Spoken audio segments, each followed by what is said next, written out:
Chapter 1, Using Me as a Male Model. A senior college graduate and female CEO blocks the door with her twins. In June, even the wind in Wuhan is scorching hot. The playground of Jiangxi University was bustling with noise, and the autumn recruitment job fair was packed with people. Lin Yuan stood under the shade of a tree, holding a half-empty bottle of mineral water in his hand. His gaze swept over the dense crowd and landed on the huge booth sign in the very center. Sue's Group. The four large, gold-plated characters were so bright and shiny in the sunlight that they hurt the eyes.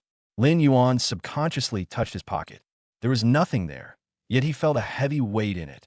4 years ago, on that sweltering night, on that luxurious bed that reeked of alcohol. And then there was the scene he saw when he woke up the next morning, rubbing his aching lower back. On the bedside table, there was a neatly stacked 20,000 yuan in cash. There was a pink sticky note stuck on it. The handwriting was elegant, yet it exuded a haughty indifference. Your skills are mediocre, just take the money and get out. Lin Yuan tightened his grip on the mineral water bottle, causing the plastic bottle to make a harsh, squeaking sound. Utter disgrace. A grown man, standing tall and strong, bravely rescued a woman who had been drugged and brought her back to the hotel. As a result, not only was he pushed around in a daze, but he was also mistaken for a male model who had been paid to be there. He didn't touch a single penny of the 20,000 yuan. He exchanged them all for coins, and along with the note, locked them in his dormitory drawer, nailing them to a pillar of shame. Holy crap. Lin, what are you spacing out for? The convoy's here. Fat Wang Kai grabbed Lin Yuan's shoulder, his fat jiggling with excitement. Following the direction the fat man was pointing, the crowd erupted in a tsunami of gasps. 6 black, extended Maybachs slowly came to a stop outside the playground. Dozens of bodyguards dressed in black suits and wearing sunglasses quickly got out of the car and set up a cordon. With an overwhelming presence, they managed to clear a path through a playground with tens of thousands of people. The door of the middle Maybach was respectfully opened. A pair of long, beautiful legs clad in sheer black stockings stepped onto the ground first. Immediately afterwards, a woman wearing a bespoke black fitted suit walked out. She wore rimless gold-rimmed glasses and had a cold, aloof appearance. It was as if the surrounding air had dropped by more than 10 degrees because of her appearance. Su Qinghan, the head of a multi-billion-dollar conglomerate in Shanghai and an ice-cold female tycoon. She really is Goddess Su. My goodness, he looks 100 times better in person than in the financial magazines. If I could get into the Su Group, I'd be willing to work overtime every day just to see her. The male college students around them were practically drooling with envy, and they frantically pushed their way forward. Jiangda President Chen Xiaoming greeted him, his face crinkled with smiles, sweating profusely. Ms. Su, you must be tired from your journey. Shall we talk in the VIP lounge? Su Qinghan's gaze was cold and indifferent. She didn't even turn her head. No need, Principal Chen. I only look at resumes and abilities, not empty formalities. The sound was like shards of ice hitting glass, crisp yet carrying a chilling aura that kept people at a distance. Lin Yuan stood at the back of the crowd, coldly watching the woman who was surrounded by everyone like a star. That cold face instantly overlapped with the hazy, wild face I had on the hotel bed 4 years ago. It really is her.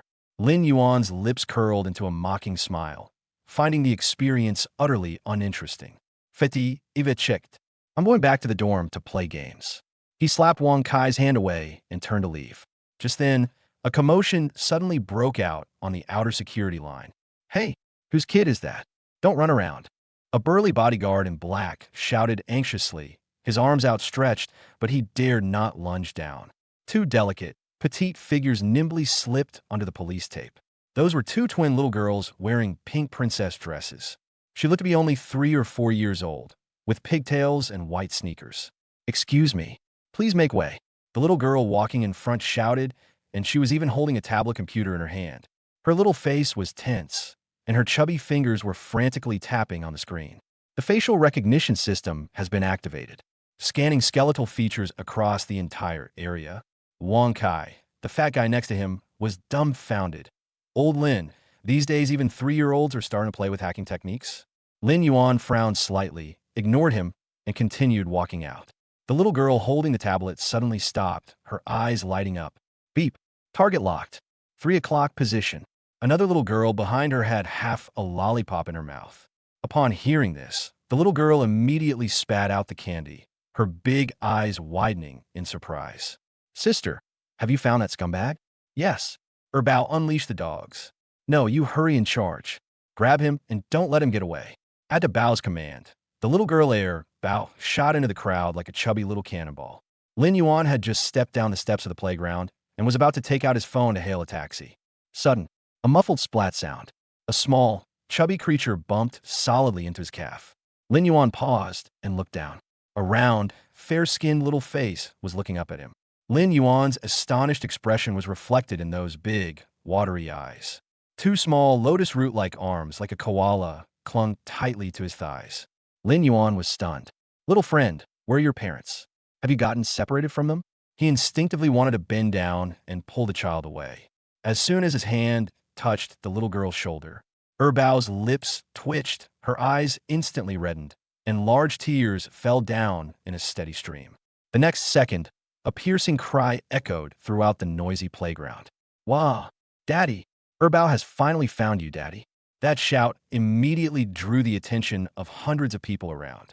Fat Wong Kai dropped the bottled water in his hand with a thud, and his chin hit the instep. The entire room fell silent. The air seemed to freeze for a moment. Lin Yuan felt as if his brain had been run over by a truck, making a loud, rumbling sound. What did you call me? Before Lin Yuan could even come to his senses, Bao, who was holding a tablet, walked up to us angrily. Without fear, she tilted her head back and shoved the tablet screen right into Lin Yuan's face. On the screen was a DNA comparison report. Bao's voice was childish, yet every word he uttered carried an extremely strong sense of pressure. Fingerprint matching successful. DNA match rate is 99.9%. You're the scumbag who took 20,000 yuan from mommy back then. Boom. The crowd was in an uproar. Everyone's eyes darted frantically between Lin Yuan and the twins. 20,000 yuan? A scumbag? This is such a huge scandal that it could turn the Jiangshang University playground upside down. In front of the VIP booth in the distance, Su Qinghan, who was about to sit down and review the resume, heard this heart-wrenching cry of daddy. The limited edition fountain pen in her hand fell to the table with a thud. Su Qinghan turned her head sharply, her icy gaze piercing through the crowd and fixed on Lin Yuan's face. That face that she hated with a passion that haunted her dreams, yet which she couldn't shake off for some reason. The once aloof and icy facade shattered inch by inch at this moment. Su Qinghan's pretty face turned deathly pale. She strode into the crowd in her high heels, her voice trembling slightly with shock and panic. Lin Yuan, what are you doing here, you bastard? Get your filthy hands off my daughter right now. Chapter 2. The entire school is destroyed. The causality-based daddy system cures all dissent. Lin Yuan, what are you doing here, you bastard? Get your filthy hands off my daughter right now. Su Qinghan strode into the crowd in her high heels, her voice trembling slightly with surprise and panic. As the shout faded, the entire Jiangxing University playground fell into a deathly silence that lasted for 3 seconds. You could hear a pin drop. Immediately afterwards, the crowd erupted into chaos, as if they had been thrown into a live volcano filled with a ton of explosives. Old Lin, pinch me. Am I fucking overdoing it? Fatty Wong Kai tugged at Lin Yuan's sleeve, his eyes practically popping out of their sockets. That's Su Qinghan. When did you secretly do something so earth-shattering behind your brother's backs? Lin Yuan ignored him because the woman opposite him was almost in front of him. Su Qinghan's usual aloof and icy facade had long since shattered into pieces. She gasped for breath, her chest heaving, staring intently at the soft, cuddly figure clinging to Lin Yuan's leg. Lung Yu, bring the child back. Upon receiving the boss's instruction, the short-haired woman, standing half a step behind her, immediately stepped forward. Lung Yu wore a tight-fitting black combat vest. Her muscles were well-defined, and her eyes were as sharp as knives. Little kid, come with me quietly. Don't force me to use force. Lung Yu's voice was flat and emotionless, like a machine without feelings. Lung Yu took a step forward and reached out to grab Bao's arm. Wah, you're a bad person. I won't leave. I want poop. Bao was so frightened that she buried her face in Lin Yuan's arms, tears streaming down her face. Two little hands gripped Lin Yuan's trouser leg tightly, and her cries were enough to break one's heart. Lin Yuan felt a sudden pang in his heart. The idea that blood is thicker than water is really weird. He had no time to think. His body instinctively pulled back, using his back to block Lung Yu's view. Lung Yu missed her target, frowned, and was just about to make a forceful move. Suddenly, a boy wearing a Gucci floral shirt appeared from the side. He was Lin Haoyu, a well-known rich second generation in Jiangxing. He had been watching Su Qinghan closely at the job fair for a long time, and now he finally had the chance to act as her protector. Lin Yuan, have you no shame? Lin Haoyu pointed at Lin Yuan's nose, spitting everywhere. I wonder where they got these two fake reports from, and hired some kid to try and frame President Su? Someone like you, who's so stingy you even have to check the price of cafeteria food. Does he even deserve to be President Su's man? Several boys around him, who were usually jealous of Lin Yuan's good looks, joined in the teasing. You're so desperate to be a kept man, you should take a good look at yourself in the mirror. Take your hand off right now. Don't get that rich young lady's clothes dirty. The mocking voices came like a barrage of needles, piercing us one by one. Lin Yuan held Bao, who was still sobbing, tightly in his arms, and glanced at Debeo, who was holding a tablet with a proud look on his face. Finally, he raised his head and met Su Qinghan's fiery gaze. He felt his head buzzing. The scene from that night 4 years ago resurfaced in my mind. The pink note pasted on the 20,000 yuan became a lingering shame for him throughout his 4 years of university. What? You paid me to buy me back then, and now you're trying to steal my child? Lin Yuan laughed in exasperation. Run? Run my ass. Just as he was about to open his mouth and confront them head-on, a crisp, mechanical voice suddenly rang out from deep within my mind. Bite. Host is facing a famous scene, causality omnipotent dad system, officially activated. Lin Yuan's pupils contracted slightly. A cheat code? Online novels are right. The standard feature for transmigrators has finally arrived. The synthesized voice continued to broadcast without any unnecessary words. This system is designed to deal with all kinds of dissent. As long as the host does something that fits the identity of a domineering dad, he will receive a causal critical strike reward. The novice's task selection has been generated. Please make a decision immediately. Option A. Admit defeat in public, deny being the biological father, and return the daughter. Reward. The title of purebred Ninja Turtle and the cuckold halo. Option B. Stand firm to the end, protect your child with overwhelming force, and never bow down to the female CEO. Reward. Grandmaster Aura, absolute calm, talent modules. Lin Yuan sneered inwardly. Even a dog would know who to bite if given this question. He originally planned to get back at the humiliation of receiving 20,000 yuan after graduation. Now that they've come to him for help, and he has two such adorable children of his own flesh and blood, how could he back down? I choose B. Lin Yuan decisively ordered in his mind. Ding. Options confirmed. Rewards issued and automatically merged. A warm current rushed from the tailbone straight to the top of the head. Lin Yuan's muscles, which had been slightly tense due to panic, instantly relaxed completely. Absolute calmness keeps his heart rate at the perfect beating frequency so that he can remain calm even if Mount Tai collapses in front of him. Furthermore, the Grandmaster level aura emanated from his body as if it were a tangible entity, causing a complete transformation in him. At this moment, Lung Yu had already bypassed Lin Haoyu, and one hand grabbed Lin Yuan's arm like an iron clamp. Get out of here. Lin Yuan didn't even lift his eyelids, but parted his thin lips slightly and uttered 2 words. The voice wasn't loud, but it carried the imposing aura of a superior, as if the person had crawled out a mountain of corpses and a sea of blood. He suddenly turned his head, his icy gaze almost tangible, piercing Lung Yu's eyes. Lung Yu's forward-moving body suddenly stopped. A layer of white sweat instantly seeped out from her back, and her muscles sent out a dangerous warning signal. As a retired veteran, she actually sensed a terrifying aura emanating from this senior college student that could crush her. Lung Yu subconsciously took a half step back, swallowed hard, and held her hands stiffly in midair, not daring to move forward an inch.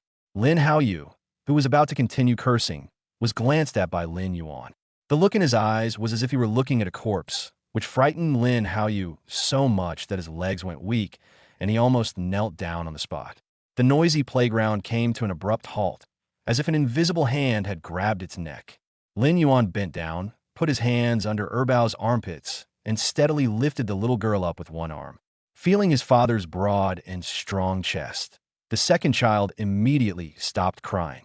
She pressed her fluffy little head against Lin Yuan's neck and didn't forget to make a face at Lung Yu.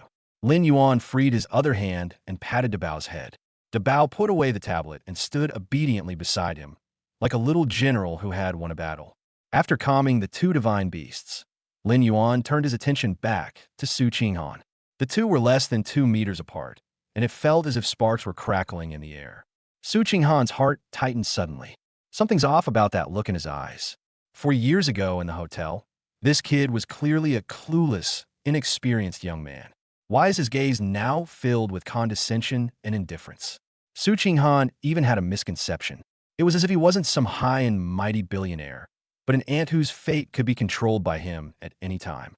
She secretly bit the tip of her tongue, using the pain to forcefully dispel the fear. The pride of the eldest daughter of the Su family would absolutely not allow her to lose face so badly at Jiangxing University, especially that absurd incident from back then. Once it spread across the internet, the stock price of the entire Su group would experience a major earthquake. Su Qinghan took a deep breath, suppressing the panic in his heart, and maintained the mask of an icy CEO. She took a step forward in her high heels, exuding an aloof and cold aura. Those around held their breath, thinking the richest woman was about to unleash a major surprise. However, Su Qinghan lowered her voice and spoke through gritted teeth in a tone that only the two of them could hear. No matter what methods you used, give me the child right now, or you'll regret it. Chapter 3: The Iceberg Female Tycoon is numb. How come this scumbag has so many tricks up his sleeve? No matter what methods you used, give me the child right now, or you'll regret it. Su Qinghan's voice was very low, and her words conveyed a sense of threat from someone who had long held a superior position. Lin Yuan not only didn't retreat a single step, but instead curled his lips into an undisguised sneer. President Su, you have quite the air of authority. The baby in her arms seemed to sense the tense atmosphere between the two and pouted, seeing that the golden tears were about to fall again. A trace of heartache flashed in Lin Yuan's eyes. The system just gave me not only an aura, but also a subtle, natural instinct to take care of children. His large hand covered Erbao's slender back and patted it gently 3 times in a special rhythm. Don't be afraid. I'm here. The man's voice was deep and gentle, possessing a soothing magic. A miracle happened. The second child, who was about to burst into tears just a second ago, suddenly stopped crying. She sniffed her red little nose and rubbed her face against Lin Yuan's chest. Then, the little girl actually stopped crying and started laughing, giggling out loud. Su Qinghan's pupils contracted sharply, and she froze on the spot. How is this possible? Erbao is a notorious little devil, with a stubborn temper like a calf. At home, if she cries, even 7 or 8 nannies taking turns can't help her. Su Qinghan herself had to hold and coax the little rascal for half an hour before she could barely keep him quiet. What kind of magic did this man use to coax his daughter into submission in just 3 seconds? Lung Yu, the bodyguard standing behind Su Qinghan, had a face that had sunk to the bottom. For a top-tier security guard earning $1 million annual salary to be intimidated by the gaze of a senior college student is a stain on his career. The boss is watching. If she can't even handle a young punk today, how will she ever make a living in the future? If you won't listen to reason, you'll have to suffer the consequences. Lung Yu let out a low shout, slammed her military boots into the ground, and used the momentum to leap forward. Her movements were swift.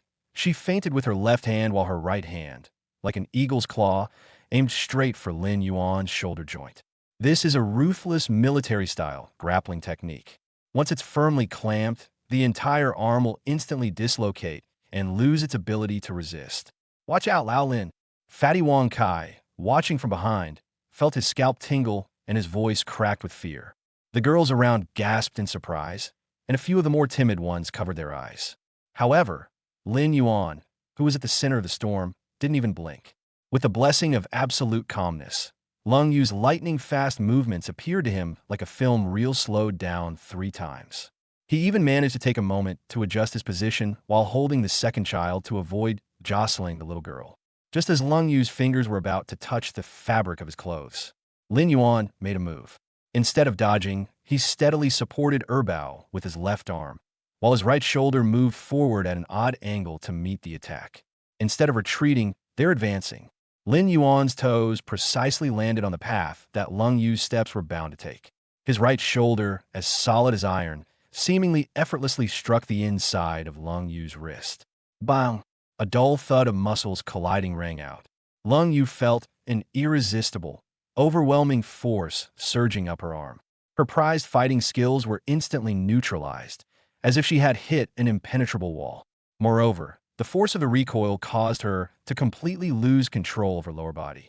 Lung Yu's expression changed drastically as she desperately tried to regain her balance, but to no avail. Thump! Thump! Thump! This battle-hardened retired soldier unexpectedly staggered back 3 large steps. He missed his last step, and his lower back slammed heavily against the Maybach door with a thud.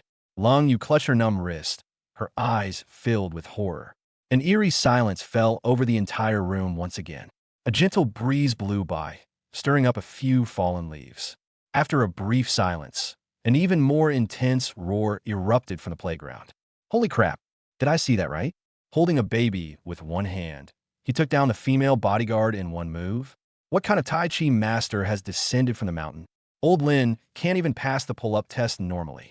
So cool. Is this the legendary fatherly potential unleashed to protect his daughter? Lin Haoyu, who had been hiding in the crowd, waiting to see the joke, was now sweating profusely, his Gucci shirt soaked through.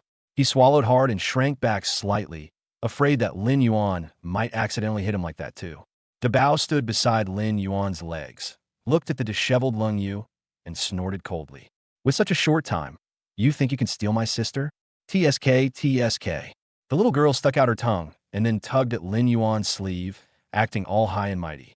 Su Qinghan's face could no longer be described as ugly. It was as if it were covered with a layer of frost. She never expected things to get so out of control. More and more students gathered around, and countless mobile phones were held high, all with their cameras pointed at this spot. Some people have even started live streaming on Douyin, TikTok, with eye-catching titles. Jiangda President Chen Xiaoming was sweating profusely as he directed security guards to desperately block the cell phone cameras. Stop filming. Everyone put your phones down. This is all a misunderstanding. Principal Chen's voice was hoarse from shouting, but he had no deterrent effect on this group of college students who were eager to watch the drama unfold. Su Qinghan took a deep breath and forced herself to calm down. As a powerful woman who leads a multi-billion-dollar empire, she is very clear about the current situation. Forcibly taking something is not only shameful, but you also can't win a fight. Public opinion is brewing, and once it tops the trending searches, Su's stock will definitely lose billions of yuan when it opens tomorrow. The only way to break this deadlock is through the devastating impact of capital. There's no mouth that money can't buy. Su Qinghan raised her hand to stop Lung Yu, who was still trying to rush forward and fight, and straightened her suit jacket. She walked step by step in her high heels to Lin Yuan, and the distance between them was reduced to half a meter. The scent of expensive haute couture perfume, mixed with the subtle fragrance of a mature woman, wafted straight into Lin Yuan's nose. Lin Yuan, right? Su Qinghan slightly raised her chin, resuming her arrogant and disdainful demeanor. I admit you have some skills and know how to use public opinion to create momentum, but you should understand what will happen to ordinary people who go against the Su group. Her gaze swept over Lin Yuan's faded casual t-shirt, a barely perceptible hint of disdain flashing in her eyes. A senior in college, with no connections or family background. All these fancy tricks are ultimately for the sake of making money. Let's be frank. Su Qinghan lowered her voice and, at a volume only the two of them could hear, unleashed her trump card. Name your price. Take the money. Immediately clarify that you are not the child's father, and I will not pursue this matter any further. She said this so fluently, as if this was how she usually dealt with beggars. Lin Yuan, who was teasing Erbao's fingers, suddenly stopped. Name your price? These 3 words were like a key, instantly unlocking the floodgates of anger that Lin Yuan had kept sealed in his heart for 4 years. He slowly raised his head, his once clear eyes now appearing terrifyingly deep. The surrounding noise seemed to vanish in that instant. Lin Yuan stared intently at the stunningly beautiful yet haughty face before him.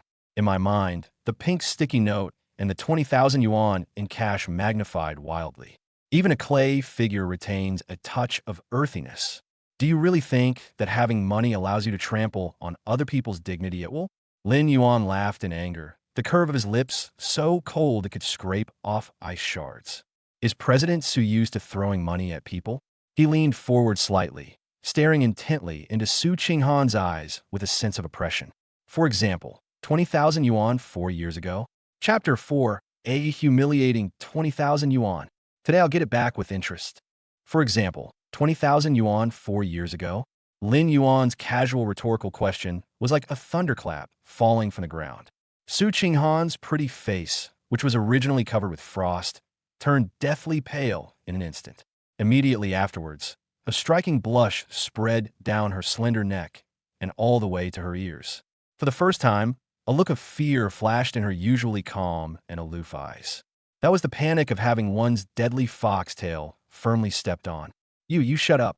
Su Qinghan growled in a low voice, his slender fingers suddenly clenching the hem of his suit jacket. She never expected that this seemingly ordinary, poor senior college student would dare to expose that absurd thing in public. But it was too late.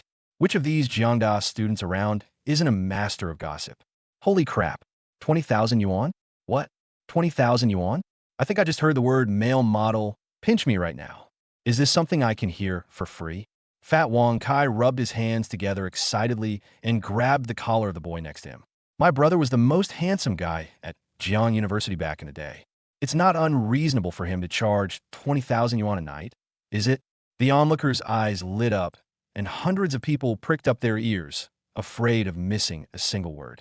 Lin Yuan felt a surge of pleasure as he looked at Su Qinghan's tense expression. After 4 years of pent-up frustration, I've finally found an outlet today. He held the baby steadily in one arm, his back ramrod straight, and his voice suddenly rose 8 octaves. What? The female president of the prestigious Su Group dares to do something but not to admit it? Lin Yuan's eyes were sharp as he scanned the surrounding students who were holding up their phones. The night after I finished the college entrance exam 4 years ago at the Grand Dynasty Hotel, you were drugged. Who risked being stabbed to rescue you from the corridor? Su Qinghan took a sudden step forward, her voice urgent, not even caring about her CO demeanor. Lin Yuan, didn't you hear me? I told you to shut up. Lung Yu wanted to step forward to stop him, but recalling the terrifying aura emanating from Lin Yuan just now, her legs trembled and she dared not move. Lin Yuan showed her no mercy and continued to fire away. I tried to help someone out of kindness, and you on top of that used the effects of the drug to treat me like a gigolo you paid to hire. He woke up the next day, packed his bags, and left, leaving 20,000 yuan in cash on the bedside table. As Lin Yuan spoke, the coldness in his eyes intensified, and a mocking smile appeared on his lips. And they even left a note saying they thought my skills were mediocre. Boom! The entire Jiangda sports field has been completely transformed into a chaotic battlefield of gossip. The boys gasped in shock, their gazes towards Lin Yuan shifting from disdain to awe and reverence. What a role model. He actually slept with the richest woman in the world. The female college students covered their mouths and screamed, jumping up and down with excitement. A female CEO worth hundreds of billions. Luxury hotel. Drugged. 20,000 yuan for one night. These words, taken together, or any one of them, could instantly crash the servers of major social media platforms. Lin Haoyu, a rich second generation, was so jealous that he almost ground his back teeth to powder. He spent hundreds of thousands of dollars and couldn't even touch the hem of Su Qinghan's clothes. Yet this poor loser slept with her 4 years ago. Su Qinghan was on the verge of collapse. That flawless face flushed red one moment and turned deathly pale the next. As the ruthless queen of Shanghai's business world, when has she ever suffered such a humiliating and disgraceful treatment? Disgraced, utterly and completely dead.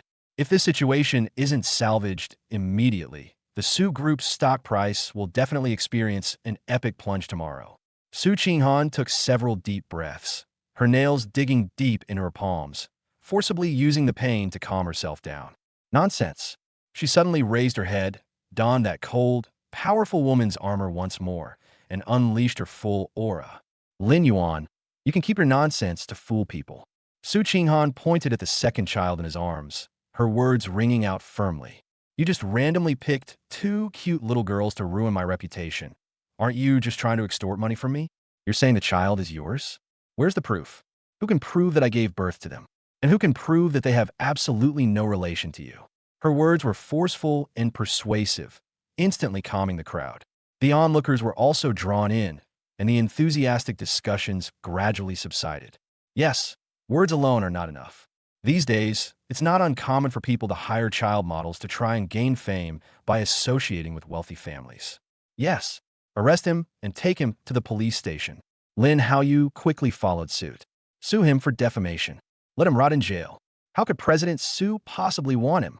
Seeing that the situation was slightly reversed, Jiangda President Chen Xiaoming, who had been frantically wiping his sweat, finally seized the opportunity to flatter him. The Su Group is Jiangda's biggest financial backer this year. If this god of wealth suffers any injustice at school, the sponsorship for that national-level laboratory building next year will be lost. Principal Chen, with his beer belly protruding, angrily pushed through the crowd and rushed over. This is outrageous. It's an insult to civility. He pointed at Lin Yuan's nose, his chubby fingers trembling. Lin Yuan, as a recent graduate from Jian University, instead of preparing for your job search, you're here extorting money on behalf of the school.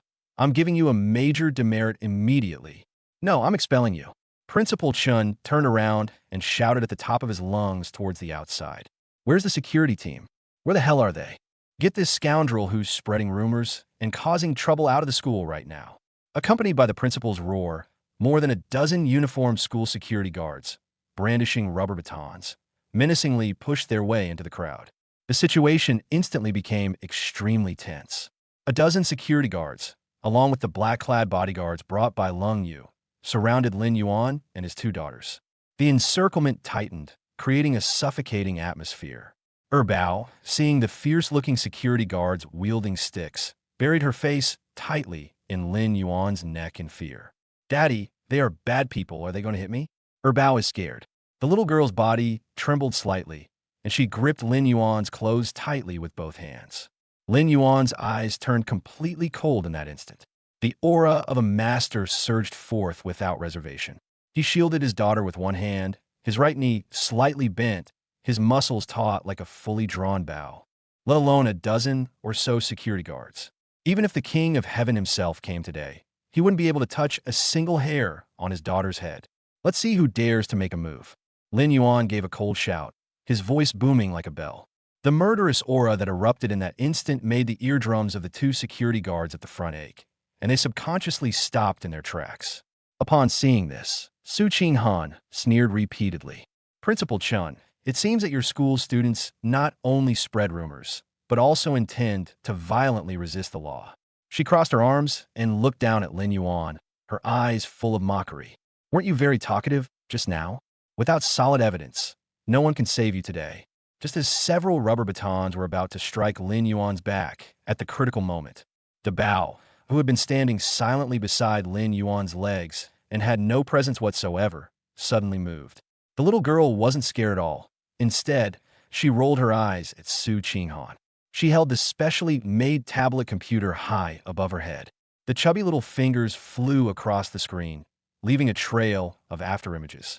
With the final line of mysterious code entered, Bao snorted coldly, and the 3.5-year-old little dumpling suddenly exuded an aura of arrogance that looked down on everyone else. You want evidence, right? Grandma, I'm going to give you a big one today. Before she could finish speaking, she suddenly pressed the enter key. Chapter 5. Bao reveals his hacker secrets. Paternity test slaps the face of the entire school. Bao's little finger slammed down on the enter key on the tablet. Drop. A sharp electronic notification sound echoed from the loudspeakers around the playground. Immediately afterwards, the giant LED recruitment screen, which had been playing the Su Group's promotional video on a loop, suddenly flickered twice. With a whoosh, the screen, which was tens of meters wide, went black instantly. The security guards, who were waving rubber batons, froze, their hands hanging in midair as stiff as wooden sculptures. Jiangda President Chen Xiaoming also stopped and looked up at the screen that cost over 1 million yuan. What's going on? What are they doing at the control room? Principal Chen shouted at the top of his lungs.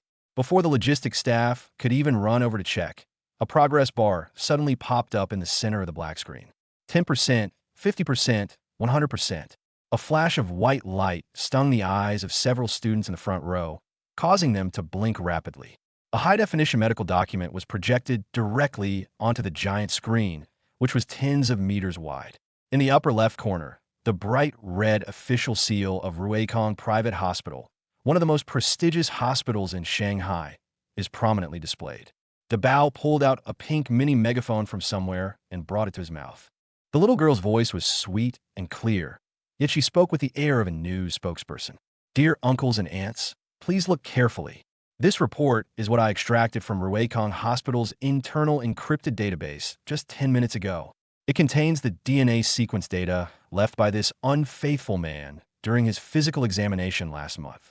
Dabao stretched out his short, chubby little finger and tapped the top of the screen from a distance. Lin Yuan's ID photo and the twins' photos of entering the park were posted side by side there. The image on the big screen suddenly zoomed in as the user operated the tablet. At the very bottom of the report, a line of bold red text immediately caught everyone's attention. Gene locus matching complete, paternity probability, 99.9999%. Testimonial conclusion. A biological father-daughter relationship has been confirmed. With red background and black lettering, stamped with an official seal, the evidence is irrefutable. The wind on the playground seemed to stop flowing at that moment. The dozen or so security guards with batons stared at each other, unsure whether to advance or retreat. Principal Chun, who had just been clamoring to kick Lin Yuan out, suddenly felt his beer belly tremble. His already small eyes were now wide open like copper bells, and his mouth was agape enough to fit a steamed bun. The mockery on Lin Haoyu's face froze completely, as if he had swallowed a green bottle fly whole. After a brief period of deathly silence, someone in the crowd gasped sharply. Then, a roar of excitement erupted across the entire playground, as if the roof had been blown off. Holy crap! Holy crap! The forensic report is practically in my face. This is real. What the hell is this staged accident? This is practically the most hardcore family reunion scene ever. Several boys who usually had a good relationship with Lin Yuan in the dormitory were now eyeing him with greed. Their gazes toward Lin Yuan shifted instantly from initial sympathy and disdain to fervent admiration. Old Lin, you actually kept this from us for 4 years. That's Su Qinghan. Fat Wong Kai was so excited that his fat jiggled, and he gave Lin Yuan a thumbs up. You can't just live off a woman like that. You even managed to snag a billionaire female billionaire and have her secretly give birth to 2 daughters for you. Brother Yuan, from today onwards, you are the patriarch of all the male students at Jiangda University. I bow to you. The boys joined in the commotion, with whistles and screams erupting all around. At this moment, Lin Yuan appeared calm and collected on the surface, but inwardly, he was also taken aback. He glanced down at Dabao, who was still playing with his tablet. At 3.5 years old, how did he manage to hack into the firewall of a top private hospital in Shanghai?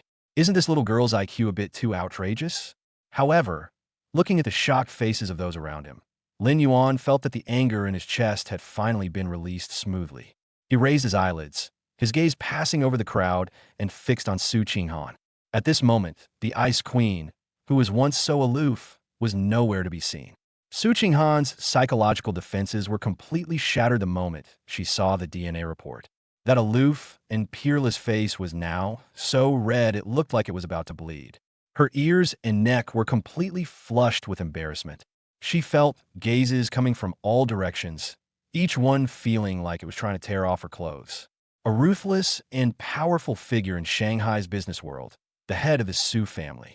In front of tens of thousands of college students, his past of spending money on drinking and engaging in a night of debauchery was exposed.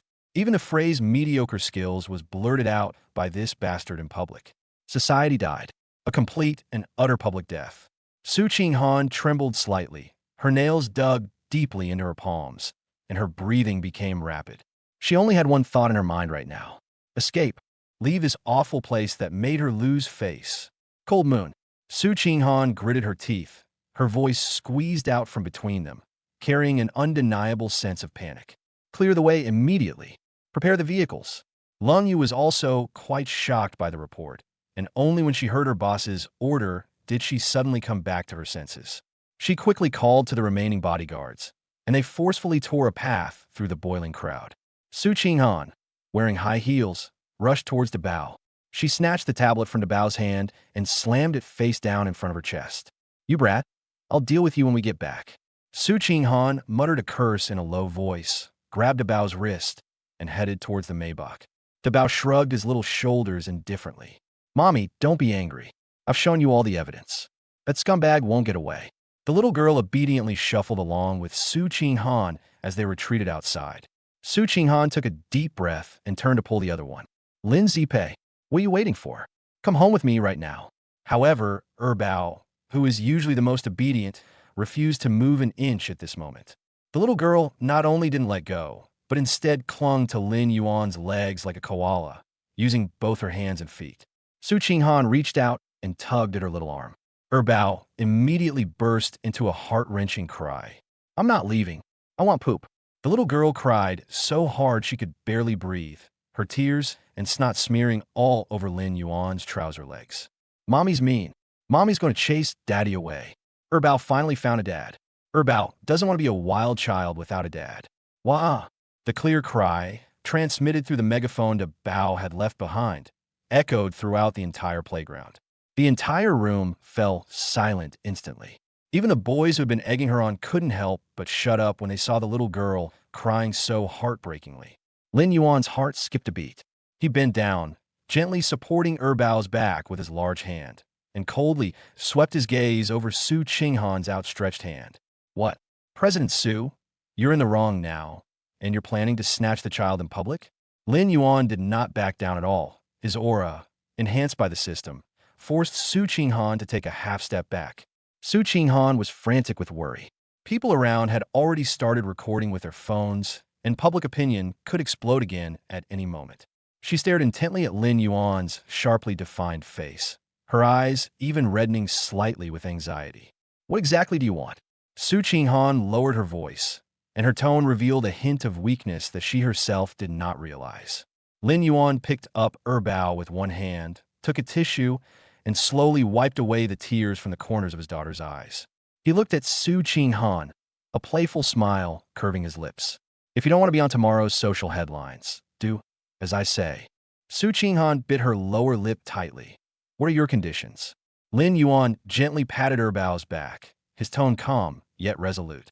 Let's find a secluded place and have a proper discussion about our daughter's custody. Remember, I'm the one talking to you, not the one ordering me around. Su Qinghan glanced at Lin Yuan's determined gaze, then swept her eyes over the enthusiastic students around her, who were holding up thousands of cell phones. She knew she was completely finished today. All right, get in. Su Qinghan turned around abruptly, striding towards the Maybach in her high heels, coldly tossing out a sentence. Lin Yuan, you'd better pray you can give me a satisfactory explanation later. Chapter 6. Bao hugs my leg and cries. Who dares to steal my divine daddy? Wah. No, I want poop. Bao cried like a deflated little balloon. The little hand gripped Lin Yuan's trouser leg tightly. Tears and snot smeared all over the faded jeans. Su Qinghan bent over, her forehead beaded with sweat from her anxiety. She reached out to hug her daughter's armpits, but was afraid of hurting the child's delicate arm if she pulled too hard. Lin Zipei, what did you promise your mother? You're not allowed to go with strangers. He's not a stranger, he's daddy. Bao turned his head and roared, then plunged his head into Lin Yuan's knees. The little girl sobbed as she rubbed her furry head against the ground. Mommy is a bad guy. I'll bite anyone who tries to steal my poop. The surrounding students pointed and whispered, their cell phone flashes creating a continuous barrage. The richest woman in Shanghai wields immense power and influence. At this moment, they can't even handle a 3.5-year-old baby. Su Qinghan was so angry that her chest heaved violently, and her haute couture suit almost burst. She gritted her teeth, wishing she could disappear into a crack in the ground. Just as Lin Yuan was about to speak, that crisp electronic voice popped up in his mind again. Bite. The bond between father and daughter has deepened, triggering a series of story missions. Task objective. Calm Bao down and follow Su Qinghan back to the Su family's large apartment. Task reward. God-level culinary skills. Module. To conquer your aloof wife, start by conquering her stomach. Lin Yuan raised an eyebrow. This system was quite clever. Ignoring the anxious Su Qinghan, he bent down and put his hands under Bao's armpits. Okay, stop crying. Daddy's here. Nobody can take him away. The man gently patted the little girl's back twice with his large, warm hands, then applied a little pressure. The little dumpling, weighing several dozen kilograms, landed steadily in his arms. A miraculous scene unfolded. The baby, who had just been throwing a tantrum, stopped crying the moment he pressed against Lin Yuan's firm chest. She sniffed her rosy little nose and smelled a pleasant scent of sunshine. That reassuring masculine aura was something she had never experienced before in her life. The next second, the little girl stopped crying and started laughing, her two lotus root-like little hands tightly hugging Lin Yuan's neck. Hee, poop smells so good, it's like heaven. Bao pouted and gave Lin Yuan a quick kiss on the cheek. After the kiss, he didn't forget to stick his tongue out at Su Qinghan across from him, asserting his dominance. Su Qinghan stood there, completely numb. My daughter, whom I carried for 10 months and gave birth to. If the child bumps or bruises themselves, even 7 or 8 nannies can't soothe them for a long time. This man only hugged her for less than 3 seconds, and he immediately switched sides? Who is the biological child? Lin Yuan held Bao in one hand and casually patted Dabao's head beside him. Dabao obediently raised his head and stood proudly beside his father's legs. Lin Yuan raised his eyelids and calmly looked at the female CEO, who was on the verge of going crazy.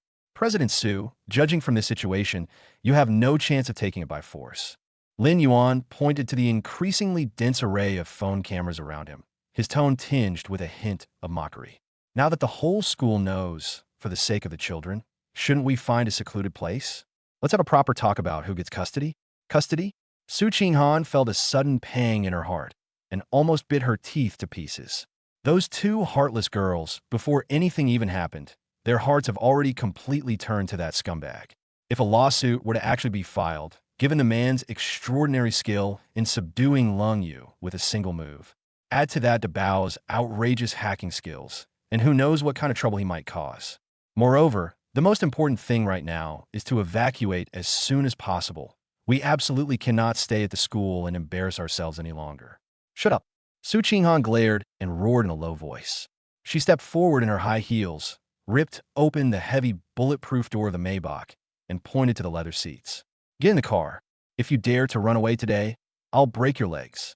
Lin Yuan sneered, completely ignoring her threat. Holding his second child and leading his eldest, he casually climbed into the luxury car as if strolling through his own backyard. Lung Yu quickly got into the driver's seat, locked the door, and floored the accelerator. Under the watchful eyes of tens of thousands of people, the black convoy forcefully pushed through the crowd and sped away. On the playground behind, Fatty Wong, Kai howled at the top of his lungs, his voice piercing the sky. Old Lin, if you become rich and powerful, don't forget me. Lin Haoyu, a rich second generation, kicked over the trash can next to him, his eyes red with jealousy. Jiangda President Chun Xiaoming slumped down on the steps, slapping his thigh in distress. That's it. The sponsorship fee for next year's laboratory building is completely gone now. Maybach has good sound insulation. The heavy car door closed, instantly cutting off the noise from the outside world. The carriage was so quiet that the only sound was the slight hum of the air conditioning vents. A faint scent of Jo Malone Bluebell perfume filled the air. It was Su Qinghan's scent. Lin Yuan leaned back in the top-of-the-line leather seat, with Dabao and Bao squeezing on either side of him. The two little girls were curiously picking at the loose threads on his cheap t-shirt, which were sticky and messy. Su Qinghan sat opposite her, her long legs crossed. The IC CEO, who was panicking and at a loss outside, has now regained his composure and is out of the crowd. The temperature inside the car seemed to have dropped by more than 10 degrees compared to the outside temperature. Su Qinghan had a cold expression on her pretty face, her eyes looking at a commodity waiting to be sold. She pressed the hidden button next to her seat. A soft click sounded. The compact car safe pops open. Su Qinghan reached inside and pulled out a thick craft paper document. Smack! The document was slammed heavily onto the small rosewood table between the two men, making a dull thud. Su Qinghan crossed her arms, looked down at Lin Yuan, and uttered 3 cold words. Sign it. Chapter 7 Forced to sign a cohabitation agreement? No, this is the beginning of reverse freeloading. The heavy craft paper document bag slammed onto the rosewood wooden table with a dull thud. Lin Yuan lowered his eyelids slightly, his gaze falling on the document cover. On a white background with black lettering, a bold line of text reads, confidentiality, and cohabitation agreement. He twitched the corner of his mouth, but didn't rush to reach for it. Su Qinghan crossed her legs, the tips of her high heels slightly upturned, and she once again adopted the queenly demeanor she displayed at the negotiating table. Now that the whole school knows, in order to protect Su's stock price, I have no choice but to keep you calm.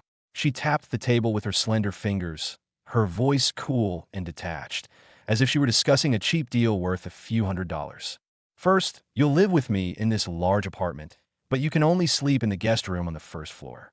Secondly, apart from acting in front of the children, you're not allowed to have any physical contact with me in private. Third, you must keep your mouth shut and not try to use my husband's name to deceive or swindle people. Su Qinghan listed 3 ironclad rules in one breath, her eyes showing a hint of wariness. She knew these poor students who had never seen the world all too well. Once they've tasted the sweetness of marrying into a wealthy family, they'll cling to it like leeches. As compensation, I will give you 100,000 yuan a month for living expenses. Su Qinghan slightly raised her chin, her tone carrying a hint of condescension. As long as you cooperate obediently, this money is enough for a recent college graduate to live a very comfortable life in Shanghai. After saying that, she pulled out a limited edition Mont Blanc fountain pen from the side and handed it to Lin Yuan. In her view, as long as the money is right, the backbone of such a poor man is worthless. Lin Yuan looked at the pen inlaid with small diamonds, but did not take it. The baby in his arms curiously reached out his chubby little hand, trying to grab the shiny pen cap. Lin Yuan gently pushed his daughter's hand away and then pinched her soft cheek. Just then, a crisp mechanical sound suddenly exploded deep in my mind. Bite! The host has been detected to be under pressure from a powerful family contract. The causality option has been triggered. Option A, slam the table and walk away, angrily denouncing the capitalist for going too far. Reward, the title of unyielding poor guy and 3 days of bad luck. Option B, sign quickly and get something for free. Reward, a top-of-the-line luxury apartment in Thompson Riviera, Shanghai, including full property ownership certificate, already stored in system space. Lin Yuan's heart skipped a beat, and he almost burst out laughing. Thompson Riviera? That's the most exclusive luxury residential area in Shanghai, where a single apartment can cost hundreds of millions of yuan. This lousy system really knows what it means to offer help in times of need. How could this be considered being forced to sign an unequal treaty? It's like a rich woman fell from the sky, providing food and lodging, and even throwing in a multi-million-dollar mansion. Most importantly, he was never comfortable leaving his 2 children in the care of this workaholic woman. Now I can rightfully move in and be a father, and I can even get a salary. Only a fool would refuse. Lin Yuan slowly and deliberately took the pen from Su Qinghan's hand. His fingertips brushed against the back of the woman's hand unintentionally. Su Qinghan jerked her hand back as if she had been electrocuted, her brows instantly furrowing into a knot. Don't be nervous. I'm not interested in washboards. Lin Yuan didn't even look up, turning to the last page of the agreement. Su Qinghan was so angry that she almost ground her teeth to powder, her chest heaving violently. A washboard. She is the #1 ice queen of Shanghai, and the rich young men who pursue her could line up from the Huangpu River to the Bund. How dare this bastard mock her for not having a good figure? However, I can sign, but I have to add a condition. Lin Yuan pulled out the pen cap, the nib hovering over the signature area, and looked up at the woman opposite him. You say it. Su Qinghan snorted. In her opinion, this man was simply trying to take advantage of her misfortune and extort more money. I will still take the 100,000 yuan living allowance, and I will also accompany my daughter in acting. Lin Yuan suppressed his smile, his expression becoming unusually serious. But in that family, my status had to be equal to that of my 2 daughters. You are the employer, that's true, but you can't treat me like an employee of the Su Group, ordering me around like that. Lin Yuan tapped the table with the tip of his pen, his voice deep, yet carrying an undeniable air of authority. I, Lin Yuan, can be a dutiful stay-at-home dad, but I will never be your punching bag or puppet. Su Qinghan was slightly taken aback, looking at the man in front of her with some surprise. She thought Lin Yuan would ask for millions, but she didn't expect him to make such a demand. It's just a male ego obsessed with saving face. Su Qinghan sneered inwardly, a disdainful smile curving her lips. Make a deal. As long as you follow the rules, I have no interest in what you do every day. Lin Yuan stopped wasting words, flipped his wrist, and signed his name in the signature section for both parties with a flourish. Ding! Congratulations, host, for completing your selection. The property ownership certificate and keys for the top-floor duplex penthouse in Building A of Thompson Riviera have been issued to your system inventory. Available for withdrawal and verification at any time.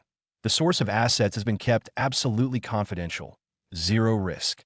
Feeling the weighty property certificate in his mind, Lin Yuan's mood instantly improved. With his confidence, the icy female tycoon in front of him was like a proud and arrogant money-giving child in his eyes. Dabao, who was sitting next to him, leaned on the edge of the table and watched the whole thing with his little head craning his neck. The little girl frowned, seemingly very dissatisfied with her mother's condescending attitude. "Mommy, you're too mean to Daddy." Dabao stretched out her little hand and covered the document that Lin Yuan had just signed, pouting in protest. They say on TV that women who are always yelling at their husbands will get wrinkles. Su Qinghan was about to reach for the document when she heard her eldest daughter's words, and her hand froze in midair. She glared at Lin Yuan fiercely, gritted her teeth, and pulled the document back. "He's not your husband. No, he's not your father." Su Qinghan was so angry that she could barely speak. She shoved the documents into the safe and turned to look out the window, preferring to ignore them. Lin Yuan suppressed a laugh, ruffled Dabao's pigtails, and gave her a thumbs up. As expected of her own daughter, that was a brilliant assist. The black, extended Maybach smoothly drove into downtown Shanghai. After passing through bustling commercial streets, the convoy finally entered the Xishan luxury villa district, where land is extremely valuable. The gates slowly opened, revealing an extremely luxurious European-style manor. The lawn was neatly trimmed, there was a huge fountain sculpture, and 2 rows of servants in uniform. As soon as the car came to a stop, Lung Yu quickly got out and opened the car door. Lin Yuan carried Bao and led Dabao by the hand, swaggering down the street. A cool evening breeze blew by, and Bao suddenly rubbed his shrunken little belly. Gurgle. The little girl's belly let out a loud protest. Bao looked up with a pitiful expression and tugged at Lin Yuan's sleeve. "Daddy, Bao is hungry." Bao didn't eat enough at kindergarten at noon. Dabao nodded in agreement, rubbing his stomach as he chimed in, "I'm hungry too, after all that running around outside the school." Su Qinghan was walking ahead when she heard her daughter say she was hungry, so she immediately stopped. Although she has a cold temper, she truly dotes on her 2 daughters. She turned to look at Zhang Ma, the old housekeeper, who was waiting at the door. "Zhang Ma, call Chef Charlie, who has 3 Michelin stars." Su Qinghan glanced at Lin Yuan and deliberately raised her voice. "Have him come over within half an hour and prepare an Australian tomahawk steak and French foie gras to nourish the children." Aunt Zhang nodded respectfully and took out her phone to make a call. "I don't want to eat Uncle Charlie's cooking." Dabao suddenly let go of Lin Yuan's hand, ran to Su Qinghan, and opened his arms to block her. The little girl turned around and pointed her chubby little hand straight at Lin Yuan. "Daddy said in the car, just now, that he's a great cook. We want to eat the food that Daddy made." Upon hearing this, Bao nodded frantically in Lin Yuan's arms, his mouth practically watering. "Yes, yes, yes. Bao wants to eat Daddy's cooking, not that hairy uncle's steak." Su Qinghan was stunned. She looked Lin Yuan up and down suspiciously, her gaze landing on his cheap, faded t-shirt. What kind of food can a poor college student living in a dormitory cook? Instant noodles or fried leftover rice? Su Qinghan crossed her arms over her chest, her delicate chin slightly raised. Instead of stopping her, she took a half step back, a cold smile playing on her lips as if she were watching a good show. "Okay, since you're so eager to show your fatherly love, the kitchen is over there and all the ingredients are top-quality goods flown in by air. Lin Yuan, if you can't cook a meal that satisfies our daughter today, you'd better sleep on the streets." Chapter 8. Moving into the grand apartment. The first meal makes the arrogant and cold female CEO cry. "Sure, I'll borrow your kitchen for a bit." Without any hesitation, Lin Yuan put Bao on the ground, rolled up his sleeves, and walked inside. Su Qinghan crossed her arms and followed behind in her high heels, a cold smile playing on her lips. Would a poor student living in a dormitory and eating in the cafeteria know where the imported kitchen utensils are? Lin Yuan stepped into the open kitchen, which was larger than the living room of an average person. A crisp notification sound immediately rang in my mind. Ding! Host detected entering the kitchen. The God-level culinary skills module has been automatically integrated. Countless top-level knowledge about cooking time, knife skills, and ingredient pairings instantly flooded my mind. At that moment, he felt that even if he were just flipping a wok, he could stir-fry food with the quality of a Michelin three-star restaurant. The old housekeeper, Zhang Ma, quickly came forward and opened the large three-door refrigerator. Mr. Lin, we have Australian M9 Wagyu beef that was just flown in this morning, as well as black truffles. Which would you like to have? Lin Yuan glanced at the expensive ingredients and shook his head. Children are hungry and have a lot of stomach acid. Eating these things is too greasy and hard to digest. He pointed to a large bowl of leftover rice in the corner of the refrigerator. Zhang Ma, bring out the leftover rice from yesterday, and 3 free-range eggs will do. Su Qinghan stood outside the island platform and let out an undisguised sneer. Lin Yuan, is your poverty and stinginess incurable? You're giving up top-quality Wagyu beef to cook leftovers for my daughter? If she gets sick, can you afford to compensate her? Lin Yuan ignored her and pulled a chef's knife from the knife rack. Whether the food is good or not depends on the chef's skill, not the price of the ingredients. If you find it unpleasant, just don't drool later. As soon as he finished speaking, Lin Yuan flicked his wrist. The heavy kitchen knife seemed to come alive in his hands, twirling in a beautiful flourish. The scallions on the cutting board instantly transformed into fine, evenly chopped scallions, each one the same size, as if measured with a ruler. Su Qinghan originally wanted to retort, but seeing this amazing skill, she swallowed her words. The way she chops vegetables is even more efficient and skillful than the chef Charlie, whom she hired at great expense. Heat oil in a wok. Lin Yuan cracked the egg with one hand, making a crisp crack sound, and the egg liquid slid down the edge of the bowl. The golden egg mixture was quickly poured into the hot oil, sizzling as the rich aroma of eggs burst forth. Next, the cold rice was put into the pot. Lin Yuan gripped the iron pot handle with his left hand and suddenly jerked it upwards. The heavy iron pot felt weightless in his hands, and the flying rice grains drew a golden parabola in midair. It flowed smoothly and was completed in one go. The rice grains and egg liquid are perfectly blended at high temperature, with each grain of rice tightly wrapped in a golden egg skin. Su Qinghan, who had just been full of disdain, now had her beautiful eyes wide open. This smooth, effortless wok-flipping technique requires at least 10 years of basic training to master. Where did he, a college student in his early 20s, learn such top-notch culinary skills? As the chopped scallions are added to the pan, the last bit of hot oil brings out the most original aroma of the ingredients. An overpowering aroma, as if it had eyes, frantically wafted from the kitchen into the living room. De Bao, who was sitting on the sofa playing on his tablet, suddenly twitched his nose twice. Wow, it smells so good. Bao even stopped watching cartoons and rushed to the kitchen with his short legs. The little girl clung to the edge of the kitchen counter, standing on tiptoe, her drool almost dripping onto the marble surface. Daddy, Bao wants to eat his tummy. Bao is so hungry he could eat an elephant. Lin Yuan smiled and turned off the heat, then scooped the golden fried rice from the pot into 3 blue and white porcelain bowls. Go wash your hands. Dinner will be served soon. The rice grains are golden and translucent, radiating an enticing sheen and steaming hot, tempting one's appetite. Su Qinghan stood to the side, swallowing involuntarily. She was a typical workaholic who ate irregularly, which led to serious stomach problems. Upon being assaulted by this divine fragrance, my empty stomach immediately let out a soft protest. Gurgle. The sound wasn't loud, but it was exceptionally clear in the quiet kitchen.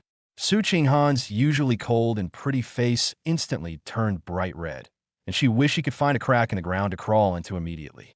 Lin Yuan, carrying a tray, passed by her and paused slightly. He glanced at Su Qinghan's hand clutching her stomach, a playful smile playing on his lips. Didn't Mr. Su want to hire a Michelin-starred chef? We won't waste your time with these leftovers. After saying that, he carried the 3 bowls directly to the restaurant. They really didn't leave her a single bite.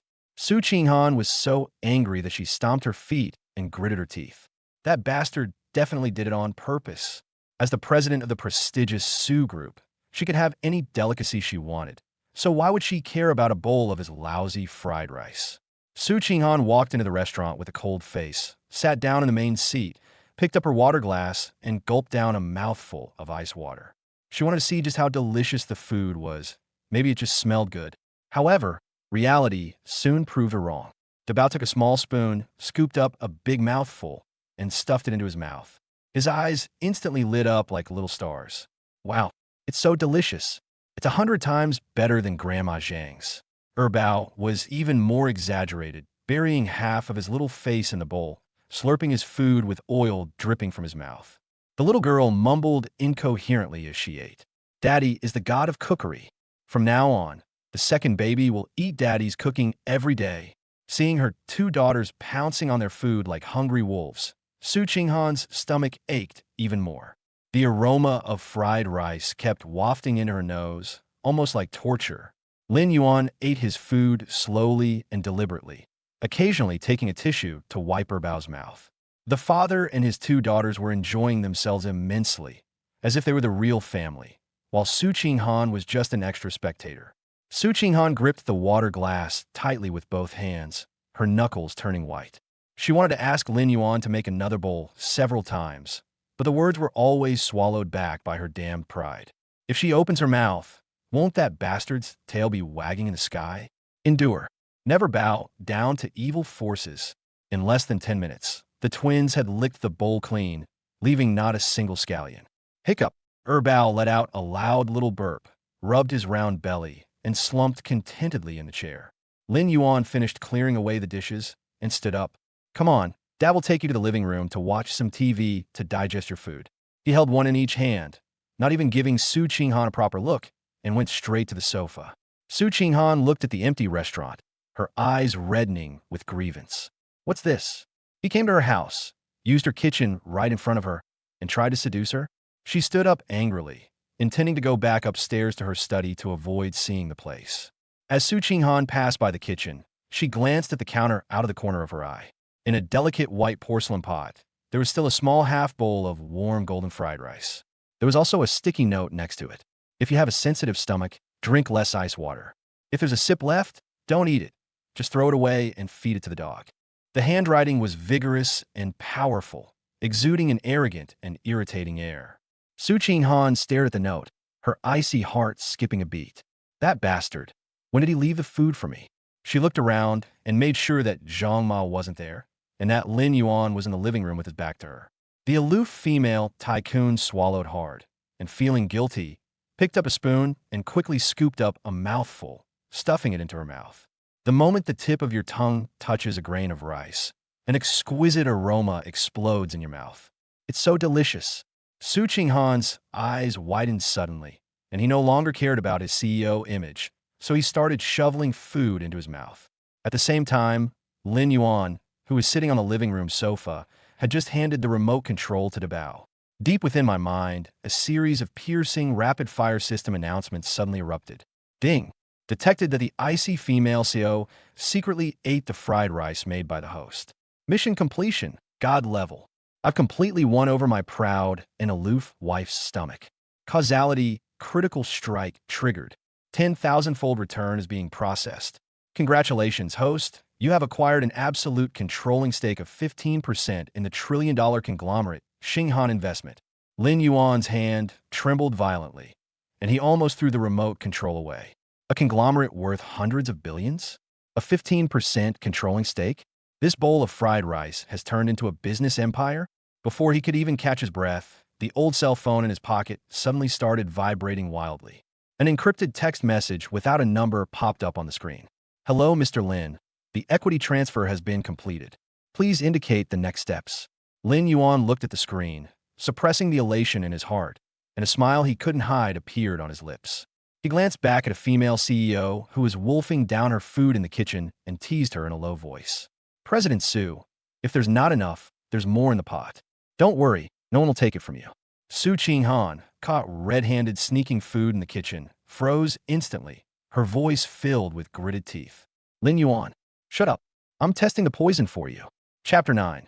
The stay-at-home dad gets a critical hit. A bowl of fried rice traded for shares in a billion-dollar corporation. Lin Yuan, shut up. I'm testing the poison for you. The sound of Su Qinghan gritting her teeth came from the kitchen, accompanied by the crisp sound of a spoon hitting a porcelain bowl. Lin Yuan leaned back on the leather sofa in the living room and couldn't help but laugh out loud. He casually picked up a mandarin orange from the fruit plate and slowly peeled off its golden skin. At this moment, the pale blue light screen in his mind had not yet dissipated. The golden system message shimmered with an alluring light. Successfully cooked her daughter's first meal, triggering a massive bonus. Reward: 15% absolute controlling stake in the billion-dollar conglomerate Xinghan Investment. All relevant procedures have been completed in compliance with regulations. Zero risk. Lin Yuan's phone vibrated in his pocket. He pulled out his old phone, whose screen still had a crack, and opened a newly received encrypted text message. Dear Mr. Lin Yuan, the equity transfer has been completed, and you have officially become the largest shareholder of Xinghan Investment. Your exclusive black card and physical documents have been stored in a Swiss Bank S-level safe deposit box in Shanghai. You can retrieve them at any time using your iris scan. Please indicate the next steps.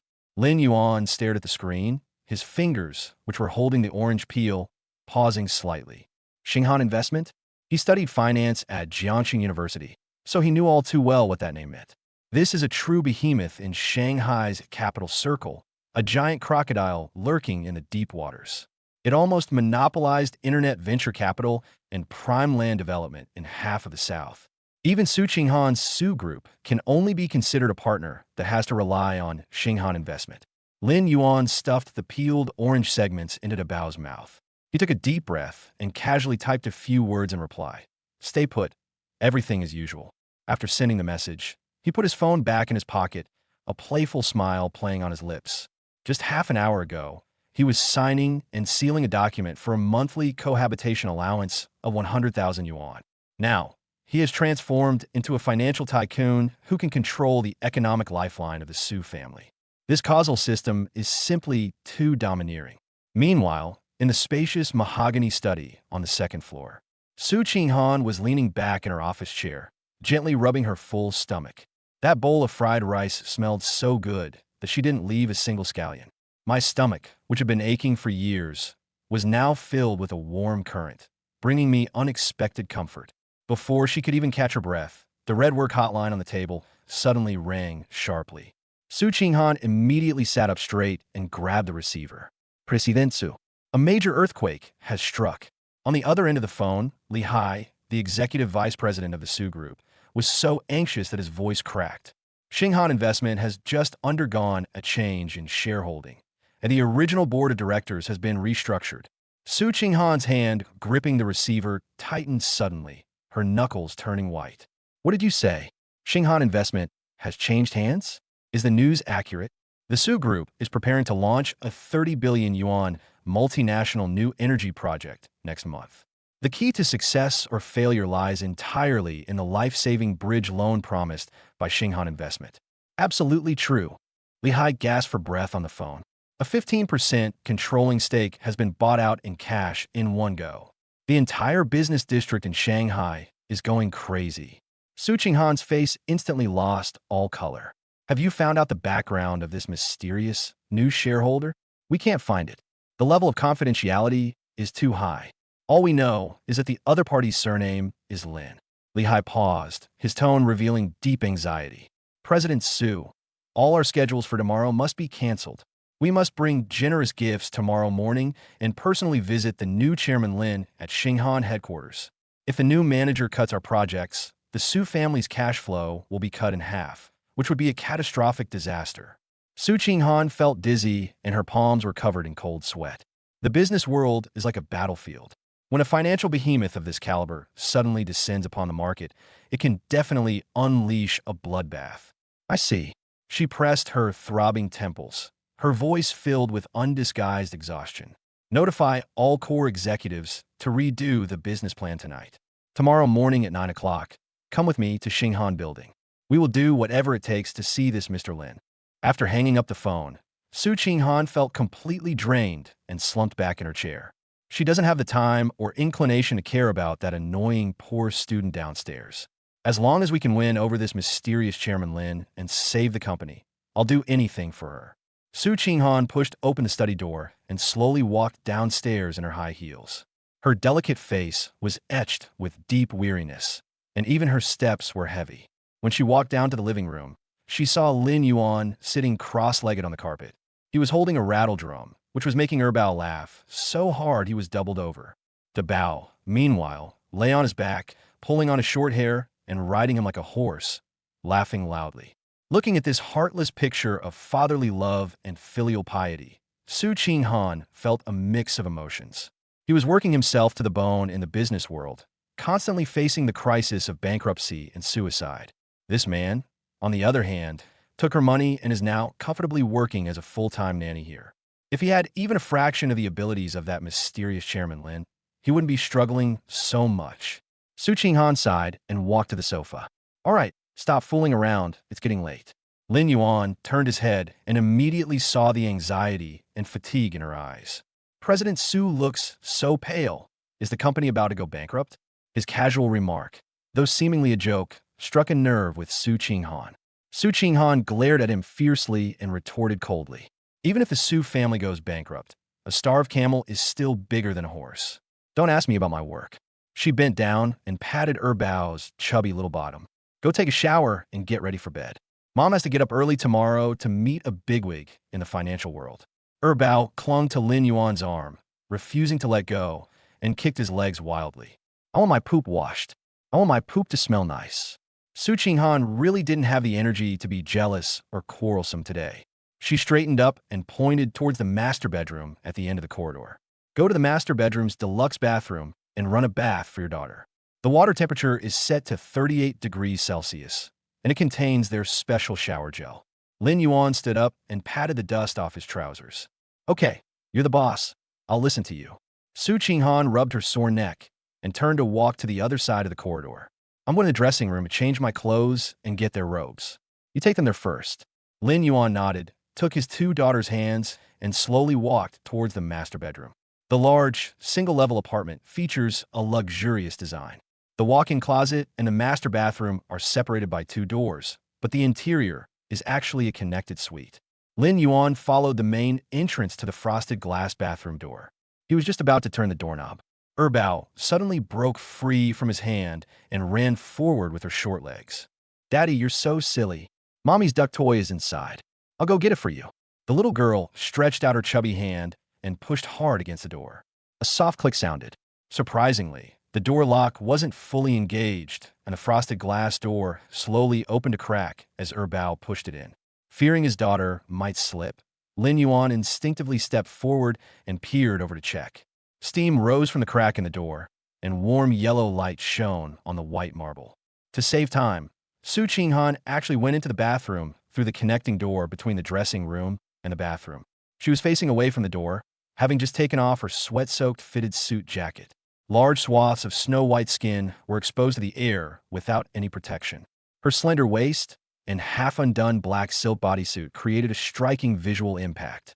Lin Yuan's eyes widened suddenly, and his breath caught in his throat. Just then, Su Qinghan noticed a cool breeze behind her. She turned around abruptly, only to meet Lin Yuan's gaze, which he hadn't yet managed to withdraw. The two locked eyes, and the air seemed to freeze completely in that instant. The next second, Su Qinghan frantically grabbed a large bath towel from the sink and covered her chest. Her beautiful face flushed bright red instantly, and she grabbed the shampoo bottle next to her and threw it at him. Lin Yuan, you damn scoundrel. Who told you to come in without knocking? Chapter 10. The adorable two kids become divine assists. A terrifying moment outside the bathroom door. Lin Yuan, you damn scoundrel. Who told you to come in without knocking? Accompanied by Su Qinghan's panic scream, a plastic bottle full of shampoo came whistling through the air. If it were an ordinary person, they would have been smashed in the face and bruised on the spot. However, with the support of the Absolute Calm module, Lin Yuan's dynamic vision was instantly enhanced to its maximum. He planted his feet firmly in a horse stance and suddenly thrust out his right hand. A dull thud. He held the large bottle of shampoo firmly in midair, less than 2 centimeters from the tip of his nose. The atmosphere in the steamy bathroom was extremely eerie. Su Qinghan gripped the large white bath towel tightly, pressing it against her chest. Her usually icy face was now as red as a ripe apple. Glistening water droplets slid down her slender swan neck and disappeared into the edge of the bath towel. Those alluring peach blossom eyes were filled with shame, indignation, and panic. You're still looking. Turn around. Su Qinghan gritted her teeth, her voice trembling. Lin Yuan quickly looked away and stared at the European-style chandelier on the bathroom ceiling. President Su, I'm not taking the blame for this, he said helplessly, but firmly defended his innocence. You were changing clothes inside and didn't even lock the door. How can you blame me for that? Before Su Qinghan could get angry, Bao, who was being shielded behind Lin Yuan, poked his little head out. The little girl held up a bright yellow plastic squirrel in her hand, her big eyes blinking. Mommy, you're so naughty. You didn't close the door when you took a bath. The second child added insult to injury in a childish voice and also stood up for his father in a very righteous manner. Mommy, don't scold Daddy. Daddy didn't see anything. Lin Yuan stumbled and nearly crashed into the doorframe. This drafty little cotton-padded jacket is definitely her own child. Isn't this the legendary case of protesting too much? Su Qinghan was so angry at her own daughter's words that she almost spat out blood. Lin Zipei, shut up. She was so anxious that she stomped her feet, forgetting that the marble floor was wet, and her shoes slipped suddenly. Ah, Su Qinghan let out a short gasp, her body leaning back uncontrollably. Lin Yuan instinctively wanted to rush over to help, but reason held him back. If you were to pounce on it, you'd be in deep trouble even if you jumped into the Huangpu River. Fortunately, Su Qinghan reacted quickly, grabbing the gold-plated sink next to her and barely managing to regain her balance. Get out of here, she said through gritted teeth, turning her head. Lin Yuan felt as if he had been granted a pardon and casually picked up Bao from the ground. I'll get out now. You can take your time washing. He strode out of the bathroom, closing the frosted glass door tightly behind him, and even heard the click of the lock clicking shut. Outside the door, Bao was leaning against the wall, holding a tablet computer with a half-smile on his face. The little girl's gaze towards Lin Yuan held a cunning that didn't belong to a 3-year-old. Lin Yuan touched his nose and coughed awkwardly twice. Come on, Dad will take you to the guest bathroom outside to wash up. The guest bathroom in the single-level apartment is also ridiculously spacious. Lin Yuan rolled up his trouser legs, tested the water temperature, and put the 2 little ones into the huge jacuzzi. With the system's support, even the way he squeezed shower gel was like he was having a top-notch spa treatment. Abundant white foam piled up on the water's surface, forming small snow-capped mountains. Daddy, I want that bubble crown. Bao pointed to his round head. Lin Yuan skillfully shaped her hair into a crown and then casually made a pair of rabbit ears for Bao. The bathroom echoed with the carefree laughter of the father and his 2 daughters. Water splashed everywhere, and Lin Yuan's already old t-shirt was completely soaked. There's a wall separating us. Su Qinghan, inside the master bedroom bathroom, listened to the commotion outside, her blush lingering. She looked down at her slender waist and cursed inwardly. How much did that bastard just see? For years have passed, and he's become even more shameless than before. Half an hour later, Lin Yuan wrapped the 2 clean-washed mythical beasts in 2 large bath towels, making them look like silkworms. He grabbed one in each hand and strode quickly to put them into the children's bed in the second bedroom. After telling a nonsensical Ultraman monster-fighting story for 10 minutes, the twins finally fell into a deep sleep. Lin Yuan wiped the sweat from his forehead and let out a long sigh. Taking care of this kid is even more exhausting than fighting with the king of soldiers, Lung Yu. He quietly closed the door and returned to his own guest room on the first floor. The room's decor is in no way inferior to that of a 5-star hotel. Lin Yuan walked over and threw himself heavily onto the soft bed in a starfish shape. The room was quiet, with only the slight hum of the central air conditioning. His heart, however, began to beat faster than usual. The faint scent of perfume from the master bathroom still seemed to linger in my nostrils. That stunning glimpse from just now unconsciously flashed through my mind. It has to be said that this ice-cold female tycoon's figure is truly flawless. Lin Yuan rubbed his temples, forcibly shaking those erotic images out of his mind. He's now a tycoon with a multi-billion-dollar conglomerate under his control. He needs to get down to business. Lin Yuan rolled over and pulled out his old phone with a cracked corner on the screen from his pocket. I just unlocked the door and was about to pull up Xinghan Investments' internal documents to take a look. The WeChat icon suddenly started jumping around wildly, and a bright red dot popped up. He clicked on the New Friends section. A glaring friend request popped up at the top. Her profile picture is a selfie of her pouting and acting cute, with her neckline so low it almost reaches her belly button. Lin Yuan recognized that face. It was that famous playboy from the broadcasting department of Jian University, named Chu Chu. The notes were written so beautifully that you could almost smell the aroma of tea through the screen. Senior Lin Yuan, I'm Chu Chu, the most beautiful girl in the broadcasting department. I saw what happened to you on the playground today. That old woman bullied you like that. You must have been wronged. Lin Yuan stared at the screen, his lips twitching twice. Old woman? Su Qinghan is only 26 years old this year, but she looks like a recent college graduate. This green tea B*TCH will fabricate any lie just to put others down and elevate herself. Before Lin Yuan could even click the reject button, the guest room door was suddenly pushed open a crack from the outside. Dabao was holding a rabbit doll, poking half of his little head in, his big, dark eyes staring intently at the screen in his hand. She keenly caught the name Chu Chu and immediately pushed open the door and came in. The little girl was wearing pink pajamas, hands on her hips, looking exactly like she was checking up on someone. Dad, you've only been here for 1 day, and there's already a vixen coming to see you? Lin Yuan shook his phone helplessly, determined not to take the blame. Don't talk nonsense. I haven't added any girls on WeChat in 4 years. She was the one who pushed me. Dabao snorted and nimbly climbed onto the bed with his short legs, snatching Lin Yuan's phone away. Should we approve it? Lin Yuan teased her deliberately. Dabao stretched out his little finger and hovered it fiercely above the screen. Screw you. Dabao raised his chin and pressed the reject button without hesitation. That vixen dares to call my mother an old woman. Her phone will definitely be infected with a Trojan virus tonight. Chapter 11. The most beautiful girl in the department blushed as she added him on WeChat. Dabao instantly deleted the unwanted suitors. Lin Yuan found it somewhat amusing to look at Dabao's sullen little face. He tilted his phone to the side, avoiding his daughter's outstretched hand, and didn't press the reject button directly. Blocking her directly won't work. The more you ignore this kind of person, the more she will take advantage of you. Lin Yuan knew the nature of this beauty in the department well. She was usually a playboy who wouldn't do anything without a profit. If we don't make things absolutely clear, who knows what kind of victim-themed essays they might write on the Jiangdao forum tomorrow. He tapped his index finger and pressed verify. The interface instantly redirected to the chat box, and the other person was already a friend.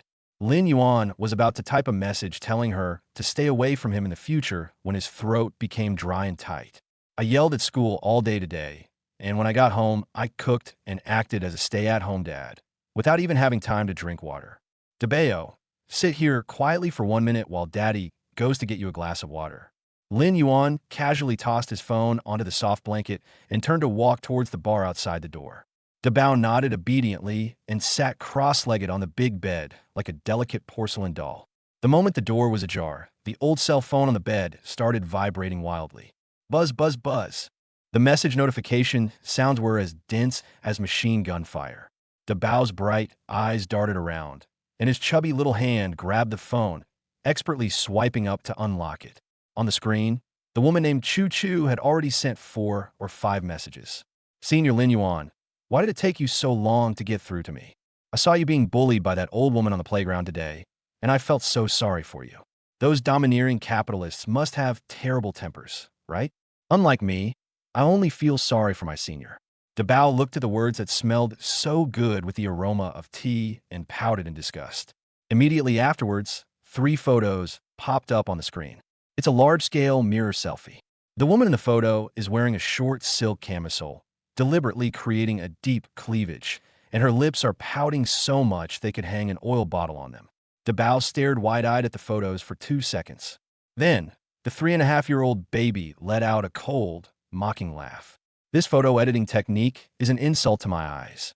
She extended her short, chubby index finger, double-tapped the screen to zoom in on the photo, her face full of disdain. Her chin was pushed so hard that even the door frame behind her was warped. Even space folding technology couldn't twist it like that. Dabao muttered to himself as he activated battle mode. Protecting her father from being deceived by those glamorous and shameless women is her inescapable responsibility as the eldest daughter.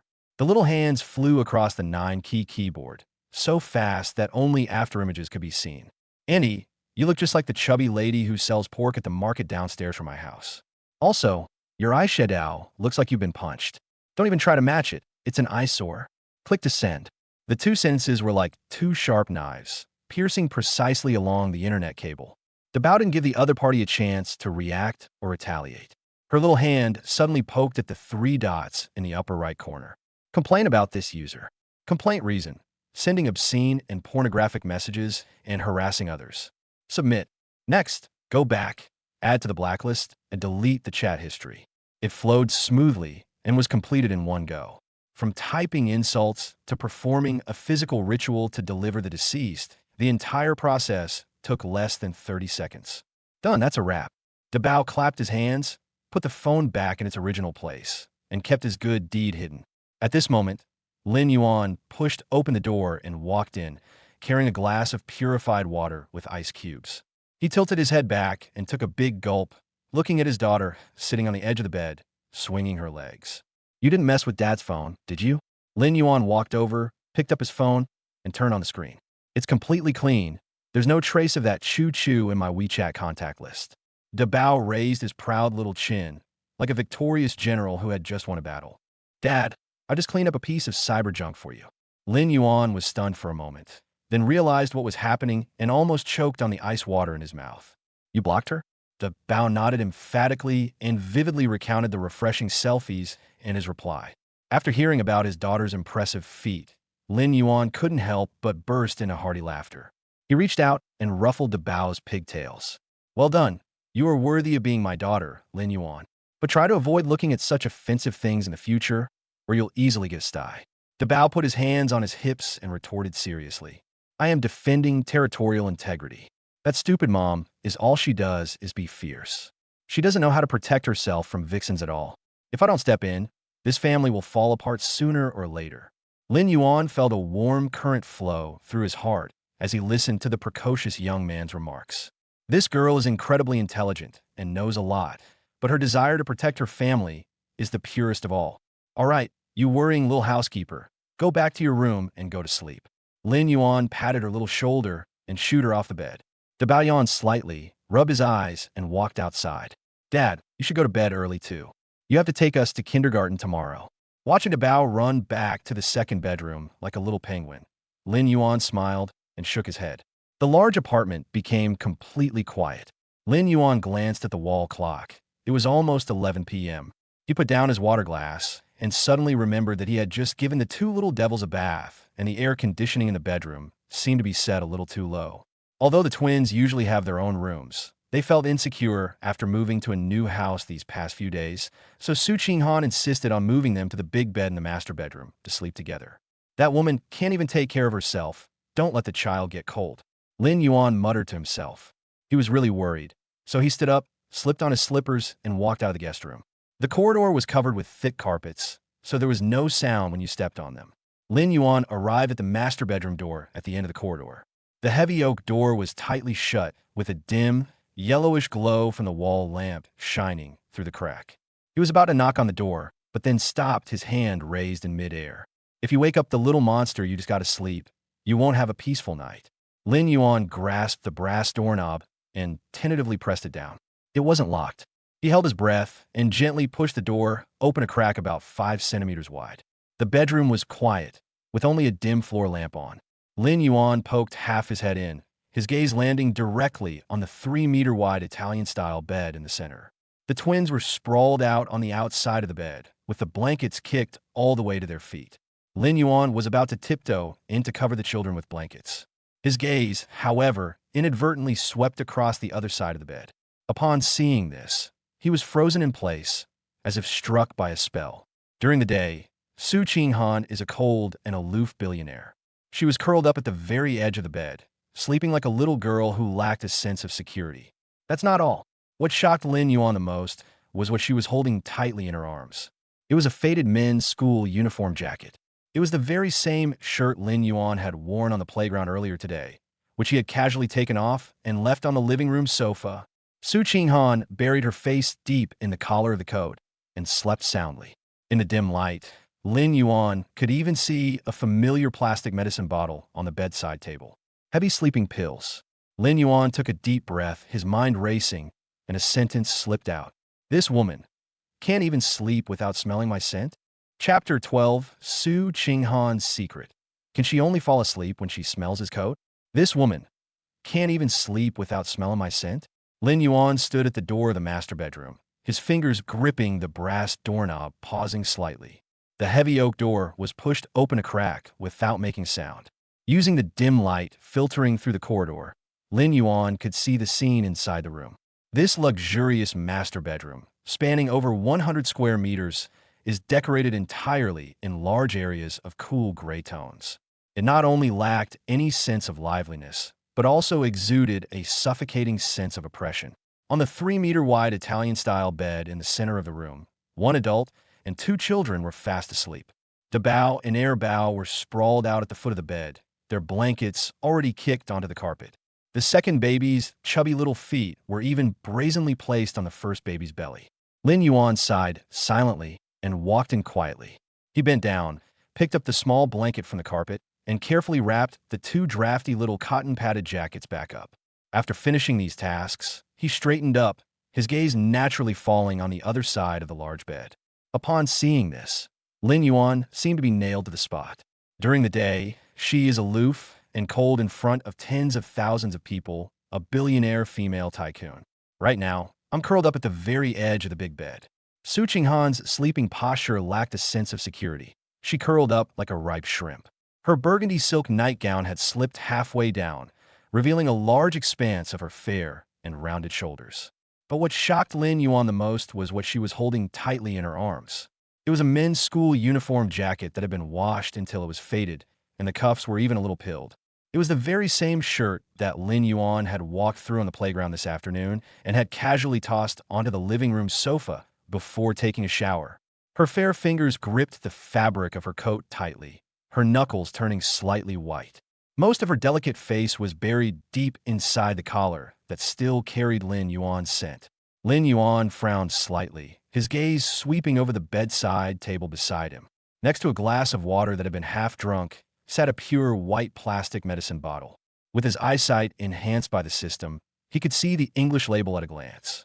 That was a heavy sleeping pill, a prescription drug with extremely strong side effects. Lin Yuan suddenly realized. No wonder this woman, despite her young age, always has a temper like a powder keg ready to explode at any moment. As the person in charge of a conglomerate worth hundreds of billions, the pressure she endures is beyond the imagination of ordinary people. Prolonged nervous tension led to severe sleep disorders. Today, Lin Yuan possesses the Grandmaster-level aura and soothing halo bestowed upon him by the system. This subconscious aura that allows one to completely relax lingered on his undergarments. For Su Qinghan, who suffers from chronic insomnia, it was practically the most lethal tranquilizer. Looking at the strong woman on the bed who had let down all her guard, Lin Yuan felt a strange tenderness welling up in his heart. After all, she was just a 26-year-old woman. She also had to single-handedly raise 2 energetic little mythical beasts and shoulder the heavy burden of the entire family. A night breeze blew in through the slightly ajar French windows, bringing a touch of coolness. Su Qinghan shivered in her sleep, her brows furrowing in pain. She instinctively hugged the coat in her arms tighter, letting out a muffled murmur. Lin Yuan slowed his breathing and walked to the bedside. He reached out and pinched the corner of the blanket, gently pulling it up to cover her bare shoulders. Just as he was about to withdraw his hand, Su Qinghan suddenly reached out and grabbed Lin Yuan's sleeve. "Don't go." Her sleep-talking was as soft and sweet as a little girl who couldn't find her way home, a stark contrast to her aloofness during the day. Lin Yuan's body stiffened, and his heart skipped a beat. He held his breath and very gently pried open her slender fingers, stuffing the old coat back into her hands. After doing all this, Lin Yuan tiptoed out of the room like a thief. He didn't let out a long sigh of relief until the corridor door was locked again. Nothing was said that night. The next morning, sunlight streamed into the living room of the spacious apartment through the floor-to-ceiling windows. The tempting sound of frying wafted from a kitchen. Lin Yuan was wearing a simple white t-shirt and an apron tied around his waist, busy at the kitchen counter. In the frying pan, several golden-brown pan-fried buns were sizzling and emitting a rich aroma of scallions. In the pressure cooker next to it, fresh shrimp and lean pork porridge was still simmering. "Wow, it smells so good." Bao, wearing a dinosaur onesie, was the first to rush into the kitchen with his short legs. The little girl hadn't even washed her face before she grabbed Lin Yuan's leg and started climbing up. Daddy, Erbao's tummy says it's starving. Dabao followed behind, pinching his sister's cheek with a hint of disgust. You glutton, go wash your hands and brush your teeth, or Dad won't give you any food. Lin Yuan smiled and turned off the stove, then packed the pan-fried buns onto a plate. Go on, wash your hands and come out for breakfast. Dad will take you to kindergarten today. Just as the father and his two daughters were enjoying themselves, a soft footstep came from the stairwell. Su Qinghan came downstairs wearing a smart beige business suit and slippers. Her complexion was unusually good, and the dark circles under her eyes had completely disappeared. Even her eyebrows and eyes, which were usually adorned with a cold and hard makeup, now exuded a rare gentleness. This was the deepest and most restful sleep she had had in the past 4 years. Awake? Go wash your hands and come have some porridge. Lin Yuan carried the casserole to the restaurant and casually greeted the guests. Su Qinghan pulled out a high-back chair and sat down, looking at the delicious-looking breakfast on the table, and swallowed hard. She had just picked up the spoon and taken a sip of the shrimp porridge when the sweet and savory flavor exploded on her taste buds. The warm current slid down her esophagus into her stomach, making her feel so comfortable that she almost squinted her eyes. But this woman is a natural-born queen of stubbornness. She put down her spoon, picked up a napkin, and elegantly wiped the corner of her mouth. Don't think that just because you make breakfast you can act like a tyrant in this house. Su Qinghan reverted to her aloof and icy demeanor. Remember the agreement you signed last night, and know your place. Lin Yuan pushed a plate of pan-fried buns in front of his two daughters and couldn't help but laugh when he heard this.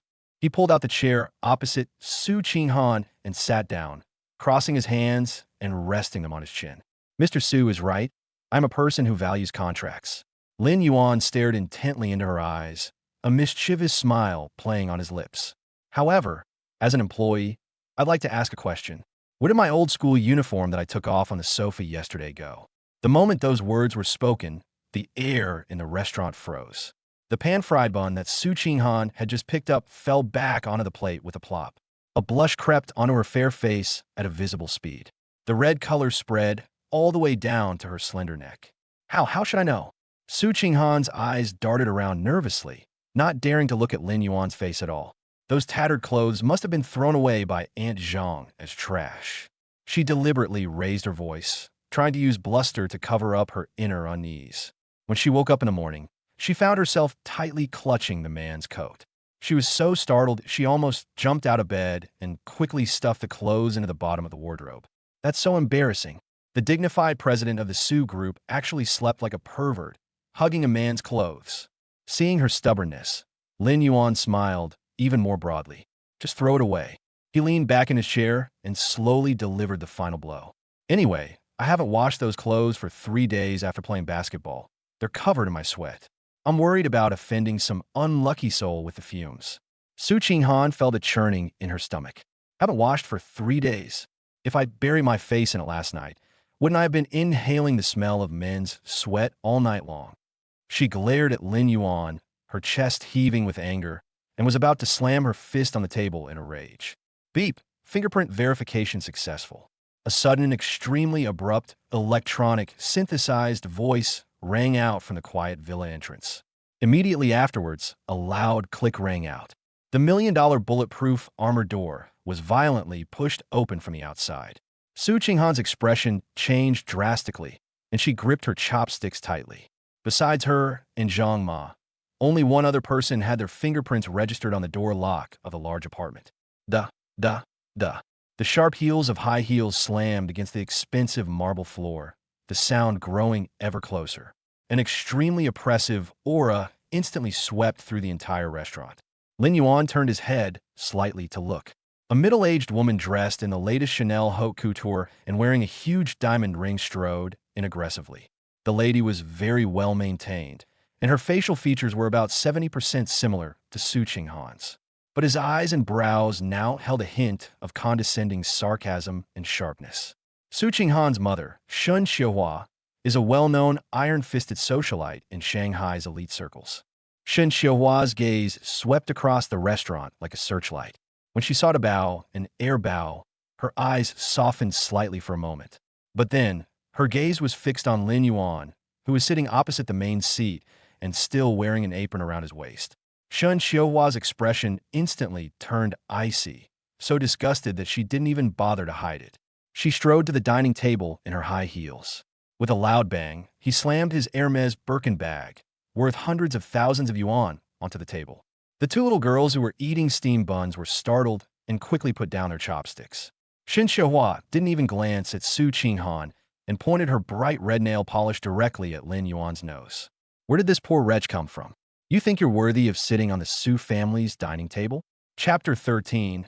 Mother-in-law comes to check up on him, and the male protagonist pulls out a billion-dollar bank account. Where did this poor wretch come from? You think you're worthy of sitting on the Su family's dining table?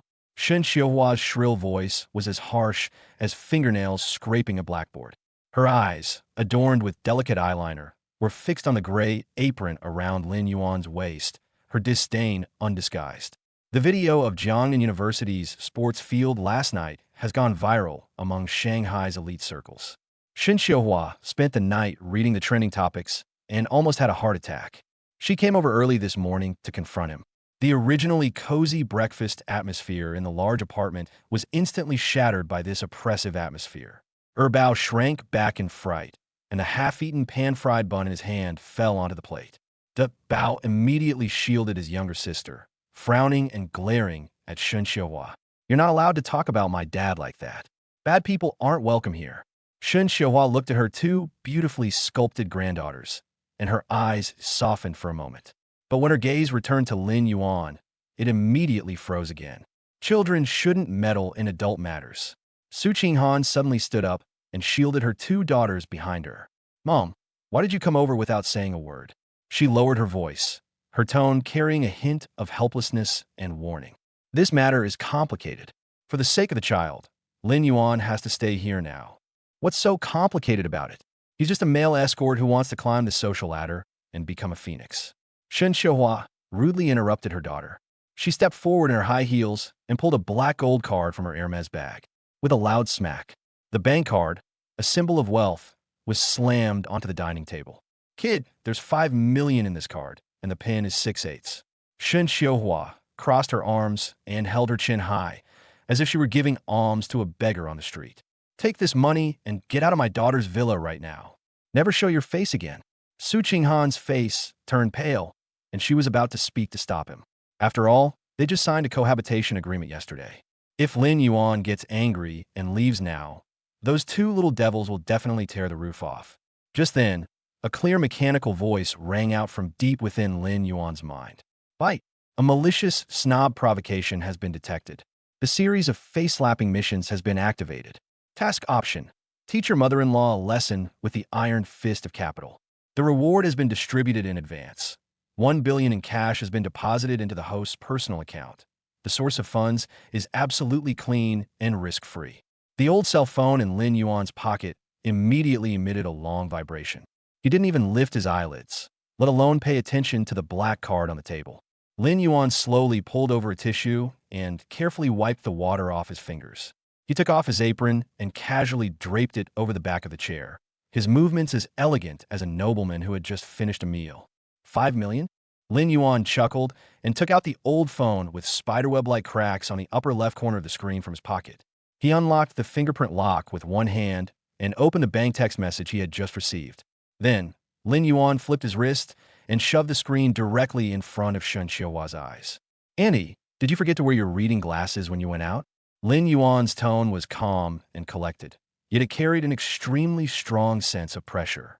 The amount of money I'm using to throw at people isn't even enough to cover the interest on my savings account last night. Shen Xiuhua had prepared a whole host of sarcastic and cutting remarks, but they instantly got stuck in her throat. She glanced at the screen of the broken phone almost instinctively. ICBC, 1 billion renminbi was transferred into your account, ending in 8888 at 8:05. Current available balance. Shen Xiuhua froze. Her face, covered in thick foundation, twitched violently. 1, 10, 100, 1,000, 10,000, 100,000, million, 10 million, 100 million. 1 billion. A full billion. This doesn't even include the total balance that comes after that, where the digits are illegible. Even for a conglomerate like the Su Group, which is hundreds of billions in assets, it would take several days of board meetings to withdraw $1 billion in cash at once. And this poor student in front of me, wearing a cheap t-shirt, actually has so much liquid capital in his current account? Shen Qiuhua gasped, feeling a wave of dizziness and her blood pressure spike. Su Qinghan stood to the side and also secretly glanced at the screen. Her beautiful peach blossom eyes widened instantly, her face filled with disbelief. Wasn't that bastard a penniless pauper yesterday? Where did this huge sum of money come from? In a flash, Su Qinghan recalled the urgent phone call from the vice president last night. Xinghan Investment has a new mysterious major shareholder, who also has the surname Lin. Could it be that? Su Qinghan's heart suddenly started pounding, and the way she looked at Lin Yuan completely changed. Shen Qiuhua's legs suddenly went weak, and she quickly grabbed the edge of the table to avoid falling. Her intuition, honed over decades of experience in the business world, told her that she had met her match. He can casually pull out $1 billion in cash, yet he uses such a cheap phone to pretend to be poor. This is definitely the crown prince from one of the top reclusive families in the capital who's out experiencing life. Shen Qiuhua's expression changed faster than turning the pages of a book. The acerbic lady who was sharp-tongued just a moment ago now forced out a fawning smile that looked more like a grimace. Oh dear, look at the mess this has made. It's like the flood washed away the Dragon King's temple, isn't it? She hurriedly stuffed the 5 million black card on the table back in her bag, nervously rubbing her hands together. Their once proud heads were now bowed, so low they seemed to be touching the marble tabletop. Xiaolin, Annie was just joking with you. Don't take it to heart. Shen Qiuhua was all smiles, and her tone was so warm that even Su Qinghan felt a little nauseous. Which young master in the capital are you? Why didn't you tell Qinghan beforehand, so that Annie could send a car to pick you up? She now sees Lin Yuan as a glittering mountain of gold. Lin Yuan didn't even bother to look at her again, and simply put his phone back in his pocket. He had seen too many of these snobs who fawned over the powerful and looked down on the weak.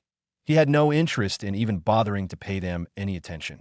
Lin Yuan bent down, picked up Bao with one hand, and held De Bao's hand with the other. He glanced down at the 200 yuan digital watch on his wrist and casually interrupted the other person's attempt to get closer. Sorry, whoever I am, I don't have time to chat with you right now. Lin Yuan turned and walked towards the entrance hall, casually grabbing the Porsche car keys from the cabinet. I need to take my 2 kids to kindergarten. Chapter 14, First Day of Kindergarten. The arrogant kid gets beaten up by the second child. The underground parking garage was filled with all sorts of limited edition supercars, making it look like a mini car show. Lin Yuan glanced around, his gaze lingering on the eye-catching Ferraris and Rolls-Royces. He chose the most low-key black Porsche Cayenne in the corner. Press the unlock button, and the car lights flash. Lin Yuan opened the car door and stuffed the 2 little ones, dressed in matching British-style school uniforms, into the backseat car seats. With a deep roar from the engine, the Cayenne drove out of the Xishan luxury villa district. Half an hour later, the gates of the Modestun Noble Bilingual Kindergarten came into view. The security level here is comparable to that of a bank vault, with 2 rows of smartly dressed foreign security guards standing in front of the tall iron gate. The buildings inside are replicas of European fairy tale castles, 1-to-1, and are extremely luxurious. A red carpet was laid out at the entrance, and the cars that came and went were all luxury cars like Maybachs and Bentleys. Any parent you pick out is a well-known figure in Shanghai's business world. Lin Yuan parked the car, walked around to the back seat, and opened the car door. He held the hand of his beautiful daughter in one hand and walked towards the door in the morning light. Bao was exceptionally excited today, skipping and jumping as he walked. She held Lin Yuan's index finger tightly with one hand and pinched a squeaky little yellow duck with the other. Daddy, today the teacher and the children can all see that Bao has pooped. The little girl tilted her round face up, her big eyes sparkling with pride. Bao walked beside him, his little chin held high. That's right, I told him yesterday that my dad is the most handsome man in the world. Lin Yuan couldn't help but smile as he listened to his 2 daughters' innocent words.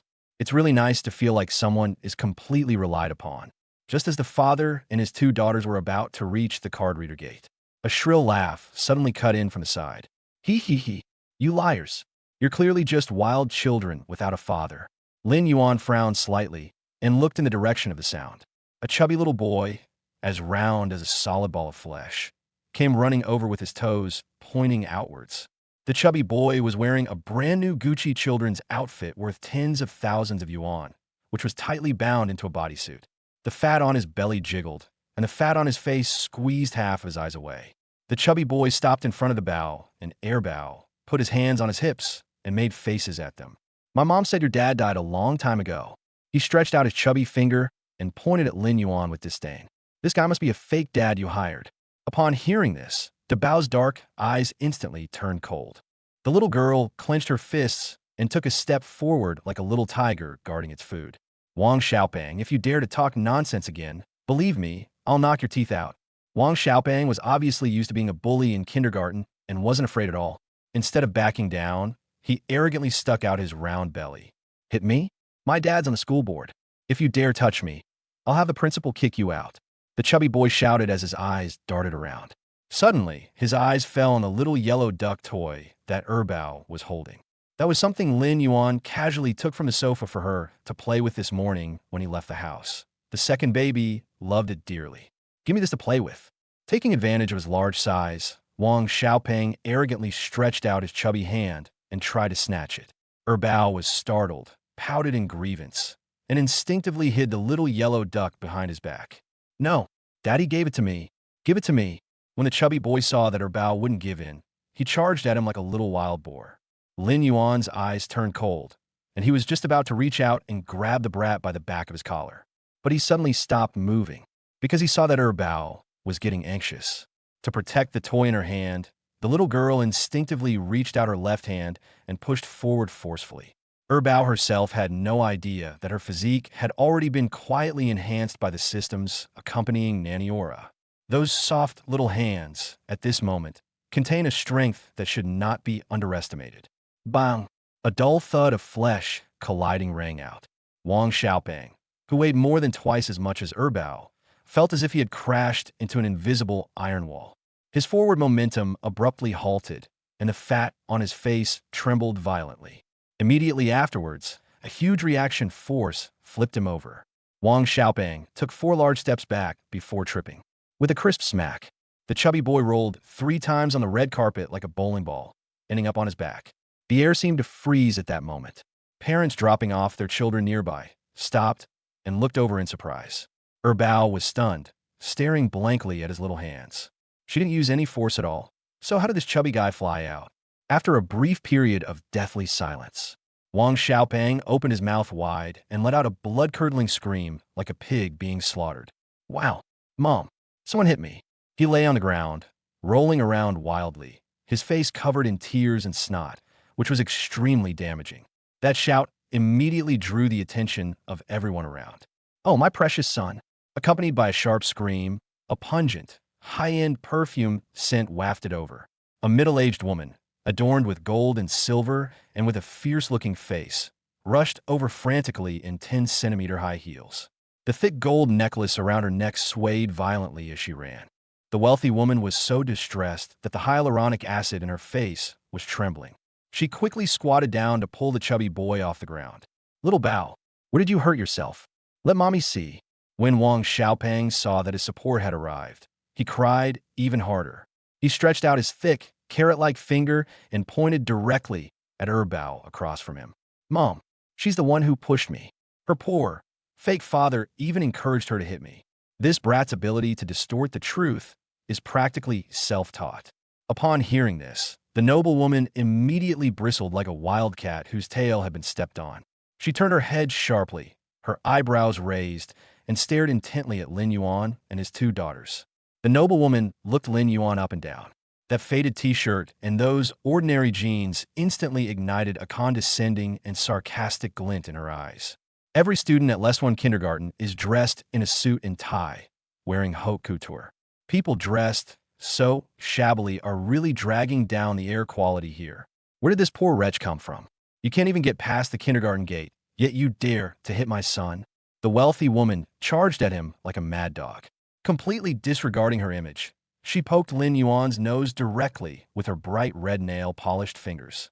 Spittle flew everywhere, and the voice was so sharp it could pierce eardrums. My husband is a member of the board of directors of this kindergarten. The noble woman gritted her teeth, her eyes filled with malice.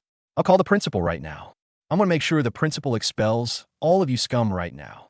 I'll make sure you never find a school to attend in Shanghai again. Chapter 15. This wealthy woman wants to throw money at me? Sorry, I just bought this place. The wealthy woman's sharp curses shattered the tranquility at the kindergarten entrance. The owners of luxury cars dropping off their children all stopped in their tracks. Isn't that Chairman Wang's wife? Who messed with this shrew? This young man looks unfamiliar and is dressed so shabbily. He's probably in for a lot of trouble. People pointed and whispered, automatically making way for the lady of leisure. Lin Yuan stared coldly at the finger that was about to poke his nose, his eyes showing no emotion whatsoever. Before he could even speak, a middle-aged man with a receding hairline stumbled out of the kindergarten's European-style iron gate. Oh dear, Madam Wang, please calm down. What's wrong?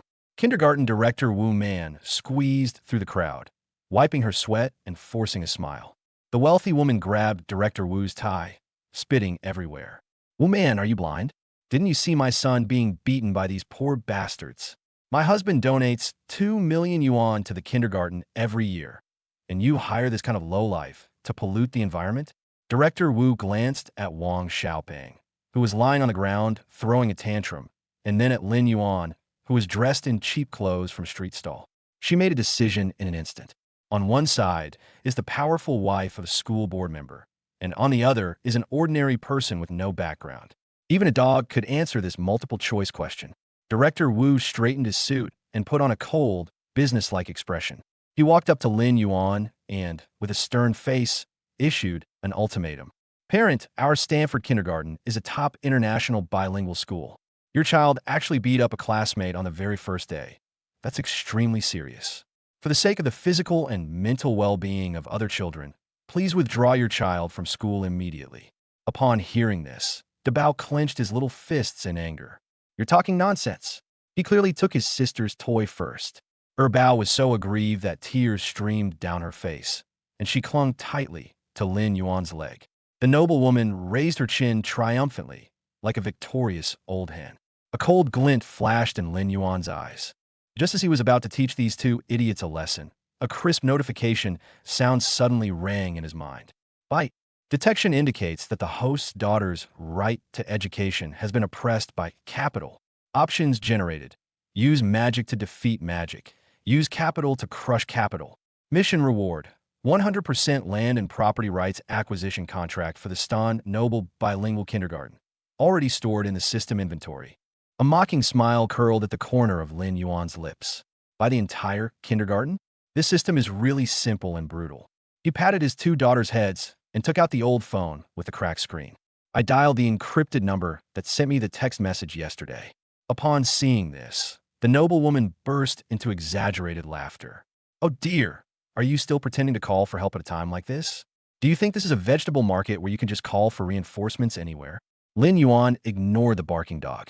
The call connected instantly, and a respectful and capable female voice came from the other end. Chairman Lin, Xinghan Investments Legal Department, is on standby at any time. Lin Yuan spoke in a flat tone. Complete the entire process of acquiring the Modestun kindergarten within 1 minute. Clear. The call ended. A burst of laughter erupted from the crowd. Madame Wang laughed until tears streamed down her face, pointing at Lin Yuan with uncontrollable glee. Principal Wu, did you hear that? This penniless guy said he wants to buy our kindergarten. These days, even mentally ill people can have children. Director Wu also looked on with disdain and was just about to call security to kick people out. Suddenly, his phone started vibrating frantically in his pocket, like a death knell. Wu Man took it out and saw the head office boss's personal number flashing on the screen. His heart skipped a beat, and he quickly pressed the answer button. Hello, Chairman. Wu Man, you idiot. Are you causing trouble at the door? The roar from the other end of the phone was deafening. 30 seconds ago, Xinghan Capital acquired the entire ownership of our early childhood education group. The new boss is right in front of you. If you dare to offend him, I'll throw you into the Huangpu River to feed the fish. Principal Wu's legs went weak, and her phone fell to the ground with a thud. The big boss then sent a photo of a new boss. He hurriedly picked up his phone, opened the picture, and took a look. The angular face in the photo is exactly the same as the young man in the cheap t-shirt in front of me. Cold sweat instantly soaked through Director Wu's shirt. He was trembling all over and scrambled to Lin Yuan's side. Chairman Lin, I was blind to your abilities. Please have mercy. Director Wu bowed deeply at a 90-degree angle, her head almost hitting Lin Yuan's knee. The entire room fell silent. The laughter of everyone abruptly stopped, as if someone had collectively grabbed them by the neck. Madame Wang's plump face froze, and she stammered. Wu man, are you crazy? Why are you calling this penniless bastard Dong? Director Wu suddenly sat up straight and pointed at Madame Wang's nose, cursing loudly. Shut your stinking mouth. Mr. Lin is now the sole and largest shareholder of this kindergarten. Don't tell me your husband is just a figurehead. Even if he were the king of heaven himself, he'd still get out of here today. The lady was struck dumb, staggered back 3 steps, and fell hard onto the red carpet. The chubby boy who was rolling around on the ground was so frightened that he forgot to cry out. Lin Yuan looked down at Wu Man, whose face was ashen, his tone devoid of any warmth. Now that you know who I am, tell me, who should drop out of school? Principal Wu wiped away a cold sweat, immediately straightened her back, and turned around. Security team, immediately remove all of Wang Xiaopeng's personal belongings from the park. From today onwards, the Wang family is officially blacklisted by Stan Kindergarten and will be permanently barred from admission. Several foreign security guards pounced on them like wolves, grabbed the bewildered lady and the chubby boy, and threw them out of the cordon without any mercy. Mrs. Wang sat on the curb like a shrew, her eyes glazed over, becoming the laughingstock of Shanghai's high society. The parents watching gasped in astonishment, their eyes instantly filled with awe and fervor as they looked at Lin Yuan. Buying a top university on a whim? That's true hidden talent. Lin Yuan bent down and kissed his 2 daughters' foreheads. Go on, behave well inside and listen to your teacher. No one will dare bully you. The Bao and heir, Bao happily followed their teacher through the castle gate. After watching his daughters go inside, Lin Yuan turned and walked toward his Porsche. As soon as I opened the car door, my phone vibrated again in my pocket. It was a report call from the female president of Xinghan Investment. Lin Yuan leaned against the car door, casually answered the call, a relaxed smile on his lips. Well done. In the future, for such minor matters, just follow the procedures directly without having to ask for instructions. The morning sunlight shone on his handsome profile, outlining a breathtaking charm. However, it was in a hidden corner just across the street. A black Volkswagen lowered its window by a narrow crack. Lung Yu held up a high-definition camera with a telephoto lens and quickly pressed the shutter. In the video, Lin Yuan is smiling broadly as he speaks into the phone, looking relaxed and natural. Lung Yu looked at the intercepted call frequency and saw that it was a woman's voice. Without hesitation, she packed the photos and sent them to Su Qinghan, who was in the middle of a morning meeting. A brief written report was attached below. President Su, after dropping off his child, Lin Yuan had a long, ambiguous phone conversation with an unidentified woman at the kindergarten gate, and he seemed quite pleased with himself. Chapter 16, Su Qinghan is jealous. Which vixen did you call? The top floor of the Su Group headquarters, the president's office. At the large mahogany conference table, a dozen senior executives were nervously reporting on the quarterly financial report. Su Qinghan sat in the main seat, her brows slightly furrowed, toying with the diamond-encrusted fountain pen in her hand. Buzz. My personal cell phone, which was on the table, vibrated. Su Qinghan casually tapped the screen. It was an encrypted message. Zenda, Leng Yue. Below is a high-resolution photo and a short text. In the photo, the early autumn morning light shines on the kindergarten entrance. Lin Yuan leaned against the door of the Black Heian, holding a phone in his hand, a relaxed yet charming smile playing on his lips. That genuine, joyful smile. Su Qinghan had known him for 4 years, and she had never seen him show it to her before. His gaze shifted downwards, sweeping over the report text sent by Lung Yu. He had a long, ambiguous phone conversation with an unidentified woman and appeared quite pleased. Smack! Su Qinghan slammed the pen heavily on the table. The loud noise startled the sales director, who was giving a PowerPoint presentation, so much so that he almost bit his tongue. The entire conference room fell into a deathly silence. All the executives were too afraid to even breathe, thinking that the boss was dissatisfied with the performance and was about to unleash a massacre. Su Qinghan stared intently at the smiling profile of the man on the screen, a nameless anger rising in her chest. That bastard. I just signed a cohabitation agreement yesterday, and will receive 100,000 yuan a month for living expenses. Did he run out early this morning to have a long phone conversation with another vixen? And she's smiling so brightly. Does she think her sugar daddy is dead? That concludes today's meeting. Su Qinghan suddenly stood up, grabbed her suit jacket from the back of the chair, and walked out with a cold face. Send the rest of the files to my email. I'm leaving Get Off Work early today. The room, full of executives, were left looking at each other, wondering if they were all hallucinating. That female boss, known as the workaholic of Shanghai's business world, who hasn't taken a single day off in 3 consecutive years. He actually left early at 3 p.m., which is unprecedented for him. Half an hour later, the Maybach quietly drove into the Shishan Villa area. Su Qinghan, wearing high heels, pushed open the luxurious entrance door of the large apartment. The living room was quiet.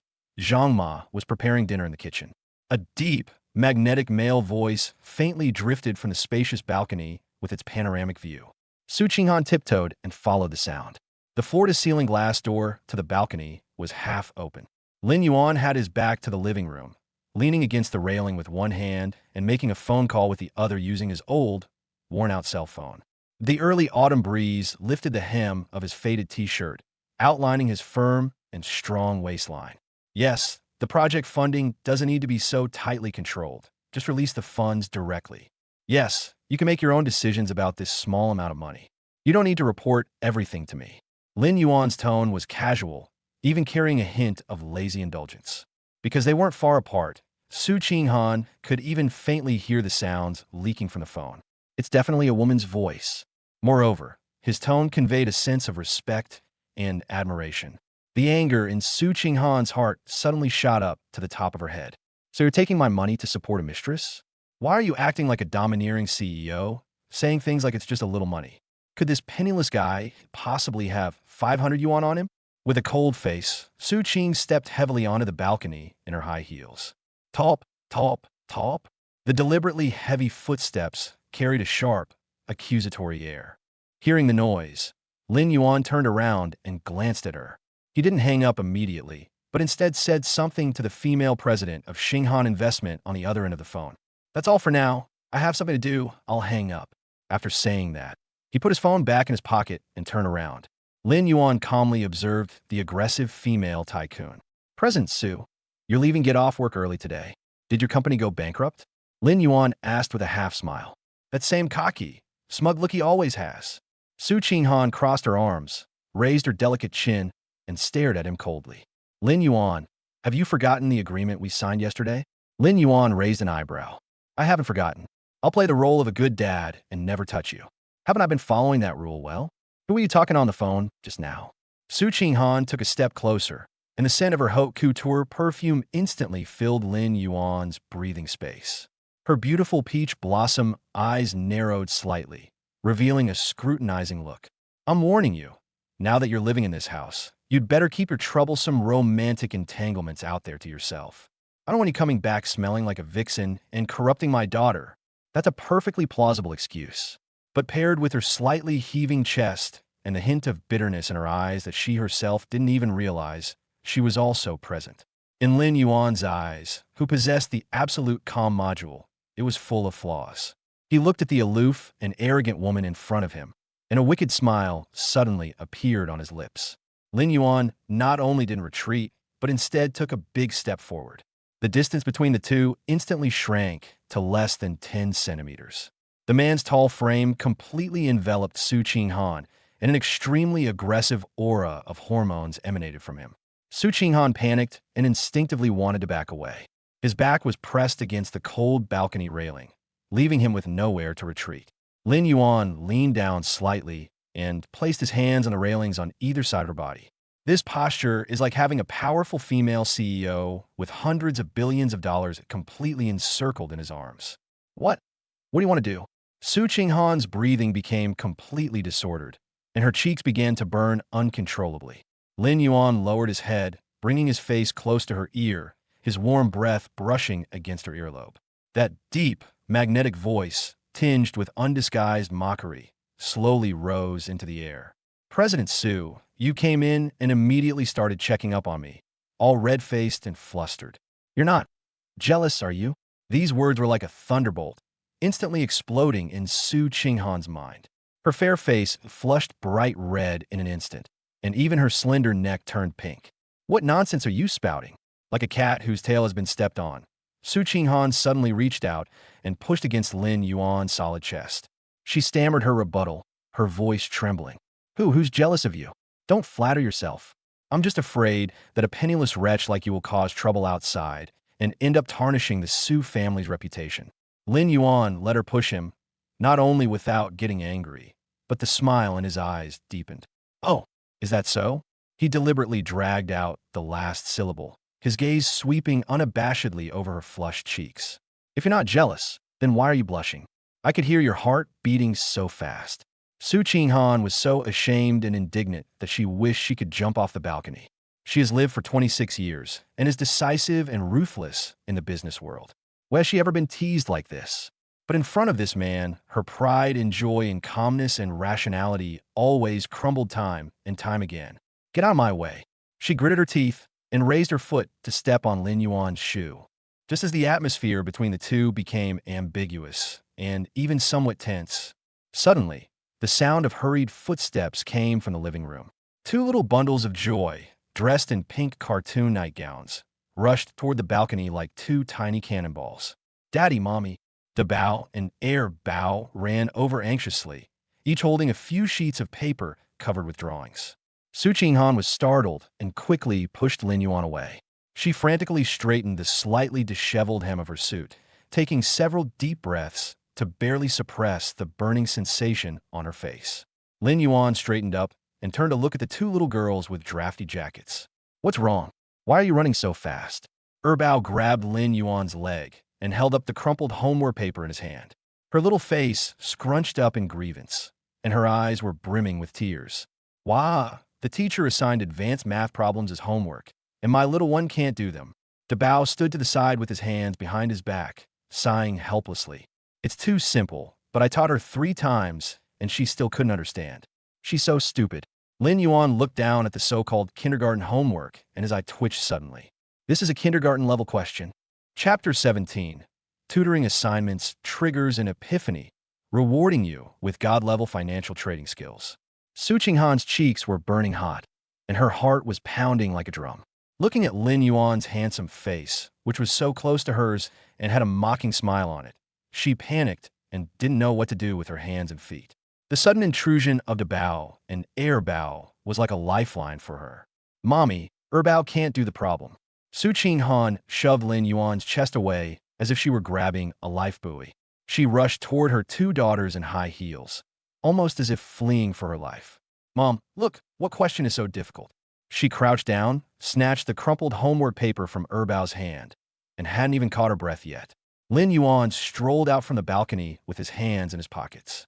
Watching the female CEO's retreating figure, the smile on his lips grew even wider.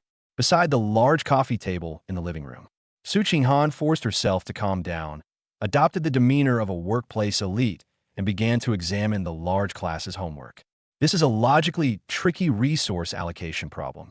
A has 3 candies and B has 5. C borrows 2 candies from A to give to B, promising to return 3 candies tomorrow. Who will have the most candies tomorrow? Su Qinghan frowned slightly. Is this prestigious kindergarten in Stanford seriously ill, giving 3.5-year-olds such convoluted questions? But as the top science student in the college entrance examination that year, this kind of logic was naturally not difficult for her. She picked up a pencil and began writing out equations on the draft paper. Bao, look, let's treat A as the unknown X and B as Y. When C borrows $2, A's balance becomes X minus 2. With interest, it will be X plus 1 tomorrow. Su Qinghan spoke eloquently and logically. She turned her head and looked at her youngest daughter with confidence. Bao was biting his chubby little finger, his big eyes filled with confusion. Mommy, what is X? Can I eat it? Su Qinghan's confident expression froze instantly. She took a deep breath and patiently repeated it. X is not food, it's a code. You just need to remember the formula and then substitute the numbers in at the end. 5 minutes later, a layer of fine sweat appeared on Su Qinghan's fair forehead, and her high heels tapped impatiently on the carpet. Bao pouted, and tears were already welling up in her eyes. Wah, Bao doesn't understand. Is Bao a little idiot? Dabao, standing nearby, sighed, wearing a helpless expression as if watching a show. Mom, your explanation is making me dizzy, let alone my sister. Puffed. Lin Yuan couldn't help but laugh out loud. Su Qinghan turned her head sharply, glaring at him with a mixture of anger and embarrassment. What are you laughing at? If you're so capable, then teach me. If you can explain it clearly, I'll change my surname to yours today. I'll just take my surname, but Lin Su sure sound a bit awkward. Lin Yuan walked over, sat cross-legged on the carpet next to her, and casually took the pencil. He held her bow in his arms and wiped the little girl's eyes with a tissue. Don't cry. Mommy's explanation was too complicated. Daddy will play a candy-sharing game with you. Upon hearing about playing games, Erbao immediately sniffed and nodded obediently. Think about it. It is the chubby boy next door who always steals your toys, and B is your older sister. Lin Yuan's voice was gentle and vividly evocative. You are the clever C. The chubby boy has 3 candies. You borrow 2 from him and promise to return the other 3 tomorrow. Erbao's big eyes lit up. Then what? Lin Yuan drew 3 small circles on the paper with a pen. You gave the 2 borrowed candies to your sister. Now your sister has 7 candies. But you try to get something for nothing today, taking the fat boy's candy to curry favor with your sister. Tomorrow you can ask your sister to give him 3 more pieces back. In the end, the chubby boy earned $1, the older sister earned $1, and you didn't spend a single penny. So you became the biggest winner. Lin Yuan pinched Erbao's nose. Do you understand? Erbao's eyes widened instantly, and he clapped his little hands excitedly. Got it. Erbao is the smartest. He'll give his sister the candy from the chubby boy, and Erbao won't spend any money. Dabao's eyes lit up, and he silently gave his dad a thumbs up. This robber's logic, so simple and easy to understand, is absolutely brilliant. Just then, a crisp notification sound suddenly rang out from deep within Lin Yuan's mind. Bite. The system detected that the host has perfectly tutored his daughter's homework, triggering an educational critical hit reward. Congratulations, host. You have obtained the following talent modules: God-level financial trading skills and photographic memory. Buzz. A vast amount of financial knowledge, candlestick charts, top Wall Street risk control models, and the principle of leverage. Like a flood bursting its banks, it instantly poured into Lin Yuan's brain. His fingers paused slightly, and his eyes became incredibly deep at that moment. With his photographic memory, he thoroughly grasped those obscure financial theories, making them second nature. To make sure the second child remembers this process of getting something for nothing, Lin Yuan's pencil never stopped. He subconsciously applied the trading knowledge he had just acquired and casually drew a dynamic flow diagram on a piece of draft paper. Fund pool, candy, leverage channel, interest hedging, repayment tomorrow. The pen tip made a soft, scratching sound as it scratched against the paper. Su Qinghan originally wanted to mock his fallacies and heresies. But when her gaze fell on the draft drawing Lin Yuan had produced, she was struck dumb. It was a few simple circles and arrows. But in the eyes of the female tycoon who steers a multi-billion-dollar conglomerate, it stirred up a huge wave. This is not a candy-sharing game at all. This is clearly a rigorous and logically flawless top-tier short-selling model from Wall Street. By taking advantage of the time difference and using leverage to lend out assets, they sell at high prices to cash out and then buy back at low prices to close out their positions. Every arrow has precisely hit the core of the financial crisis. Su Qinghan's pupils contracted sharply, and her breath caught in her throat for a moment. She stared intently at Lin Yuan's nonchalant profile, a storm raging within her. This model was so thoroughly studied that even the risk control experts at the Su Group, who earn millions of yuan a year, couldn't draw it this clearly after 3 months of research. How could a poor senior student about to graduate possibly draw something like that on a scrap paper? You. Su Qinghan pointed to the charts on the paper, her voice trembling slightly. Where did you get this picture from? Lin Yuan snapped out of his daze, glanced at the financial model he had subconsciously drawn, and gave a perfunctory reply. Just a doodle, only for kids to look at and talk about. What, Mr. Su, do you want to become my apprentice? Just a scribble. Su Qinghan was so angry she almost ground her teeth to powder. He actually claimed that this short-selling theory, which could directly cause bloodshed in the financial world, was just nonsense. She suddenly remembered the change of ownership of Xinghan Investment that morning. Then, recalling Lin Yuan's composed demeanor as someone in a superior position when he was making a phone call on the balcony earlier. A crazy idea sprouted in Su Qinghan's mind. Could it be that he really isn't an ordinary college student? Is that mysterious Chairman Lin, who spent billions to buy Xinghan Investment, really him? The thought had barely crossed her mind when she forcibly suppressed it. Impossible, absolutely impossible. For years ago, he could endure such humiliation for 20,000 yuan.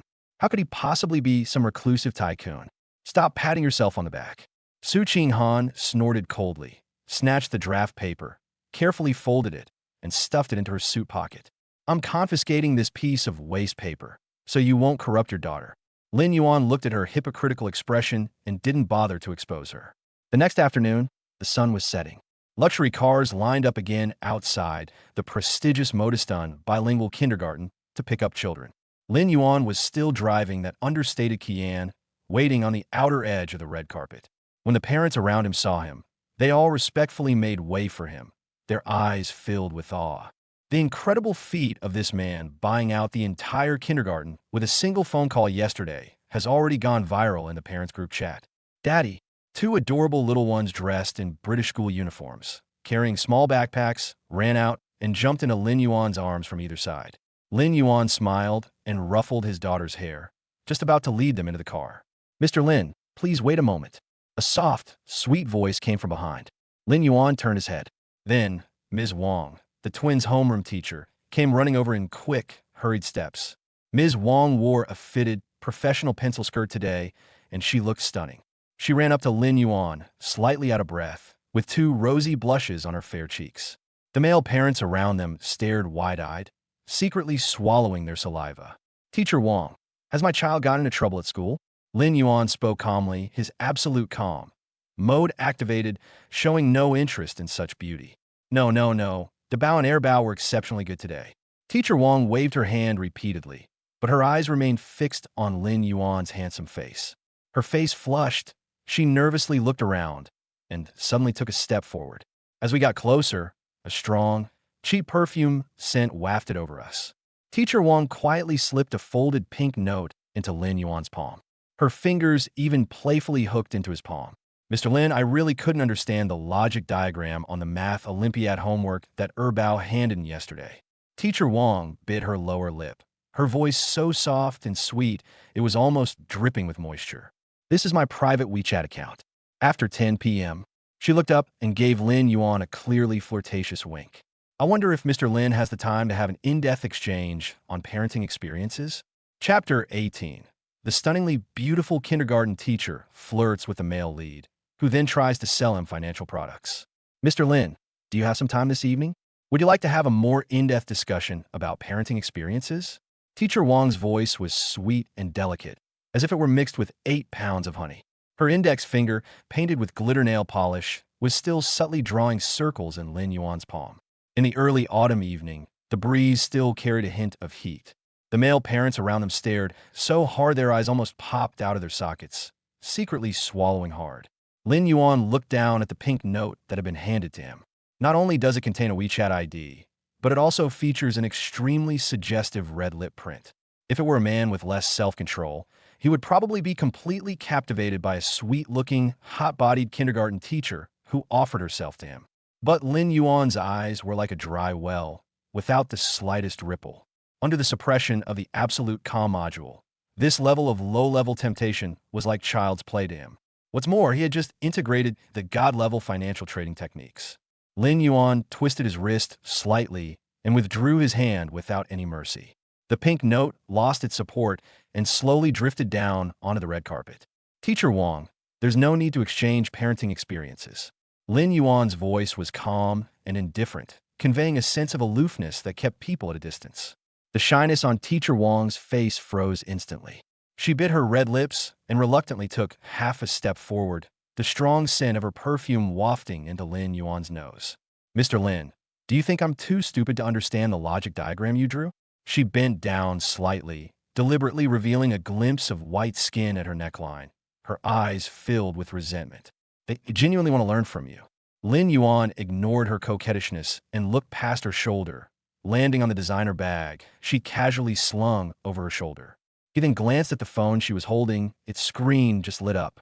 With just one glance, a vast data analysis network instantly appeared in Lin Yuan's mind. Teacher Wang, please don't bother asking about logic diagrams. Lin Yuan put his hands in his pockets, and his tone suddenly became extremely serious, even carrying a hint of the coldness of a business negotiation. I think what you need more is to learn how to protect your underwear. Teacher Wang was stunned, her charming expression shattered. What? What do you mean by that? Lin Yuan slightly raised his chin and pointed to the bag on her shoulder. Is your Chanel Le Boy a high-quality fake? The plating on the metal chain is starting to turn black. Teacher Wang gasped, her face turning deathly pale. She instinctively hid her bag behind her back, her 10 fingers gripping the hem of her skirt tightly. Lin Yuan didn't give her a chance to breathe at all. He turned his gaze to her phone screen. Also, the tongue washing app on your phone just popped up a window. If I'm not mistaken, you have a large position in the new energy ETF, and you enter the market with triple leverage. Lin Yuan's speech gradually quickened, each word like a heavy hammer, striking Teacher Wang's heart. The cost basis for establishing the position is around 4.2 yuan, right? Teacher Wang was struck dumb, staring wide-eyed at Lin Yuan as if she had seen a ghost. How did you know? In order to buy bags and cosmetics, she secretly borrowed money from online lenders to invest in funds, but ended up getting trapped. She didn't even dare tell her own mother about this. Lin Yuan sneered, unleashing the full power of his god-level financial trading techniques. At this moment, he was no longer an ordinary stay-at-home dad, but the most ruthless financial tycoon on Wall Street. Instead of going through all the trouble of finding a long-term meal ticket, you should first deal with your risk of being liquidated. Lin Yuan ruthlessly tore through her disguise and activated his straight man killer mode. The market broke through the important support level of 3,000 points today, with the new energy sector being the hardest hit. With your leverage ratio, if the market drops by just 2 points tomorrow, your account will be forcibly liquidated. Teacher Wang's legs went weak, and she almost lost her balance in her high heels. All romantic thoughts vanished. His mind was filled with the fear of losing everything. Mr. Lin, what should I do? She was so anxious that tears were about to fall, her voice trembling with sobs, completely forgetting her purpose in seducing him. Take out your phone and open the Notes app. Lin Yuan's tone was cold, like that of a stern mentor. Teacher Wang unlocked her phone with trembling hands, so much so that she entered the wrong password twice. Lin Yuan stood on the curb and began a hardcore 10-minute lecture on financial risk control. If the market opens lower tomorrow morning, immediately enter a 30% position for T+0 trading. Keep a close eye on the 15-minute MACD line. Once a bullish divergence and golden cross appear, decisively trade the rebound wave. Remember, once the price rises by more than 3 points, don't be greedy. Immediately sell your initial holdings to lower your average holding price. Teacher Wang was covered in sweat as he frantically tapped on his phone with his thumb to take notes. Even the most expensive foundation was ruined by sweat, leaving 2 deep lines on my face, making me look utterly disheveled. The passers-by were stunned. What's going on? The beautiful kindergarten teacher who was just flirting with me is now acting like a grandson being lectured. 10 minutes later, Lin Yuan stopped lecturing and glanced at Teacher Wang, who was still frantically taking notes. There are only 3 operational rules. Whether you can get out of this predicament depends on your own ability to execute them. Teacher Wang held the phone as if it were a priceless treasure. The look in her eyes when she looked up at Lin Yuan was no longer frivolous or seductive, but filled with awe and reverence. Thank you, Master Lin. Thank you, Master Lin. Teacher Wang bowed repeatedly, not caring about his image at all. Wearing high heels, she turned around and ran hurriedly to the roadside, trying to flag down a taxi as she ran. Master, hurry to the nearest internet cafe. I need to review the U.S. stock market trends. Watching the taxi disappear into the distance, Lin Yuan shook his head helplessly. Dad, your straight man charm technique is too ruthless. The Bao, who had been standing by watching the show, finally couldn't help but cover her mouth and chuckle. She gave Lin Yuan a chubby thumb. With just a few words, you managed to turn a vixen into a financial novice. I give you a thumbs up on behalf of my mom. Bao, with a lollipop in his mouth, didn't understand the conversation at all. All she knew was that the fragrant teacher had run away. Daddy, why is the teacher crying? Bao tilted his head back and asked in a childish voice. Lin Yuan bent down, scooped Bao into his arms, and pinched Bao's little cheek. Because the teacher suddenly realized that studying is more important than dating. Let's go home. The father and his two daughters got into the Kian and drove towards the Shishan Villa area, bathed in the afterglow of the setting sun. As night falls, Shanghai sheds its daytime hustle and bustle and dons a dazzling neon light. The grand apartments in Thompson Riviera have long since returned to tranquility. It's 11:30 p.m. The twins were already fast asleep on the big bed in the master bedroom, while Su Qinghan was still working overtime like crazy in the study upstairs. In the guest rooms on the first floor, after taking a shower, Lin Yuan changed into a loose-fitting set of pure cotton loungewear. He didn't sleep. Instead, he sat cross-legged on the large sofa chair. A top-of-the-line silver laptop, just delivered by Lung Yu, rested on his lap. The screen's light shone on his sharply defined face, illuminating a pair of deep, sharp eyes. His mind was racing with a combination of godlike financial trading skills and a photographic memory.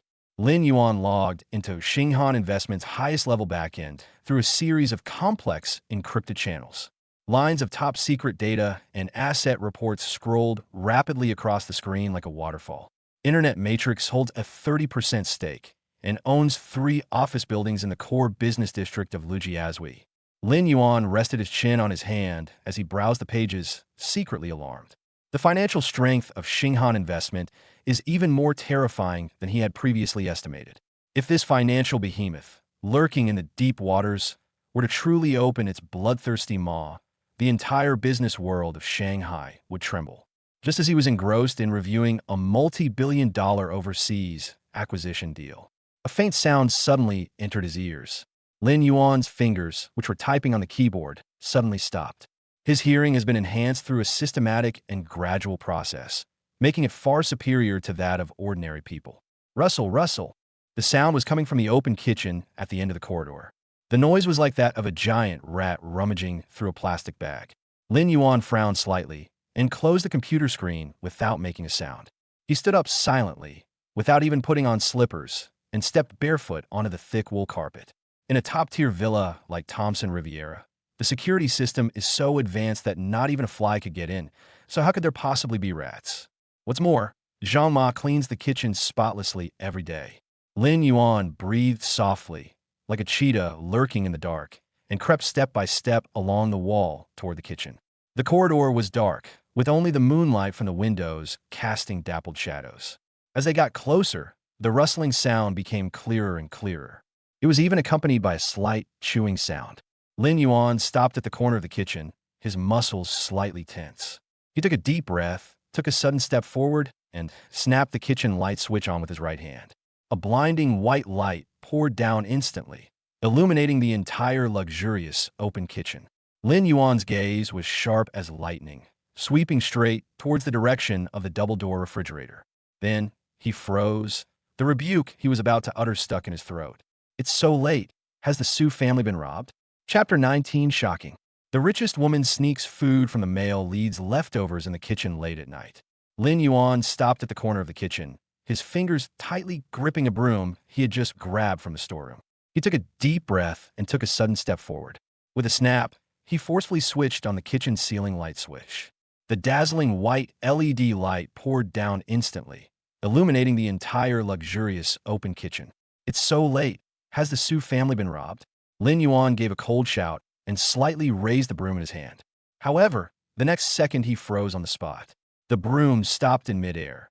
Neither the expected thief nor the giant rat was there. Standing in front of the double-door refrigerator was none other than the aloof and stunningly beautiful billionaire, Su Qinghan. She was wearing a burgundy silk slip dress.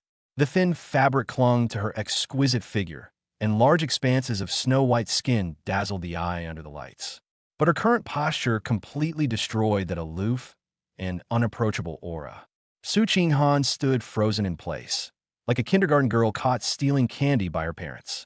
She was holding a white porcelain bowl in her hand. It was the small bowl of leftover fried rice that Lin Yuan had deliberately left on the kitchen counter during dinner. What's worse, she had a small silver spoon in her mouth. His cheeks were bulging, clearly indicating that he had just stuffed a mouthful of cold rice into his mouth and hadn't had a chance to swallow it yet. The two stood 3 meters apart, staring at each other. The air seemed to freeze completely at that moment. A few grains of golden rice still clung to the corners of her plump, moist lips. Coupled with her wide, surprised eyes, it created a strangely endearing contrast. Lin Yuan clenched his back teeth. His facial muscles twitched violently, and he struggled with all his might to suppress the surging, uncontrollable laughter. Su Qinghan finally came to her senses. She frantically reached out, snatched the spoon from her mouth, chewed haphazardly a couple of times, and swallowed the food. With a whoosh, a breathtaking blush instantly spread across her cheeks. The red color spread visibly to the base of the ear and then burned all the way to the delicate collarbone. "You, how come you walk without making a sound?" Su Qinghan stammered, her usually cold and dignified voice trembling. She frantically hid the bowl of leftover rice behind her back, trying to destroy the evidence. Lin Yuan casually tossed the broom into the corner, crossed his arms, and leaned against the kitchen door frame. "My room is right outside the door. I heard a noise and thought a mouse had gotten in." He deliberately dragged out his words, his gaze sweeping mockingly over her hands hidden behind her back. "I never expected to catch such a beautiful big rat." Su Qinghan felt her face burning hot, as if it were about to spontaneously combust. She walked barefoot on the marble floor, her toes awkwardly curled together, wishing she could dig out a huge villa in Shanghai right there and then. But as the head of the Su group, her damn pride would never allow her to bow her head. Su Qinghan suddenly raised her chin, forcibly putting on a cold mask for herself. "Stop trying to make yourself look good. Who wants to eat your leftovers?" She pointed to the expensive imported refrigerator behind her and, steeling herself, began to make up a story. "I'm here to inspect the refrigerator's cooling function. The compressor sounded a bit off earlier. As the head of the household, it is my responsibility to check for potential safety hazards in the home." Lin Yuan almost burst out laughing. In the middle of the night, carrying a bowl of leftover rice and a spoon, he was checking the refrigerator compressor. This woman's mouth is harder than bulletproof glass. He couldn't be bothered to expose such a lame excuse. His gaze shifted downwards, landing on her slightly tense abdomen. Remembering how the woman had clutched her stomach and endured the pain during the day, Lin Yuan abandoned his joking thoughts. He lowered his arm and strode straight toward her. Su Qinghan felt a surge of panic as he approached. "What are you doing? Don't come any closer." She instinctively took a step back, her lower back hitting the cold edge of the island counter, with nowhere left to retreat. Lin Yuan ignored her warning. The scent of masculine hormones mixed with minty shower gel instantly enveloped her. He simply stretched out his long arm, wrapped it around her waist, and gently but firmly took the white porcelain bowl from her. "The cold rice is as hard as a rock. You already have a serious stomach problem. Do you want to go to the emergency room in the middle of the night?" A deep male voice sounded from above. It carried a hint of stern reproach, yet also revealed an irresistible concern. Su Qinghan froze. Since taking over the family business, everyone has treated her with utmost respect and fear.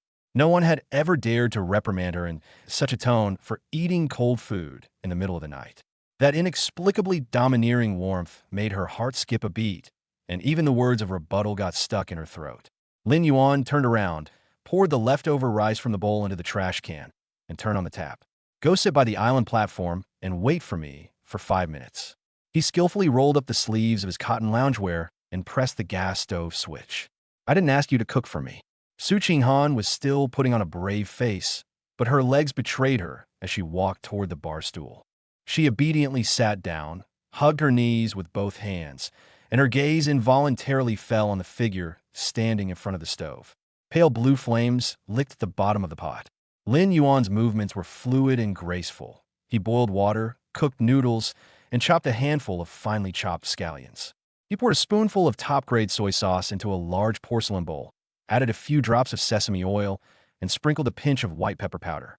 The moment the scalding hot broth was poured over the noodles, a soul-stirring aroma filled the entire kitchen.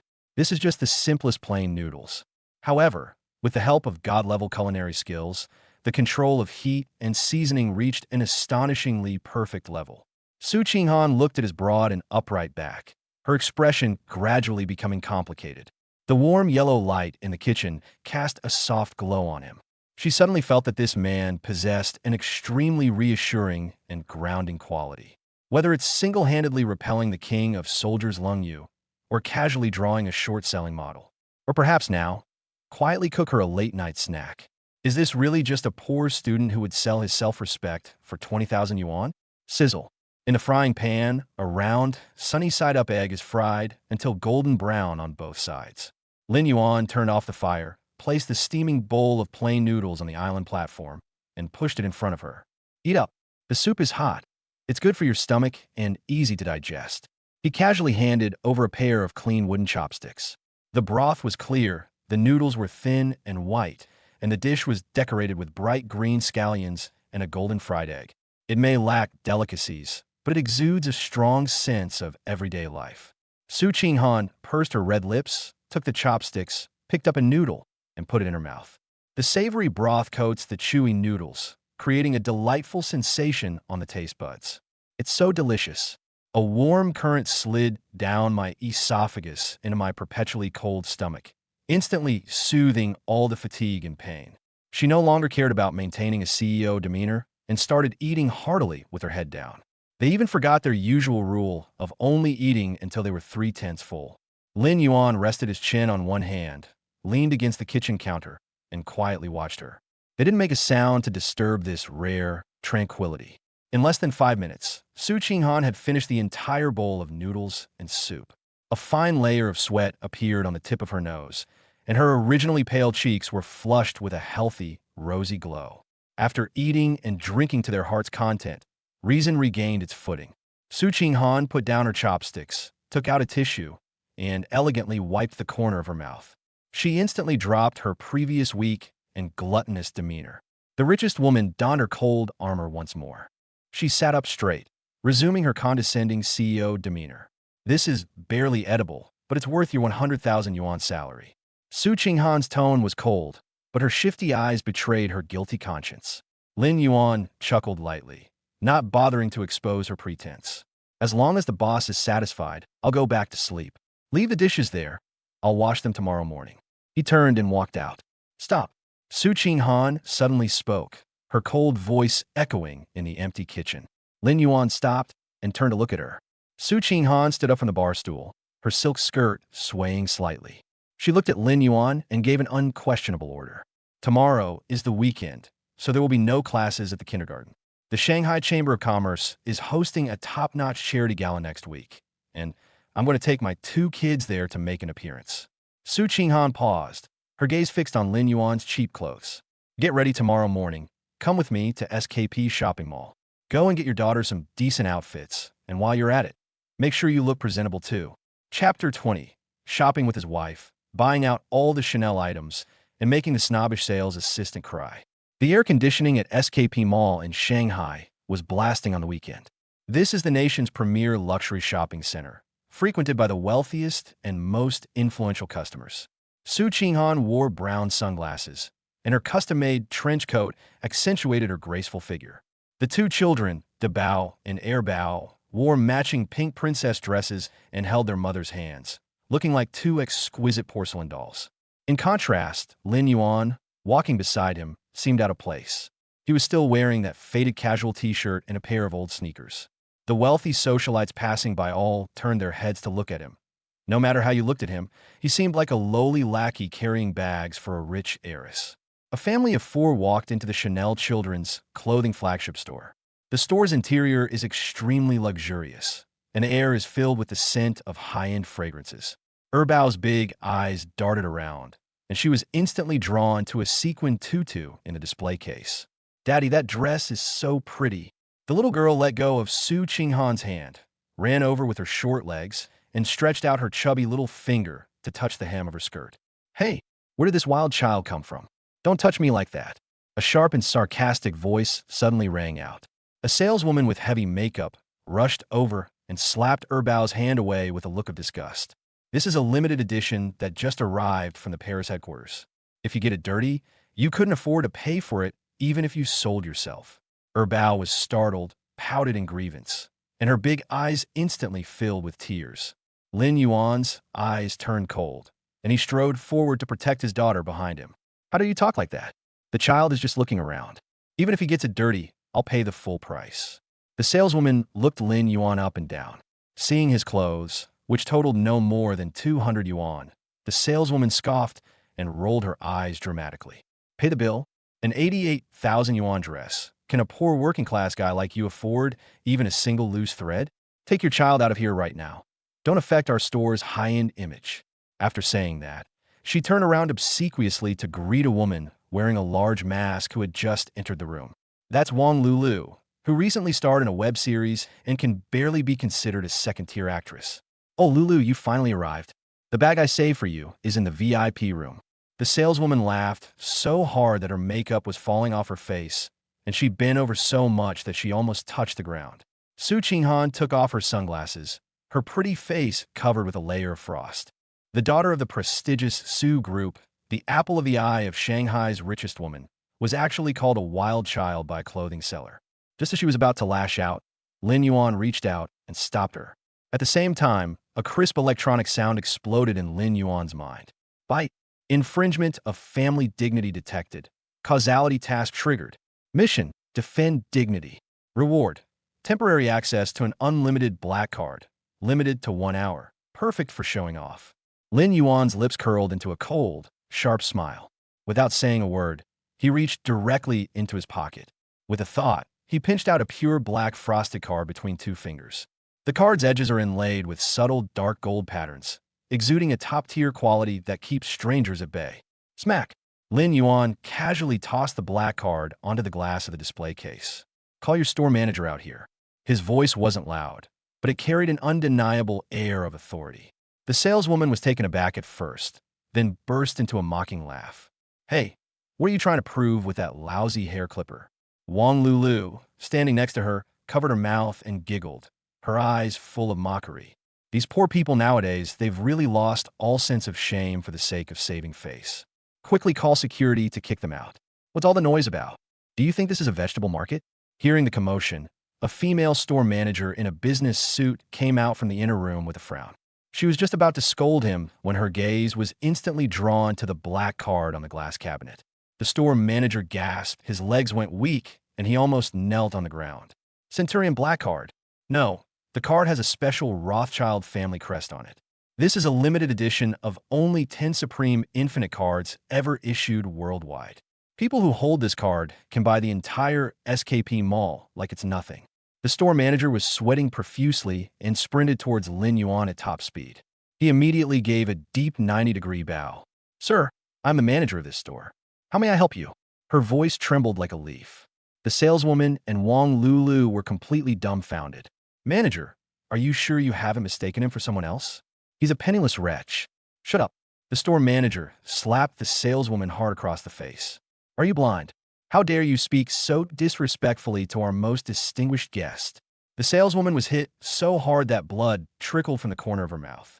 She covered her face and fell to the ground, completely stunned. Lin Yuan didn't even glance at her and took Erbao's little hand in his. This store has all the clothes that fit my daughter and my wife. His tone was indifferent, as if he were buying cabbage at the market. I'll take them all. No need to try them on. I want them all. The store manager was so excited he was trembling. This was a multi-million-dollar order. Yes. We'll pack it for you right away. Lin Yuan then pointed to the saleswoman trembling on the ground. Also, fire this waitress. I don't want to see her in Shanghai again. The store manager nodded frantically. Don't worry. Not only has she been fired, but I'll also report her to headquarters and have her blacklisted across the entire industry. Upon hearing this, the saleswoman was devastated. She crawled over crying, trying to grab Lin Yuan's leg and beg for mercy, but the security guards dragged her out like a dead dog. Wang Lulu, a second-tier actress standing nearby, was so jealous that her eyes bled. The limited edition items she had just picked out were all snapped up by the man in front of her with a single sentence. She sheepishly put on her mask and slipped away in the chaos, not daring to utter a sound. Su Qinghan stood still, her peach blossom eyes fixed on Lin Yuan's broad back. Her heart was pounding so hard she couldn't calm it down. That Supreme Black Card is definitely not something a poor student could produce. Considering yesterday's change of ownership of Xinghan Investment, just how many secrets does this man hold? Half an hour later, a dozen or so uniform shop assistants respectfully carried dozens of large shopping bags. They lined up in 2 rows, following behind a family of 4 in a grand procession. Lin Yuan put the black card back in his pocket, and the system promptly retrieved it. He led his two smiling daughters out of the shop, looking incredibly smug. Dabao walked beside him, proudly raising his little chin. The way Dad swiped his card just now was barely half as handsome as when I was teaching him a code. A family is walking through the luxurious atrium of a shopping mall. Suddenly, a young man wearing an Armani suit walked towards us. The man was strolling down the street with a woman who looked like an internet celebrity in his arms, looking quite arrogant. He spotted Lin Yuan immediately, as well as the stunningly beautiful and aloof Su Qinghan walking beside him. The man stopped and let out an exaggerated laugh. Hey, isn't this Lin Yuan, who was dirt poor back then? This person is none other than Lin Haoyu, the rich second generation who caused a ruckus on the Jiangda playground yesterday. He blocked the path of the family of four, his gaze sweeping back and forth between Lin Yuan's old clothes and Su Qinghan. The malice at the corner of his mouth was almost overflowing. What? You finally hooked up with a rich woman and are living off her. Chapter 21. Lin Haoyu wants to show off? Causality critical strike bankrupts him in 3 seconds. Hey, isn't this Lin Yuan, who was dirt poor back then? Lin Haoyu's voice was particularly jarring in the spacious and luxurious atrium of the shopping mall. He put his arm around that internet celebrity with a chin so sharp it could kill someone and swaggered in front of the family of four. The man's gaze darted brazenly over Lin Yuan's faded t-shirt. Then, he looked at Su Qinghan next to him with jealousy, as well as the dozen or so shop assistants carrying bags behind her. What? You finally hooked up with a rich woman and are living off her. Lin Haoyu sneered, his lips curling into an undisguised malice. You acted so high and mighty back then, but now you're just a lackey carrying bags for someone else, aren't you? Passing customers stopped and pointed at the scene. Dabao and Bao couldn't understand complicated words, but they could sense the malice of this bad uncle. The two little ones clung tightly to Lin Yuan's legs, their big eyes filled with wariness. Su Qinghan's gaze instantly turned cold. As the president of the prestigious Su Group, how could she allow such a low-class playboy to embarrass her in the street? Her face darkened, and she was about to raise her hand to call Lung Yu, the bodyguard hiding in the shadows, to clear the area. Suddenly, a warm, large hand covered her wrist. Lin Yuan gently pulled her behind him, his movements both natural and domineering. He looked at Lin Haoyu across from him, a cold smile curling at the corner of his mouth as if he were looking at a dead man. Deep in my mind, a crisp mechanical sound rang out precisely on time. Bite detected a brainless villain continuing to act out of line. Causality sanction activated. The host can launch a dimensional reduction attack on the target at any time, ignoring all business logic. Lin Yuan couldn't be bothered to waste words on such a clown. He slowly pulled the old cell phone with a cracked screen from his pocket. Lin Yuan, are you mute? Or have you lost the confidence to speak in this place? Seeing that he remained silent, Lin Haoyu assumed he had backed down and became even more smug. The internet celebrity also covered her mouth and giggled, the fabric at her chest trembling. Oh, young Master Lin, why are you bothering with such a penniless fellow? It's beneath your dignity. Lin Yuan ignored them, his fingertips flying across the broken screen. An encrypted text message was sent directly to the CEO's hotline at Xinghan Investments headquarters. It's just a short sentence. Use all resources to bankrupt the Lin family of Jiangqing. Sending complete. Lin Yuan put his phone back in his pocket, raised his eyelids, and looked calm as still water. The Lin family of Jiangqing, right? They started out in the building materials business? Lin Haoyu proudly raised his chin, his nostrils pointing skyward. You got some sense now, aren't you? My dad's company is about to go public. Lin Yuan looked at his face as if he were watching a ridiculous clown about to take the stage. It's getting cold. Lin Yuan spoke in a calm tone, as if he were discussing today's weather. The Lin family of Jiangqing should go bankrupt by now. The air fell silent for a moment after those words were spoken. Immediately afterwards, Lin Haoyu burst into exaggerated, maniacal laughter, almost laughing until tears streamed down his face. He clutched his stomach, pointing at Lin Yuan with uncontrollable laughter. Ha ha ha ha. Are you fucking obsessed with reading CEO romance novels? You think you can bankrupt my family with just a few words from a gigolo and a crappy phone?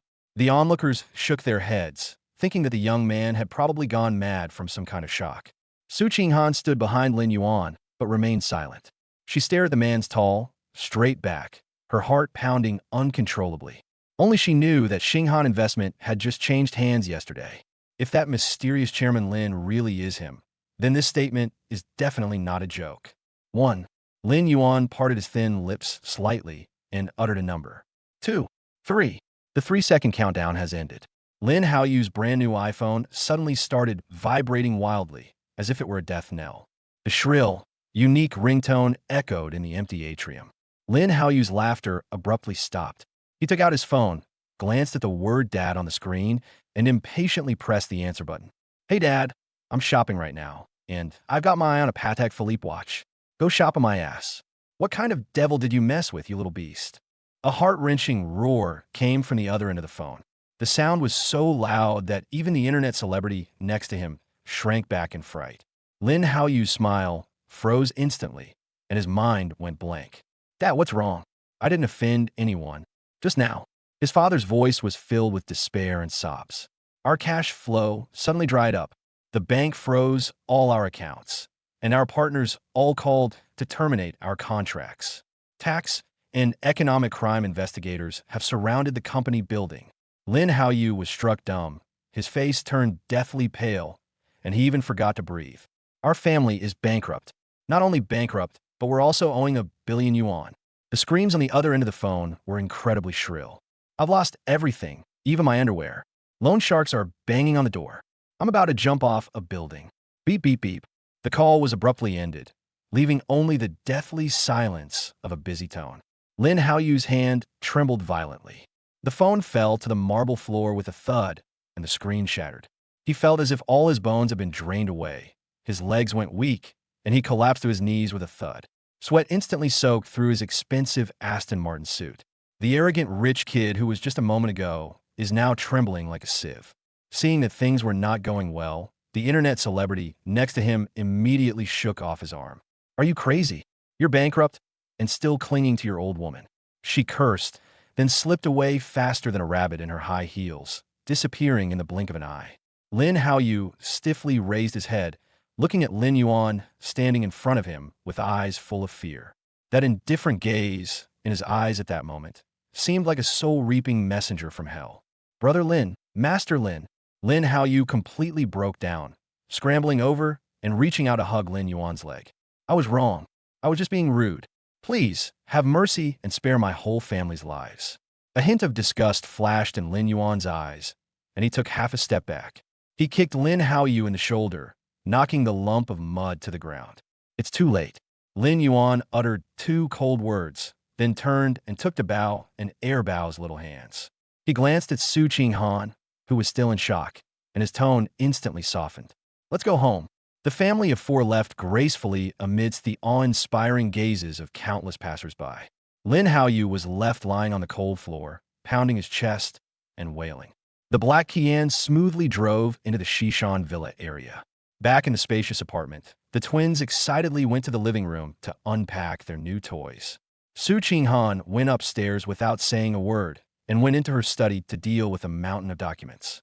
The skill Lin Yuan displayed today has only deepened the doubts in her mind, and she must find out the truth. Lin Yuan stretched, feeling great. He casually dealt with a fly, and looking at the clean house, he decided to do some housework as a way of paying rent. He hummed a little tune as he walked into the luxurious bathroom in the master bedroom and picked up the wicker laundry basket in the corner. I'm going to throw the clothes I changed out of yesterday into the automatic washing machine. As a result, I just flipped open the top few silk pajamas. At the very bottom of the pile of clothes, he touched a piece of fabric that felt smooth to the touch. Lin Yuan casually pulled it out and took a look and instantly froze on the spot. It was a black women's undergarment. The material is as thin as a cicada's wing, with a delicate and sexy French lace trim around the edge.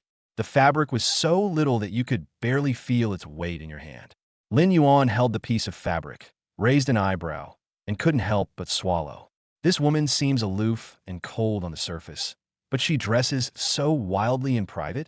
Chapter 22. Oh no, I accidentally shrunk my wife's underwear while washing it. This woman seems aloof and cold on the surface, but she dresses so wildly in private. Lin Yuan pinched the piece of black lace fabric between 2 fingers, a playful smile playing on his lips. The contrast is absolutely amazing. Without thinking much, he casually tossed the thin undergarment, along with his other changes of clothes, into the automatic washing machine. I poured in some laundry detergent and pressed the start button. The moment the drum started spinning, a crisp notification sound popped into Lin Yuan's mind. Bite. Host has been detected actively taking on housework, triggering the hidden passive ability of a good stay-at-home man. The current washing equipment has been temporarily equipped with a super stain removal and high-temperature sterilization module to ensure thorough cleaning. Lin Yuan raised an eyebrow. This system really is an all-around butler. Even doing laundry can be given special effects buffs. He clapped his hands in satisfaction, turned around, and went to the kitchen to pour himself a glass of water. After hanging up the clothes, this eventful day will be perfectly over. 40 minutes later, the washing machine emitted a beep, beep, beep signal indicating the end of the process. Lin Yuan walked to the balcony and opened the roller shutter door. A fresh, sunshine-infused aroma wafted over. He casually pulled out 2 of his old t-shirts and nodded in satisfaction. The clothes were not only cleaned, but even the pilling areas miraculously became smooth. Then, he started rummaging through the pile of clothes, preparing to hang up Su Qinghan's black silk dress. After rummaging around for a while, Lin Yuan finally managed to pry out a small black lump from the corner of the washing machine. He was stunned. Lin Yuan held the crumpled little black cloth in his palm and examined it closely. Holy crap, what is this thing? The originally sexy French lace lingerie has now shrunk to a piece of cloth no bigger than the palm of your hand. The system's high-temperature sterilization buff is really too powerful. These top-quality handmade silk sets, costing hundreds of thousands of yuan, simply cannot withstand this kind of nuclear-level torture. Lin Yuan pinched the edge with 2 fingers and pulled hard. The fabric was stretched taut and remained completely still. Not to mention Su Qinghan's enviable figure. Even this size would be too tight for the Bao's Barbie doll. Lin Yuan gasped, a rare sight of a thin layer of sweat breaking out on his forehead. This is a huge disaster. Just as he was staring at the blindfold in his hand, worrying, he heard light footsteps in the corridor. Su Qinghan had just finished showering in the guest bathroom and was drying her wet hair with a towel. She was wearing a loose white bathrobe with the belt tied loosely around her waist. She revealed a large expanse of delicate collarbone and a pair of fair and slender legs. Lin Yuan, did you see what I put in the laundry basket? Su Qinghan asked questions as she walked, her gaze casually sweeping towards the balcony. She stopped abruptly halfway through her sentence. Su Qinghan's gaze was fixed on the ball of black cloth that Lin Yuan was holding in his hand. Although it had shrunk into an unidentified lump, she would never mistake the familiar lace trim on the edge. The air froze in that second. The atmosphere on the balcony became eerie. What are you doing? Su Qinghan's tone instantly rose 8 octaves. Her voice so shrill it almost pierced the glass. A breathtaking blush suddenly burst from her cheeks. Her long, slender neck and pale earlobes were all completely red. Lin Yuan coughed twice, then, trying to appear calm, lifted the small bundle of cloth. I just wanted to help you with the housework, because I saw you were working so hard. Who told you to wash that? Su Qinghan was filled with shame and indignation, wishing she could rush over and gouge out Lin Yuan's eyes. That was a complete set of silk underwear that she specially commissioned from a private designer in Paris, France. Normally, it is dry cleaned by hand by a professional luxury goods cleaning and care team. That bastard actually threw it straight into the washing machine. What's worse, he was holding it in his hand and examining it closely. Su Qinghan was so angry that her chest heaved violently, and the collar of her bathrobe even came undone. She stormed into the living room, her slippers gleaming with menace. He grabbed a Hermes cushion from the sofa and threw it at Lin Yuan's face. You pervert! Pay for my clothes. Lin Yuan slightly tilted his head, easily dodging the flying pillow. He raised his hands in a gesture of surrender. Can't you be reasonable? This washing machine has a problem. It shrank. How can you blame me? Lin Yuan backed away while trying to suppress a laugh as he explained. Still trying to argue. Su Qinghan grabbed the second cushion and chased after it like an angry little female leopard. The two began a chase around the large leather sofa in the living room, like the king of Qin circling a pillar. Lin Yuan, you're dead today. Okay, I admit I was wrong. Lin Yuan quickly hid behind the sofa and presented a compensation plan. It's just a piece of clothing. I'll buy you 10 more tomorrow. His eyes swept over her puffed-up cheeks with a teasing look. Whether it's lace or pure cotton, you can choose any style you like, and my husband will pay. Who asked you to buy that kind of thing? Su Qinghan blushed even more deeply upon hearing the word husband. She gritted her teeth, swinging the cushion in her hand with a loud whooshing sound. Where is the cold authority of the billionaire female tycoon? She's exactly like a spoiled wife who's been annoyed by her husband and is now at home acting cute and playful. The two chased each other in the spacious living room, the atmosphere so ambiguous it was almost sizzling.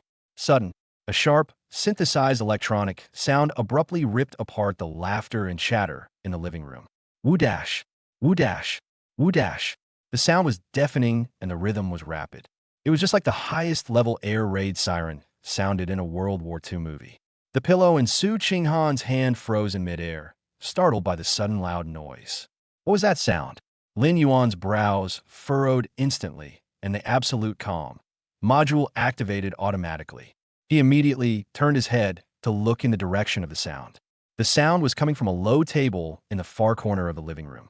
There was Bao's pink Alienware custom laptop, which he used to write code. At this moment, the screen of this top-of-the-line computer is flashing a blinding red light. The originally cute cartoon desktop was completely covered by rows of blood-red garbled text that cascaded down like a waterfall. Click! The door to the second bedroom was suddenly pushed open from the inside. Bao didn't even have time to put on slippers before running out barefoot. The little girl's face no longer held its usual innocent and arrogant look. Instead, it displayed a rare coldness. She rushed to the low table like a gust of wind, and her small hands flew across the keyboard, typing a command. The alarm stopped abruptly, but the red light on the screen grew stronger, and even a jumping skull icon faintly appeared. Bao stared intently at the screen, his chubby little hands clenched into fists. Dad! Bao turned his head, his big, dark eyes flashing with a sharp, cold light. Someone is attacking my firewall. Chapter 23. The beautiful hacker provokes Bao, gets scared by reverse location tracking, and calls the police. Dad! Someone is attacking my firewall. Bao stared intently at the screen, his chubby little hands moving like blurry images on the pink keyboard. Lin Yuan and Su Qinghan immediately ceased fire. The Hermes cushion was tossed aside, and the two of them moved closer to the laptop, one on each side. The screen was filled with blood-red garbled text, refreshing wildly like a waterfall. The alarm blared throughout the living room, sending chills down everyone's spine. This IP address went through proxies in 8 countries. Bao pressed the enter key, his little face tense. Unfortunately, the method was too old-fashioned. Just a minute ago, she stepped into the honeypot trap I set on my mom's computer. Su Qinghan was stunned. Honeypot trap? Isn't that an advanced protection technique that only the group's chief security officer would understand?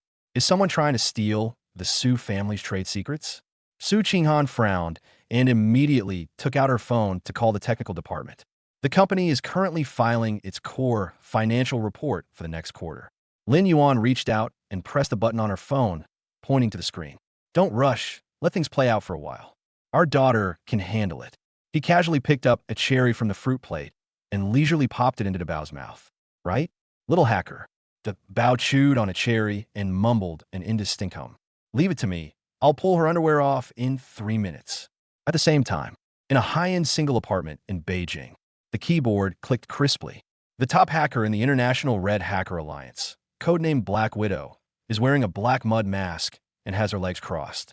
She had just received a 2 million yuan deposit from a rival company in Shanghai. The task was simple: disable the internal network of the Su Group and steal the latest quarterly financial report. The safety net of Shanghai's top female CEO is nothing more than this. She picked up the black coffee on the table, took a sip, and looked smug. 30 more seconds until the data is packaged. Time to call a day and go to sleep. Just as she was about to press enter to leave, the computer screen suddenly froze. The mouse cursor has changed into a rotating funnel. No matter how much she typed on the keyboard, the machine didn't respond at all. What happened? Did it crash? Black Widow frowned, just about to force a restart. The red code on the screen instantly turned into a dark green that represented a counterattack. Let's switch our focus back to the large-scale apartments in Shanghai. The Bao snorted coldly, a wicked smile that was exactly the same as Lin Yuan's. Trying to run? No way. 10 chubby fingers left after images as they typed on the keyboard. Lines of countermeasure code traveled directly through the network cable. Firewall breached. Proxy IP stripped. Physical address locked. Bao announced the progress in his childish voice. To Su Qinghan, it sounded as absurd as a science fiction movie. Found it. Dabao pressed the space bar heavily. The IP address is located in Chaoyang District, Beijing, and they're still drinking coffee? Lin Yuan leaned back on the sofa, looked at the precise coordinates that popped up on the screen, and laughed out loud. Since you've come to visit, how can you not leave a souvenir? Dabao's big eyes darted around. My dad understands me. She accessed a piece of low-level code and forcibly seized control of the other party's computer. In an apartment in Beijing, the computer fan suddenly emitted a deafening roar as if it were about to explode. A soft beep sounded. The camera indicator light above the monitor is on. Before Black Widow could react, the data box on her screen was instantly cleared. A high-resolution image has replaced the original black wallpaper. The person in the photo is wearing a dark mud mask and pink pajamas covered in Peppa Pig prints. He was holding a half cup of coffee, his mouth agape, looking like a fool. That's exactly how she looked just now. Immediately afterwards, a huge dialogue box popped up in the center of the screen. The blood-red, bold song typeface flashed incessantly, taking up the entire page. New dog. Black Widow screamed in fright. He slammed the coffee cup in his hand onto the keyboard, splashing brown liquid everywhere. Holy crap. This anti-tracking speed is definitely among the top 3 monsters in the world. Her skills, which she was so proud of, seemed like child's play in front of her opponent. The mouse is out of control, and the keyboard is completely locked. She frantically tried to unplug the power cord, but the laptop's built-in battery was still stubbornly providing power. That ugly photo and the words vegetarian dog were stuck on the screen, mocking her relentlessly. Black Widow's psychological defenses completely collapsed. She scrambled to grab her phone and shakily pressed 3 numbers. Hello? Is this 110? There's a ghost on my computer. No, a super hacker has broken into my computer. Help! Living room of a large single-level apartment in Shanghai. Looking at the intercepted alarm voice message on the screen, Lin Yuan laughed so hard his shoulders shook. Well done. This time, the rival company has lost out instead of gaining a profit. He bent down and pinched Dabao's smooth cheek. What reward do you want tomorrow? Dad'll buy it for you. Su Qinghan stood to the side, looking at her 3.5-year-old daughter, her worldview shattered. While other people's kids are still playing in the mud, my daughter is already taking on international hackers one-on-one. Did you even scare the other party so much that they called the police to arrest you?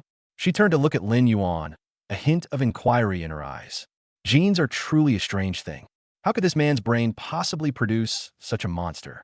Just as the family was enjoying a happy time together, Lin Yuan's old cell phone suddenly rang. It was a soothing, light musical ringtone. Lin Yuan was taken aback. This is not the encrypted dedicated line from Xinghan Investment. Aside from telemarketing calls, his old number hadn't been called in a long time. He took out his phone, and a familiar contact name appeared on the screen. Chu Yue. Lin Yuan's gaze paused slightly. This is his childhood sweetheart, who always followed him around when they were in the Sunshine Orphanage. It's been almost half a year since the two last contacted each other. Su Qinghan's radar went off instantly. She glanced at the name on the screen, which was clearly a girl's, and asked a question with a cold face. It's so late. Which vixen is calling you again? Lin Yuan answered the call without hesitation and turned on speakerphone. There was a 2-second silence on the other end of the phone. Immediately afterwards, a timid, soft female voice came through with a distinct sob in its tone. Brother Lin Yuan, I'm leaving Jiangsheng tomorrow. Could you come to the coffee shop on the back street and see me one last time? Chapter 24, Chu Youwei's Confession Crisis. Lin Yuan's straight man rejection. Brother Lin Yuan, I'm leaving Jiangsheng tomorrow. On the other end of the phone, Chu Youwei's voice was timid and had a noticeable nasal tone. It's like a frightened, homeless little white rabbit. Could you come to the coffee shop on the back street and see me one last time? In the quiet living room of the large, single-level apartment, the sound of the phone's hands-free mode was exceptionally clear. The air froze instantly. Su Qinghan stood to the side, her arms, which were crossed over her chest, suddenly tightened. Her beautiful peach blossom eyes narrowed dangerously, her gaze sweeping across Lin Yuan's face like a knife. Dabao and Bao also stopped playing with their toys. The two little girls turned their heads in unison and stared at their father, as if they were looking at a scumbag who was about to cheat on them. Lin Yuan felt a chill run down his spine. He coughed twice and said into the phone, "Okay, see you at 10 a.m. tomorrow." As soon as he hung up the phone, Lin Yuan felt 3 extremely menacing gazes. He helplessly shrugged and proactively reported to his sugar daddy's wife. President Su, please take the day off tomorrow morning. Lin Yuan pointed to his phone. This is my little sister who grew up with me in the orphanage. She's leaving, and I have to see her off. Su Qinghan snorted and turned to walk upstairs. The high heels clicked sharply on the wooden floor. You don't need to report to me who you go to see. She walked to the corner of the stairs, stopped, and threw out a cold warning without turning her head. As long as they don't bring back the smell of those vixens from outside and make my daughter smell bad. The door slammed shut, and a strong, sour smell filled the air. Lin Yuan chuckled to himself. This woman's arrogant nature was truly hopeless. The next morning, at the corner cafe on the back street of Jiangxing University, pushing open the carved wooden glass door, the wind chimes emitted a crisp sound. Lin Yuan spotted the girl sitting in the corner booth at a glance. Chu Yue wore a slightly faded cotton floral dress. She kept her head down, holding a cheap glass of lemonade tightly in both hands, her knuckles turning slightly white from the force. Sunlight streamed through the floor-to-ceiling windows, illuminating her long, black hair and giving it a delicate, almost heartbreaking appearance. Young and inexperienced, Lin Yuan walked over and sat down on the fabric sofa opposite her. Hearing that familiar voice, Chu Yue trembled all over.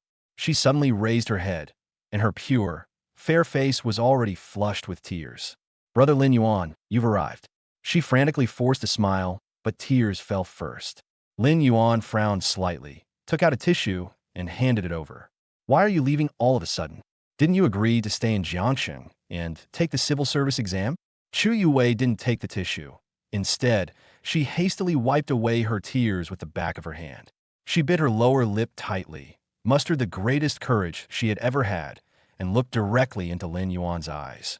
What happened on the Jiangda sports field yesterday has already spread across the entire internet. She saw in a video that Lin Yuan was holding that adorable little girl, with the unapproachable female tycoon standing beside him. At that moment, she felt like her world had collapsed. For years of silent, unrequited love, before it even had a chance to sprout, was cruelly crushed by reality. If she doesn't speak up today, she's afraid she'll regret it for the rest of her life. Brother Lin Yuan, actually, the reason I called you out today wasn't to say goodbye. Chu Yue took a deep breath, her chest heaving violently. She stared intently at Lin Yuan, her voice trembling yet unusually firm. I like you. I've liked you ever since you helped me chase away those bad kids at the orphanage. For the past 4 years, I've worked countless part-time jobs, just wanted to be closer to you. The guests at the surrounding tables all turned their heads, their ears perked up with gossip. This is a blatant and innocent confession scene. Faced with the girl's tearful confession, Lin Yuan's eyes remained completely unmoved. In my mind, the absolute calm module quietly activated. He knew Chu You's personality all too well. Sensitive, insecure, and stubborn. If you leave her with even the slightest hope at this point, or use ambiguous excuses to brush her off, that would truly harm her. Hesitation leads to trouble. Young and inexperienced, Lin Yuan spoke, his voice perfectly steady without a single inflection. Instead of reaching out to comfort him, he leaned back on the sofa, creating physical distance between them. In my heart, you will always be my dearest little sister. One sentence, 12 words. Like a sharp scalpel, it swiftly and decisively cut off all possibilities. A classic straight man's dream, without any hesitation or ambiguity. Chu Yue was stunned. I had prepared a whole bunch of drafts for my confession, but those cold words choked me right back down. The last glimmer of hope in her eyes, like a candle flickering in the wind, was extinguished completely. I know. She lowered her head, and tears fell onto the table like broken beads. Brother Lin Yuan now has President Su. How could someone like me, who can't even afford to eat, be worthy of you? It has nothing to do with whether we are a good match or not. Lin Yuan tapped the table, interrupting her self-pity. He came today not only to cut off the peach blossoms, but also to help his unfortunate younger sister. Lin Yuan pulled out his old phone with a cracked screen from his pocket and quickly opened Xinghan Investments' internal OA system. Yue, I remember you majored in social welfare management in school, right? As he operated the machine, he asked casually. Chu Yue nodded, sobbing, wondering why he suddenly asked this. Well, but I failed my interview yesterday, so I'm thinking of going back to my hometown. No need to go back to my hometown. Lin Yuan pressed the send button, locked his phone screen, and looked at her calmly. Xinghan Investment just established a special charitable foundation yesterday. Lin Yuan picked up the iced Americano on the table and took a sip, speaking casually as if he were discussing the weather. The initial investment of 10 billion yuan will be specifically used for the renovation of orphanages nationwide and for the relief of impoverished children. Chu Yuwei was stunned and even forgot to cry. 10 billion? Xinghan Investment? That was a financial giant that an ordinary college student like her could never even dream of.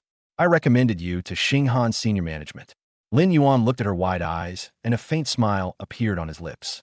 Report to the headquarters in Beijing tomorrow morning. You'll serve as the Greater China Executive Director of this multi-billion-dollar charitable foundation. Boom! It was as if an atomic bomb had exploded in Chu Yuwei's mind. She was completely dumbfounded. She stared blankly at Lin Yuan, thinking she was hallucinating. Brother Lin Yuan, you must be joking. I haven't even finished my internship. Before he could finish speaking, the screen of Chu Yuwei's cheap cell phone on the table lit up. Ding dong. It was a high-level email bearing the official red-headed document logo of Xinghan Investment. Invitation letter regarding the appointment of Ms. Chu Yuwei as Executive Director of the Xinghan Charity Foundation. The document was printed in black and white and stamped with the electronic seal of Xinghan Investment's Human Resources Department. Chu Yuwei picked up her phone with trembling hands and read the email 3 times. She suddenly raised her head, and when she looked at Lin Yuan again, the tender feelings she had shown before were gone from her eyes. Instead, there was an overwhelming sense of awe and gratitude that words could not express. She may be naive, but she's not stupid. Lin Yuan can make the highest personnel appointments of a multi-billion-dollar foundation with just 1 sentence. He is definitely not the pretty boy portrayed in the video. Thank you, brother. Chu Yuwei stood up, took half a step back, and bowed deeply to Lin Yuan. This bow was not only to express gratitude for his recognition and support, but also to mark the end of her unrequited love that had come to nothing. She wiped away her tears, and a renewed hope for the future rekindled in her eyes. I won't let you down. I will definitely use that money for the children who really need help. Watching Chu Yuwei push open the glass door and leave with firm steps, Lin Yuan leaned back on the sofa with satisfaction and let out a long sigh of relief. By using capital to pave a smooth road, they not only perfectly resolved their emotional entanglements, but also conveniently engaged in charity work. The causal laws in this system are so damn satisfying to use. After paying the bill, Lin Yuan pushed open the door of the coffee shop. The early autumn sun shone warmly on the streets. He stretched and felt completely relaxed. Lin Yuan walked to the curb, took out his phone, and pointed it at the QR code of a shared bicycle. Just as he was about to scan the code to unlock his bike and ride back to his apartment, boom! A deep, violent engine roar suddenly came from the end of the street. A sleek black extended Maybach, like an elegant Black Panther, shattered the tranquility of the backstreet. The passing college students gasped and made way for them. Squeak! The Maybach executed a precise drift and came to a steady stop in front of Lin Yuan. The long body of the bicycle completely blocked the view of the dilapidated shared bicycle. The dark rear windows slowly rolled down. A stunningly beautiful face came into Lin Yuan's view. Su Qinghan was dressed in a smart haute couture casual outfit. Her tiny face, no bigger than a palm, was half hidden by a pair of huge Chanel sunglasses, revealing only her tightly pursed red lips.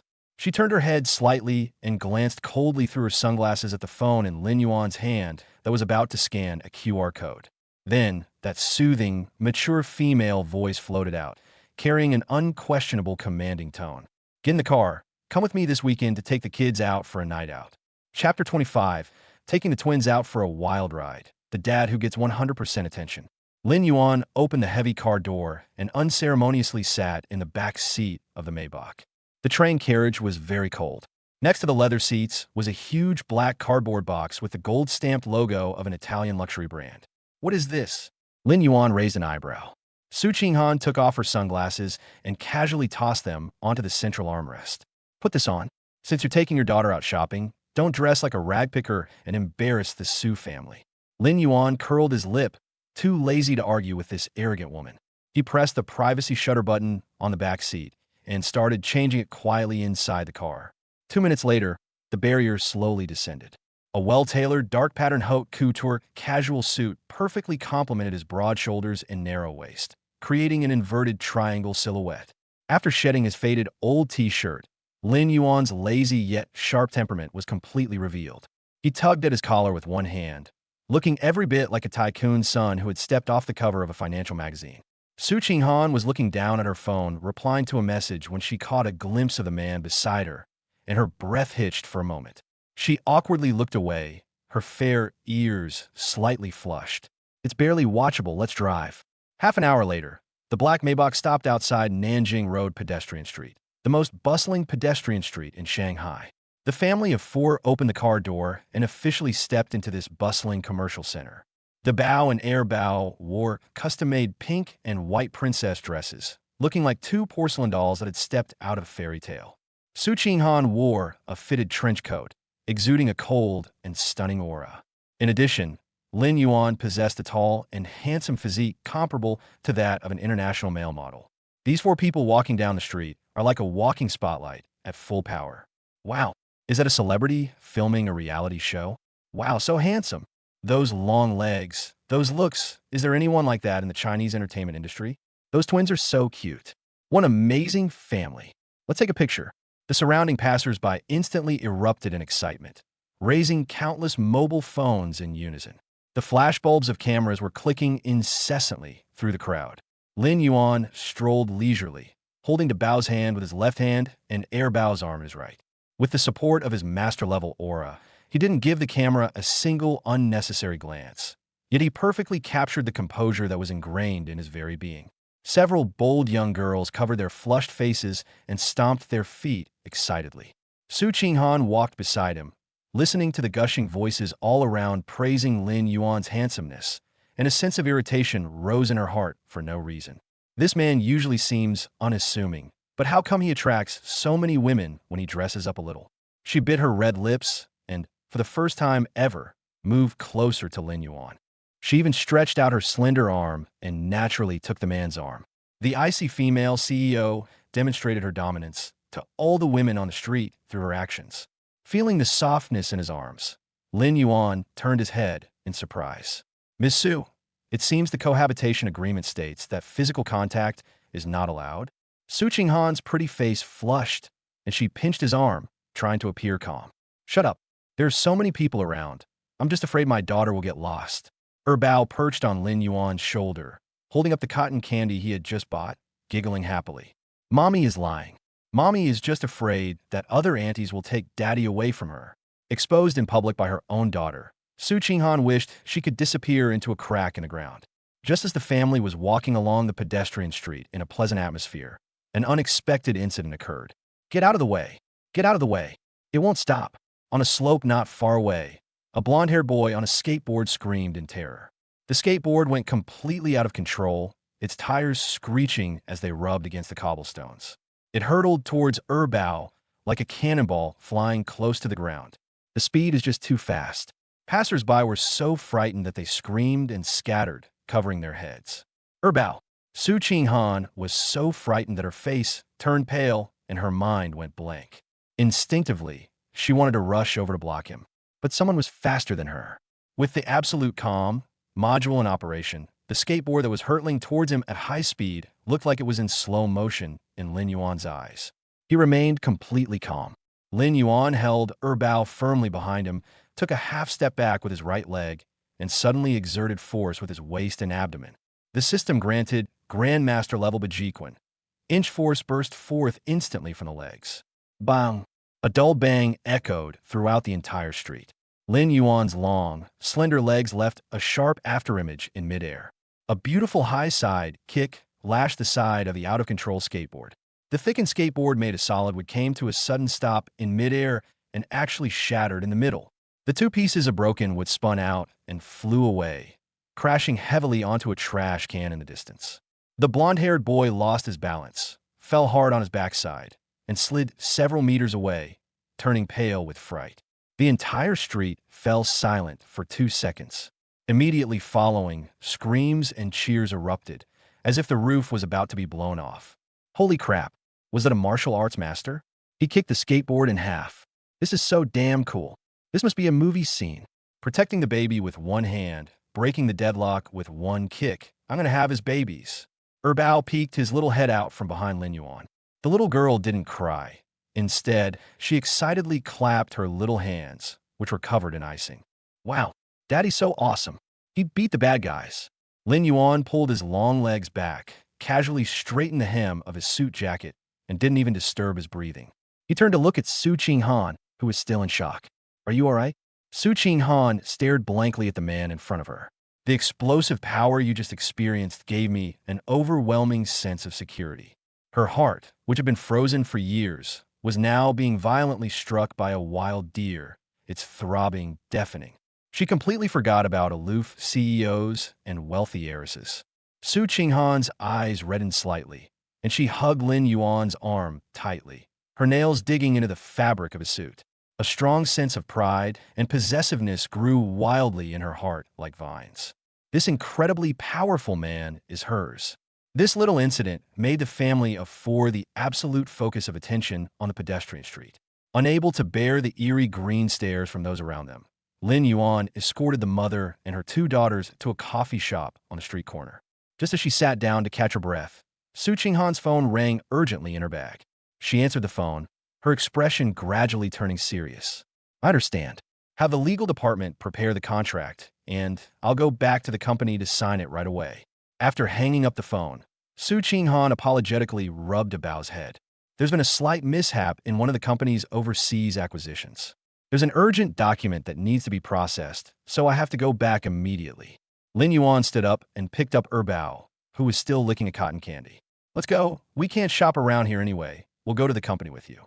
20 minutes later, the Maybach drove directly into the underground parking garage of the Su Group headquarters. Su Qinghan hurriedly went upstairs for a meeting.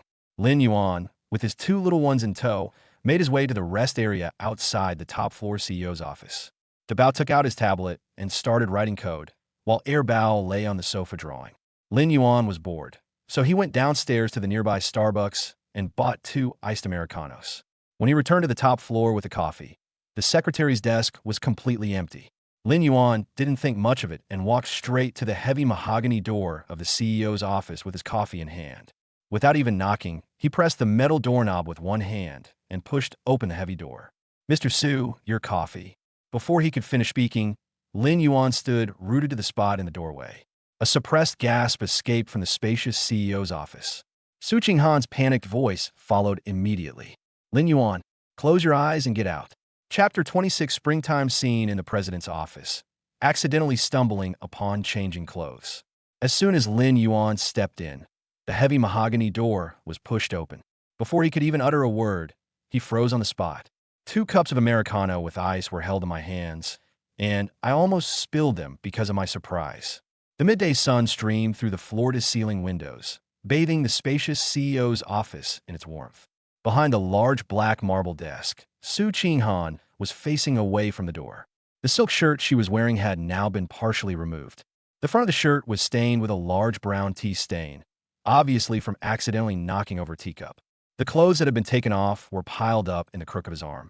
A vast expanse of flawless, snow-white back, like mutton fat jade, was exposed to the air without any protection. Those delicate shoulder blades, with their graceful curves extending downwards along the spine, and that slender waist, so delicate it could be grasped in one hand, without an ounce of excess fat. Against the backdrop of a cold, hard workplace, this sudden burst of alluring spring scenery has a visually striking impact that strikes straight to the soul. A short, suppressed scream suddenly rang out. Su Qinghan suddenly turned around. She grabbed a blue folder from the table and held it tightly in front of her chest. That pretty face, which was usually as cold as ice, was now so red it was almost dripping blood. Peach Blossom's usually calm and composed eyes were filled with shame, indignation, panic, and a hint of barely perceptible helplessness. Lin Yuan, what are you looking at? Turn around and close your eyes. She gritted her teeth and growled, her voice trembling.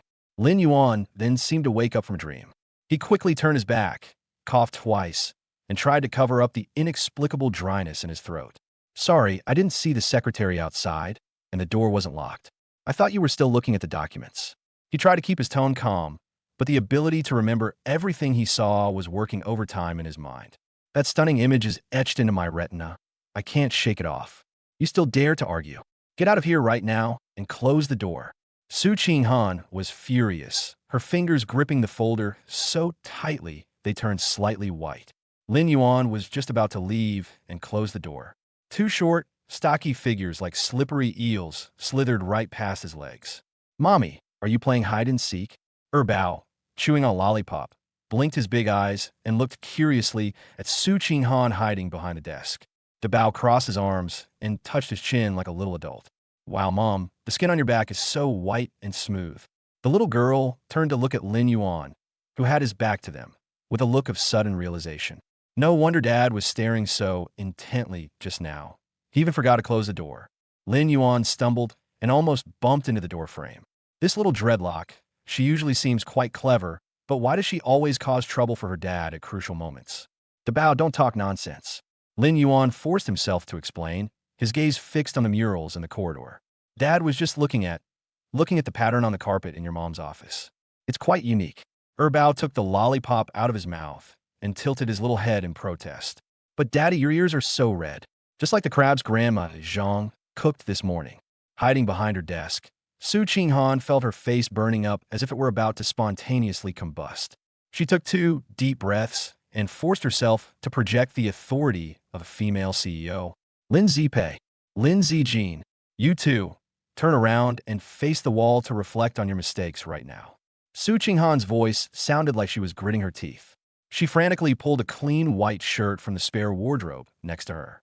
"Because my fingers were shaking so badly, I buttoned the buttons wrong twice before I finally managed to get them on." 5 minutes later. "All right, turn around now." Su Ching Han's voice had returned to its usual cool and aloof tone, but there was still a barely perceptible tremor in the last syllable. Lin Yuan turned around, picked up the coffee, and walked over. Su Ching Han was already sitting properly in the boss's chair. The white shirt was buttoned all the way up to the top, completely covering the collarbone. If it weren't for the faint pink stain still clinging to her neck, it would be impossible to tell what had just happened. Lin Yuan pushed one of the iced Americanos in front of her. "Have something cold to cool down." He casually sat down on the leather sofa opposite him, a faint smile playing on his lips. Su Ching Han glared at him fiercely, then picked up her coffee and took a big gulp. The ice cubes hit the plastic cup wall, making a crisp sound. "If you dare to divulge even a single word of what happened today, I will make sure you can't stay in Shanghai." She threatened him coldly, but her eyes darted away from Lin Yuan's gaze guiltily. Lin Yuan leaned back on the sofa with his legs crossed. "What are you revealing? Are you suggesting that the dignified president of the Su Group spills tea on himself?" He shrugged, his tone incredibly irritating. "You." Su Ching Han was furious and was about to slam her fist on the table in anger. Just then, knock, knock, knock, 3 crisp sounds of high heels kicking the door rang out. Before Su Ching Han could say, "Please come in," the heavy door to the president's office was pushed open.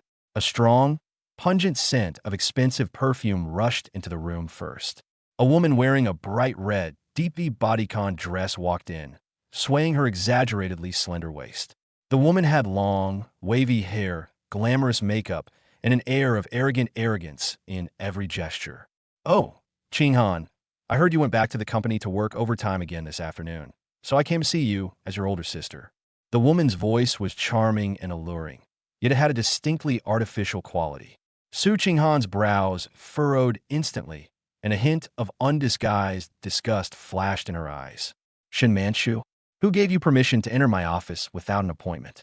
The visitor was none other than Shen Manchu, the eldest daughter of the Shun family, a renowned socialite in Shanghai's business world. The Shun family is an important downstream distributor for the Su Group. This woman often relies on her family's influence and secretly tries to outdo Su Ching Han. "We're all good business partners. How dare that young girl at the front desk stop me?" Shen Manchu covered her mouth and giggled, her gaze casually sweeping across the office. Suddenly, her gaze froze. Shen Manchu's fox-like eyes, heavily made up with eyeshadow, were fixed on Lin Yuan, who was sitting on the sofa. He wore a bespoke suit, had long legs, broad shoulders, and a narrow waist, and a face that rivaled that of a top male star, yet exuded a cold and aloof demeanor. Top-notch. Absolutely the best man ever. Shen Manchu's eyes lit up instantly, like a hungry wolf spotting the most delicious prey. She completely ignored Su Ching Han behind the desk and walked straight towards Lin Yuan in her high heels. I never would have guessed that our workaholic CEO, Sue, would have such a stunning beauty hidden in his office. Shin Manchu stopped in front of Lin Yuan, bent down slightly, and deliberately showed off a large expanse of her snow-white chest. She stretched out her hand, painted with red nail polish, and brazenly tried to lift Lin Yuan's chin. Handsome guy. Playing house with this iceberg is no fun at all. Shin Manchu licked her red lips, her eyes provocative, her tone full of arrogance that suggested she was throwing money around. How much does she pay you a month? I'll pay double. How about you come with me tonight? Chapter 27, A Business Elite Wants a Marriage Alliance? DeBao's one sentence makes her die on the spot. Handsome guy. Playing house with this iceberg is no fun at all. Shin Manchu's red lips parted slightly, her voice so sweet it could squeeze out half a pound of water. Her fingers, painted with bright red nail polish, were about to touch Lin Yuan's well-defined chin. Lin Yuan's eyes remained expressionless as he leaned back slightly.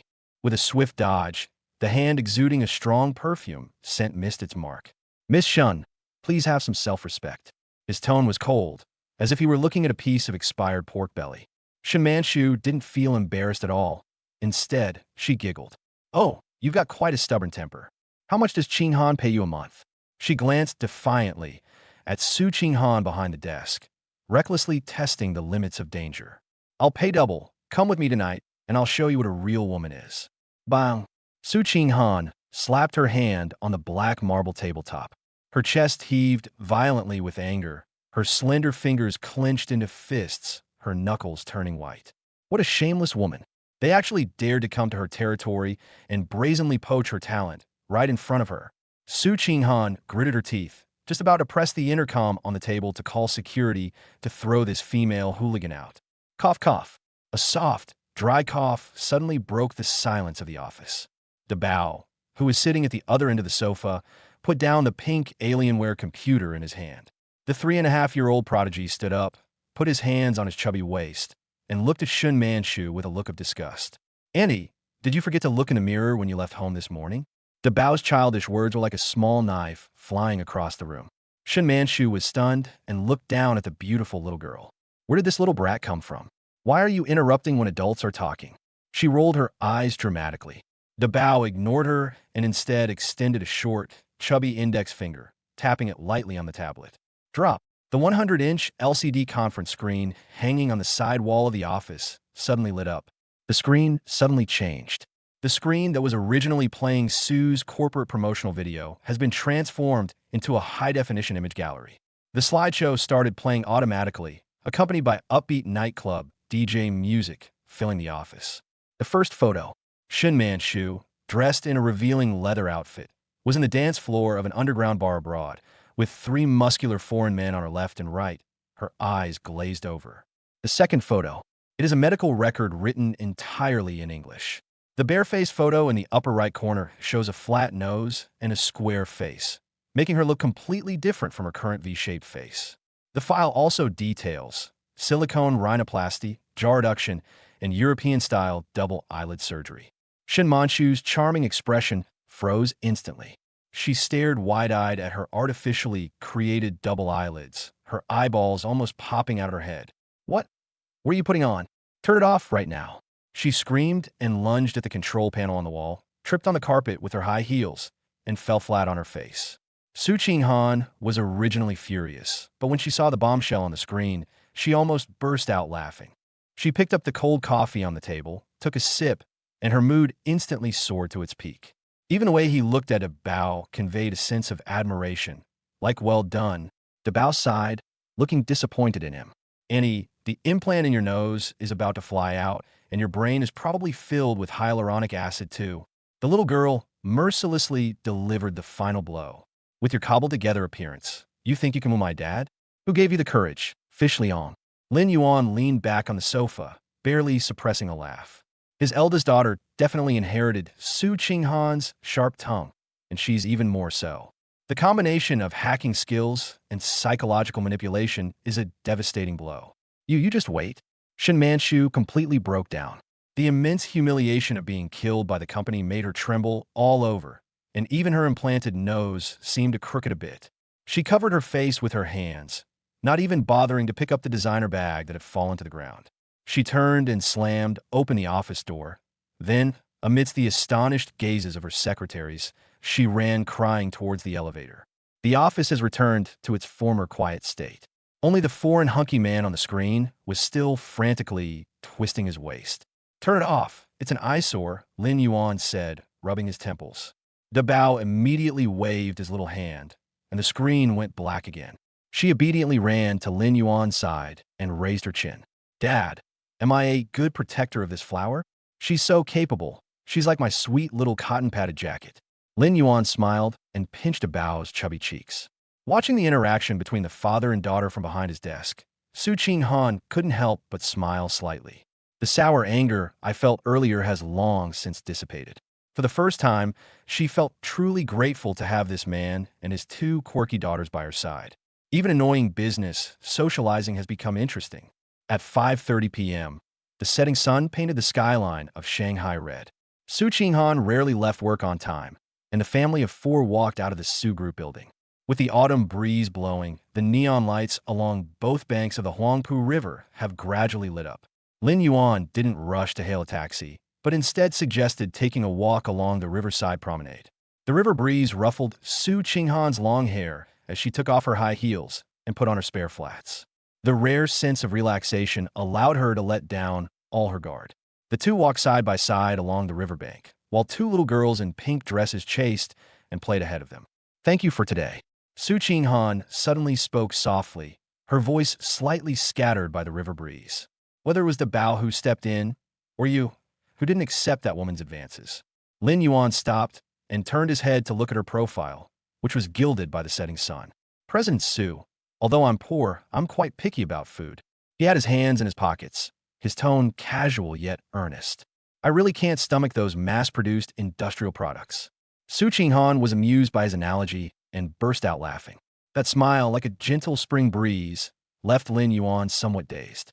"Daddy, Mommy." Just as the atmosphere was getting warmer, Erbao's urgent shouts suddenly came from ahead. Lin Yuan and Su Qinghan quickly stepped forward. Erbao was rooted to the spot, firmly planted under a plane tree beside the walkway. The little girl craned her neck, staring intently ahead with her big eyes, drool practically dripping down her chin. I followed her gaze. An old man, pushing a tricycle with a glass cover, was slowly hawking his wares under the streetlights. Inside the glass dome, rows of crystal-clear, candied hawthorns coated with bright red sugar were displayed. Under the warm yellow light of the streetlights, the hawthorn berries looked as tempting as rubies. Lin Yuan walked over and patted Erbao's little head with amusement. "Why have you stopped?" Erbao turned his head and pointed his chubby little finger at the tricycle.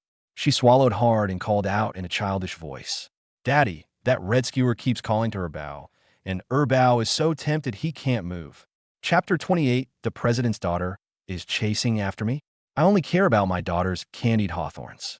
Erbao's shout brought a knowing smile to the faces of several passers-by. The little girl's greedy look is absolutely adorable. Lin Yuan looked over her chubby little hand.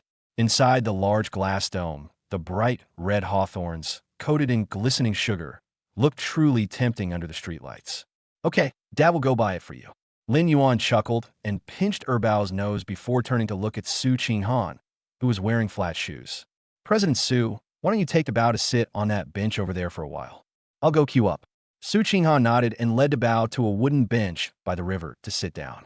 The river breeze ruffled her hair, and as she looked at Lin Yuan's tall figure, the corners of her mouth unconsciously turned up. There were 5 or 6 people in line in front of the candied hawthorn stall. Lin Yuan stood quietly at the back of the line, his hands in his pockets. Just then, a strong perfume scent wafted over. "Hey, isn't this the super handsome guy who went viral on Jiangda sports field?" A young woman dressed in flamboyant clothes and wearing high heels approached Lin Yuan. The woman was dressed in an extravagant Chanel haute couture outfit, carrying a limited edition Hermes bag, and her nostrils were practically pointing to the sky. She is Zhao Qianqian, the youngest daughter of the president of the Shanghai Chamber of Commerce. She's used to being spoiled and willful. If she sets her sights on something, she'll spend any amount of money to get it. A few days ago, she saw a video of Lin Yuan protecting her child on the street in a socialite group. Those broad shoulders, narrow waist, and long legs, coupled with the wildness of taking down a bodyguard with one hand, had already made her drool. I never expected to run into you here today. Zhao Qianqian looked Lin Yuan up and down, her eyes like she was looking at a luxury item with a price tag. Handsome, what's the point of hanging out with that boring iceberg, Su Qinghan?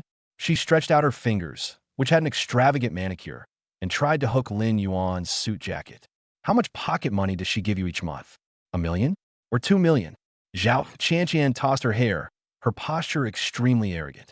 Come with me, and I'll just invest in a company for you to play around with, so you can squander as much money as you want. Lin Yuan slightly turned his body to avoid the outstretched hand. He didn't even glance at Zhao Qianqian, his eyes fixed on the iron pot the stall owner was boiling sugar in front of him. With the help of his god-level culinary skills, he immediately spotted the fatal flaw in the pot of syrup. Sir, you've done it wrong. Lin Yuan frowned slightly, bypassed Zhao Qianqian, and pointed at the syrup in the iron pot. The heat was too high, and the large bubbles in the syrup hadn't subsided. At this point, the sugar coating would taste bitter and stick to your teeth. The stall owner was stunned, his hand holding the bamboo skewer frozen in midair. Young man, I've been selling candied hawthorns for 20 years. How can my skills be wrong? Completely ignored, Zhao Qianqian's face instantly turned a deep liver color.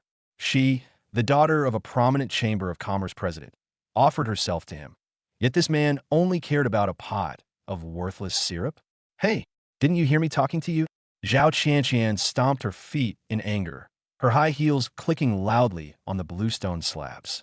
What are you pretending to be so high and mighty for? You're just a gigolo. Do you really think you're some kind of virtuous and chaste man? Lin Yuan turned a deaf ear. He walked straight up to the old man, took out a 100 yuan bill from his pocket, and stuffed it into his hand. Grandpa, can I borrow your pot? I'll cook some skewers myself. The old man was bewildered by this action and instinctively moved aside. Lin Yuan unbuttoned his suit jacket with one hand and skillfully picked up the long-handled spoon. With a flick of his wrist, he turned the flame on the gas stove at the bottom of the pot down by half. The spoon stirred the pot quickly and evenly, with a technique akin to that of a top-tier artist painting.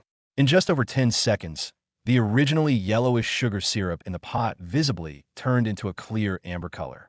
The large bubbles turned into dense clusters of small bubbles, and the sweet, caramelized aroma instantly filled the air. It smells so good. The people in line couldn't help but swallow hard and crane their necks to look. Lin Yuan reacted quickly, grabbing a large, skewered hawthorn. With a flick of the wrist, the hawthorn berries rolled lightly across the sugar syrup. Immediately afterwards, he suddenly lifted upwards.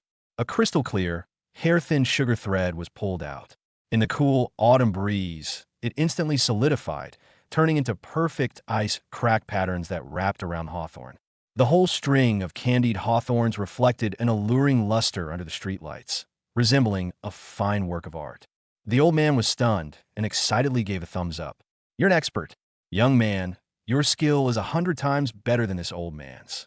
Lin Yuan flicked the bamboo skewer with satisfaction. The sugar coating made a crisp click sound. It was as thin as a cicada's wing and flawless. Zhao Qianqian, who was standing to the side, was furious. She had never suffered such a humiliation in her entire life. Lin Yuan, are you blind? Zhao Qianqian rushed forward, baring her teeth and claws to block his path. This lady have condescended to invest in you, and you actually go make syrup? Are you out of your mind?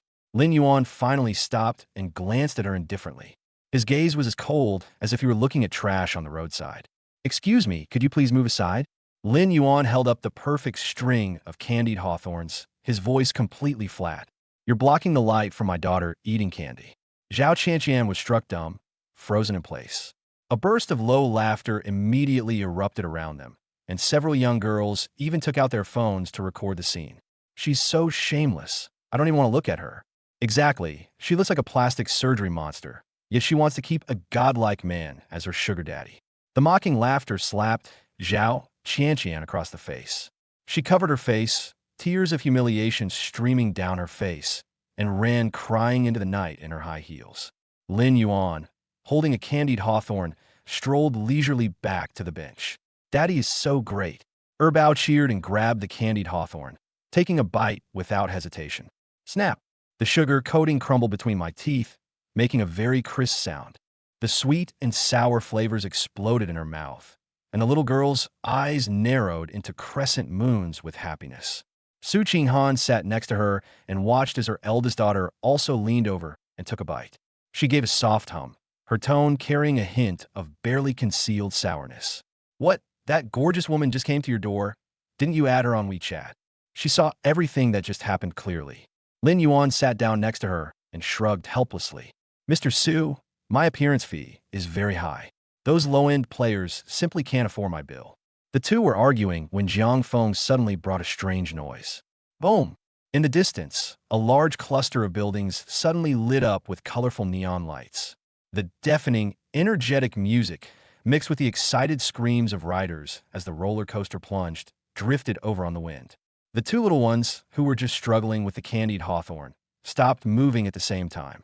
Dabao and Air Bao's eyes gradually lit up like two little stars. They turned their heads and looked in the direction of the sound. A giant Ferris wheel slowly turned in the night sky, and various amusement facilities shimmered with dreamlike lights. That's the largest riverside theme park in Shanghai. The two little girls tacitly dropped their unfinished candied hawthorns and rushed into Lin Yuan and Su Qinghan's arms, one on each side. For chubby little hands clung tightly to their clothes, their big eyes sparkling with longing. Daddy, Mommy, we want to go to the amusement park. Chapter 29, A Chance Encounter with a Superstar at the Amusement Park. She shamelessly insists on becoming the godmother of her second child. Daddy, Mommy, we want to go to the amusement park. The two little ones tugged at Lin Yuan's clothes from either side, their big eyes sparkling with anticipation.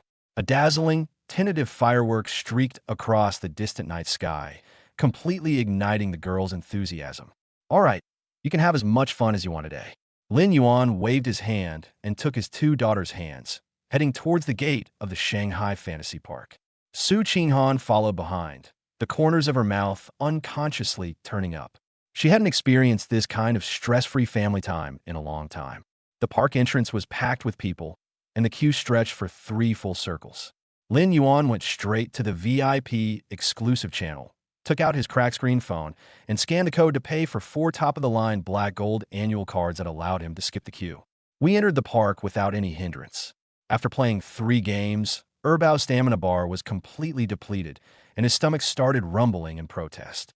Daddy, Erbao can't walk anymore. Erbao wants to eat meat. The little girl plopped down on the flower bed next to the fountain and started acting spoiled. Lin Yuan went to the themed restaurant next door and bought a smoked turkey leg that was bigger than Erbao's face. Erbao held the turkey leg, opened his little mouth, and took a big bite. Oily juice dripped down the corners of her mouth. She's like a little hamster guarding its food, with bulging cheeks on both sides, and her eating habits are quite endearing. They were less than 50 meters away. A large film crew is testing the lights, with a cordon set up around the perimeter. Yang Mi, a top-tier national actress, is wearing a fitted trench coat and large sunglasses and is resting on a folding chair. 3 days of non-stop announcements left her so frustrated that she kept rubbing her temples.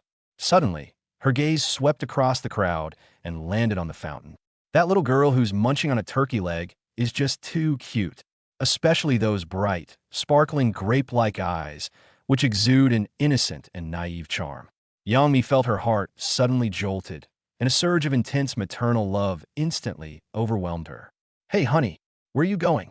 There are fans everywhere outside. The manager, Fatty, was startled and quickly reached out to stop him. Yang Mi pushed him away and walked towards the flower bed in her Martin boots. Don't follow me. I'm just going to check on that little cutie. I'll be right back. Several burly bodyguards tried to follow, but she glared at them with a sharp look. She walked quickly to the edge of the flower bed and squatted down. Yang Mi took off her large sunglasses, revealing a stunningly beautiful face that could paralyze the entire internet. Sweetie, is the turkey leg delicious? Erbao was focused on eating the meat off the bone when he heard the sound and raised his greasy little face. She blinked and looked at the pretty aunt in front of her. It's delicious. Auntie, are you hungry? Erbao will share a bite with you. The little girl generously handed over the turkey leg that was half-eaten. Yang Mi burst out laughing, her heart melting. She was about to reach out and pinch Erbao's cheek. A large, bony hand suddenly darted in, holding a wet tissue, and gently wiped the grease from Erbao's mouth. Eat slowly. No one's going to take it from you. A deep, magnetic male voice sounded from above. Yang Mi subconsciously raised her head and looked up following the hand. Breathing stopped completely at that moment. A well-tailored, dark pattern bespoke suit hugged the man's tall and broad frame. His sharply defined face exuded a nonchalant languor, and his eyes were as deep as a cold, still pool. Yang Mi has been in the entertainment industry for so many years and has seen countless handsome top stars. But compared to the man in front of him, those young heartthrobs are nothing more than cheap plastic toys mass-produced on an assembly line. His aura and looks completely outshine all the male leads in the Chinese entertainment industry. "Madam, have you seen enough?" Lin Yuan casually tossed the dirty tissue into the trash can and glanced at her indifferently. With his absolute calm activated, he showed not a single emotional fluctuation when facing that nationally recognized face. Yang Mi suddenly came to her senses, and a rare blush appeared on her fair cheeks. She quickly stood up, straightened the collar of her trench coat, and displayed her signature confidence in front of the camera. "I'm sorry, your daughter is just too cute." Yang Mi tossed her hair, her eyes fixed on Lin Yuan with intense passion. "Handsome, I really like this child. How about I adopt her as my goddaughter?" As she spoke, she took off a piece of top-quality mutton fat jade guanine from her neck and was about to hang it around Erbao's neck. "This jade was a gift from my godmother when we first met." Lin Yuan frowned slightly and directly reached out to block the valuable jade pendant. "Sorry, my daughter doesn't lack godmothers or jade." His tone was harsh, carrying an undeniable refusal. Yang Mi was stunned, her hand holding the jade pendant frozen in midair. She's Yang Mi, a top-tier influencer with over 100 million followers across the internet. So many people are lining up to get close to her, yet this man rejected her without even thinking about it? That feigned indifference is such a sophisticated tactic. Yang Mi wasn't angry at all. Instead, she developed a strong interest in this cold and aloof man. "Handsome guy, don't you recognize me?" Yang Mi took half a step closer to Lin Yuan and pointed to her face. "I'm Yang Mi. Let's add each other on WeChat. If your child wants to be a child star in the future, they can choose any of the resources under my name." "I didn't bring my phone." Lin Yuan cut her off without hesitation and bent down to pick up Erbao. "Debeo, let's go find Mom." He called out to his eldest daughter, who was holding an ice cream cone beside him, and then turned and left. "Hey, don't go." Yang Mi was anxious. This was the first time in her life she had been turned away by a man. Is this big star so free? He even tries to steal other people's kids. A cold, piercing female voice suddenly came from behind her. Su Qinghan walked over, carrying 2 cups of hot cocoa she had just bought, wearing flat shoes. Her beautiful peach blossom eyes narrowed slightly, her gaze sweeping over Yang Mi like a knife. 2 exceptionally beautiful women with equally powerful auras stood face to face, and sparks flew instantly in the air. Yang Mi saw Su Qinghan's face clearly, and a hint of surprise flashed in her eyes. This woman's looks and temperament actually surpassed those of this top-tier actress. "So, he's already taken." Yang Mi chuckled, took out a gold-embossed business card from her pocket, and stuffed it directly into Lin Yuan's suit pocket. "Handsome, call me anytime if you change your mind." Su Qinghan was so angry that she gripped the hot cocoa in her hand so tightly that she almost crushed the paper cup. She was about to have an outburst. Debao stepped forward and quickly tapped a few times on the tablet, pointing the screen at Yang Mi's agent. "Uncle Fatty, take your artist and leave right now. If you stay even one more minute, I'll hack your studio's Weibo account and post a picture of her picking her toes." When the agent, Fatty, saw the complex code interface, he shuddered in fear. "Oh my God, don't cause trouble." He pulled and dragged Yang Mi, who was still unwilling to give up, back to the film set. Watching the woman walk away, Su Qinghan coldly pulled the business card out of Lin Yuan's pocket. With 2 quick rips, it was torn to shreds and thrown into the nearby trash can. President Su is so jealous. Lin Yuan, holding Erbao, stood to the side with a half-smile. "Who's jealous? I'm worried she'll set a bad example for my daughter." Su Qinghan stubbornly refused to admit it, shoved the hot cocoa into his hand, and strode forward. "Hurry up. The fireworks show is about to start tonight." Night completely enveloped Shanghai. The entire fantasy park was illuminated with dazzling neon lights, as if one had fallen into a magnificent dream. To secure the best viewpoint, the family of 4 went to the very center of the park. There stand a giant Ferris wheel, hundreds of meters tall. With their black card, they skipped the long queues and went straight into the top-of-the-line panoramic glass cabin. As the gears turned, the cockpit slowly rose into the air, and the lights beneath our feet gradually dimmed. "Wow, it's so high. I feel like I can touch the stars." Bao pressed himself against the glass, excitedly waving his arms and legs. Bao, meanwhile, was holding a tablet and constantly taking pictures of the night view outside the window. Su Qinghan sat opposite Lin Yuan, her fingers gripping the edge of the leather seat tightly. As she continued to ascend, her face grew paler and paler, and her breathing became rapid. Lin Yuan noticed her unusual behavior and leaned forward slightly. "What's wrong? You look terrible." "No, it's nothing." Su Qinghan bit her lip, forcing herself not to look down. Just as the cockpit slowly ascended to its highest point of 120 meters and hovered in the center of the night sky, a huge firework tube emitted a muffled bang above the castle not far away. Just as the first firework was about to bloom, a dull, loud click came from the control room at the bottom of the Ferris wheel. Immediately afterwards, all the dazzling lights of the entire fantasy park were wiped away as if by a giant hand. All light sources are turned off simultaneously. The deafening music from the amusement park abruptly stopped. The giant Ferris wheel swayed violently in midair, then fell completely silent. Pitch-black darkness instantly engulfed the entire cockpit. "Ah!" A terrified scream pierced the darkness. A fragrant breeze suddenly rushed into Lin Yuan's arms. A pair of cold, trembling hands clung tightly to his neck like an octopus. Before Lin Yuan could activate the system's night vision function, he heard a trembling sound in his ear. Lin Yuan." Su Qinghan buried her head deeply in the crook of his neck, her voice trembling uncontrollably, filled with a strong sob. "Don't move. I'm afraid of the dark." Chapter 30. A power outage on the Ferris wheel startles the cold CEO into a soft, Lolita-like voice. Lin Yuan, don't move. I'm afraid of the dark." Inside the glass cabin 100 meters in the air, it was pitch black. Su Qinghan gripped Lin Yuan's neck tightly, clinging to him like an octopus. The voice was completely distorted by fear. She shed her usual cool and commanding older sister voice and surprisingly revealed a soft and sweet lowly-like tone. Her voice was clearly choked with sobs, and the last syllable was still trembling. Lin Yuan was caught off guard by her attack, and his back slammed heavily against the leather seat. He was stunned for a moment.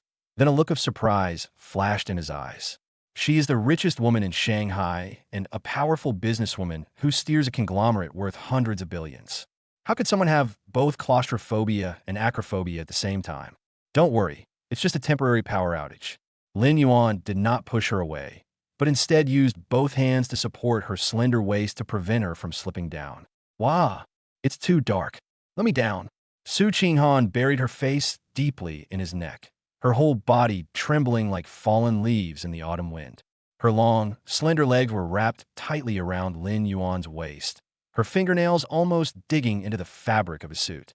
Looking so pitiful, there's not a trace of the ICCO he used to be. She was a terrified little girl. Just then, a rustling sound came from the other end of the cockpit. "Wow, the power's out. Is this a special event at the amusement park?" Bao's excited voice rang out in the darkness. The little girl didn't cry. Instead, she pressed her face against the floor-to-ceiling glass, peering out curiously. "Silly sister, the equipment is malfunctioning." Bao sighed and skillfully pulled the pink tablet out of his bag. With a touch of a finger, the screen lights up, emitting a faint glow that barely illuminates the cramped cabin. Using the cold light, Bao turned his head. "I just happened to see my mom straddling my dad's lap in an indecent position. Mom, aren't you ashamed of yourself?" Bao rested his chin on his hands and complained like a little adult. "My sister and I aren't afraid. You're such a grown-up. Why are you still trying to snuggle into Dad's arms?" He was executed on the spot by his own daughter. Su Qinghan was so ashamed and indignant that she felt like her cheeks were burning. She wanted to let go and return to the seat opposite her. But when the river wind blew, the cabin creaked and swayed slightly at a height of 100 meters. Su Qinghan let out a sharp, short scream and hugged Lin Yuan tightly again. My mind went blank. Fear completely overwhelmed my reason. Deep within my mind, a crisp electronic voice rang out at just the right moment. "Bite. Target detected panic. Tranquility aura has been automatically activated. Halo radiation range, 0.5 meter. Effects. Calms palpitations and dispels fear." A gentle warmth emanated from Lin Yuan's body. He pulled his arms closer, holding the trembling woman in his arms even tighter. A warm, large hand gently patted her stiff back through the thin fabric of her shirt. Don't listen to the Bao's nonsense. If you're scared, just close your eyes. Lin Yuan's voice was deep and mellow, seemingly possessing a strange magic in this small, enclosed space. With me here, you won't fall. As the calming aura takes effect, Su Qinghan's violently heaving chest gradually calmed down. Her tense muscles gradually relaxed, and she leaned softly against Lin Yuan's broad chest. It was very quiet around. The only sound was the howling wind outside the glass window. High in the sky, where you can't see your hand in front of your face. The two were extremely close. Lin Yuan could clearly smell the sophisticated Jo Malone perfume in her hair. Su Qinghan's cheek was pressed against his collarbone. Even through the thin fabric of his clothes, she could feel the man's strong, powerful heartbeat. Thump, thump, thump. One stroke after another, so steady it gave me a sense of complete peace of mind. Su Qinghan bit her red lips, her eyelashes trembling slightly. She couldn't remember the last time she had felt this kind of complete protection. Darkness amplifies all the senses.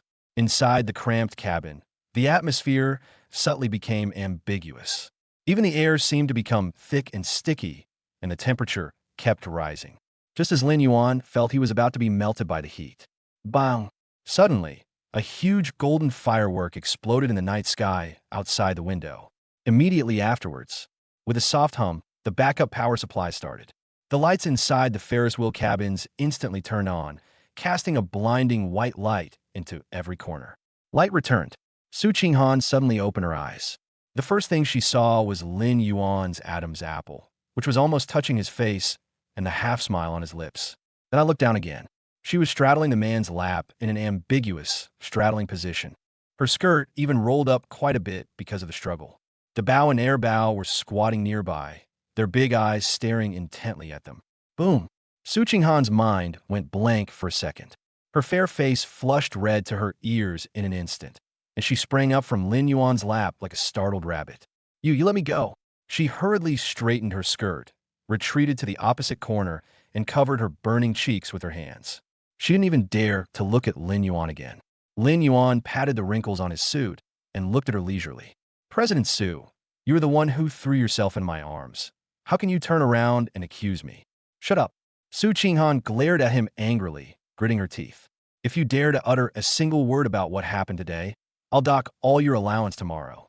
The Ferris wheel resumed its rotation and slowly descended to the ground, accompanied by a dazzling fireworks display outside the window. On the return trip in the Maybach, the two little ones, who had been playing wildly, were already fast asleep in the spacious leather seats in the back. Su Qinghan sat in the passenger seat without saying a word. She tilted her head to look at the receding street scene outside the window, only her reddened earlobes betraying her still unsettled heart.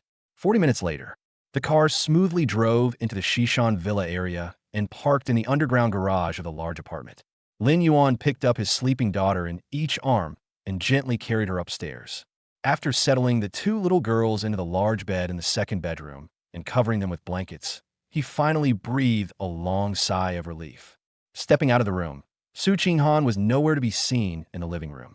Lin Yuan poured himself a glass of warm water and was about to return to his room to rest. As soon as I reached the corner of the living room, I heard a soft hissing sound of someone gasping for breath.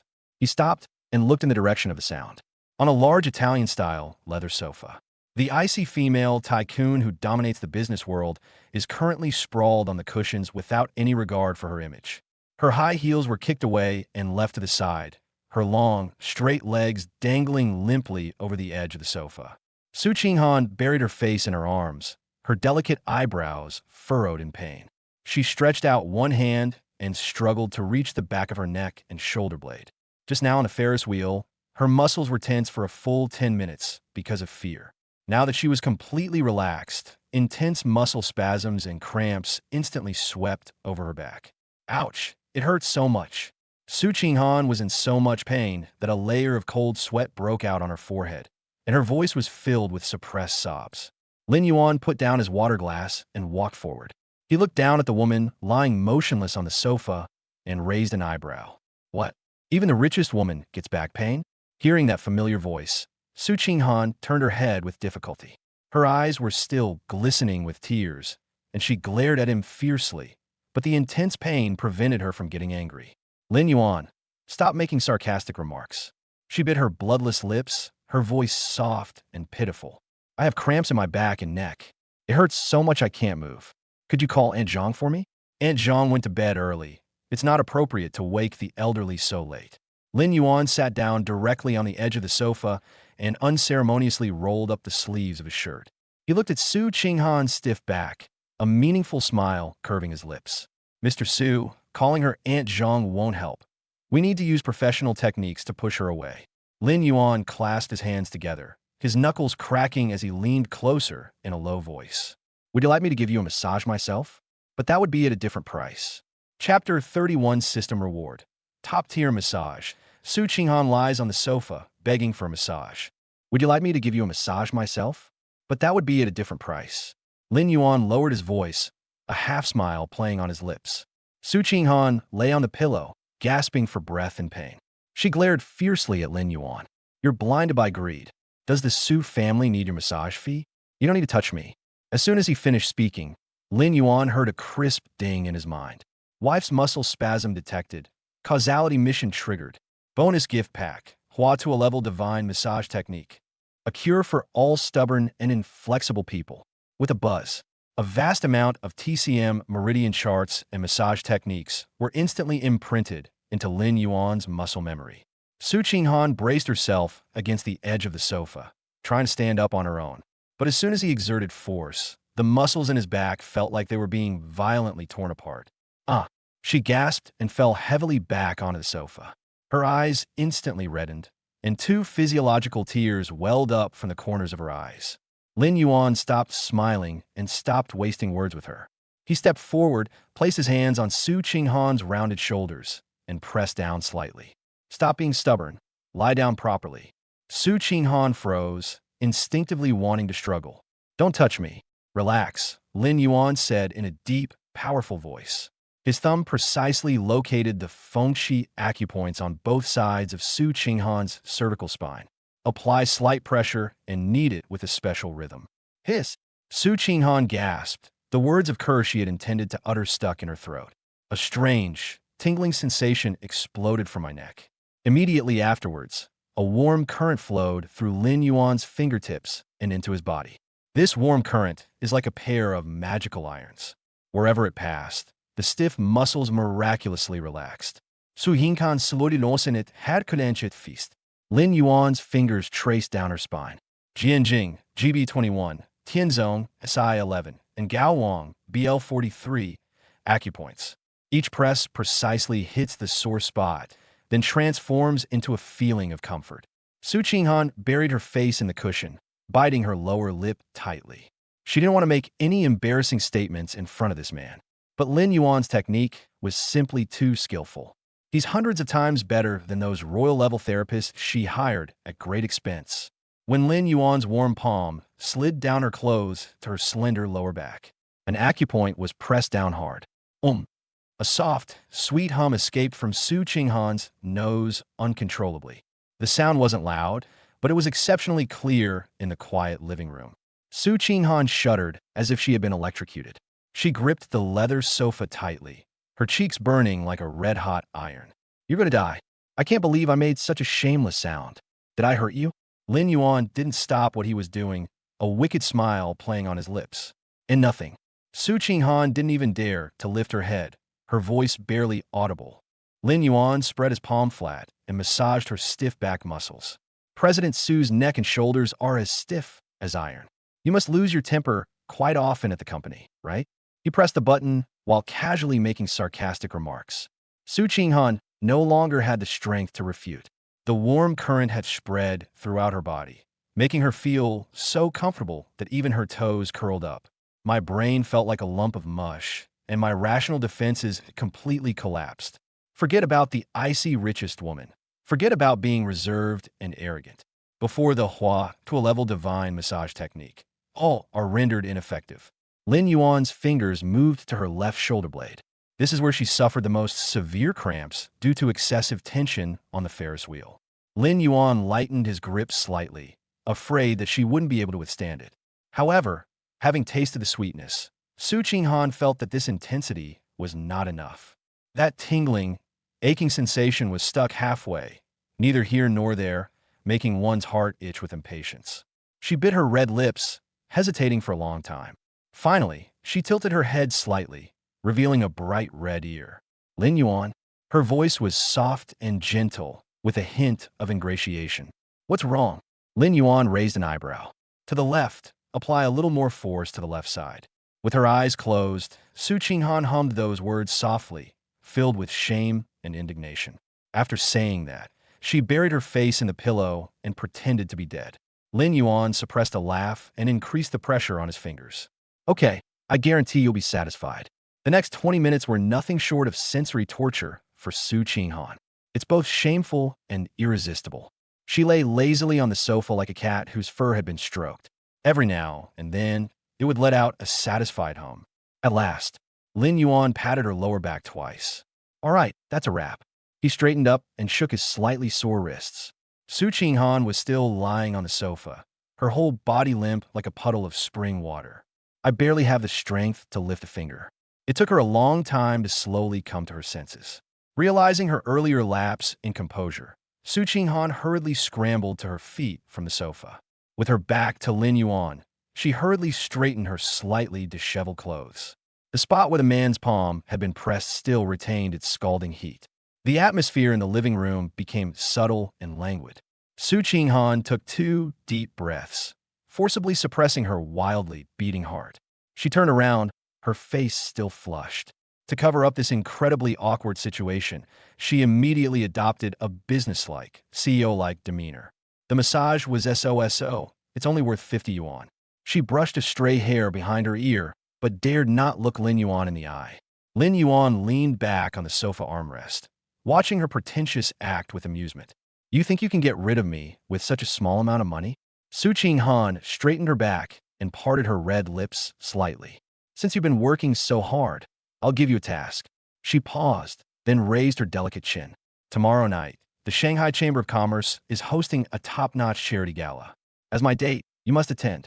Chapter 32, Pretending to be your boyfriend at the dinner party? That comes at a different price. Hearing Su Qinghan's confident command, Lin Yuan raised an eyebrow. He leaned back on the armrest of the leather sofa, casually crossing his legs. The physiotherapist who was just a moment ago was now acting like a nonchalant capitalist. President Su, we did sign the agreement. Lin Yuan spread his hands, a teasing smile playing on his lips. The cohabitation agreement is written clearly in black and white. My only responsibility is to stay at home and act with my daughter. He reached out and tapped the coffee table in front of him, making a crisp tapping sound. Social engagements that involve showing one's face in public and also acting as a shield are seriously beyond the scope of the curriculum. Lin Yuan leaned forward slightly, looking directly at her. Want me to attend? You'll have to pay more. Su Qinghan's back, which had just been massaged comfortably, almost cramped up again because of those words. She stared wide-eyed at Lin Yuan, as if he were an alien. Yesterday, this man bought an entire elite kindergarten without batting an eye, and even casually gave away a limited-edition sports car worth tens of millions. Now you're actually haggling over her appearance fee for a dinner party? What on earth happened to him? Blinded by greed, Su Qinghan was furious. She grabbed the handbag next to her and unzipped it. She pulled out a gold-embossed platinum card with unlimited credit limit between 2 fingers and slammed it onto the coffee table with a waft of fragrance. The password is 6 zeros. Feel free to swipe it. She gritted her teeth and forced herself to stand up. Come with me to the custom styling shop on Huaihai Road at 3 p.m. tomorrow. If you embarrass me, I'll dock your entire living expenses for the rest of your life. After uttering those harsh words, Su Qinghan fled in her slippers. His back view showed a hint of stiffness from a stiff neck. Lin Yuan watched her fleeing figure and chuckled softly. He picked up the platinum card with 2 fingers and deftly slipped it into his pocket. Why not take advantage of the richest woman's money for free? The following afternoon, in the French concession of Shanghai, inside a secluded old Western-style house lies Asia's premier Italian bespoke tailor shop. The guests here are all wealthy and influential. A single outfit here costs at least 6 figures. Miss Su, the gentleman you brought here has a textbook example of a golden inverted triangle body proportion. Chief stylist Kevin circled Lin Yuan twice, his eyes shining. Su Qinghan sat on a retro velvet sofa, holding a bone china teacup.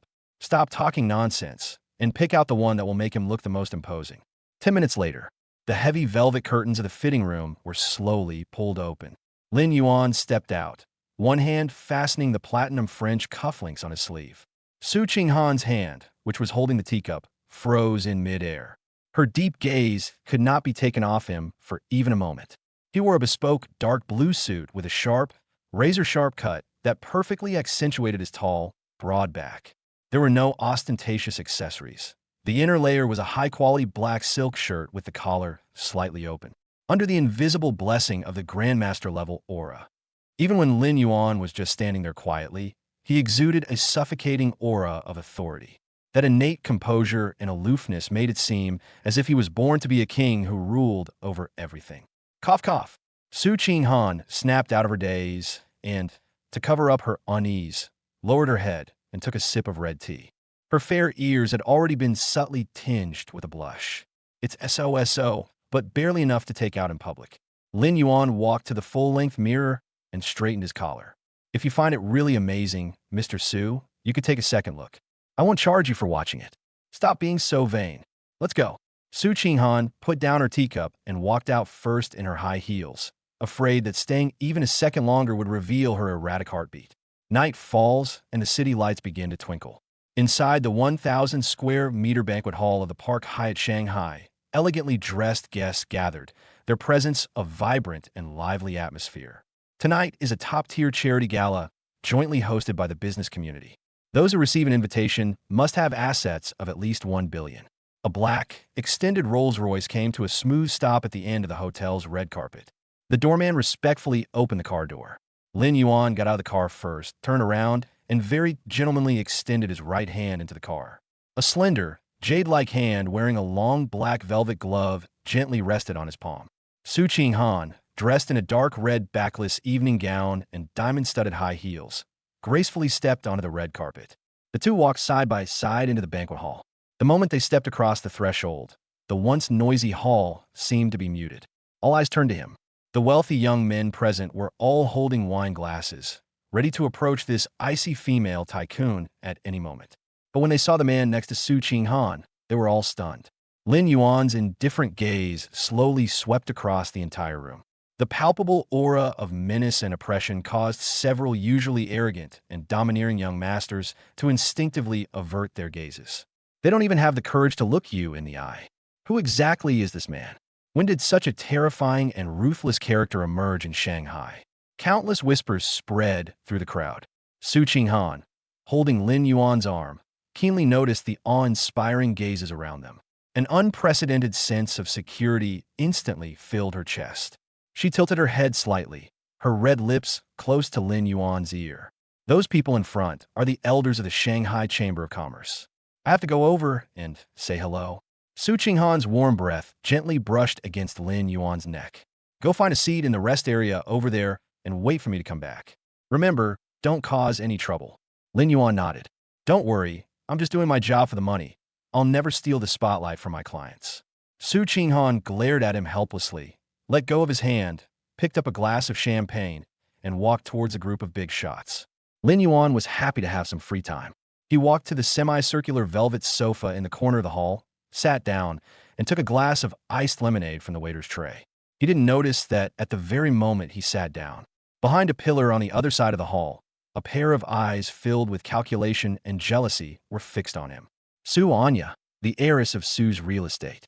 She and Su Qinghan were about the same age, and she always regarded Su Qinghan as her mortal enemy, always wanting to compete with him. However, whether it was appearance, figure, or business acumen, she was completely outmatched by Su Qinghan. When Su Anya saw Su Qinghan walk out arm in arm with such a stunning man, she was so jealous she almost ground her teeth to powder. What's with the act of being so pure and innocent? She's just keeping a gigolo behind the scenes. Su Anya sneered, a glint of malice flashing in her eyes. She was determined to get this man into bed today. If we could take a picture of this man in bed and send it to the gossip media tomorrow, that bitch Su Qinghan will be completely ruined. Su Anya quietly hid in a blind spot of the surveillance cameras. She pulled a white paper packet, smaller than a fingernail, from her custom-made Gucci clutch. Stop a waiter who was carrying a tray as he walked by. Taking advantage of the moment, she turned around. She quickly poured the white powder from the paper packet into one of the glasses of champagne. The powder dissolves instantly in water and is colorless and odorless. Su Anya smiled with satisfaction, holding the glass of champagne with the added tonic in her hand. She deliberately pulled her already very low-cut V-neck dress down further, creating a deep cleavage. With graceful, swaying steps, Su Anya twisted her waist and walked straight toward the secluded corner where Lin Yuan was. The sound of high heels stopped in front of the sofa. A strong, pungent artificial fragrance completely overwhelmed the faint floral scent in the air. Su Anya bent down slightly and handed the spiked champagne to Lin Yuan. A large expanse of skin at the neckline swayed, unhindered. Handsome, it must be so boring being here all alone. She blinked her heavily made-up eyes, her voice so sweet it gave you goosebumps. Su Anya parted her red lips slightly, her breath as fragrant as orchids. How about we grab a drink and get to know each other? Or maybe we can find a quiet place later to get to know each other better? Chapter 33, The Green Tea Female, Supporting Character, Wants a Drugger? Causality made her drink 3 big cups of it herself. Want to have a drink and get to know each other? Su Anya handed the glass of champagne with the added tonic to Lin Yuan. She deliberately lowered her body, the striking white collar almost touching the man's suit lapel. A strong, cheap perfume smell hit me. Lin Yuan frowned almost imperceptibly, a hint of disgust flashing in his eyes. In a state of absolute calm, his senses were heightened to the extreme. In that seemingly clear, pale golden liquid, there were a few white particles that hadn't completely dissolved, with tiny bubbles rising from the bottom of the glass. Lin Yuan didn't even lift his eyelids, remaining leaning back on the velvet sofa. This woman's scheming was so crude, it was laughable. Deep within my mind, the system's crisp notification sound rang out precisely on time. Bite. The vicious female supporting character has been detected attempting to drug him. Causal Backlash has been activated. Host is rewarded with a max-level skill. Top-tier magic hand speed. In the world of martial arts, speed is the only way to break through. A faint warmth instantly flowed down Lin Yuan's 10 fingers. At that moment, his hands became 100 times more agile than those of top pianist. Handsome, why aren't you saying anything? Are you afraid Su Qinghan will get jealous? Seeing that he didn't answer, Su Anya took another half step forward, her voice becoming even sweeter. She picked up the other 2 glasses of champagne from the tray next to her and placed them on the coffee table. They came with sincerity. I'll drink these 3 cups of wine first as a sign of respect, to make friends. Her plan was perfect. If Lin Yuan were to drink even a single sip, the drug's effects would cause him to completely lose his mind within 5 minutes, turning him into a beast in heat. At that time, in front of all the celebrities present, Su Qinghan would lose face completely. Lin Yuan looked at the wine glasses on the coffee table, and a playful smile suddenly appeared on his lips. All right, since Miss Su is so sincere, then I will accept your offer. He slowly stood up. Long, slender fingers reached for the tampered champagne glass. A look of wild joy flashed in Su Anya's eyes. They've taken the bait. Just as their hands were about to cross in a split second, Lin Yuan's wrist suddenly flipped at a speed that defied the limits of what the naked eye could perceive. Top-tier magician's hand speed unleashed. Only a very faint afterimage remained in the air. The poison wine and the clean champagne that Su Anya had originally intended to drink were switched in a fraction of a second. Not a single drop of water on the cup wall was shaken off. Bite. Lin Yuan held up his clean glass of wine and clinked glasses with her. Miss Su, please.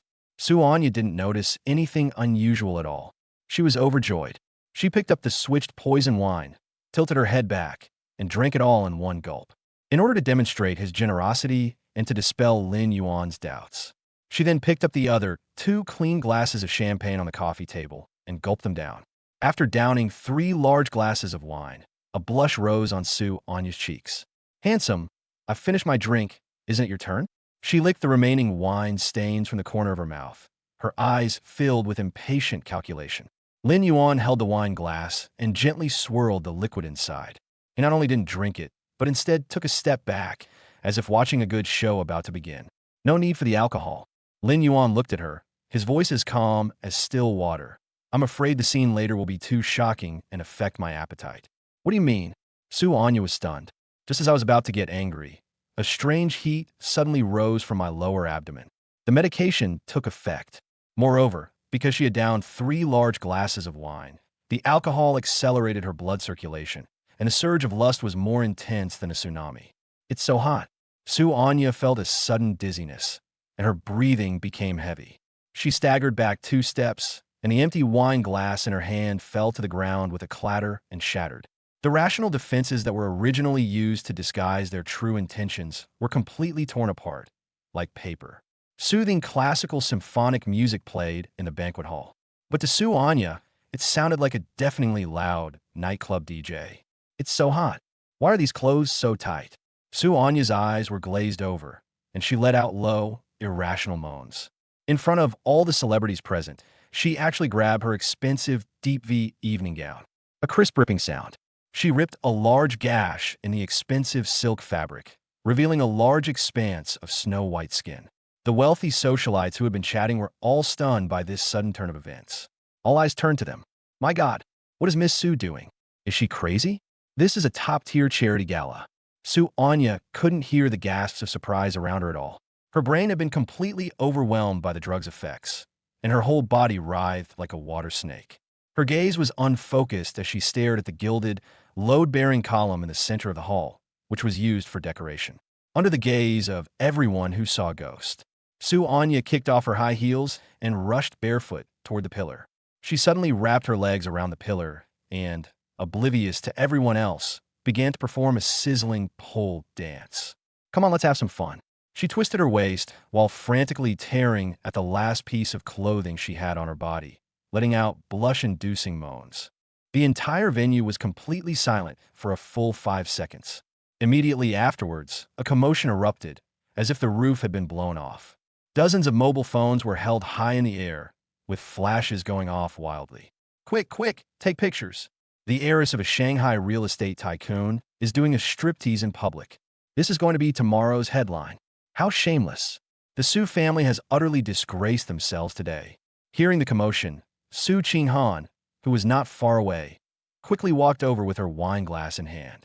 When she saw the woman clinging to the pillar and twisting wildly, her almond-shaped eyes widened in surprise. This is Su Anya? Su Qinghan turned her head and looked at Lin Yuan, who was standing to the side watching the show with amusement and astonishment. Lin Yuan shrugged, his tone innocent.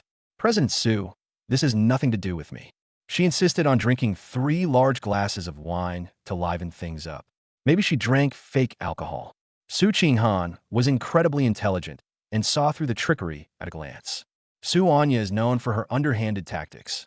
She probably tried to drug Lin Yuan, but ended up shooting herself in the foot. Seeing her arch-rival become the laughingstock of the entire city, Su Qinghan felt no sympathy whatsoever. On the contrary, she felt incredibly pleased. Served him right, he brought it on himself. Just as chaos erupted in the lobby and security guards grabbed blankets to stop the farce, a furious roar suddenly erupted from the entrance of the hall. All of you shut your eyes. Anyone who dares to film again, I'll gouge their eyes out. A young man in a floral shirt with a menacing look on his face stormed in, accompanied by 4 towering black bodyguards. This man was none other than Wang Hai, the notorious playboy in Beijing's elite circles and Su Anya's backer. Wang Hai had just gone outside to answer a phone call when he returned to find his woman almost half-naked, posing provocatively against a pillar. He felt like he was surrounded by a sea of green, and he was so angry he felt like his lungs were about to explode. He snatched the blanket from the security guard's hand and rushed over to wrap Su Anya tightly in it. Smack! A crisp, loud slap landed hard on Su Anya's face, knocking her unconscious. Wang Hai was panting heavily, his eyes as red as a wild beast ready to devour its prey. He turned his head and scanned the corner where Su Anya had just been, like a venomous snake. At a glance, I saw Lin Yuan's handsome, cold face and the mocking smile on his lips that he hadn't had time to retract. Anger instantly overwhelmed Wang Hai's reason. He gritted his teeth, his knuckles cracking as he approached Lin Yuan step by step. You're the one who did this, aren't you? You dare to touch my woman, Wang Hai, and you even dare to laugh at me here. Wang Hai's face was contorted with rage, and his voice was filled with undisguised murderous intent. He suddenly waved his hand, pointing in Lin Yuan's direction. Cripple this kid's limbs. Throw him into the Huangpu River to feed the fish. Chapter 34. Ruthlessly trampling on the spoiled rich kid and incidentally gaining a wave of die-hard fans. Cripple this kid's limbs. Throw him into the Huangpu River to feed the fish. Wang Hai's roar echoed in the banquet hall, filled with hysterical madness. 4 black bodyguards, each weighing over 200 pounds and as tall as an iron tower, lunged forward, fists clenched. The socialites and wealthy women around them were terrified and screamed as they backed away. The once bustling rest area was instantly reduced to just Lin Yuan and Su Qinghan. Faced with this display of force, Su Qinghan's face paled slightly. But she didn't dodge. Instead, she took a step forward in her high heels, blocking Lin Yuan's path. Wang Hai, this is the territory of the Shanghai Chamber of Commerce. How dare you cause trouble here? Her voice was strained, yet she forced herself to project the aura of a billionaire CEO. Lin Yuan looked at the slender figure blocking his way and felt a warmth in his heart. This woman is usually incredibly arrogant, but she's surprisingly protective of her own when it matters. Men should take charge, and women should step back. Lin Yuan stretched out his large hand, wrapped it around Su Qinghan's slender waist, and easily pulled her back behind him. At the same time, a familiar, crisp notification sound rang in my mind. Bite. Host detected to be facing a violent threat. Grandmaster-level Bejiquan has been automatically activated, with Tai Chi for peace and tranquility, and with Bejiquan for power to stabilize the world. Please, host, crush them all. A violent surge of heat instantly swept through his limbs and bones. Countless ancient and ruthless fighting techniques were deeply imprinted in Lin Yuan's muscle memory. The black bodyguard at the front had already raised his fist the size of a sandbag and was about to smash it into Lin Yuan's face. The punches were fierce and swift, creating a whistling wind. Lin Yuan didn't even move a step. He raised his eyelids, his gaze as cold as a drawn, blood-drinking longsword. Roll. Lin Yuan parted his thin lips slightly. His right hand formed a fist, and he thrust it forward sharply. No fancy moves, just the purest burst of power.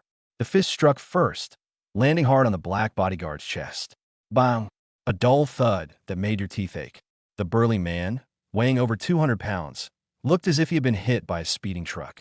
With both feet off the ground, he flew backwards. Then came the second and the third. Lin Yuan slightly turned his body and suddenly leaned his shoulder against the ground.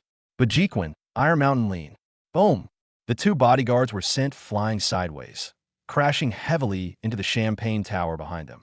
Hundreds of crystal goblets shattered instantly, splattering golden wine mixed with glass shards all over the floor. The last bodyguard was terrified and was about to slam on the brakes. Lin Yuan grabbed his wrist with his other hand and pulled and shook it. A crisp crack sounded. That was the sound of a dislocated joint. The bodyguard screamed and collapsed to the ground like a lump of mud. 3 seconds. It only took 3 seconds. Lin Yuan didn't even move an inch before all 4 top bodyguards were wiped out, lying on the ground groaning in pain. The entire room fell silent. Even the classical music in the background stopped, leaving only the sound of shattering glass on the floor. Lin Yuan withdrew his hand and slowly tugged at the cuff of his suit. Not even a single crease remained.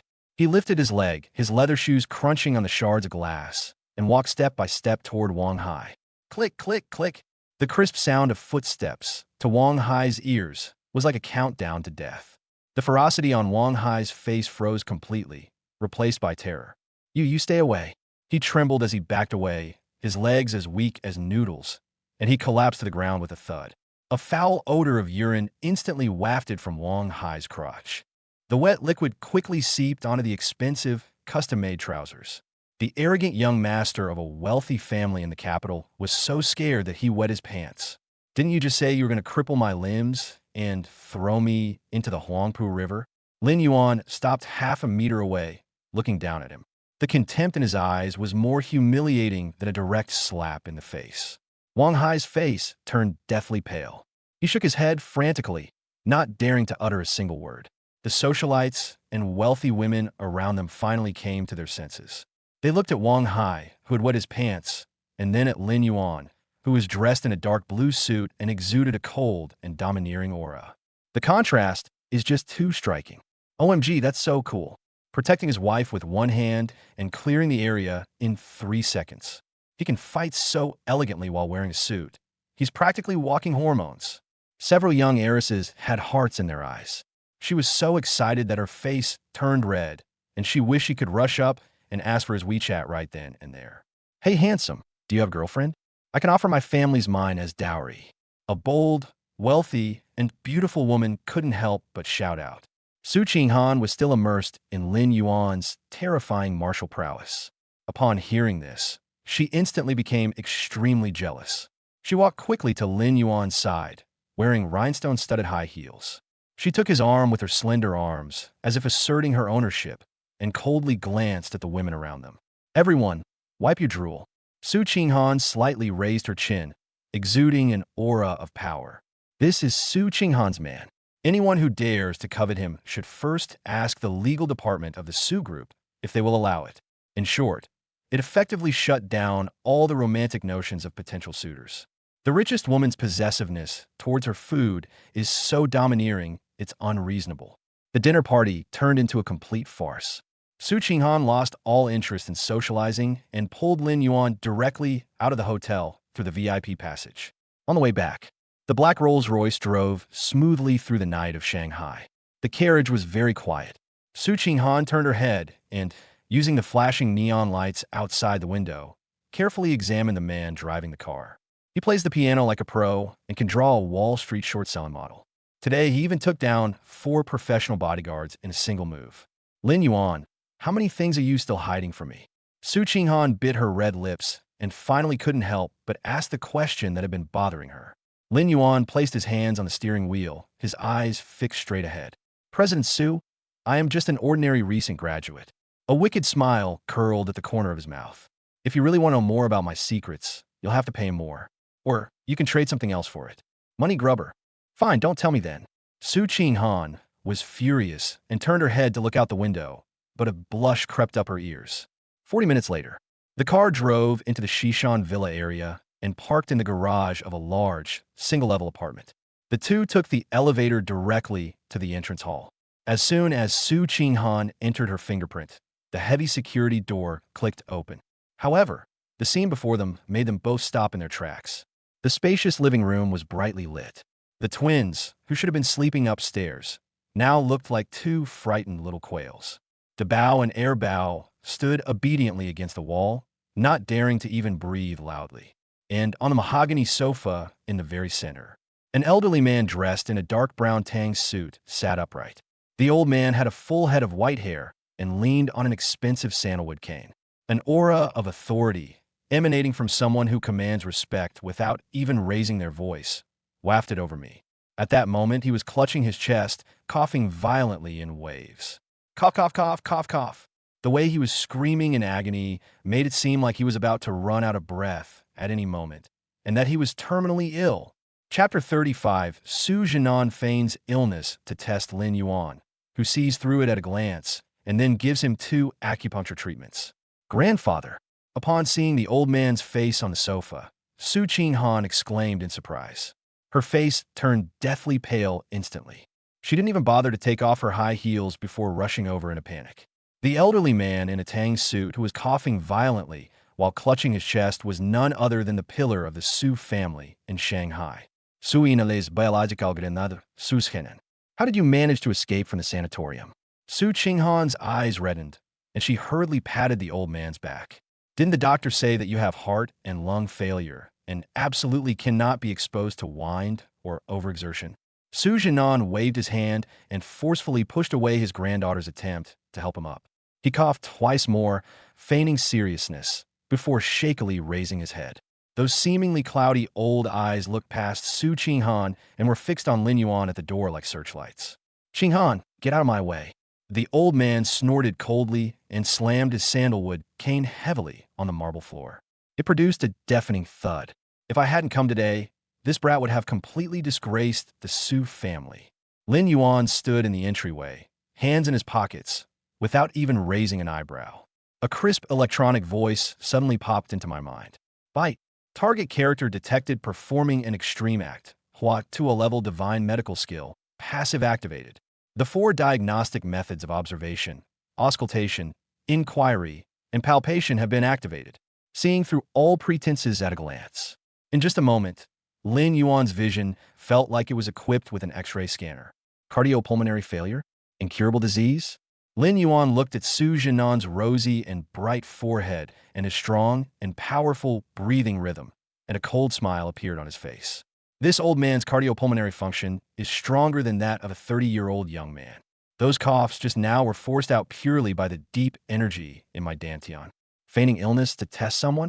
This trick of the wealthy is really the same every time. So you're Lin Yuan, the one who used sweet words to deceive my beloved granddaughter? Seeing that Lin Yuan remained silent, Su Jianan assumed that he was intimidated by his aura. With trembling hands, the old man pulled out a cash check with a pre-filled amount from the inner pocket of his tang suit. It slammed down on the coffee table with a thud. Cough, cough. This old man doesn't have much time left. I don't have the energy to beat around the bush with you. Su Jianan leaned back on the sofa, panting heavily, looking tragically like he was about to pass away at any moment. Here is 100 million. Take this money and disappear from Shanghai immediately. Su Qinghan was anxious, and tears were about to fall. Grandpa, please don't get agitated. Lin Yuan isn't that kind of person, and besides, there are 2 children. Shut up. It's none of your business to lecture me. Su Jianan glared at his granddaughter, then continued to stare intently at Lin Yuan. Kid, this money is enough for you to live comfortably for 10 lifetimes. You should know your place. If Lin Yuan takes this money, it proves that he's a good-for-nothing who only covets wealth and status.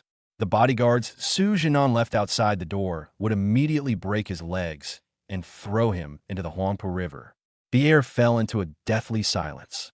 The Bao and heir Bao hid to the side, their big eyes darting around, looking at their great-grandfather and then at their father. Lin Yuan made a move. He slowly changed into slippers and walked to the coffee table. But he didn't go and collect the check for 100 million. Instead, she pulled Su Qinghan aside and sat down on the sofa opposite Su Jianan. Mr. Su, your acting skills are indeed excellent.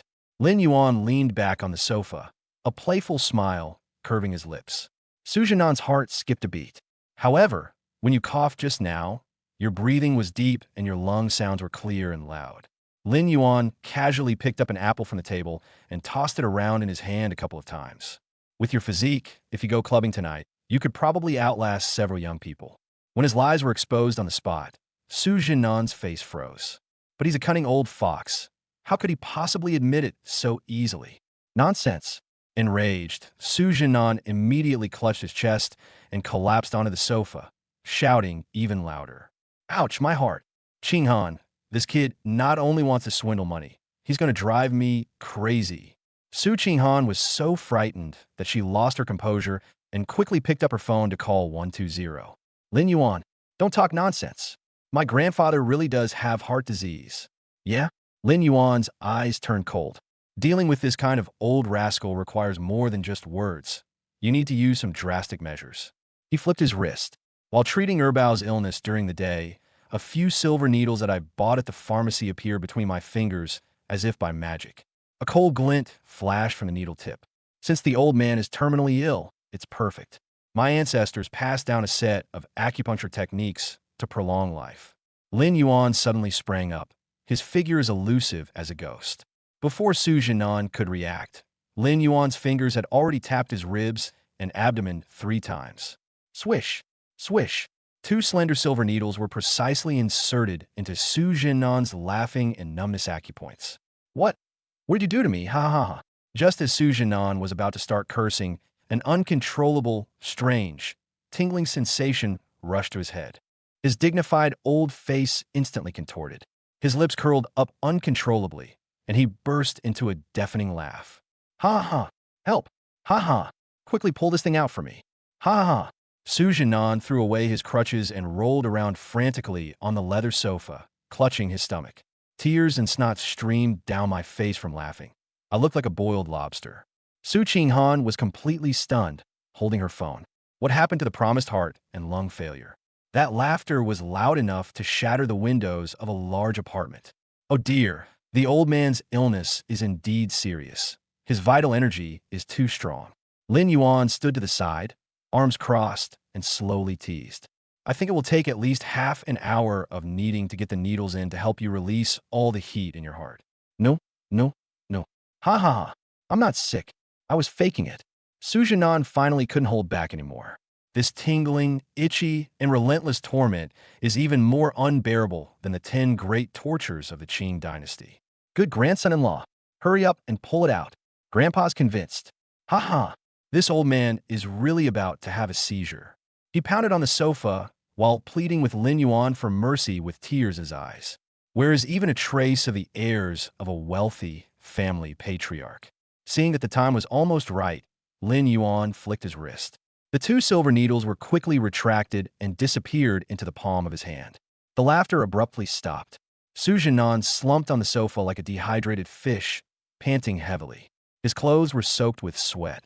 Grandpa, you were really faking it? Su Qinghan's eyes reddened with anger, feeling both annoyed and amused. Do you know how scared I was just now? After recovering, Su Jinan touched his nose, feeling guilty. He sat up awkwardly and straightened his somewhat disheveled tang suit. How can I know if this kid is a greedy, good-for-nothing if I don't test him like this?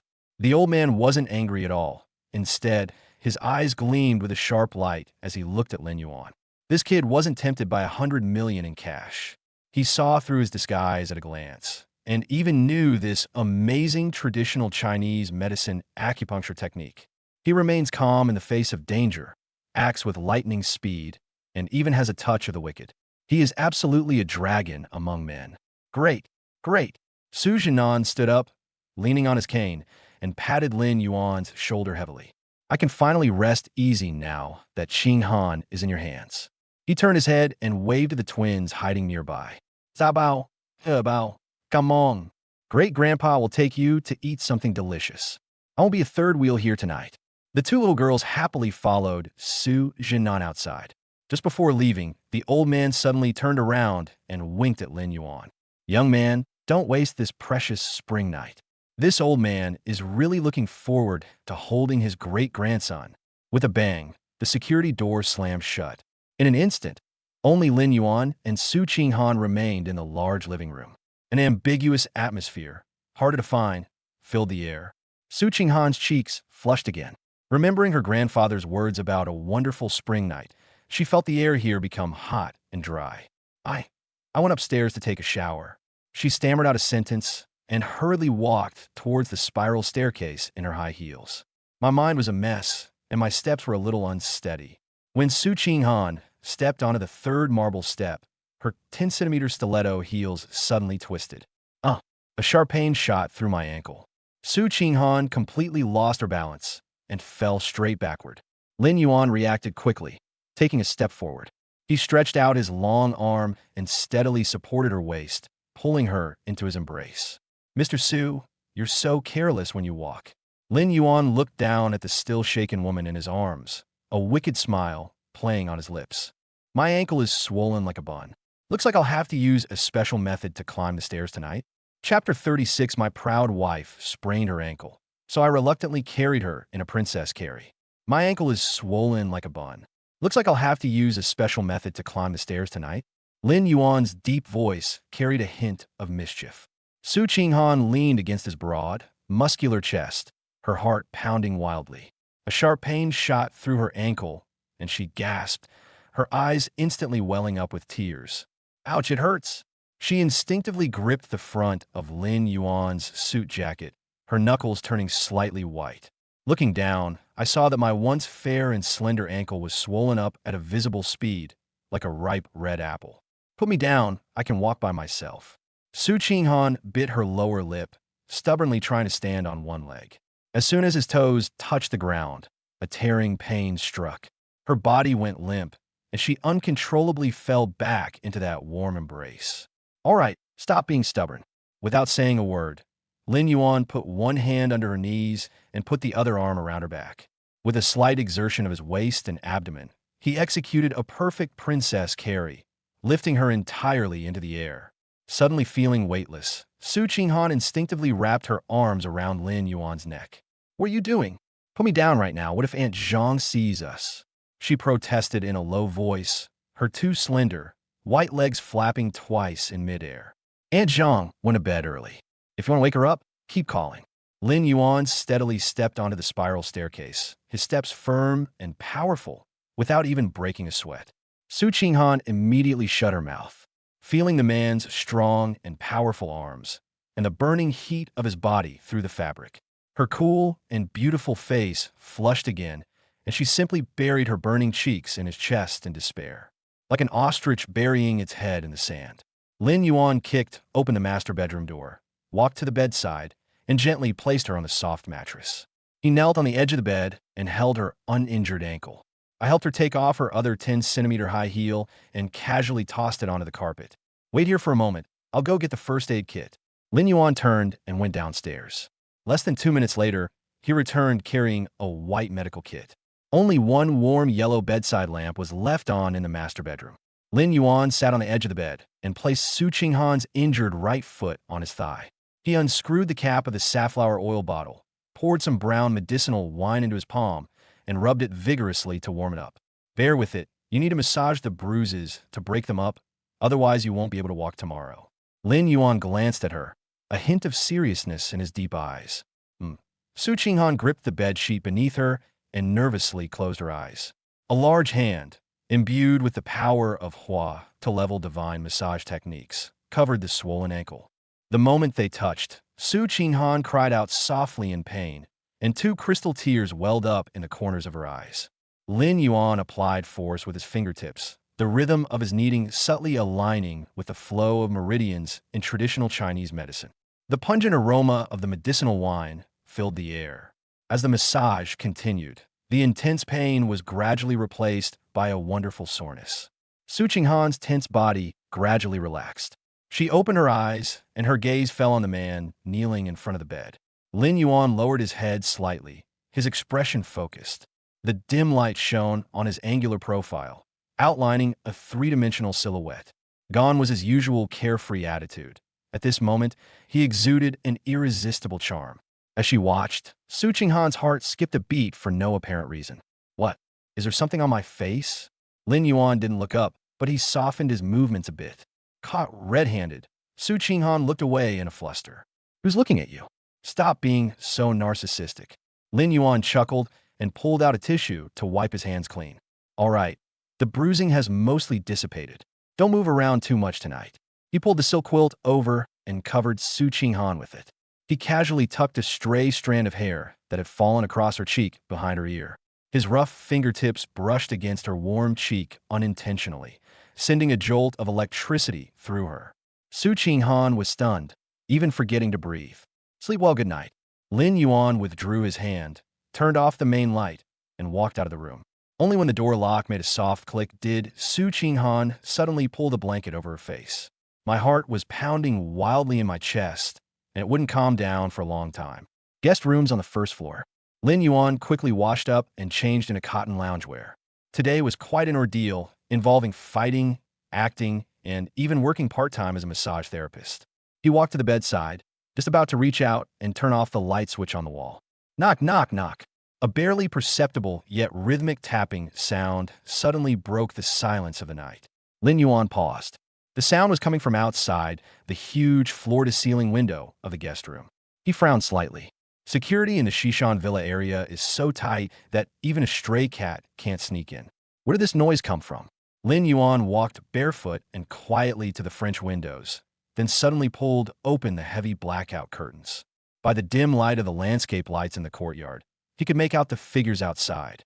A woman with a voluptuous figure was wearing a baseball cap pulled low over her head and a large black face mask, fully armed. The woman's eyes lit up when she saw the curtains drawn back. She immediately pulled off her mask, revealing a face with exquisitely applied green tea makeup. It was Wang Lulu, the second-tier actress who was brutally humiliated in a Chanel store during the day. Through the glass, she deliberately pulled down the collar of her trench coat, revealing a large expanse of snow-white skin underneath. She even exaggeratedly trembled a couple of times, putting on a pitiful appearance. Brother Lin Yuan, it's so cold outside. Wang Lulu pressed herself against the glass, her sweet voice drifting in through the window cracks. They've specially memorized a new section of the script. Can they come into your room and go over their lines with you? Chapter 37. Female celebrity rehearses lines late at night. Lin Yuan throws out a 5-year college entrance exam book. Outside the floor-to-ceiling windows, the night breeze carried the chill of early autumn. Wang Lulu, pressed against the bulletproof glass, flashed her fox-like eyes, which were adorned with exquisite eyeliner, with a wildly captivating gaze. Brother Lin Yuan, it's so cold outside. Her voice was so sweet it could melt your heart, and as she spoke, she unbuckled the belt of her trench coat. The smooth khaki trench coat slid down her shoulders and piled up at her feet. She was only wearing a thin, breathable black lace camisole underneath, leaving large expanses of her fair skin exposed to the cold air. Wang Lulu shivered from the cold, but still forced herself to strike a seductive S-shaped pose. They've specially memorized a new script. Can they come into your room and go over their lines with you? Lin Yuan stood with his hands in his pockets, coldly watching her through the glass. This woman was arrogant and domineering in the Chanel store during the day, but now she's like a wildcat in heat, coming to fawn over him. It's obvious without even guessing that the news leaked out from that VIP black card at the mall. Women in the entertainment industry who fawn over the powerful and belittle the weak have a keener sense of smell than hunting dogs. Going over lines? Lin Yuan raised an eyebrow. His gaze is indifferent, as if he were looking at a piece of pork belly on a cutting board. When Wang Lulu heard him speak to her, she was overjoyed. She said, "What man could refuse such a wonderful opportunity that comes to him?" Moreover, Su Qinghan, that kind of icy CEO, is definitely not as romantic in bed as she is a professional actress. If she can get into this man's bed tonight, who will dare to give her a hard time in Shanghai's high society circles? Yes, there were several night shoots, and one person couldn't figure it out on their own. Wang Lulu bit her red lips, her eyes were glazed over, and her fingers gently scraped the glass panel. "Young Master Lin, let me in. I guarantee you'll experience an immersive acting experience." Lin Yuan didn't speak and didn't even lift his eyelids. He turned around directly, took long strides, and strode into the room. Seeing this, Wang Lulu outside the window was so excited she almost jumped up on the spot. It's done. This man must be pressing the keypad to open the door for her. She quickly bent down to pick up the trench coat from the ground and casually draped it over her arm.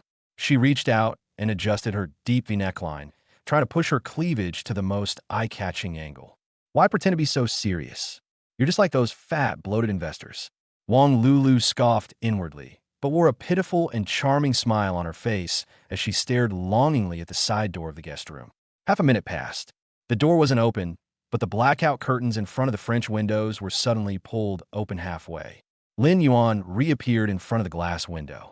He casually pushed open a small ventilation window next to him, leaving just a 10-centimeter wide gap. Wang Lulu's eyes lit up, and she immediately slithered over like a water snake. "Young Master Lin, this gap is too small, people can't squeeze in." She pouted coquettishly, just about to reach out and grab the window frame. Smack! A book as thick as a brick was roughly stuffed out through the crack in the window. It hit Wang Lulu's face, which was covered in hyaluronic acid, squarely. Ouch! Wang Lulu screamed, covered her nose, and staggered back 2 steps. A heavy book fell to her feet. Using the landscape lights in the courtyard, she looked down, and the large characters on the cover almost blinded her. 5 years of college entrance examination preparation and 3 years of simulation. Below it is printed a line of small print. Olympic Mathematics Competition Intensive Edition. Wang Lulu was completely stunned, even forgetting the chill that was emanating from her body. She looked up, staring blankly at the handsome, godlike man inside the window. What does this mean? Lin Yuan crossed his arms and looked down at her, his eyes filled with undisguised mockery. Aren't we supposed to be rehearsing our lines? This is the textbook my eldest daughter just finished using tonight. He pointed to the workbook on the ground, his voice icy cold. Take this and finish the last 10 pages of challenging problems. If you can't even solve problems for a 3-year-old, what kind of acting are you doing? Wang Lulu was so angry that she was trembling all over, and her carefully applied eye makeup was almost cracked. Is this man sick? In the middle of the night, a female celebrity is squatting outside a villa doing advanced math problems? Lin Yuan, don't be ungrateful. She finally couldn't keep up the act anymore, stomped her feet, and began to curse in a low voice. It's an honor for me to come to your door. Who do you really think you are? Roll. Lin Yuan coldly uttered a single word, as if he didn't even want to look at her again. He reached out and grasped the metal handle of the window, his eyes instantly turning icy cold. If you dare to knock on this glass again, I'll unleash a few Tibetan Mastiffs. I guarantee they'll bite you so badly that even a plastic surgeon wouldn't recognize you. No sooner had he finished speaking than the ventilation window was slammed shut with a loud bang. Immediately afterwards, the heavy curtains were drawn tightly shut, cutting off all light. The night wind howled. Wang Lulu stood barefoot on the lawn, her nose running from the cold. A gust of autumn wind swept up the fallen leaves on the ground, and along with them, the book 5 Years of College Entrance Examination and 3 Years of Simulation turned 2 pages at her feet. Humiliation. This is a blatant act of humiliation and subversion. She had never suffered such an injustice in her life, and tears of humiliation welled up in her eyes instantly. You just wait. Wang Lulu tearfully picked up her trench coat from the ground, wrapped it haphazardly around herself, and fled into the night in her high heels, looking utterly disheveled. Inside the guest room, Lin Yuan clapped his hands, as easily as if he had just thrown away a bag of stinking garbage.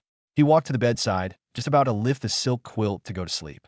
A sudden, unprecedented, piercing alarm sounded from the depths of my mind. Beep, beep, beep. The system panel popped up instantly, and the entire field of vision was filled with a blinding red light. A huge, blood-red skull logo was flashing wildly on the virtual interface. Lin Yuan abruptly stopped, his pupils contracting sharply. This is the first time the system has issued such a high-level danger warning. A cold, mechanical, synthesized voice rapidly played in my mind. Warning: deadly intent detected from an unknown source. Top-tier armed personnel have breached the villa's outer security and successfully infiltrated the large penthouse. Current location: 2nd floor, open kitchen. Danger level: S rank. Lin Yuan's muscles tensed to their limit in an instant. He didn't turn on the light, like a lone wolf poised to pounce, silently crouching behind the door. 2nd floor. Da Bao, Air Bao, and Su Qinghan, who sprained her ankle, are all on the 2nd floor. Lin Yuan took a deep breath, his fists clenched so tightly they cracked. Anyone who dares to touch a hair on his family's head, no matter who they are, will be sent out in the door and out the door. He was about to open the door and rush in.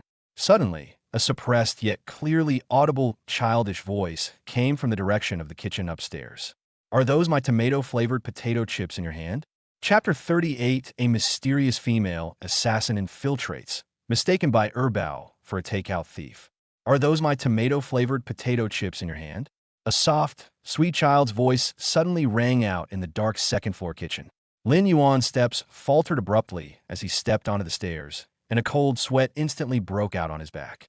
In the open kitchen on the 2nd floor, only a dim motion sensor floor lamp was left on. A woman dressed in a black, tight-fitting night suit stood stiffly in front of a double-door refrigerator. She is a top-ranked professional assassin on overseas black websites, codenamed Poison Bee. Tonight, Poison Bee received a bounty from the Su Group's arch-rival. She bypassed all the multi-million-dollar infrared security systems in the Shishan Villa area and sneaked into the large apartment by following the exhaust pipes. The goal was simple: to drip the colorless and odorless neurotoxin into Su Qinghan's personal drinking fountain. To make room for her to work, she casually moved a large bag of snacks that was blocking the water dispenser onto the countertop. Unfortunately, the slight rustling sound of the plastic packaging woke up the 2nd child in the 2nd bedroom, which had a double door. The little girl was wearing a green dinosaur onesie, her chubby little hands still rubbing her sleepy eyes. She woke up hungry in the middle of the night and wanted to go out to find something to eat. When she turned on the light, she saw a dark, monstrous creature grabbing her favorite tomato-flavored potato chips. A fierce killing intent flashed in the eyes of the poisonous bee. As a top assassin, she would never allow any changes to the mission, even if the other person is just a 3.5-year-old toddler. Kid, you're out of luck. Poison Bee snorted coldly, dropped the potato chips, and transformed his right hand, clad in a tactical glove, into a palm strike. She moved with lightning speed, silently slashing towards Erbao's delicate neck. If that blow landed squarely, even an adult would suffer a severe concussion, let alone a toddler. However, she completely underestimated the determination of a foodie to protect their food. Little did they know, this little dumpling in front of them possessed a god-level physique that had been subtly enhanced by the system. You bad guy. Those are my meat-flavored potato chips. Bao was furious, his big eyes wide open. Faced with the incoming hand chop, she not only didn't dodge, but instead charged straight at it like a small cannonball. The poisonous bee froze, its palm blade still hanging in midair. Bao had already pounced at her feet. The little girl stretched out her too short, chubby arms and tightly hugged Poison Bee's right ankle, which was resting on the non-slip mat. "Get back to me." Bao puffed out his cheeks and used all his strength to pull back sharply. The poisonous bee felt an unreasonable and terrifying force suddenly erupt from its ankle. That force was outrageous. It was like being hit head-on by a charging young bison. Her core strength, which she was so proud of, couldn't even withstand for half a second against this monstrous force. The center of gravity collapsed instantly. Holy crap! The venomous bee let out a shriek, its body falling forward uncontrollably. She flailed her arms wildly in the air, trying to grab the kitchen counter to steady herself. But Bao pulled on the anti-slip mat under her feet, causing her to completely lose her balance. Bang! A dull, loud bang echoed like a thunderclap in the quiet, single-level apartment. The venomous bee's face slammed solidly into the metal panel of the double-door refrigerator. The crisp sound of a broken nose bone could be faintly heard. This top assassin, feared throughout the international dark web, rolled his eyes. He slid down the refrigerator door to the floor like a dead fish and fainted on the spot. At the top of the stairs, Lin Yuan rushed into the kitchen like a whirlwind. He was also holding a pure copper ornament he had picked up along the way from the corridor, his eyes as cold as knives. "Bao, don't be afraid, Daddy's here." Lin Yuan was prepared for a desperate fight. But when he saw the scene before him, his raised arm froze in midair. The murderous aura on his face shattered instantly. In the kitchen, only a row of emergency wall lights remained. The assassin, dressed in top-notch night clothes, was sprawled out on the floor tiles. His 3.5-year-old daughter was riding on the assassin's back. Bao clutched the bag of tomato-flavored potato chips tightly to his chest. As the little girl tore open the packaging, she bounced her chubby little bottom a couple of times on the assassin's back. "Daddy!" Bao heard the sound, turned his head, and held up a potato chip. A thief broke into the house. She tried to steal the snacks delivered by the delivery man, but her younger brother beat her up. Lin Yuan's lips twitched twice, and a few black lines slid down his forehead. He strode forward, scooped Bao up from the ground, and held him in his arms, checking him over carefully. Not even a scratch was broken. Lin Yuan let out a long sigh of relief, and then his gaze fell on the man in black on the ground. He kicked the assassin's limp arm with his toe. The pulse was weak. He had indeed fainted. "Bao, how did she fall?" Lin Yuan asked, suppressing a laugh. Bao chewed on potato chips, proudly puffing out his little chest. "She snatched my food, so Bao pulled on the big radish. As soon as she pulled, she fell down with a plop." The little girl even added vivid onomatopoeia. Just then, a series of hurried and disorderly footsteps came from the corridor. "Mr. Lin, step back. Protect President Su." Lung Yu, the bodyguard who had been sleeping in the outer room of the nanny's room, was finally awakened by the loud noise.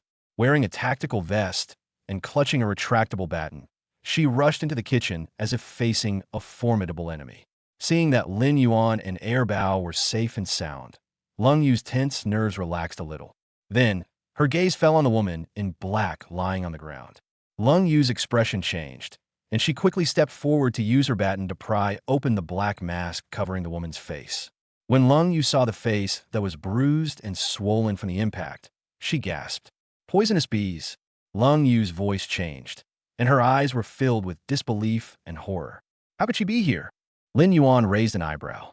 "You know him?" Lung Yu swallowed hard, and the way she looked at Lin Yuan completely changed.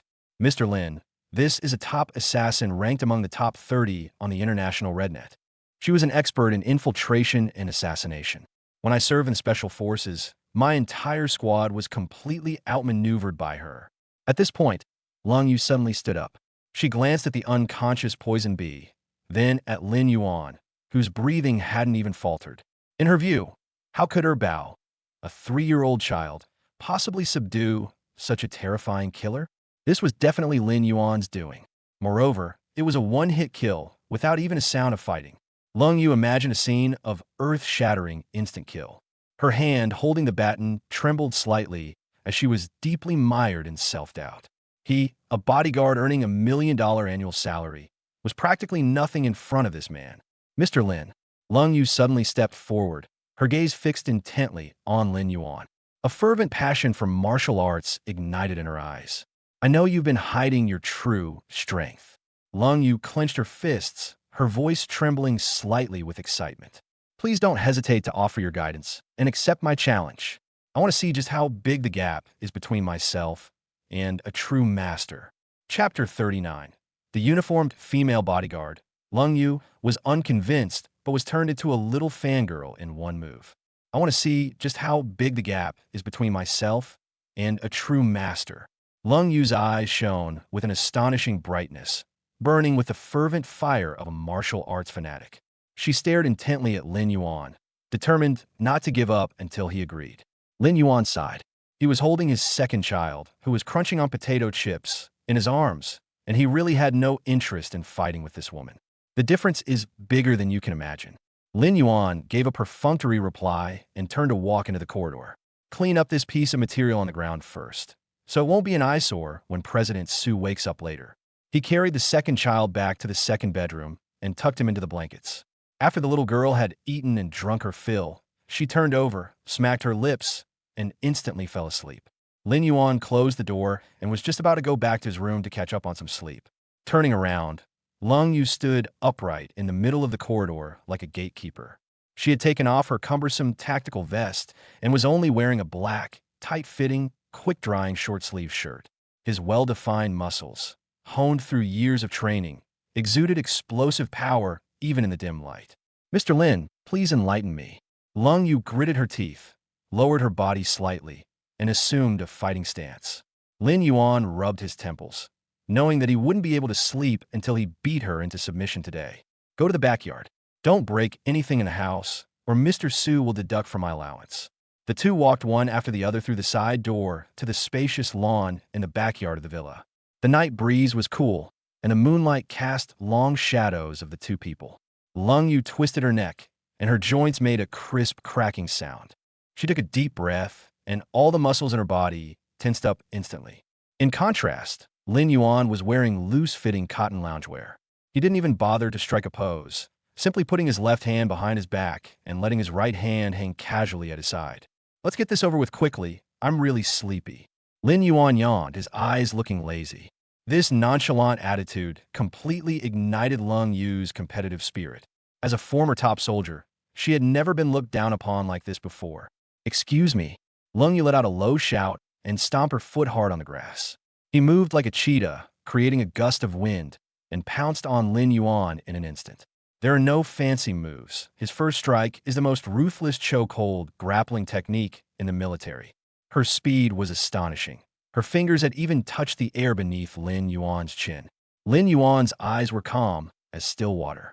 His instinctive reaction as a master of Bajikwan made Lung Yu's movements appear full of flaws in his eyes. He did not back down an inch. He only tilted his head slightly, and a sharp wind from the finger brushed past his ear. Lung Yu's attack missed its mark. Her reaction was extremely fast. She suddenly exerted force with her waist, and her right leg, like a steel whip, swept across Lin Yuan's side with a whistling sound. Lin Yuan extended his right hand, his index and middle fingers together.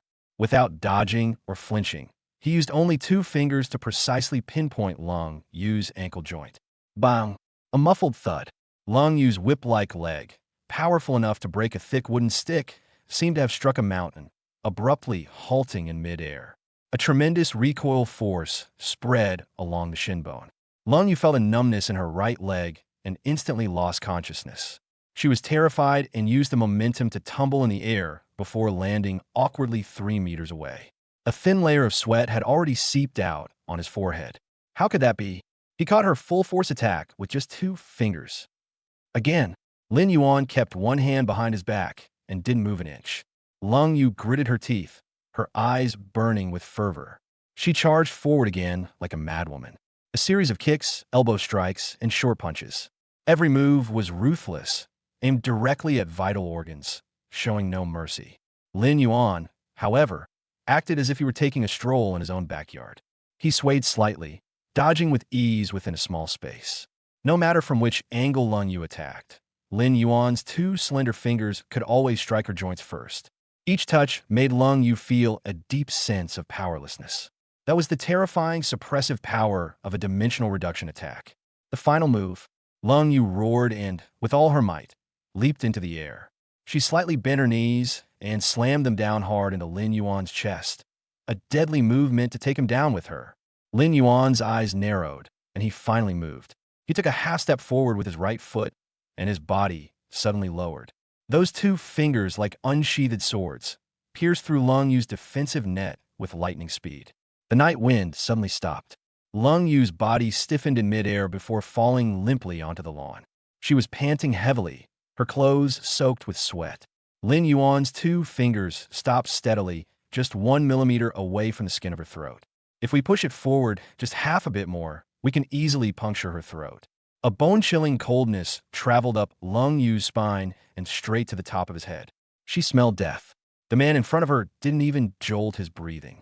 Are you convinced now? Lin Yuan withdrew his hand, put both hands into his pockets, and spoke in a calm tone. Lung Yu's legs went weak. With a thump, the proud and arrogant female bodyguard knelt down on one knee on the lawn. She lowered her head, her voice trembling with shock and adoration. I am convinced. Completely convinced. Mr. Lin, you are a true master. Please take me as your disciple and teach me martial arts. Lin Yuan was in a real bind. Why does this woman kneel down and beg to become a disciple so readily? I don't take on apprentices. Lin Yuan waved his hand, refusing without any hesitation.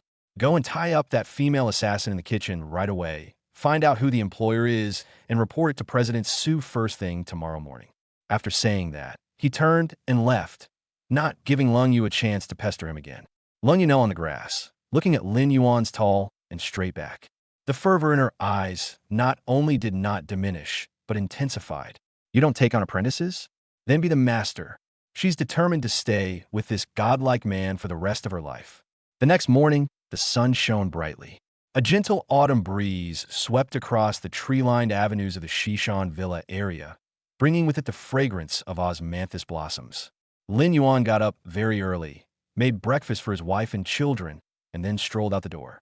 He was wearing a loose gray tracksuit and carrying an eco-friendly tote bag with a supermarket logo on it. He's exactly like a stay-at-home husband going out to buy groceries.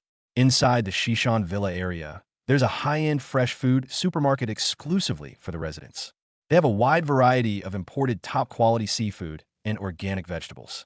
Lin Yuan bought several pounds of fresh lobsters and some side dishes, then carried the bags back home. When passing by the sunken fountain garden in the center of the villa area, a melodious classical piece of music drifted from the center of the square. A dozen or so middle-aged women dressed in expensive silk exercise clothes were standing in a neat square formation, practicing Tai Chi sword. Despite being around 50 years old, each of them wore jade necklaces larger than pigeon eggs. Those who can live in this community are either rich or powerful. Lin Yuan had no intention of joining in the fun and prepared to take the side path around the groceries. Unexpectedly, a sharp-eyed middle-aged woman with curly hair spotted Lin Yuan at a glance. The Tai Chi, sword in her hand, stopped instantly. Oh my gosh! Look, ladies! That handsome young man is here again. The curly-haired middle-aged woman yelled at the top of her lungs, her loud voice barely drowned out by the music. Whoosh! A dozen pairs of eyes, adorned with expensive eye cream, all fixed on Lin Yuan. Their eyes were like those of a pack of wolves that had been starving for days, suddenly spotting a piece of fresh, tender meat. Lin Yuan's heart skipped a beat, and he involuntarily quickened his pace. But it was too late. These middle-aged women are incredibly agile. They all swarmed around him in a flash, completely blocking Lin Yuan by the fountain, making it impossible for him to get through. Young man, go to buy groceries? You're so diligent. An older woman wearing an imperial green bracelet stared intently at Lin Yuan's handsome face with a smile. That's right, she's so beautiful, has a great figure, and gets up so early every day to buy groceries. Another middle-aged woman with big, wavy hair reached out and pinched Lin Yuan's arm. Wow, those muscles are really solid. My good-for-nothing son of mine can't even compare to one of your fingers. Lin Yuan frowned as he was overwhelmed by the strong scents of various perfumes. He took a half step back, his back pressed against the marble edge of the fountain, and forced an awkward smile. Excuse me, ladies, I'm in a hurry to get home and cook. Cooking? Oh my, you can even cook. There's so few young people these days who can cook. The curly-haired woman not only didn't move aside, but became even more agitated, grabbing Lin Yuan's reusable bag. She approached mysteriously, like a secret agent making an underground rendezvous. Young man, I've been watching you for a few days now. Are you a new live-in nanny for some family? The older woman looked him up and down in his ordinary sportswear, her tone certain. Lin Yuan was stunned for a moment, then nodded, not knowing whether to laugh or cry. Pretty much. I am indeed responsible for taking care of the family's daily life. She signed a cohabitation agreement and received 100,000 yuan a month. Isn't that like being a high-class nanny? Upon hearing this, the women's eyes lit up even more. That's great. It's good that he doesn't have a powerful background. He's hardworking and reliable. The curly-haired woman was quick-witted and pulled a photo out of her training uniform pocket, shoving it right up to Lin Yuan's nose. The photo shows an ordinary-looking young girl covered in luxury goods. The woman had a big smile on her face, and her tone was full of arrogance. Young man, this is my daughter. She just returned from studying in the UK. Take a look and see if you like her. As long as you're willing to date my daughter, I'll buy you a large apartment in Thompson Riviera as your wedding home tomorrow. Chapter 40. Participating in a matchmaking event with wealthy middle-aged women to earn some pocket money to buy candy for my daughter. Young man, this is my daughter. She just returned from studying in the UK. The curly-haired woman shoved the gold-rimmed photo right up to Lin Yuan's nose. Take a look and see if you like her. As long as you're willing to date my daughter, I'll buy you a large apartment in Thompson Riviera as your wedding home tomorrow. Lin Yuan was forced to retreat with his back against the marble fountain, leaving him with nowhere to go. His nasal cavity was filled with a mixed smell of various high-end perfumes, which made his head ache. The middle-aged woman next to her, wearing an imperial green bracelet, was displeased and pushed aside the curly-haired woman. Go away. Your son looks like a compass. Don't scare the handsome young man. She pulled out her phone and showed several photos of supercars. Young man, watch this. My niece's family owns a mine, and her dowry includes 3 Ferraris. Just nod your head. I'll give you the keys right now. The women were excited and started bidding against each other. They acted as if Lin Yuan were some limited edition piece of Tang monk's flesh. And if you were a step too late, you wouldn't even get a sip of the soup. Lin Yuan was both amused and exasperated, and quickly raised his hands in surrender. Aunties, please stop joking. I'm not only married, I also have 2 children. He thought that dropping this bombshell would deter these fanatical rich women. To everyone's surprise, after a second of stunned silence, the women's eyes lit up even more. Oh, being married is great. Married men love their wives. The curly-haired woman slapped her thigh, so excited that spittle flew everywhere. It's even better with a child. Buy one, get 2 free, so we don't even need to put in the effort to have a baby. She could be a ready-made grandma. Lin Yuan was completely dumbfounded. Have a mindset of wealthy women in Shanghai become this avant-garde? Just as he was feeling a chill run down his spine and considering whether to use Bajiquin to forcefully break through the encirclement. Ring ring. The customized Hermes phone in the hands of the Imperial Green Lady suddenly rang with a stock market opening notification. She glanced down at the screen, and her excited expression instantly vanished. Oh my God! This damn Liyuan New Energy stock price has plummeted again. The older woman was so distressed that she kept slapping her thigh. I just poured in 10 million yesterday to buy at the bottom, and then the market opened and dropped another 5 points. I've lost half of my villa. Upon hearing about stocks, several middle-aged women around them also pulled out their phones. Yes, the market is so green it's making people uneasy. The pharmaceutical stock I bought is also stuck with losses, and, judging from the current trend, it's going to hit the daily limit down again today. The focus of attention on blind dates was instantly shifted to the stock market's woes. Lin Yuan breathed a sigh of relief. He keenly grasped the essence of the phrase green source new energy. In his mind, the God-level financial trading techniques instantly started running at high speed. A massive amount of candlestick charts and fund flow data flashed before his eyes like a waterfall. He glanced at the old lady's phone screen, a faint smile playing on his lips. Andy, if you cut your losses on this stock now, you can still keep 5 million. The old lady in the imperial green coat was stunned and looked up at him. Young man, you know about stocks? Lin Yuan didn't explain much, his gaze sweeping over the several middle-aged women present. His voice steady and powerful. 10 minutes later, the main funds will completely dump the shares, and Liyuan New Energy will be directly welded to the limit down. He pointed to the old lady's phone screen. Sell it all and buy Haichuan Technology with all my funds. The curly-haired, middle-aged woman approached with a suspicious look on her face. Haichuan Technology? That lousy stock has been trading sideways for half a month without making a move. Trust me, buy it now. Lin Yuan stood with his hands in his pockets, exuding the confident aura of a financial tycoon. Within 3 minutes, it will surge to the daily limit. The older women looked at each other in bewilderment.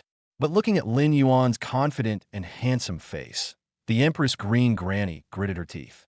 Okay, Annie will trust you this once. Anyway, I'm losing money in those lousy stocks. Her fingers flew across the keyboard as she decisively sold off her entire position in Liyuan New Energy and immediately poured all her funds into Haichuan Technology. Several other middle-aged women, following suit with some skepticism, also bought millions of dollars worth of products. Time passed by, second by second. Lin Yuan stood quietly to the side, carrying an eco-friendly bag. 2 minutes and 30 seconds. It moved. It moved. The old lady in the imperial green suddenly let out a piercing scream, nearly throwing her phone away. The timeline on the screen shot up like a rocket, without any warning. A straight red line instantly pierced through all the resistance levels. It's hit the daily limit. It really hit the daily limit. The curly-haired woman jumped up excitedly, her curly hair becoming a mess. My God, I made 6 million in 3 minutes. That's faster than robbing a bank. The entire Fountain Square instantly erupted in chaos. The older women's gazes towards Lin Yuan now completely changed as they looked at the bright red profit figures in their accounts. This is hardly a handsome male nanny. This is clearly a living, breathing god of wealth descended to earth. Young man, you're amazing. The lady in the imperial green bag was so excited that her face turned red, and she immediately opened her Hermes bag. She grabbed 2 bundles of brand new 100 yuan bills that she had just withdrawn from the bank. Without saying a word, he stuffed it directly into Lin Yuan's eco-friendly cloth bag containing the lobster. Annie made a fortune today. Here, take this money. Buy some sweet candy for the kids. Seeing this, the other middle-aged women were not to be outdone. Some people stuffed cash into their bags, while others simply took off their gold bracelets and threw them into their cloth bags. Master Lin, this is a small token of my appreciation. From now on, you'll be our group's go-to strategist. We'll take our time with blind dates. Lin Yuan looked at the pile of cash and jewelry mixed in with scallions and lobsters and didn't know whether to laugh or cry. He originally just wanted to distract himself and get away, but he didn't expect these rich women to be so wild. Aunties, I appreciate your kind gesture, but I really can't accept this money. Lin Yuan reached out to take the money out and return it. Don't move. Look at the camera. Suddenly, the curly-haired woman raised her phone and put her arm around Lin Yuan's shoulder. Several other middle-aged women quickly squeezed over, making various peace signs. Snap! Snap! I took more than a dozen pictures. The women released Lin Yuan with satisfaction and then began posting on their WeChat moments. What should I write as a caption? How about a chance encounter with the nation's golden bachelor, the reincarnation of the god of wealth? While they were busy editing photos, Lin Yuan took advantage of the moment. Carrying that heavy eco-friendly bag, I slipped away faster than a rabbit. Meanwhile, at the headquarters building of the Su Group, the atmosphere in the spacious, cold conference room was extremely oppressive. The dozen or so executives kept their heads down, not daring to utter a sound. Su Qinghan sat in the main seat, her face as cold as ice. She was reviewing a project proposal riddled with flaws, her brows furrowed in deep frown. Who prepared this report? Su Qinghan slammed the folder onto the table with a thud. Is this what you produced after working all night? You think you can fool the new boss of Xinghan Investment with this garbage? The executives trembled with fear and fell silent. At this critical moment of utter silence, Su Qinghan's personal cell phone, which was on the table, suddenly lit up. It's a WeChat voice message. The sender was her wealthy best friend, Bai Chu Chu, who was always looking for trouble. Su Qinghan originally didn't want to pay attention to it, but when my finger reached for the pen, it accidentally touched the play button on the screen. The quiet conference room was suddenly filled with Bai Chu Chu's exaggerated scream. Qinghan, your secret lover is too wild. The voice message plays automatically, and the sound is loud and clearly audible. Most of the wealthy old ladies in Shanghai are crowdfunding their dowries to support him. And you still have the nerve to look at reports of the company? Chapter 41. Su Qinghan was completely panicked. Just how many women outside were eyeing him? Bai Chuchu's exaggerated voice echoed throughout the empty conference room. A dozen or so executives in suits kept their heads down. His shoulders shrugged violently as he desperately tried to suppress his laughter. Su Qinghan sat in the main seat, her fair face flushing red and then turning pale. She frantically grabbed her phone and turned off the voice playback. Immediately afterwards, dozens of photos popped up on the screen. All of these were forwarded by Chu from a group chat for the wealthy. The photo shows a sunny fountain square. Lin Yuan was surrounded by a group of wealthy middle-aged women dressed in gold and silver. The eco-friendly bag he was carrying, which contained large lobsters, was almost overflowing with bright red 100 yuan bills. There was even an older woman who was smiling broadly as she tossed a gold necklace into his bag. The way these middle-aged women looked at Lin Yuan was as if they were looking at a piece of the finest meat. Su Qinghan felt a buzzing sound in her head. That string called reason snapped completely. That bastard. He just provoked me on the Ferris wheel last night, and this morning he want to try and seduce a bunch of old women? What's most infuriating is that he actually accepted money from them. The man of the eldest daughter of the prestigious Su family would resort to selling his body for a little money to buy groceries? The meeting is canceled today. Su Qinghan stood up abruptly, her voice so cold it could freeze the air. The proposal needs to be redone. If I don't see a satisfactory version by tomorrow morning, the entire department will be fired. He uttered this menacing and ruthless remark. She grabbed her trench coat from the back of the chair, stomped out of the conference room like a whirlwind in her high heels. The room full of executives were left staring at each other, too exhausted even to wipe away their cold sweat. Half an hour later, the Maybach screeched to a halt in the basement of the villa. Su Qinghan pushed open the security door of the large apartment and stormed into the living room, bringing with her a chilling aura. In the open kitchen, Lin Yuan, wearing a gray apron, tossed two large, menacing Boston lobsters into the sink. That eye-catching eco-friendly bag was placed on the countertop. There were 2 stacks of cash that hadn't been put away yet and a few pieces of gold jewelry next to them. Hearing hurried footsteps, Lin Yuan turned around. Mr. Su, you got off work quite early today. Perfect timing. The lobsters will be ready soon. Su Qinghan rushed to the kitchen counter without even changing her shoes. She crossed her arms over her chest, her eyes fixed on the glaring pile of banknotes, her chest heaving violently. Lin Yuan, where did you get this money? She lowered her voice, her tone carrying the sharp edge of someone interrogating a prisoner. Lin Yuan casually wiped his hands, picked up a stack of banknotes, and tossed them around a couple of times. The pocket money I earned from buying groceries. Do you think I'm a 3-year-old? Su Qinghan took a half-step closer, exasperated. A strong perfume scent, a blend of Chanel No. 5 and Dior J'adore, instantly filled her nostrils. This is definitely not the scent she usually uses. Su Qinghan's eyes instantly reddened, and all the long-simmering jealousy in her heart suddenly surged up. Can you really get hundreds of thousands of yuan in cash just by buying a few kilograms of lobster? She bit her red lips, staring intently at Lin Yuan's innocent, handsome face. What? You think the 100,000 yuan living allowance from my Su family isn't enough, so you've gone off to develop too many relationships with those rich old ladies? The air was filled with a strong, sour smell. It's as if the words "I'm jealous" are practically etched onto his forehead. Lin Yuan almost burst out laughing when he saw her jumping up and down in anger. This arrogant woman, even though she cares about something terribly, insists on putting on an act of accusation. President Su, you're wronging me. Lin Yuan leaned against the sink and explained slowly and deliberately. These Annies insisted on giving me this money. I just casually pointed out the stocks they bought, and they made a little money. He shrugged, his face full of helplessness. I can't refuse their kind offer. I can't just throw money back at them, can I? Su Qinghan was stunned, a hint of surprise flashing in her eyes. Stock picking tips? Made millions? When did this man even get into the stock trading groups for middle-aged women? But this did not quell her anger. Regardless of the process, the result is that this group of old women have their eyes on Su Qinghan's man. Just how many women are after his face? I don't care what methods you use to deceive those old ladies. Su Qinghan took a deep breath, forcibly suppressing the panic in her heart, and adopted the arrogant posture of an employer. She extended her slender, white fingers and tapped them heavily on the marble countertop. But you are now my husband in name only, and you represent the face of the Su Group. Starting tomorrow, we will add a supplementary agreement. Su Qinghan slightly raised her chin and presented an unreasonable and domineering clause. From now on, you have to take me with you when you go grocery shopping. Lin Yuan raised an eyebrow, looking at her with amusement. A woman with a net worth of hundreds of billions, coming with me to squeeze into a stall at the farmer's market?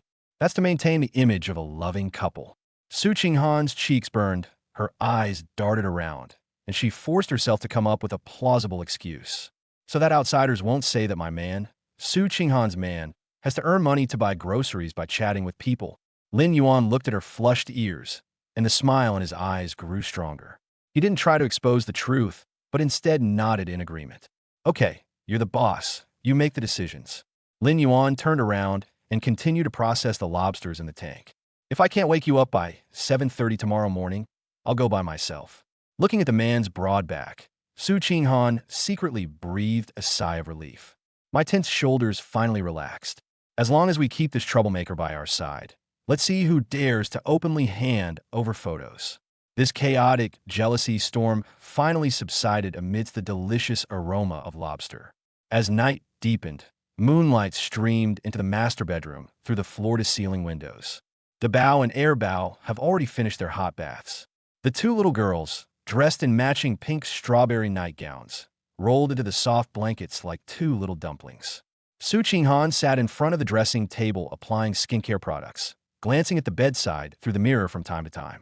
Lin Yuan sat on the edge of the bed, holding a glass of warm water in his hand. All right, it's getting late. Close your eyes and go to sleep. No. Bao kicked his chubby little legs and grabbed Lin Yuan's arm, starting his usual tantrum. Daddy hasn't told the baby a bedtime story yet. The baby can't fall asleep without a story. Bao also sat up, his big, dark eyes full of anticipation.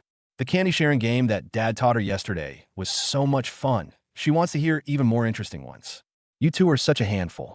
Lin Yuan smiled helplessly and reached under the bedside table to pull out a thick children's picture book from bookshelf. The hardcover, the beautifully bound book features several adorable cartoon animals. This is the usual reading material that Su Qinghan uses to appease the twins. Daddy, are we going to tell the story of the little white rabbit or the big bad wolf today?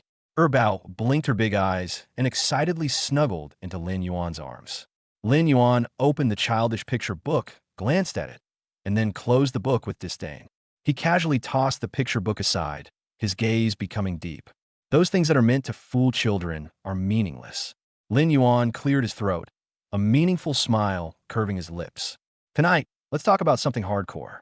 Chapter 42, a bedtime story for a family of 4, featuring a hardcore male protagonist explaining quantum mechanics. Tonight, let's talk about something hardcore. Lin Yuan casually tossed the hardcover picture book with the big bad wolf printed on it into the wastepaper basket with a soft thud. Su Qinghan had just finished applying the last bit of face cream. She wore an ice silk slip dress and fluffy slippers as she walked to the bed and sat down. A faint, sweet scent of roses wafted over as she moved.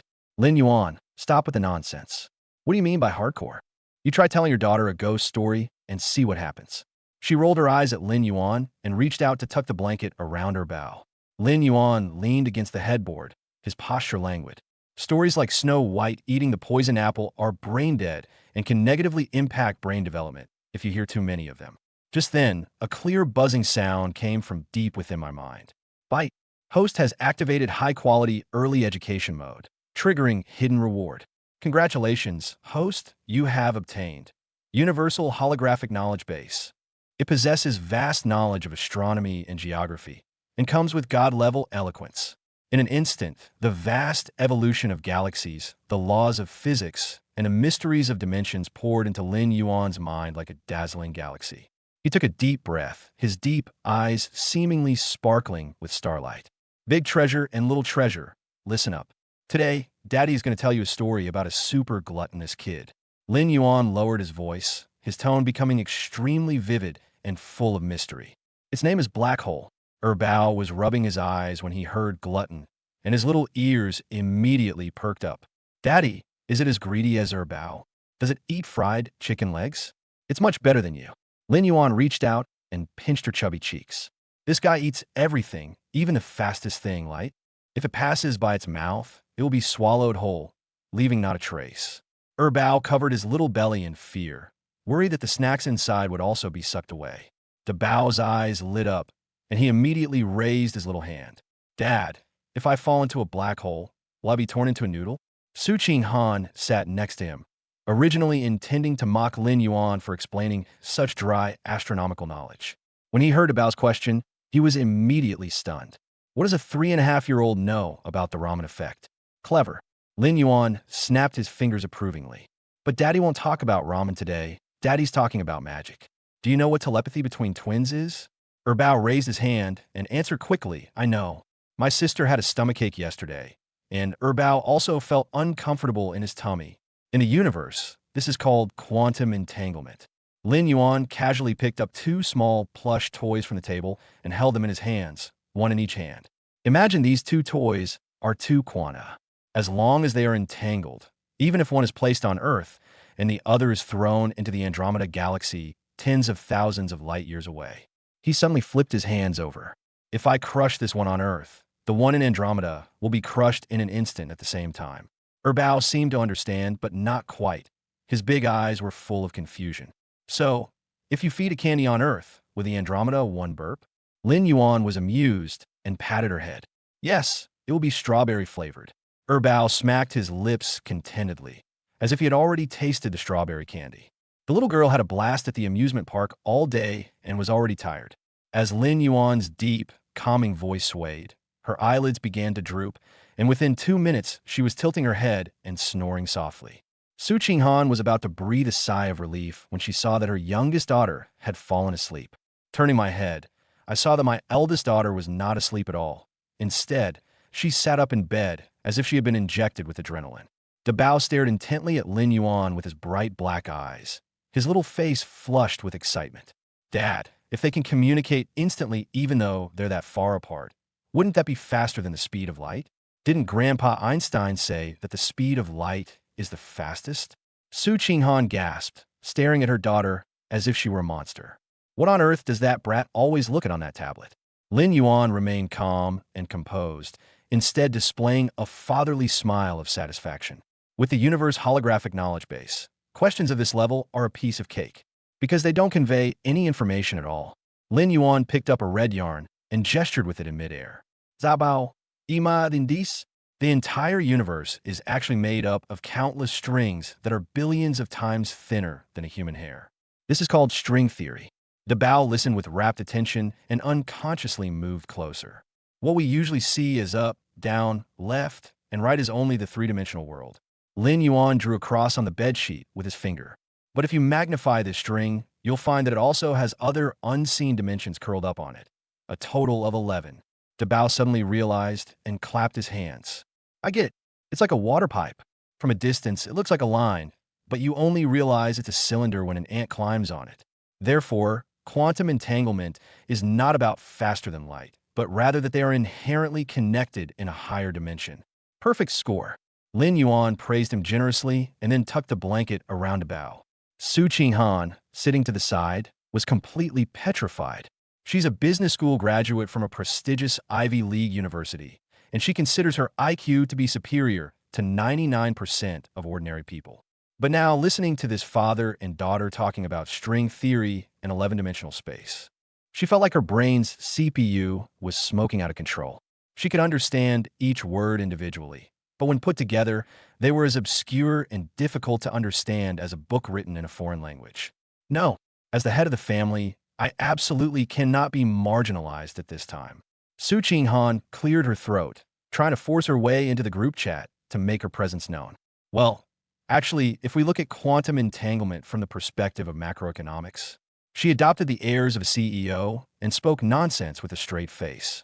Just like the underlying logic of the global supply chain, the butterfly effect can also trigger similar instantaneous linkages. Before he could finish speaking, Lin Yuan and Bao turned their heads at the same time, looking at her with an indescribable complex expression. That look in his eyes contained 3 parts helplessness, 3 parts amusement, and 4 parts compassion for the mentally challenged. The Bao sighed and patted Su Qinghan's hand like a little adult. Mom, we're discussing fundamental physics, not Wall Street's money harvesting machines. You should go to bed early. Staying up late is bad for your skin. Lin Yuan couldn't help but turn his head and chuckle softly. President Su, different industries are like different worlds. It's not shameful if you don't understand. Su Qinghan's face flushed bright red instantly. She glared angrily at the father and daughter, wishing she could disappear into the ground. Being treated like an illiterate by a senior college student and a 3.5-year-old baby in your own home. Who can you turn to for justice for this injustice? Who doesn't understand? I'm expanding the boundaries of your thinking. She forced herself to save face, angrily turned around, and pretended to be asleep with her back to Lin Yuan. Dabao finally satisfied his thirst for knowledge and let out a long yawn. Dad, the universe is so cool. I want to listen to Schrodinger's cat tomorrow night. Okay, I'll tell you about cats tomorrow night. Go to sleep now. Lin Yuan gently stroked her hair. Not long after, Dabao's breathing became even. The spacious master bedroom fell completely quiet. Only a bedside lamp emitting a warm orange glow filled the cozy atmosphere. Lin Yuan straightened his slightly sore back and prepared to get up and return to his room. His gaze inadvertently swept over Su Qinghan on the other side of the large bed. Although the female CEO had her back to him, the white tips of her ears, which were exposed outside the silk quilt, still had a suspicious pink tinge. Clearly, she wasn't asleep at all and was still secretly fuming about the illiterate incident. Lin Yuan smiled silently, suddenly finding this arrogant woman quite adorable. He was just about to turn off the last light. The second child, lying between the two, suddenly turned over in his sleep. The little girl sprawled out on her back, kicked off the blanket, smacked her chubby little mouth twice, and let out a series of indistinct murmurs in her sleep.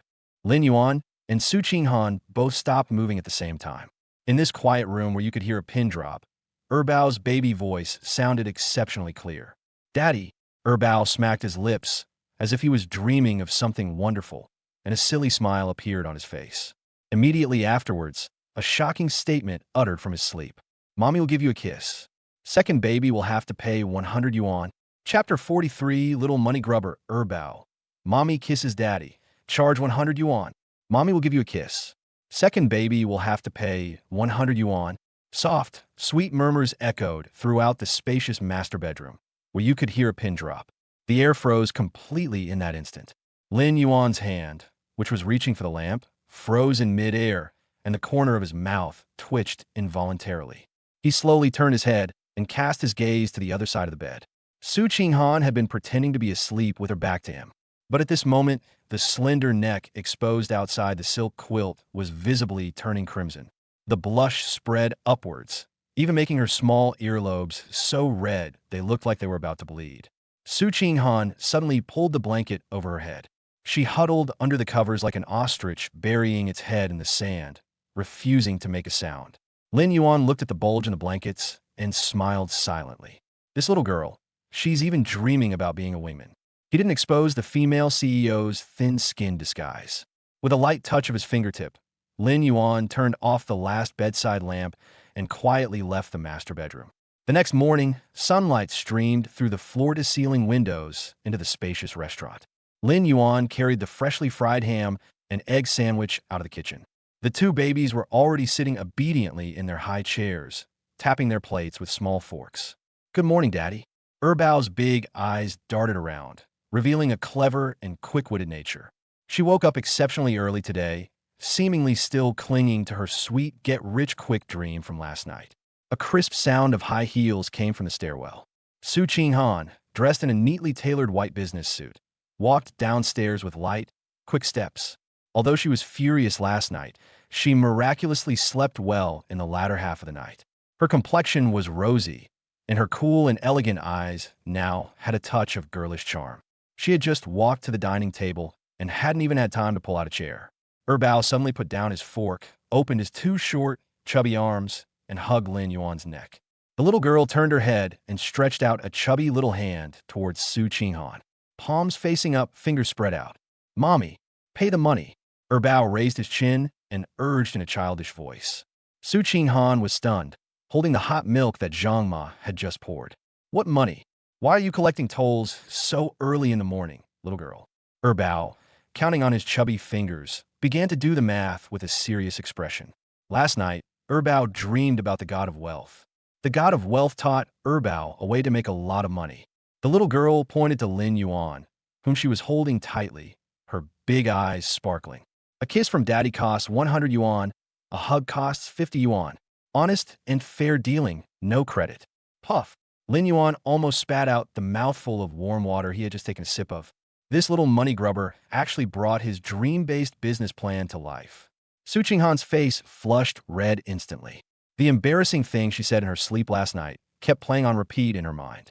Lin Zipei, what nonsense are you spouting? Su Qinghan angrily put down the milk cup, the bottom of which made a crisp sound as it hit the marble tabletop. Who taught you all this nonsense? You're so young, and you're already obsessed with money. She glared with her almond-shaped eyes, trying to reprimand her daughter with feigned authority. But his shifty eyes betrayed a guilty conscience. Lin Yuan grabbed a tissue to wipe his mouth and leaned back in his chair. Seeing Su Qinghan's anxious and irritating appearance, a mischievous urge surged within him. President Su, you've wronged me. This is absolutely my daughter's innate business acumen. Lin Yuan rested his chin on his hand, a hint of mockery in his deep eyes. Besides, $100 won't hurt you. Why don't you give it a try? Su Qinghan gasped, staring at him in disbelief. Lin Yuan, have you no shame? I'm your employer. What's wrong with being an employer? We should keep the good stuff in the family. Lin Yuan shrugged, displaying the smug, capitalist attitude of a dead pig doesn't fear boiling water. Those rich aunties outside who want to kiss me have to give me a suite in Thompson Riviera. Your insider price is a steal. You're dreaming. Su Qinghan gritted her teeth and turned to go back upstairs to find some peace and quiet. Mom, I think Dad has a point. Dabao, who had been sitting quietly drinking porridge, suddenly put down the porcelain spoon in his hand. The 3.5-year-old prodigy pushed up his glasses, which weren't even on his nose, and began to analyze the situation with a serious expression. According to neuroscience research, appropriate physical contact in the morning can effectively release dopamine. Dabao sighed, looking disappointed in him. Didn't you have trouble sleeping last night because you were listening to physics? A kiss will wake you up and definitely help with the upcoming international conference. The little girl winked at Su Qinghan, giving him a frantic hint. Su Qinghan stood rooted to the spot. She was cornered with no way out by these two timid girls and that shameless man. Erbao was still waving his little hand up. Mommy, hurry up. We're having a promotion today. A kiss comes with a hug. Su Qinghan felt like her heart was about to jump out of her throat. She looked at Lin Yuan's handsome face, which was so close to hers and had no bad angles. The morning sunlight shone on his high, straight nose, and his nonchalant yet charming demeanor was simply captivating. An inexplicable impulse suddenly overwhelmed the defenses of reason. Anyway, it's just a touch on the face. Consider it a way to shut these two little girls up? Su Qinghan took a deep breath and frantically rummaged through her limited edition handbag to pull out a 100 yuan bill. With a snap, she patted the banknotes into Erbao's chubby palm. Here you go. Go buy your big chicken leg. Su Qinghan closed her eyes, steeled her resolve, and suddenly bent down. A gentle breeze, carrying the scent of roses, wafted over me. A soft, slightly cool touch, like a dragonfly skimming the water, quickly brushed across Lin Yuan's right cheek. Instantly separate, Lin Yuan's pupils dilated slightly, and a hint of surprise flashed in his deep eyes. He thought this arrogant woman would definitely turn her back and leave. Surprisingly, she actually dared to take the plunge. That warm, gentle touch, though brief, was like a faint electric current, instantly piercing his heart. Su Qinghan suddenly straightened up and took 3 big steps back. Her fair and aloof face was now as red as a ripe tomato. Even his breathing became rapid and disordered. What are you looking at? She hurriedly straightened the not-so-messy hem of her clothes, stammering as she tried to save face. This is a reward for not burning the kitchen down while you were cooking last night. Don't flatter yourself. Lin Yuan touched his cheek that had been kissed, a carefree smile spreading across his lips. Really? Mr. Su's method of rewarding is quite unique. Erbao stuffed the 100 yuan bill into his little pocket and danced with joy. Yay! Erbao made money. If mommy still wants a kiss, Erbao will give you a 20% discount tomorrow. A warm and ambiguous atmosphere flowed freely in the spacious restaurant. Su Qinghan bit her red lips, preparing to rush out the door and escape this suffocating hellish scene. Ring, ring. A piercing, extremely shrill private, encrypted ringtone suddenly shattered the tranquility of the early morning. This ringtone is only triggered when the Su group faces a life-or-death crisis. Su Qinghan trembled, and the embarrassment on her face vanished instantly. She grabbed the phone from her handbag and pressed the answer button. Lin Yuan suppressed his smile and stared intently at her profile. He could clearly see that the color drained completely from Su Qinghan's face in an instant. That pretty face, which had just been flushed, was now as pale as paper. Her lips, painted with exquisite lip gloss, trembled violently, and her voice carried an unprecedented despair. "What did you say?" Overseas speculative funds launched a full-scale attack, causing the stock to plummet to its daily limit at the opening. Is the Su family's cash flow about to dry up? Chapter 44: Financial giants want to short the Su family? Lin Yuan plunges trillions to forcibly support the market. Is the cash flow about to dry up? I'm coming right away. Su Qinghan almost knocked over her milk cup before she could even hold her bag properly. The high heels made a messy, hurried sound on the marble floor. Her face was deathly pale. Without even saying hello, she burst through the door like a gust of wind and rushed out. That pretty face, which had just been flushed with shyness, was now filled with nothing but endless despair. The smile on Lin Yuan's face vanished instantly. He stared at the security door slamming shut, his deep eyes suddenly freezing. "Daddy, why did Mommy run away?" Bao asked, biting his finger with a bewildered look. Lin Yuan bent down and gently stroked his daughter's soft hair. "Mom went to fight the big monster." "Bao, take your sister to the living room to watch some cartoons. Dad has some work to do." Bao keenly sensed the murderous intent that flashed in his father's eyes. The little girl nodded obediently, took Bao's hand, and slipped out, closing the door behind her. Lin Yuan straightened up, strode into the private study on the first floor, and locked the door behind him. He lifted the top-of-the-line silver laptop on the desk. With lightning speed, his fingers flew across the keyboard, quickly typing out a long string of complex, encrypted dark web commands. The screen flickered slightly, directly switching to the highest-level trading backend of Xinghan Investment. What came into view was a shocking expanse of ghastly green. The stock price of the Su Group was driven to the brink of hitting the daily limit down within just 3 minutes of the market opening. There are terrifying sell orders worth tens of billions of dollars at the top 5 sell positions. Like a five-finger mountain, it pressed down firmly on the Su family stock, leaving no room for anyone to breathe. On the market, countless retail investors panicked and sold at a loss in despair, and funds fled like a flood breaking through a dam. This is definitely not an ordinary business trial. This is a common tactic used by top Wall Street speculators. It's premeditated and designed to deliver a fatal blow. Bite! In my mind, the system's crisp mechanical voice suddenly exploded. Detection indicates that the host's wife's company is being maliciously shorted by international capital. The law of causality protects wife mode fully activated. The unlimited leverage fund pool is temporarily open to the host for 2 hours only. Invest as much as you want. The system will cover the entire cost. Lin Yuan twitched the corners of his mouth, revealing a cruel and cold smile. How dare they touch Lin Yuan's woman? These Wall Street vampires, they've got a death wish. God-level financial trading skills operate at their peak instantly. Lin Yuan's eyes turned as cold and ruthless as a precision instrument, and his entire aura transformed into a sharp sword drawn from its sheath. He held his hands above the keyboard. The next second, all 10 fingers turned into a blur. The crisp sound of keyboard typing filled the study like a sudden downpour.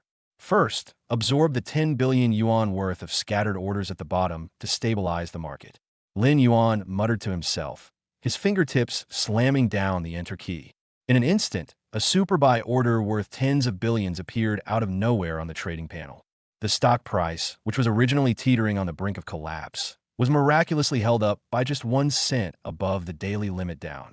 At this moment, in the top-floor control room of the Su Group headquarters building, Su Qinghan stared intently at the large screen, her whole body ice-cold, her nails digging deep into the soft flesh of her palms. Blood seeped out, but she felt nothing. Presidensu. We can't hold them off. The selling pressure is too fierce. Our reserve funds were depleted in just 5 minutes. The chief trader, drenched in sweat, took off his glasses, his voice trembling with despair. Su Qinghan closed her eyes in pain. Is the Su family's century-old legacy going to be destroyed in her hands today? Meanwhile, on the other side of the ocean, on Wall Street, in the core trading room of the Quantum Fund, the blonde, blue-eyed fund tycoon George was laughing loudly while holding a glass of champagne. The enterprises of the Great Xia Kingdom are nothing but fragile paper tigers. He took a leisurely puff of his cigar and exhaled a thick smoke ring. Keep dumping. Leverage it to 100 times. Today I'm going to delist the Su Group completely and seize their core assets. However, his smile froze completely on his face before it could fully bloom. On the screen, a glaring red line suddenly shot up from the ground. Boss, mysterious funds have entered the market. They've absorbed 30 billion of our sell orders in one go. The trader screamed in terror, his voice cracking. In a large, single-level apartment in Shanghai, Lin Yuan's eyes were filled with fanaticism, like a tyrant who held the power of life and death. You think you can ruin my wife's hard work with just 30 billion? That's too stingy. He sneered and directly entered a string of zeros in the buy box, a string that sent chills down his spine. Smash it for me. Bang. The enter key was slammed down. 500 billion. Let's go on a shopping spree. 100 billion. Take it all. 500 billion. A strong surge. The unlimited funds provided by the system transformed into a colossal, prehistoric beast with its jaws wide open.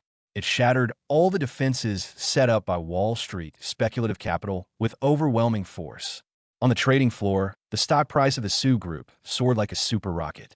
From the bottomless abyss of limit down, it transformed into a straight red line, instantly breaking through the zero axis and soaring into the sky. On Wall Street, sirens blared incessantly. Boss, our funding pool has been breached. The trader was clutching his hair, his face contorted in despair. Their funds seem to have no limit. We've been forced out of our financial resources. Margin requirements have fallen below the warning line. Brokerage firms are forcibly liquidating positions. The wine glass in George's hand slipped from his hand and shattered on the ground. His legs went weak, and he knelt down in front of the screen with a thud, his eyes almost bulging out of their sockets. 1 trillion. The other party actually poured in 1 trillion yuan of real money to support the market. Where the hell did this lunatic come from? This isn't doing business. It's burning money. Bankruptcy. It's all over. George's face turned ashen. All his pride and arrogance were shattered. He stood up in despair and walked like a walking corpse to the floor-to-ceiling window on the 38th floor. That night, 3 of Wall Street's top fund managers lined up and jumped off a skyscraper. In the conference room of the Su Group, the entire venue fell silent for a full half-minute as the red line, firmly locked at the daily limit-up price, was seen. Then, all the executives burst into tears of joy, embracing each other and sobbing with excitement. Su Qinghan slumped in the boss's chair, tears blurring her vision. The overwhelming joy and relief of surviving the ordeal drained all her strength. Have you found out? Which deity saved us? She asked in a hoarse voice. Vice President Li was holding the tablet, his whole body trembling with excitement. President Su, we found it. It's Xinghan Investments' exclusive channel. That mysterious new chairman Lin has made his move. Su Qinghan's heart was pounding. That high and mighty chairman Lin actually disregarded costs and used trillions of dollars just to save the Su family business. She, Su Qinghan, could never repay this debt of gratitude, even if she worked like a cow or a horse. As evening falls, the sun sets in the west. Su Qinghan pushed open the door, her tired face flushed with barely concealed excitement. Even her usually cool and aloof eyes and brows were tinged with a vibrant radiance. Lin Yuan was wearing an apron and carrying a plate of sliced fruit as he walked out of the kitchen. President Su, the company hasn't gone bankrupt, has it? He asked casually, as if nothing had happened. Looking at the domestic man bustling around the stove, Su Qinghan suddenly felt a sense of relaxation she had never experienced before. She walked over and, unusually gently, snatched a piece of apple and put it in her mouth. Go change your clothes and take the bow and air bow with you. Su Qinghan smoothed her hair, her eyes sparkling with excitement, and proudly raised her chin. The Su family's crisis is over. I've booked the most prestigious Michelin-starred restaurant on the Bund. Tonight, I'll treat you all to a celebratory feast. Chapter 45. Mastered piano skills moved a group of young female fans to tears at the Western restaurant. The Bund's night view is dazzling. This Michelin three-star restaurant, located on the top floor, boasts a luxurious yet understated decor. Above them was a dazzling crystal chandelier, and under their feet was a thick, handmade Persian carpet. On the circular stage in the center of the restaurant, there is a black Steinway grand piano worth millions. A blonde foreigner dressed in a pure white tuxedo is playing Chopin's Nocturne with his eyes closed. The melodious piano music filled the air, and the guests in the restaurant chatted softly, creating an elegant atmosphere. Su Qinghan was in a great mood today and, for the first time ever, ordered a bottle of Romanée-Conti.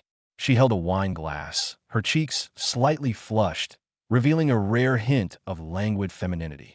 After finishing a large piece of Wellington steak, Erbao slid off the chair, rubbing his round little belly. Following the sound of the piano, the little girl ran to the piano with her short legs. "Uncle Longhair, the song you're playing is making me sleepy." Erbao tilted his head back, his big eyes blinking. "Could you play Two Tigers for Erbao? Erbao wants to hear something cheerful." The blonde pianist's movements came to an abrupt halt. The once smooth nocturne was suddenly interrupted by a jarring noise. He opened his eyes, looking down at Erbao with disdain in his deep blue eyes. "Where's your parent? Get away! Don't touch my piano!" The pianist, speaking broken Chinese, made no attempt to hide the disdain on his face. "This is a refined art hall, not a kindergarten. I only play classical masterpieces, never that kind of low-class trash music." Erbao was startled by his fierce tone. The little girl pouted, her eyes instantly reddening, and her chubby little hands nervously twisted the hem of her skirt. Upon seeing this, Dabao immediately jumped off the small chair and stood in front of his younger sister like a small shield. "Don't you know any manners? If you don't want to play, then don't play. Why are you swearing at me? Where's security? Get these two ill-mannered wild children back to their seats." The pianist waved impatiently, his face full of arrogance. "This is an insult to this expensive Steinway." The commotion immediately drew the attention of the surrounding diners. Su Qinghan's face turned cold, and she was just about to put down her wine glass and get up. A tall, imposing figure had already stepped in front of her two daughters before she could react. Lin Yuan hugged Erbao and gently patted her back. He raised his eyelids and coldly swept his gaze over the blonde pianist. In my mind, a crisp mechanical sound rang out precisely on time. Bite detected that the daughter's music request was rejected. Causality slap in the face task triggered. "Congratulations, host, you have obtained max-level piano skill. Comes with perfect pitch and emotional resonance." A vast amount of music theory knowledge, muscle memory, and sheet music of world-famous pieces flooded into Lin Yuan's brain in an instant. His 10 fingers felt slightly warm, as if they were born for the black and white piano keys. "Apologize."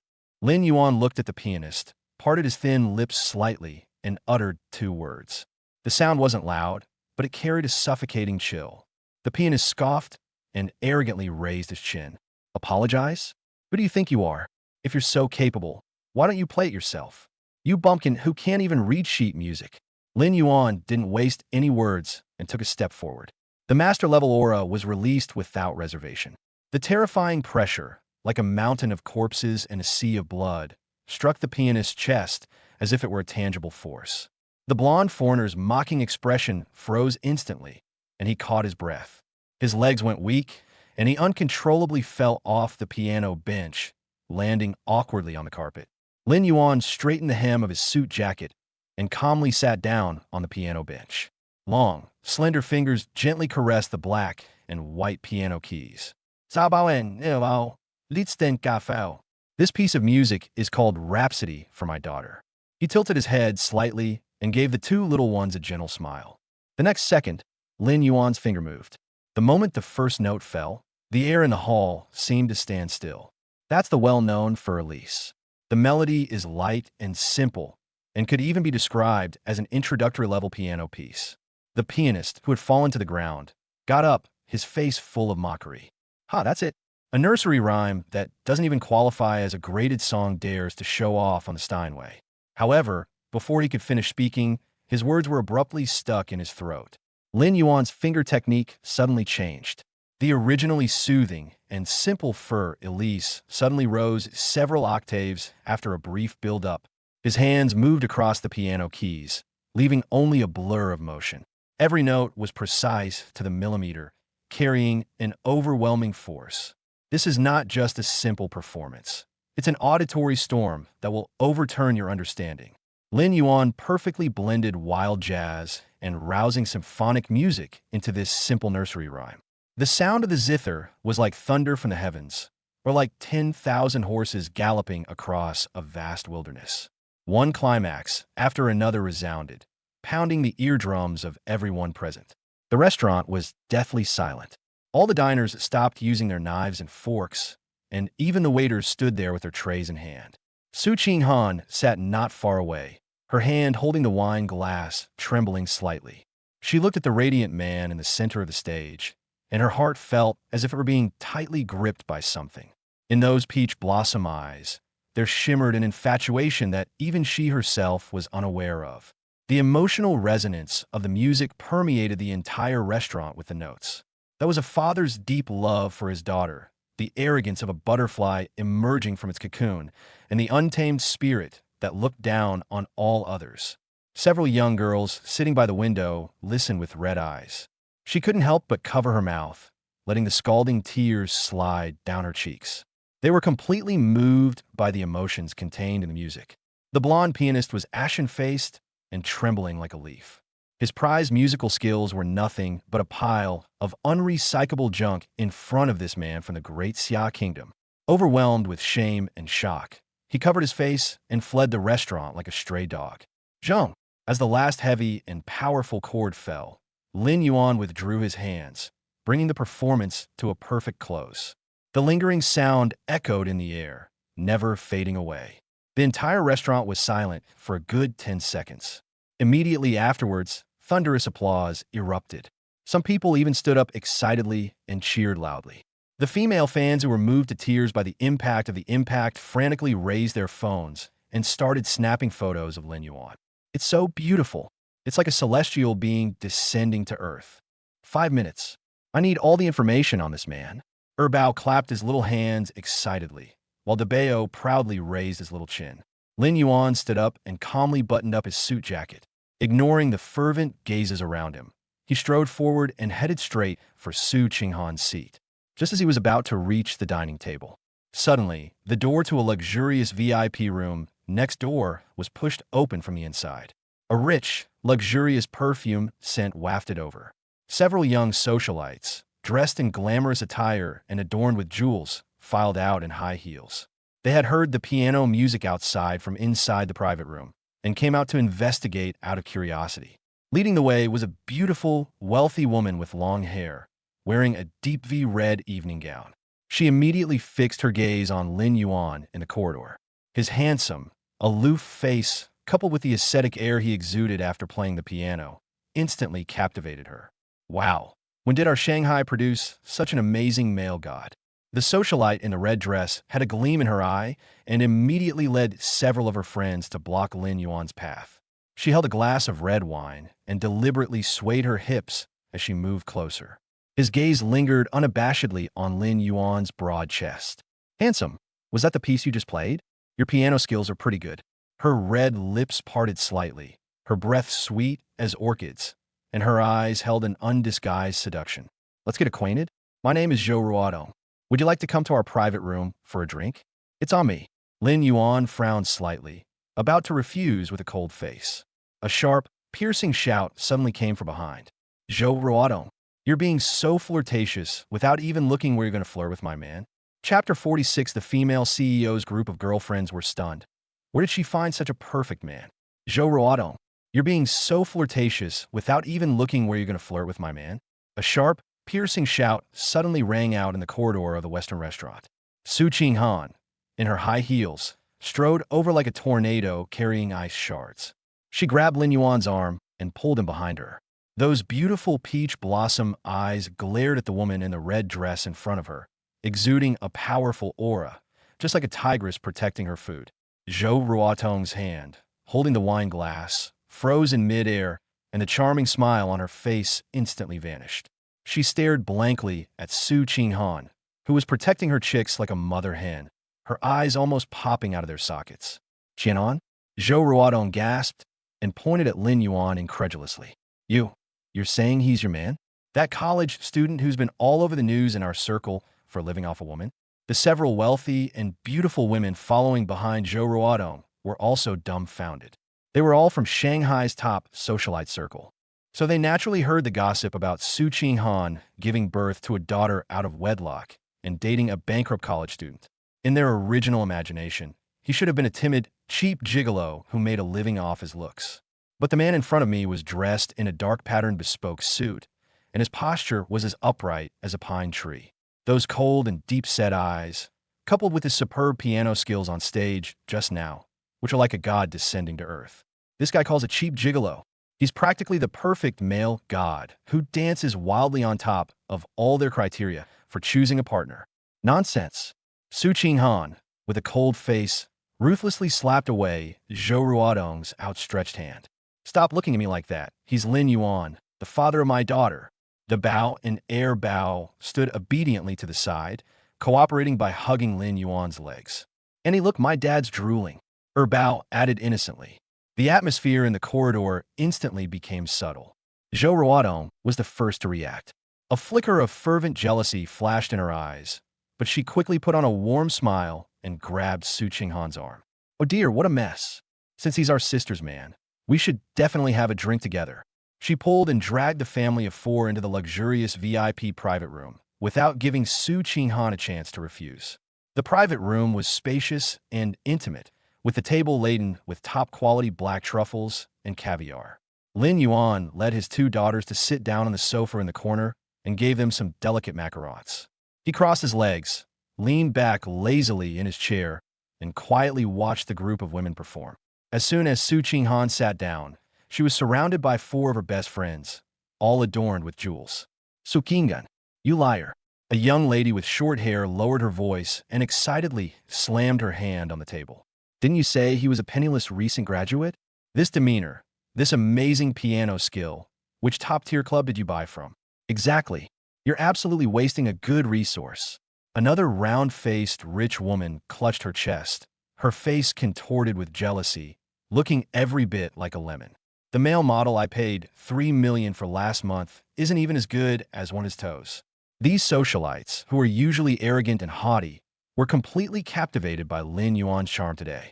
She is aloof, domineering, multi-talented, and has two adorable children with stunning good looks. This is simply the pinnacle of high-quality males. Su Qinghan's head was throbbing from their noise, but a strong sense of pride welled up inside her. She picked up the champagne on the table, took a sip, and forced a smile to her lips. Where'd you buy? Watch your mouth. Su Qinghan slightly raised her snow-white chin, her tone filled with undisguised pride. He is the biological father of my child, the original and genuine, absolutely no duplicates. Zhou Ruodong's eyes darted around, her gaze hooked as she kept glancing at Lin Yuan. Qinghan, we're best friends who swore to share resources. She leaned close to Su Qinghan's ear, her breath sweet as orchids, and spoke half jokingly and half probingly. Such a perfect man. It must be so boring to stare at you, this iceberg, every day. Can I borrow you for a couple of days? I'll trade you my whole plot of land in the east of the city. You're dreaming. The smile on Su Qinghan's face vanished instantly, and the champagne glass in her hand slammed heavily onto the glass coffee table with a bang. She stood up abruptly, like a cat whose tail had been stepped on. She walked directly in front of Lin Yuan, using her slender body to completely block most of the man's body. Zhou Ruodong, I'm warning you. Don't even think about hitting on him. Su Qinghan's peach blossom eyes were practically spitting fire. Her attitude was extremely resolute. Lin Yuan is my man. If any of you dare to lay a finger on him, don't blame me for turning my back on you. The private room fell silent for a second.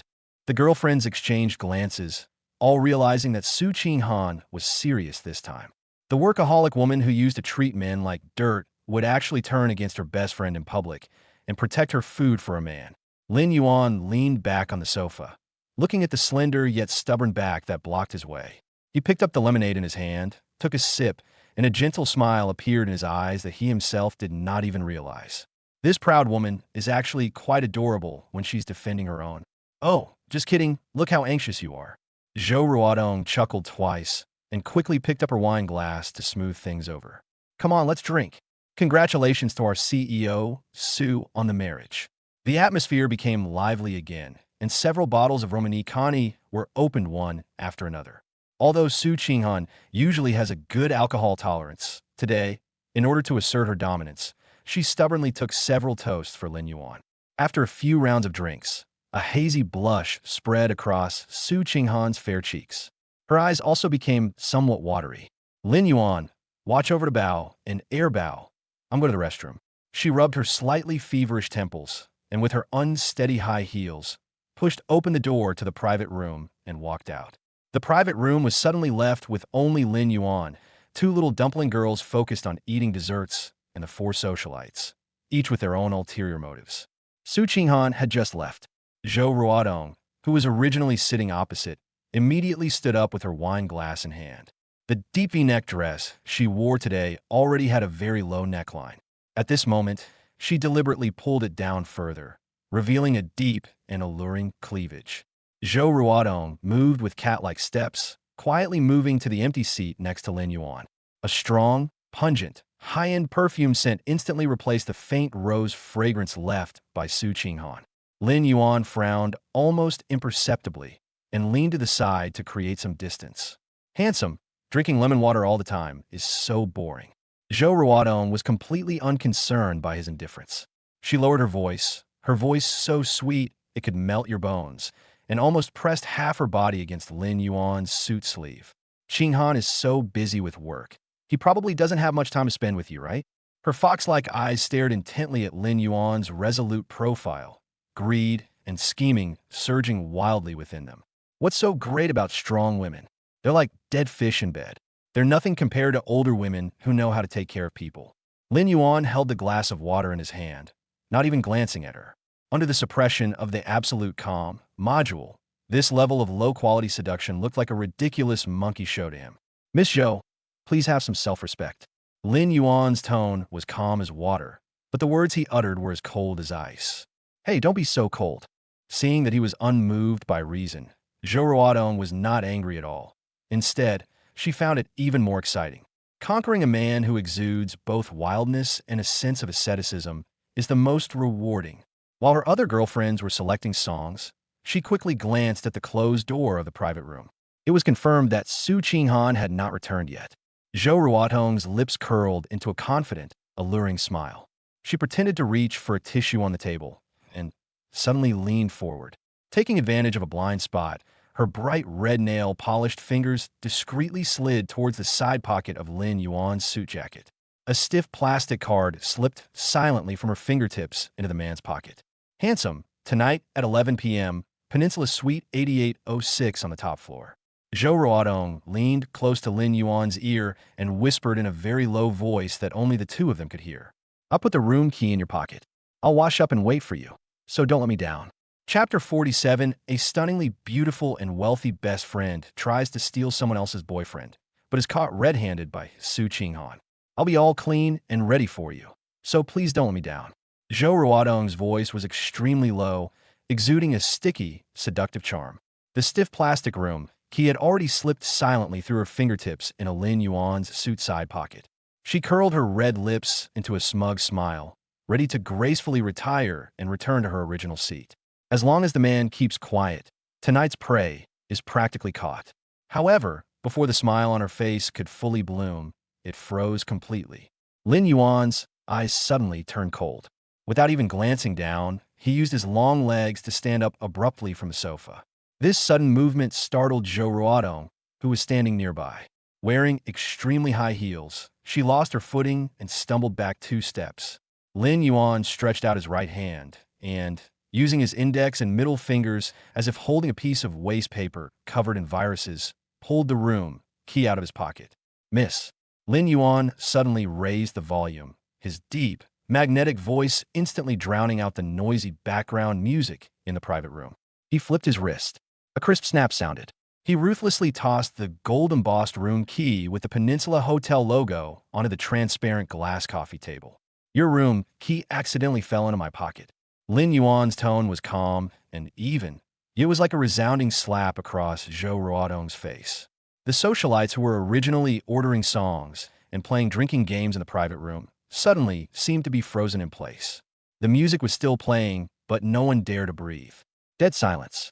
A suffocating, deathly silence. Zhou Ruodong's face, which was covered in exquisite makeup, instantly lost all color.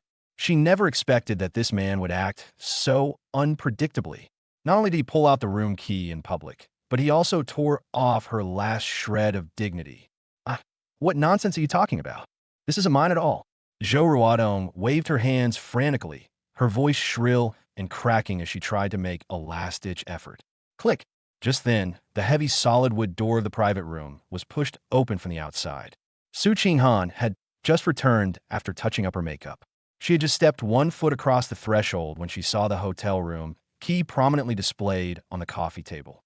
Then look at the flustered and helpless Zhou Ruodong and Lin Yuan standing to the side with a cold expression.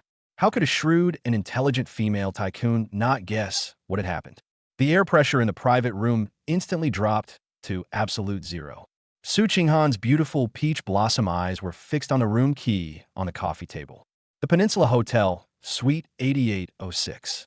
She raised her head, her gaze like 2 poisoned ice blades, piercing Zhou Ruodong's cheeks. Qinghan, let me explain. Zhou Ruodong felt her scalp tingle and her legs went weak under her gaze. It's a misunderstanding. I don't know how this card ended up on the sofa. She chuckled awkwardly and took half a step forward, trying to grab Su Qinghan's arm. Su Qinghan man saident. She walked to the coffee table in her high heels, her face expressionless. Her slender fingers picked up the glass of Romanée-Conti that was filled to the brim on the table. That was the expensive red wine that Zhou Ruodong had poured for her just now in an attempt to get her drunk. The next second, Su Qinghan suddenly flicked her wrist forward. Splash! The scarlet wine drew a sharp arc in midair and splashed solidly onto Zhou Ruodong's face. Ah! Zhou Ruodong let out a shrill scream, covered her eyes with her hands, and retreated repeatedly. Expensive red wine dripped down her hair and cheeks. Her carefully applied eye makeup was completely ruined. Black eyeliner mixed with red wine liquid smeared all over her face. That expensive deep V dress was stained and mottled, looking utterly wretched. Misunderstand? Su Qinghan casually smashed the empty wine glass onto the carpet, making a dull thud. She stepped forward, looking down at Zhou Ruodong with an imposing aura. Like an inviolable queen. Zhou Ruodong, you disgust me. Su Qinghan's voice wasn't loud, but it carried an undeniable firmness. You slipped a room key into my man's pocket while I was in the restroom, and you call that a misunderstanding? The socialites nearby were trembling with fear, all cowering in the corner of the sofa, and none of them dared to step forward to mediate the fight. Who doesn't know the Su family's influence in Shanghai? To provoke Su Qinghan at this time is tantamount to courting death. Qinghan, are you really going to break ties with me for a man who lives off me? Zhou Ruodong angrily wiped the wine off her face and shouted in a fit of rage. Our Zhou family is your Su family's largest distributor. Have you thought about the consequences of what you've done? Distributor? Not for long. Su Qinghan gave a cold laugh, her tone showing no hesitation whatsoever. She took out her phone and, in front of everyone, dialed the number of the group's legal director. Notify the channel department to immediately terminate all cooperation contracts with the Zhou family. The Su family will pay the full amount of the penalty for breach of contract. Starting today, we will completely block the Zhou family's shipping channels in Shanghai. A crisp and efficient response came from the other end of the phone. Zhou Ruodong was struck dumb, and her whole body went limp to the ground. She never expected that Su Qinghan would actually sever business ties worth hundreds of millions of dollars annually for a man.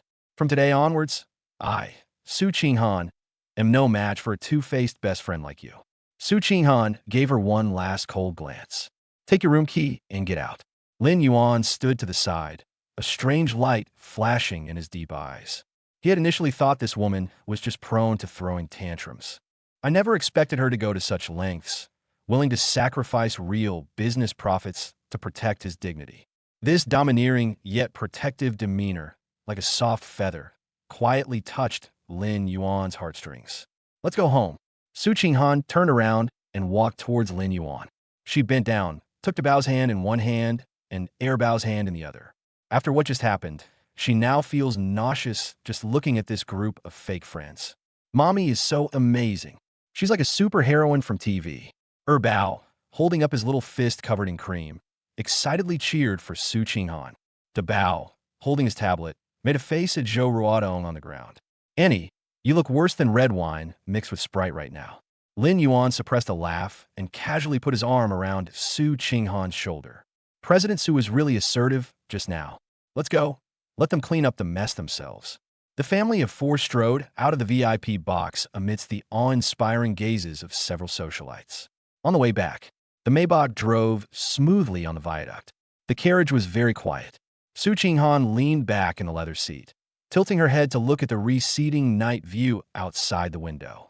She felt good when she splashed the wine, but now that she's calmed down and thinking about the contract termination penalty she has to deal with tomorrow, she can't help but rub her temples with a headache. Lin Yuan sat beside her, taking in every subtle change in her expression. He didn't speak, but he had already made a decision in his heart. This woman got the better of him today and suffered such a fright, so he has to make it up to her. Nothing was said that night. The next day happened to be the weekend. The morning sun was bright and the breeze was gentle. After breakfast, Su Qinghan went to the study on the second floor to handle the follow-up matters regarding the termination of the contract with the Zhou family. Lin Yuan spent some time playing with the twins in the living room. He glanced at the wall clock, stood up, and clapped his hands. Zabao, Davao, Gotin Zoshues. Lin Yuan pinched Erbao's soft cheeks and smiled. The weather is nice today, so Dad'll take you out to buy new toys. Yay, time to buy toys. Erbao happily threw away the building blocks in his hand and ran towards the entrance with his short legs. Dabao, holding the tablet, glanced at his father suspiciously. Dad, something's off about your expression. Do you really need to look so unfathomable just because you bought a toy? What do kids know? Hurry up and put on your shoes. Lin Yuan ruffled Dabao's pigtails, then turned around and took out his phone. He dialed Lung Yu's number, who was waiting in the nanny's room on the first floor. Lung Yu, bring out that Qian from the garage. Less than 3 minutes later, Lung Yu, dressed in a smart black business suit, stood at the villa entrance. She respectfully opened the back door and helped the two little darlings into the car. As Lin Yuan's #1 fan who had personally witnessed his terrifying martial prowess, Lung Yu's attitude was now 100 times more respectful than when she treated Su Qinghan. Lin Yuan got into the passenger seat and fastened his seatbelt. Mr. Lin, which mall would you like to buy toys at? Lung Yu gripped the steering wheel and skillfully started the engine. Lin Yuan looked out the car window at the tree-lined road rushing past, a wild and domineering smile curving his lips. I'm not going to the mall. He rested one hand on the edge of the car window, staring straight ahead, his tone as calm as if he were deciding what to have for lunch. I'm going straight to the biggest supercar dealership in Shanghai. I want to pick out a big toy for my wife. Chapter 48. Buying a sports car as a gift for his wife and incidentally winning a globally unique limited edition. The largest supercar dealership in Shanghai is located on the banks of the Huangpu River, where land is incredibly valuable. Inside the huge panoramic floor-to-ceiling windows, there are more than a dozen top-of-the-line sports cars with flamboyant designs. Lung Yu parked the Qian steadily in its designated spot and opened the car door for Lin Yuan. Lin Yuan, holding a little dumpling in each hand, swayed as he walked into the spacious and bright exhibition hall. He wasn't wearing a suit today, just a loose white t-shirt and shampoo white jeans. Add to that the two little girls in pink cartoon dresses, and they look like tourists who have wandered into this place by mistake. In the center of the exhibition hall, a sales manager with a slick-back hairstyle was all smiles. He was bending over, showing a Ferrari to a rich second-generation guy with a pretty internet celebrity face. Upon hearing the automatic door's sensor click, the manager turned around and sized Lin Yuan up and down. Upon seeing the cheap clothes he was wearing, the smile on his face vanished instantly, and his brows furrowed into a knot. Hey, who let you in? Where's security?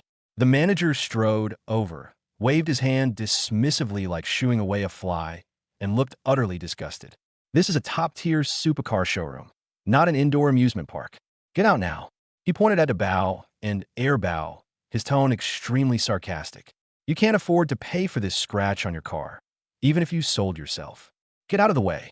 Lin Yuan paused, coldly staring at the arrogant fellow in front of him. Dabao frowned and retorted without any politeness. Uncle with the slick back hair, did you forget to brush your teeth this morning? Why do you smell so bad? Erbao also made a face at him and hugged Lin Yuan's leg tightly. The manager was furious when a 3-year-old child mocked him. Where did these wild children come from? Security guards, throw them out immediately. The rich second generation behind him also sneered, watching the show with the woman in his arms. These poor bastards these days are really something else. They have no money but still try to show off. Aren't they ashamed? Lin Yuan didn't waste any words and directly reached into his pocket. Two slender fingers picked up a pure black frosted card and casually slapped it onto the glass display stand next to him. A crisp snap broke the noise in the exhibition hall. The card had dark gold patterns inlaid along its edges and Xinghan Investments' exclusive logo printed on the front. The manager was still shouting when his gaze inadvertently swept over the black card, and his voice stopped abruptly. He looked like someone was choking him, his eyes almost bulging out of their sockets. This is Xinghan Investments' Supreme Black Card? The number of people in the entire Shanghai who possess this card is definitely no more than a handful. Cold sweat instantly soaked through the manager's white shirt, and his legs trembled uncontrollably. His attitude did a complete 180-degree turn, and he bent over so low that his waist almost touched his knees. "Sir, I'm so sorry. I was blind to your abilities. Please come in." The rich kid next to him was dumbfounded and was about to come over and try to get closer to him. Lin Yuan didn't even glance at it, pointing instead to the silver-gray sports car in the very center of the exhibition hall. "That Aston Martin Valkyrie, isn't it a top-of-the-line match?" His tone was indifferent, as if he were buying cabbage at the market. Swipe the card, 30 million, process the formalities immediately. The manager was so excited he almost knelt down on the spot. This was the biggest order of the year. Yes. We'll process it for you right away, without wasting a single minute of your time." His hands trembled as he picked up the black card and scrambled towards the finance office. In less than 5 minutes, all the car purchase procedures were completed. The manager bowed and scraped as he walked over carrying an elegant tray with car keys on it. "Mr. Lin, thank you for your generosity. Since your spending has exceeded 20 million, our store is giving you a complimentary VIP blind box lottery chance." He pointed to a giant holographic lottery machine in the corner of the hall. The prize pool includes car models, maintenance packages, and the grand prize is the right to use a mystery supercar, all depending on luck. Lin Yuan raised an eyebrow, finding this marketing gimmick somewhat interesting. He turned to look at Dabao and gently ruffled her pigtails. "Dabao, go and get a blind box for Mom to play with." Dabao's eyes lit up, and he ran to the machine with his short legs. The little girl didn't even look at the complicated rules. She raised her chubby little hand and slapped the red button hard. Bite! The holographic screen flashed wildly, and countless prize icons scrolled rapidly like a marquee. 10 seconds later, the light suddenly froze. The spotlights in the entire exhibition hall dimmed instantly, and then a dazzling white light shone on the side of the lottery machine. Accompanied by rousing electronic music, the curtains slowly opened. A supercar, like a phantom of the night, lay quietly on the exhibition stand. With its sleek carbon fiber body and unique gull-wing door design, it exudes a breathtaking mechanical beauty. The exhibition hall was deathly silent. You could hear a pin drop. The manager's legs went weak, and he collapsed to the ground with a thud. He pointed at the car, his lips trembling for a long time, unable to utter a complete sentence. A Pagani Huayra Custom Edition, only one in the world, a prized possession worth 100 million. What kind of insane luck is this? One shot, and he's completely ripped the boss out of his underwear. Lin Yuan looked at the cool supercar and smiled with satisfaction. This car is worthy of his aloof and arrogant Ice Queen wife. Dabao is great. Mom will definitely love this toy. He snatched the Pagani's car keys from the manager and casually tossed the Aston Martin's keys to Lung Yu. "You drive that car with the kids behind you. I'll go give President Su a surprise." Half an hour later, at the headquarters of the Su Group. It was lunchtime, and the square downstairs was bustling with people. A deep, violent engine roar suddenly tore through the noise of the street. That stylish Pagani Huayra, like a black cheetah, came to a steady stop in front of the Su building. The scissored door slowly rose upwards, like a war god spreading its wings. Lin Yuan, wearing a white t-shirt and sneakers, stepped out of the top-of-the-line supercar worth hundreds of millions. The surrounding office workers and employees were all stunned, and gasps of surprise filled the air. Su Qinghan had just walked downstairs with several executives to prepare for a meal. Upon seeing the eye-catching sport car and the man leaning against the car door, she froze on the spot. "Mr. Su, please sign for your new toy." Lin Yuan casually tossed the special car key, which bore the Pagani logo, into the air, sending it tracing an arc. It landed precisely in Su Qinghan's palm. The entire company gasped in shock, their jaws dropping to the floor. A supercar worth 100 million? What kind of godlike, domineering way is this to spoil his wife? Su Qinghan held the heavy car key, her heart pounding wildly like a drum. She walked quickly to the car, and looking at Lin Yuan's nonchalant, handsome face, her eyes reddened slightly. Where did you get so much money to buy this kind of car? She bit her red lips, her voice filled with undisguised emotion. Never mind where the money came from, just ask if you like it or not. Lin Yuan opened the passenger door and made a gentlemanly gesture of invitation. Get in the car, I'll take you for a ride around. Su Qinghan did not refuse and sat down in the luxurious leather seat. Lin Yuan returned to the driver's seat, closed the car door, and completely shut out the noise from the outside world. Inside the cramped carriage, the two were brought very close together. Su Qinghan turned her head and looked into the man's deep eyes, her breathing gradually becoming rapid. An indescribable, ambiguous feeling was swirling wildly between the two. She slowly approached, her eyelids slightly lowered. Lin Yuan didn't flinch, his gaze gently fixed on those two delicate red lips, just as their noses were about to touch in that romantic moment. Ring ring. The cell phone in Lin Yuan's pocket suddenly emitted a piercing, urgent ringtone. The romantic atmosphere was instantly shattered. Lin Yuan frowned slightly, took out his phone, and pressed the answer button. As soon as the call connected, the nanny, Zhang Ma, burst into tears. Mr. Lin, please come back soon. My second child was rolling around on the floor in pain from his stomach. His face was turning purple, and I couldn't wake him up no matter what I called. Chapter 49, Erbao's diarrhea causes trouble. Lin Yuan displays lost and unparalleled medical skills. Mr. Lin, come back quickly. Erbao is rolling around on the floor in pain from his stomach, and his face is all purple. Zhang Ma's hoarse, tearful screams blasted from the phone speaker. The ambiguous atmosphere that had just begun to warm up in the carriage was instantly shattered. The blush on Su Qinghan's face vanished instantly, and her pupils suddenly contracted. What's wrong with Erbao? Quick, back to the villa. Lin Yuan didn't waste any words and hung up the phone immediately. He jerked the steering wheel and floored the accelerator. Boom! The Pagani Huayra, worth hundreds of millions, let out a wild roar. The dark-colored car body drew a perfect drift arc on the spot, the tires screeching against the ground and kicking up a puff of white smoke, like a ferocious beast released from its gates rushing into the traffic. Speeding sports cars weaved through the streets of Shanghai. Su Qinghan gripped the overhead handrail tightly, her fingernails turning white from the force. Tears streamed down her face uncontrollably, and she couldn't even care less about her carefully applied makeup. Less than 15 minutes later, the sports car screeched to a halt in the garage of the large apartment. The two of them rushed into the living room like a gust of wind, without even closing the car door. Erbao. As soon as Su Qinghan entered the room, she saw a heartbreaking scene on the sofa. The baby was curled up in a small ball, clutching his stomach tightly with both hands. The little girl's originally rosy face was now a terrifying bluish purple, and her forehead was covered in large beads of cold sweat. She didn't even have the strength to cry anymore, and could only let out weak groans. Dabao stood beside her, his eyes red with anxiety, tightly holding his sister's cold little hand. Dr. Chun, the Su family's private doctor, was sweating profusely as he took instruments out of his medical kit. President Su, you're finally back. Dr. Chun held the stethoscope, his face ashen.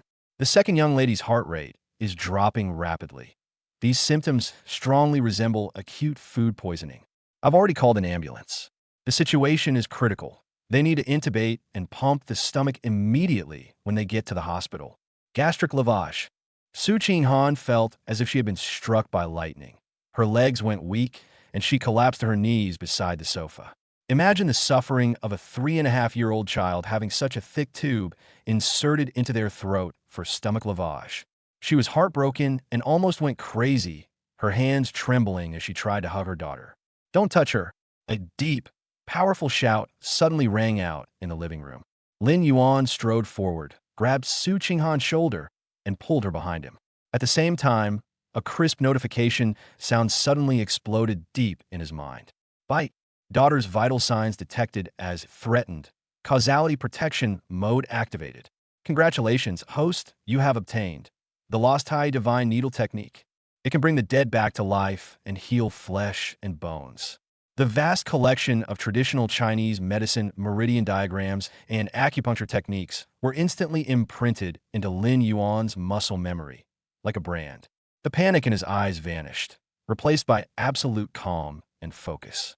Lin Yuan extended 3 fingers and placed them on Bao's slender wrist. The pulse is deep and slow, indicating that coldness is stagnant. He pried open Bao's eyelids, glanced at him, and let out a cold laugh. What kind of quack doctor is this? How dare they call this acute poisoning? Lin Yuan stood up, his gaze sweeping over Dr. Chen like a knife. This is because eating something extremely cold disrupted the stomach's energy, leading to severe gastrointestinal spasms. He turned to look at Zhang Ma, who was standing to the side at a loss. Zhang Ma, did she secretly eat the hairy crabs from the refrigerator and then eat ice cream? Zhang Ma was stunned for a moment, then suddenly slapped her thigh. Oh, I remember now. Before dinner, the second young lady insisted on having ice cream, but I didn't allow it. Later, while I was busy in the kitchen, she did indeed wander around the refrigerator by herself. Dr. Chen was humiliated in public and immediately became furious. What do you know about medicine, you greenhorn who doesn't even have a medical license? He pointed at Bao's purplish face, spitting everywhere. Look at this cyanosis. If we delay any longer, someone could die. Can you take that responsibility? Shut your stinking mouth. Lin Yuan didn't even glance at him, turning his head to look at Zhang Ma. Go to the sewing box and get me some of the finest sewing needles. And give me a lighter, quick. Zhang Ma didn't dare to delay and scrambled to the bottom of the TV cabinet to search. Soon, 3 sewing needles and a metal windproof lighter were handed to Lin Yuan. Dr. Chen was stunned and screamed like a cat whose tail had been stepped on. What are you doing? Stabbing someone with a sewing needle? This is blatant disregard for human life.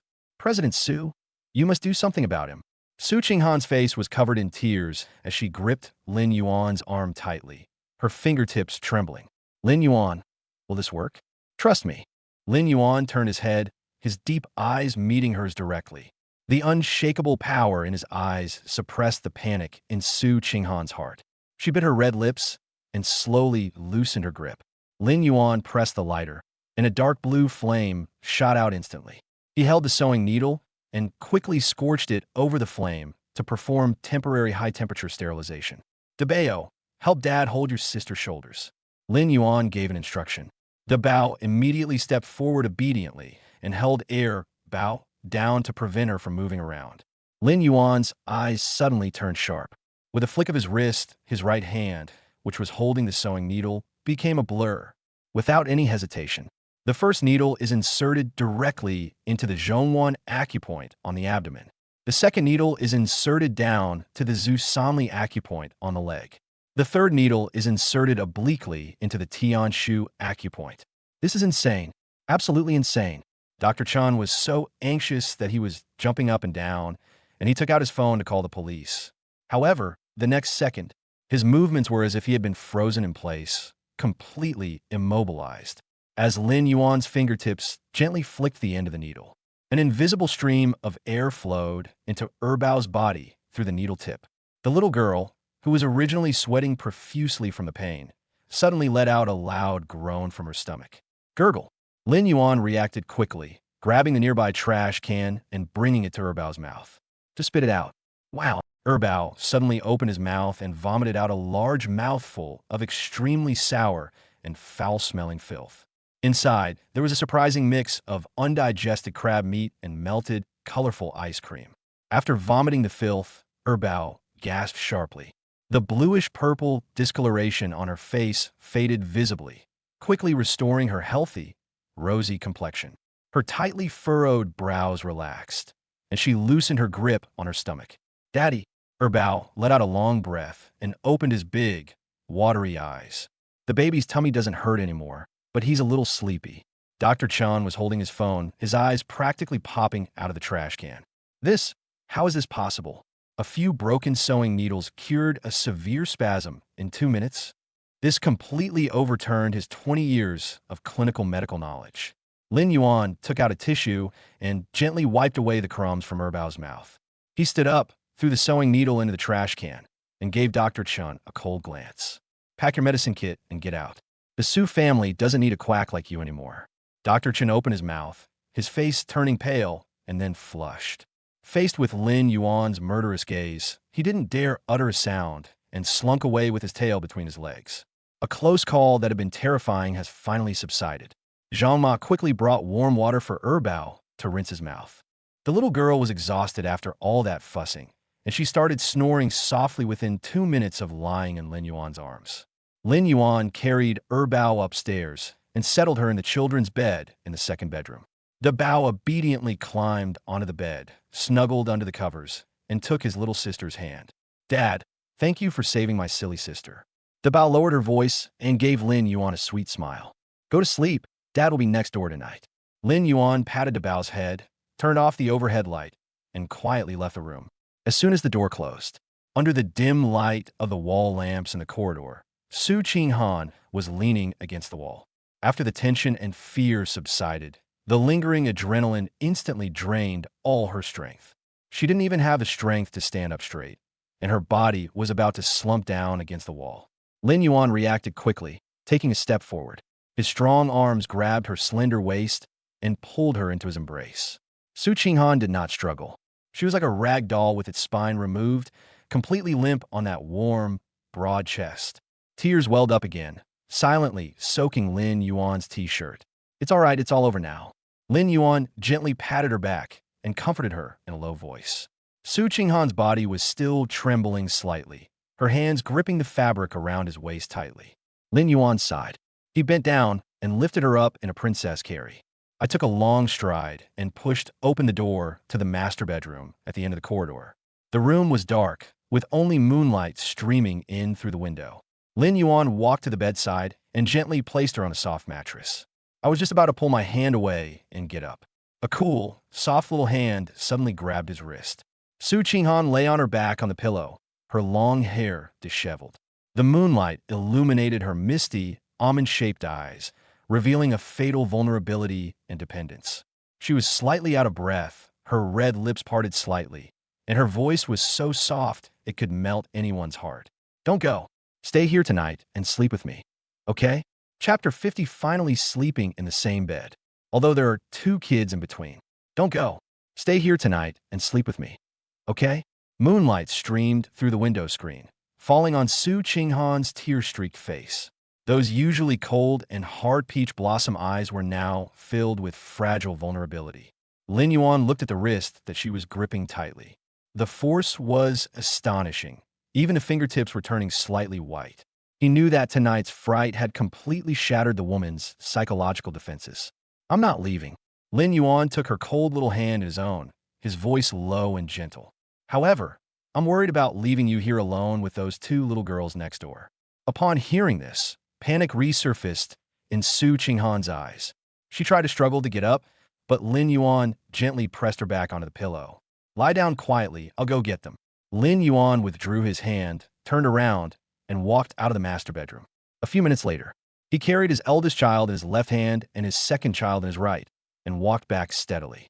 The 2 little ones were fast asleep, with the second baby even blowing a tiny, clear bubble from its mouth.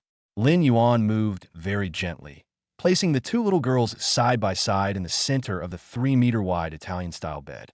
After covering Bao with the silk quilt, I casually pinched his rosy cheeks. Looking at her sleeping daughter, Su Qinghan finally felt relieved. Lin Yuan took off his coat and lay down fully clothed on the outermost side of the large bed. The bed was spacious enough that the family of 4 could lie on it without feeling cramped at all. From left to right, there's Su Qinghan, Bao, Bao, and finally Lin Yuan. 2 little mythical beasts were separated by them. This was their formation for tonight. The main lights were not on in the room. Only the night light by the bedside, emitting a warm orange glow, shone quietly. Lin Yuan. Su Qinghan turned sideways, looking over her 2 daughters' heads, and her gaze fell on his face. "Yes, I'm here." Lin Yuan rested one hand behind his head and turned his head to meet her gaze. Su Qinghan reached out, across to Bao's blanket, and gently tugged at Lin Yuan's clothes. "Thank you for today." Her voice was very soft, like a wisp of smoke that could be blown away by the wind at any moment. "What are you thanking me for?" "I'm your father." A faint smile curved at the corners of Lin Yuan's lips. This is also my home. The word home struck Su Qinghan's heart like a heavy hammer. Her nose tingled, and her eyes welled up with tears again. For so many years, she has been fighting alone in the business world. For the sake of the Su Group and to protect her two daughters, she forced herself into becoming an emotionless iceberg.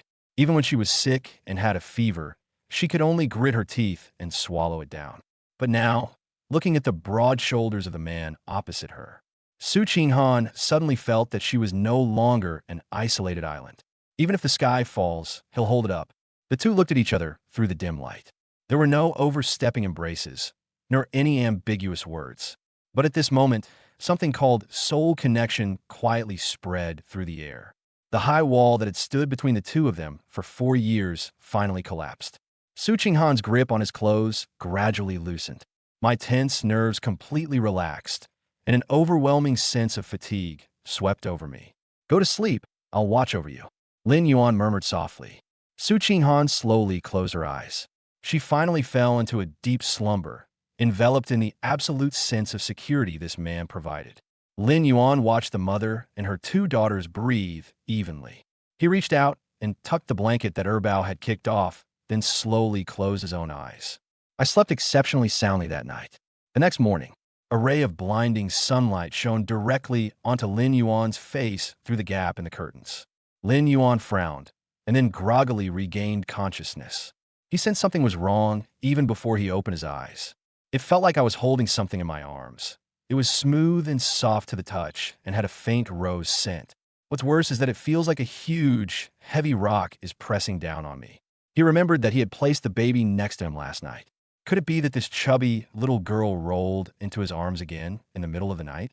Lin Yuan subconsciously reached out and squeezed the little bundle in his arms. The feel is amazing.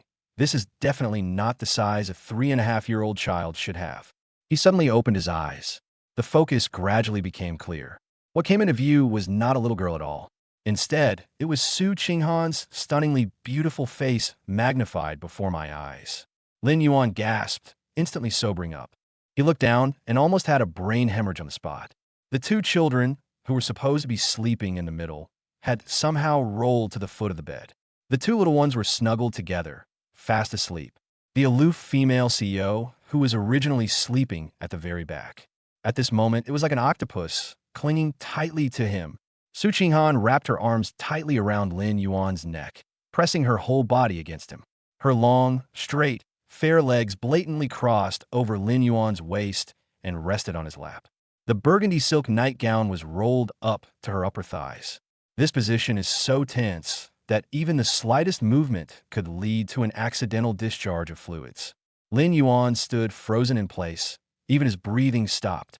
He's in a dilemma, not knowing whether to push it away or not. Just then, Su Qinghan seemed to sense something in her sleep. She frowned in dissatisfaction, tightened her arms, and snuggled closer to Lin Yuan. His rosy lips almost touched his chin. She even mumbled something indistinctly, still grumpy from waking up. Lin Yuan, don't move. Hold me a little longer. Lin Yuan's temples throbbed. He took a deep breath and gritted his teeth, lowering his voice.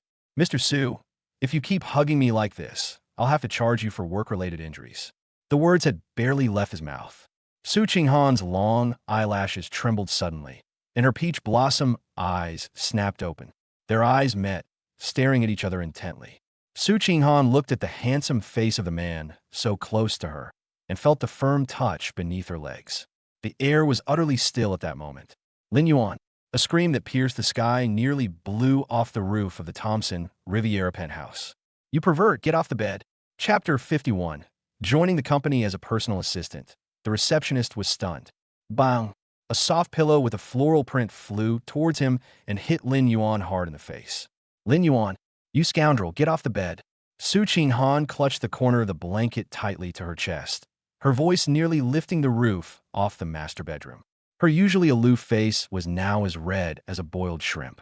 Even her slender neck and fair earlobes had an alluring pink hue. Just half a minute ago, she was startled awake from her sleep.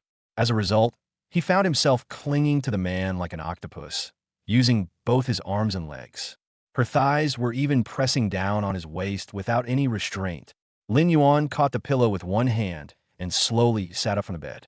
President Su, can't we be a little more reasonable? He pointed to his pajamas, which had several obvious wrinkles from being pressed down. Last night you insisted on holding me and wouldn't let go, and now you're turning around and blaming me. Does that count as a work injury? How dare you say that? Su Qinghan was so ashamed and indignant that she wished she could find a crack in the ground to crawl into. She is the female president of a multi-billion-dollar conglomerate, a ruthless queen of Shanghai's business world. She actually threw herself at a man? If word gets out, how will she ever face anyone again? To cover up this terrible embarrassment, she suddenly threw off the covers and stepped barefoot onto the carpet. From today onwards, you must stay under my watchful eye. Su Qinghan raised her chin, forcibly adopting the authority of a CEO in an attempt to regain the upper hand. Wash up and change your clothes. Come with me to the company to be my personal assistant. I have to keep a close eye on you myself, lest you take my money and then go out and have affairs. Lin Yuan found her arrogant and cowardly demeanor amusing. Fine, you're the big spender, so you call the shots. Half an hour later, in a large, single-level underground parking garage, accompanied by a deep, violent engine roar, the Pagani Huayra, worth hundreds of millions, drove into the morning rush hour traffic in Shanghai like a phantom of the night. Lin Yuan sat in the driver's seat, controlling the steering wheel with one hand. Today he changed into that dark blue bespoke casual suit. The sharply tailored fabric perfectly hugged his inverted triangle physique with broad shoulders and a narrow waist. Her neckline was slightly open, revealing her sexy collarbone, and she exuded a lazy yet noble temperament. Su Qinghan sat in the passenger seat, looking at reports on a tablet, but her gaze kept drifting uncontrollably to the side.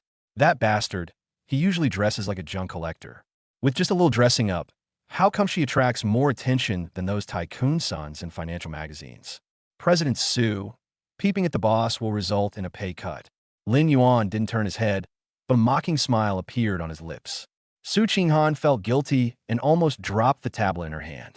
Stop being so narcissistic. I'm looking in the rearview mirror. She bit her red lips, turned her head to the window with a cold face, but a blush crept up her ears. 9 o'clock in the morning at the headquarters of the Su Group. It was rush hour, and the lobby on the first floor was bustling with people, all of them white-collar workers in business attire. The Pagani Huayra, accompanied by a series of sonic booms, came to a steady stop at the main entrance of the building. The cool gull-wing doors soared upwards. Lin Yuan stepped out of the car first, his leather shoes landing on the marble floor. He went around to the passenger side and, with great gentlemanly manners, opened the car door for Su Qinghan. The two walked side by side into the spacious and bright lobby on the first floor. The once noisy hall suddenly quieted down the moment Lin Yuan stepped across the threshold. The young girls at the front desk all looked up at once. Their gazes fell upon this strange man with an incredible physique and a powerful aura. Wow, who's that? A newly appointed executive? A receptionist with a ponytail stared wide-eyed, muttering to herself that she was a total fangirl. So handsome.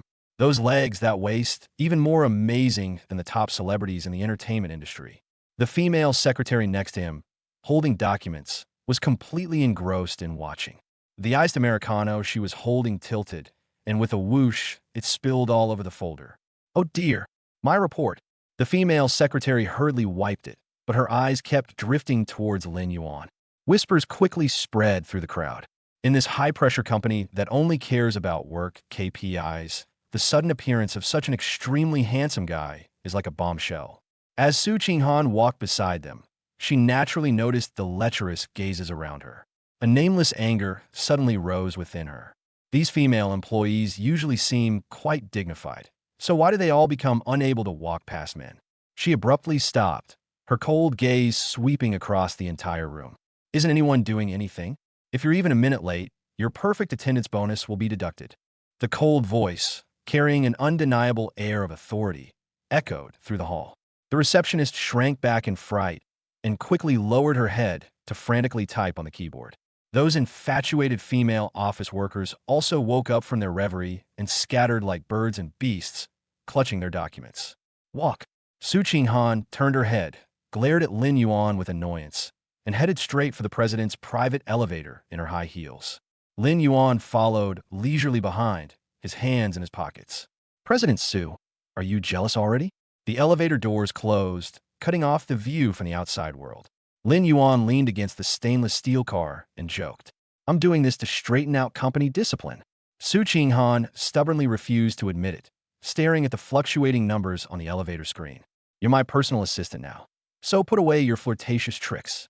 Lin Yuan shrugged, his face full of innocence. "It's my fault for being handsome?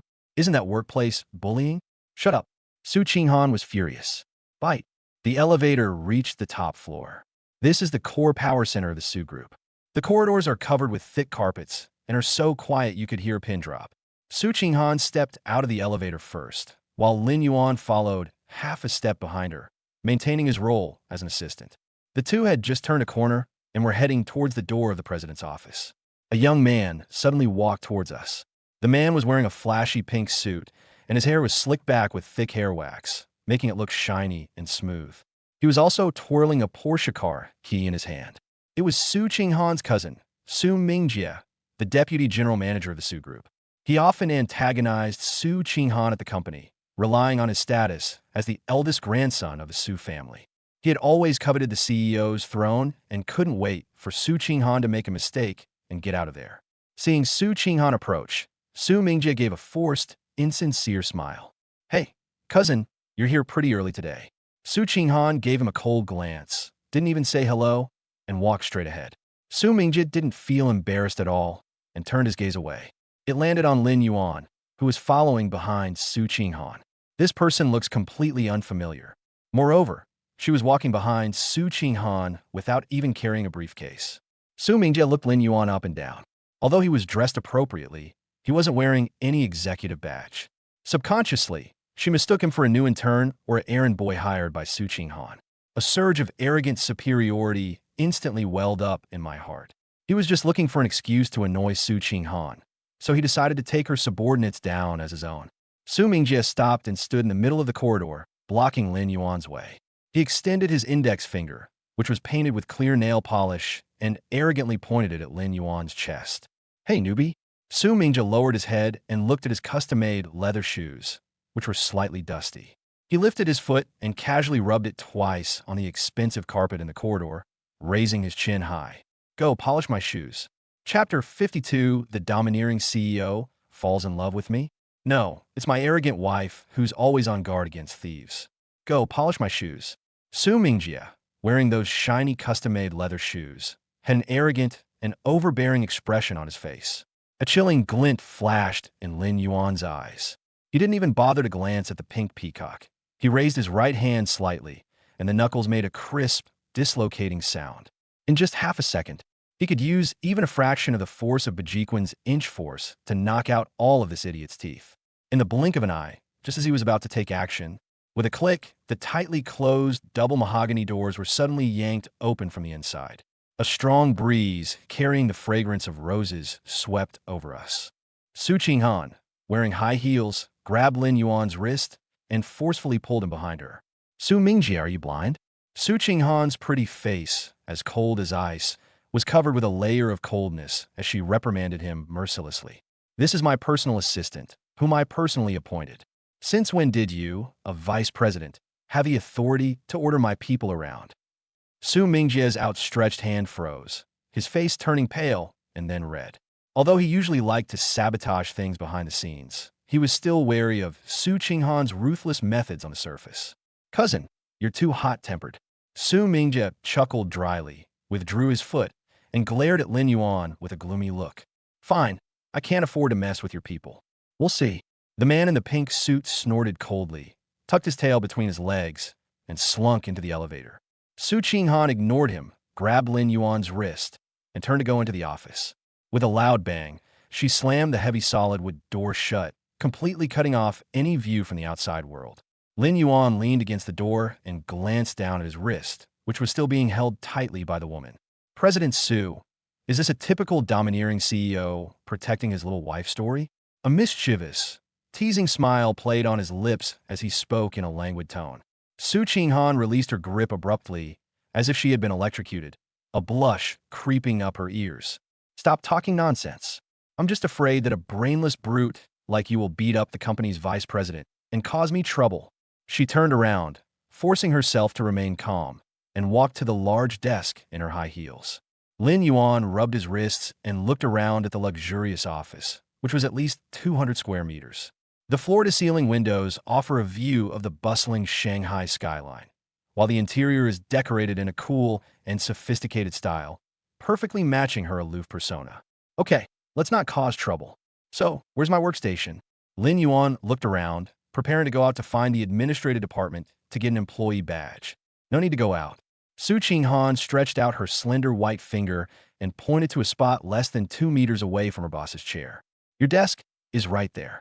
Lin Yuan looked in the direction she was pointing and was immediately stunned. It was a brand new solid wood desk with a top-of-the-line computer and office supplies on it. They were so close to Su Qinghan's office chair that they could practically touch it with their outstretched hand. This distance isn't the treatment of a personal assistant. It's practically like conjoined twins. Mr. Su, doesn't your office have a secretary's desk in the outer room? Lin Yuan walked over with a half smile, pulled out a chair, and sat down.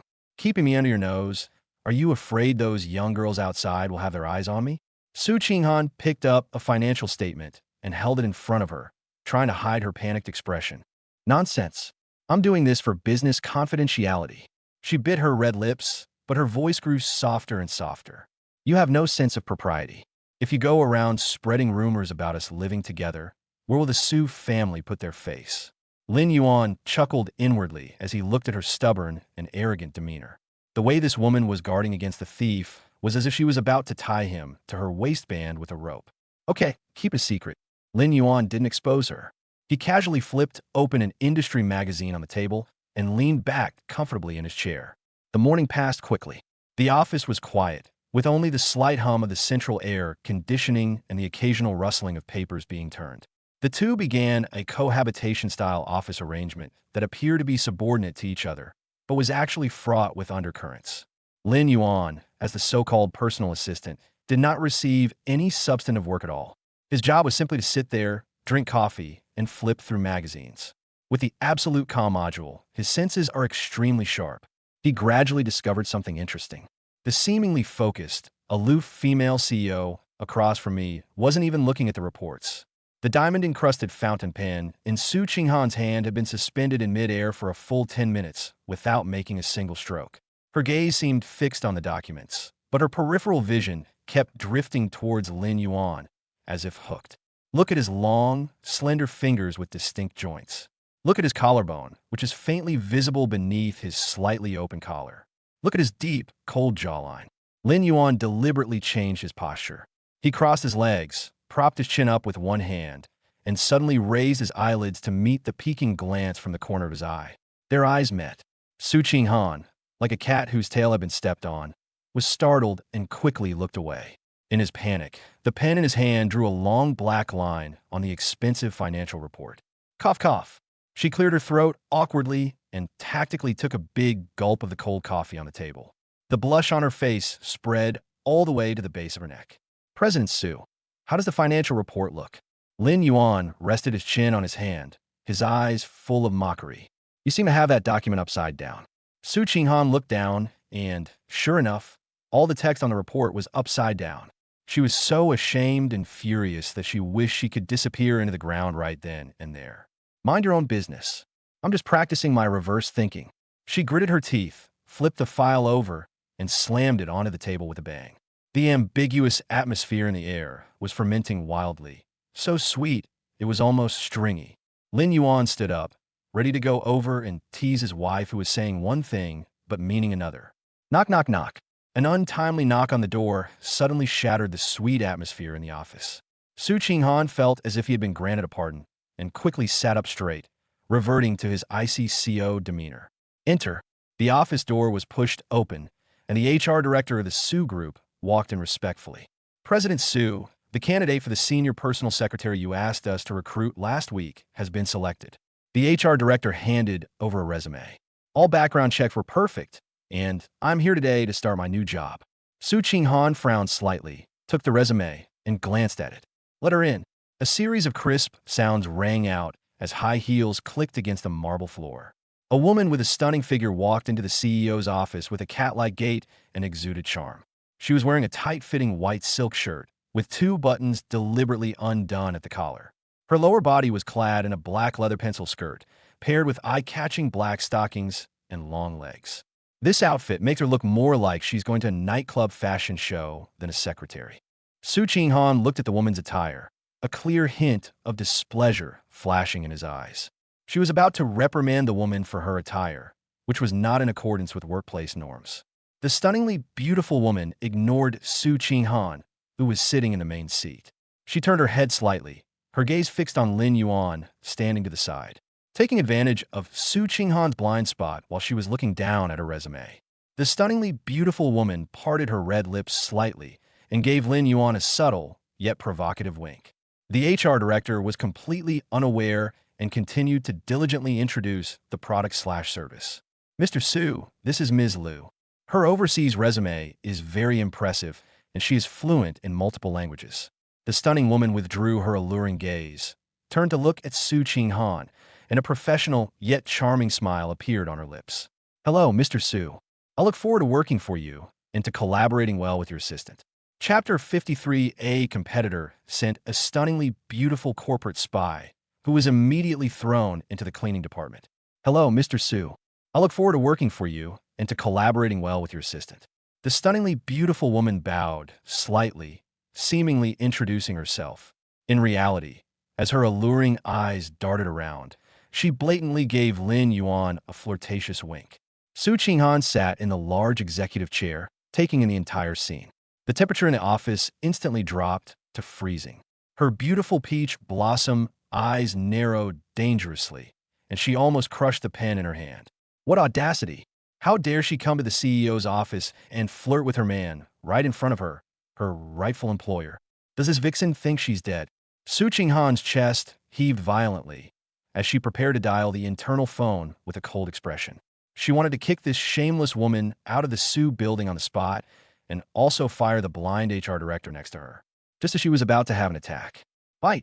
A crisp electronic sound suddenly exploded deep in Lin Yuan's mind.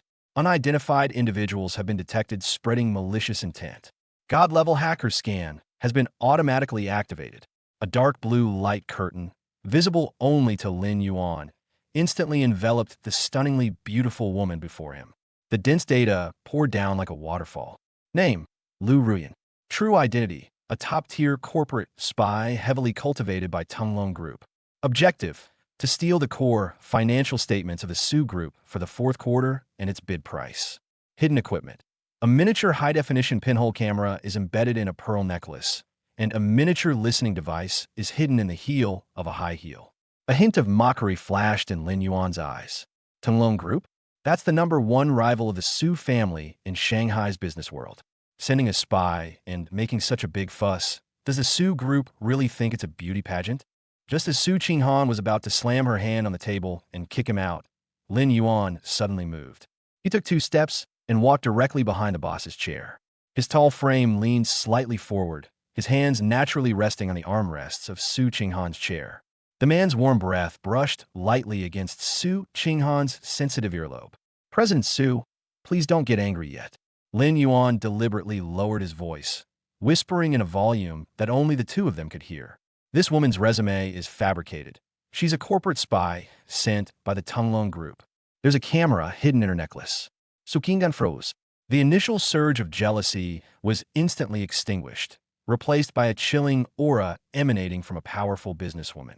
She tilted her head slightly, her red lips parted slightly. Call the police? Calling the police is pointless. It will only alert the enemy. Lin Yuan's lips curled into a wicked smile. Leave her here. I'll take good care of her for you. Looking at the man's deep profile, so close to her, Su Qinghan's ears involuntarily turned red. She nodded, trying to appear calm, and leaned back, handing the reins to Lin Yuan. Lin Yuan straightened up, walked around the desk, and calmly looked at Lu Ruyan, who was standing in place. Miss Lu, is that right? Your resume is indeed very impressive. Lin Yuan stood with his hands in his pockets, his tone completely calm. Lu Ruyan was overjoyed, thinking that her beauty trap had worked. She puffed out her impressive bust, her smile growing even sweeter. Thank you for the compliment, Assistant Lin. I look forward to your continued support in the future. No problem. Lin Yuan nodded, then suddenly changed the subject. However, President Su recently set a new rule for the senior secretariat. The HR director, standing next to him, was stunned. Assistant Lin, what new rules? Why didn't I receive any notification from HR? Lin Yuan didn't even glance at him, staring at Lu Ruyan as he continued to fabricate stories.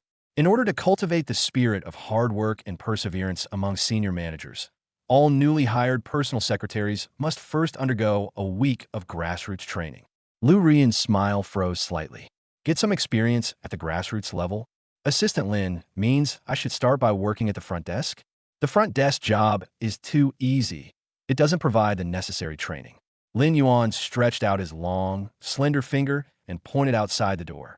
The executive restrooms on the top 3 floors of this building are currently short-staffed. Ms. Lu, we'll have to trouble you this week. Upon hearing this, the entire office fell into a deathly silence. The HR director was so frightened that he was wiping away cold sweat and almost knelt down on the spot. Asking a highly educated returnee, fluent in 8 languages and earning $1 million annual salary to clean toilets. Has Assistant Lin gone mad? Lu Ruyan felt as if she had been struck by lightning. She stared wide-eyed in disbelief, her voice shrill and distorted. You wanted to clean the toilet? Yes, not only do we have to scrub the toilets, but we also have to clean the urinals in the men's room.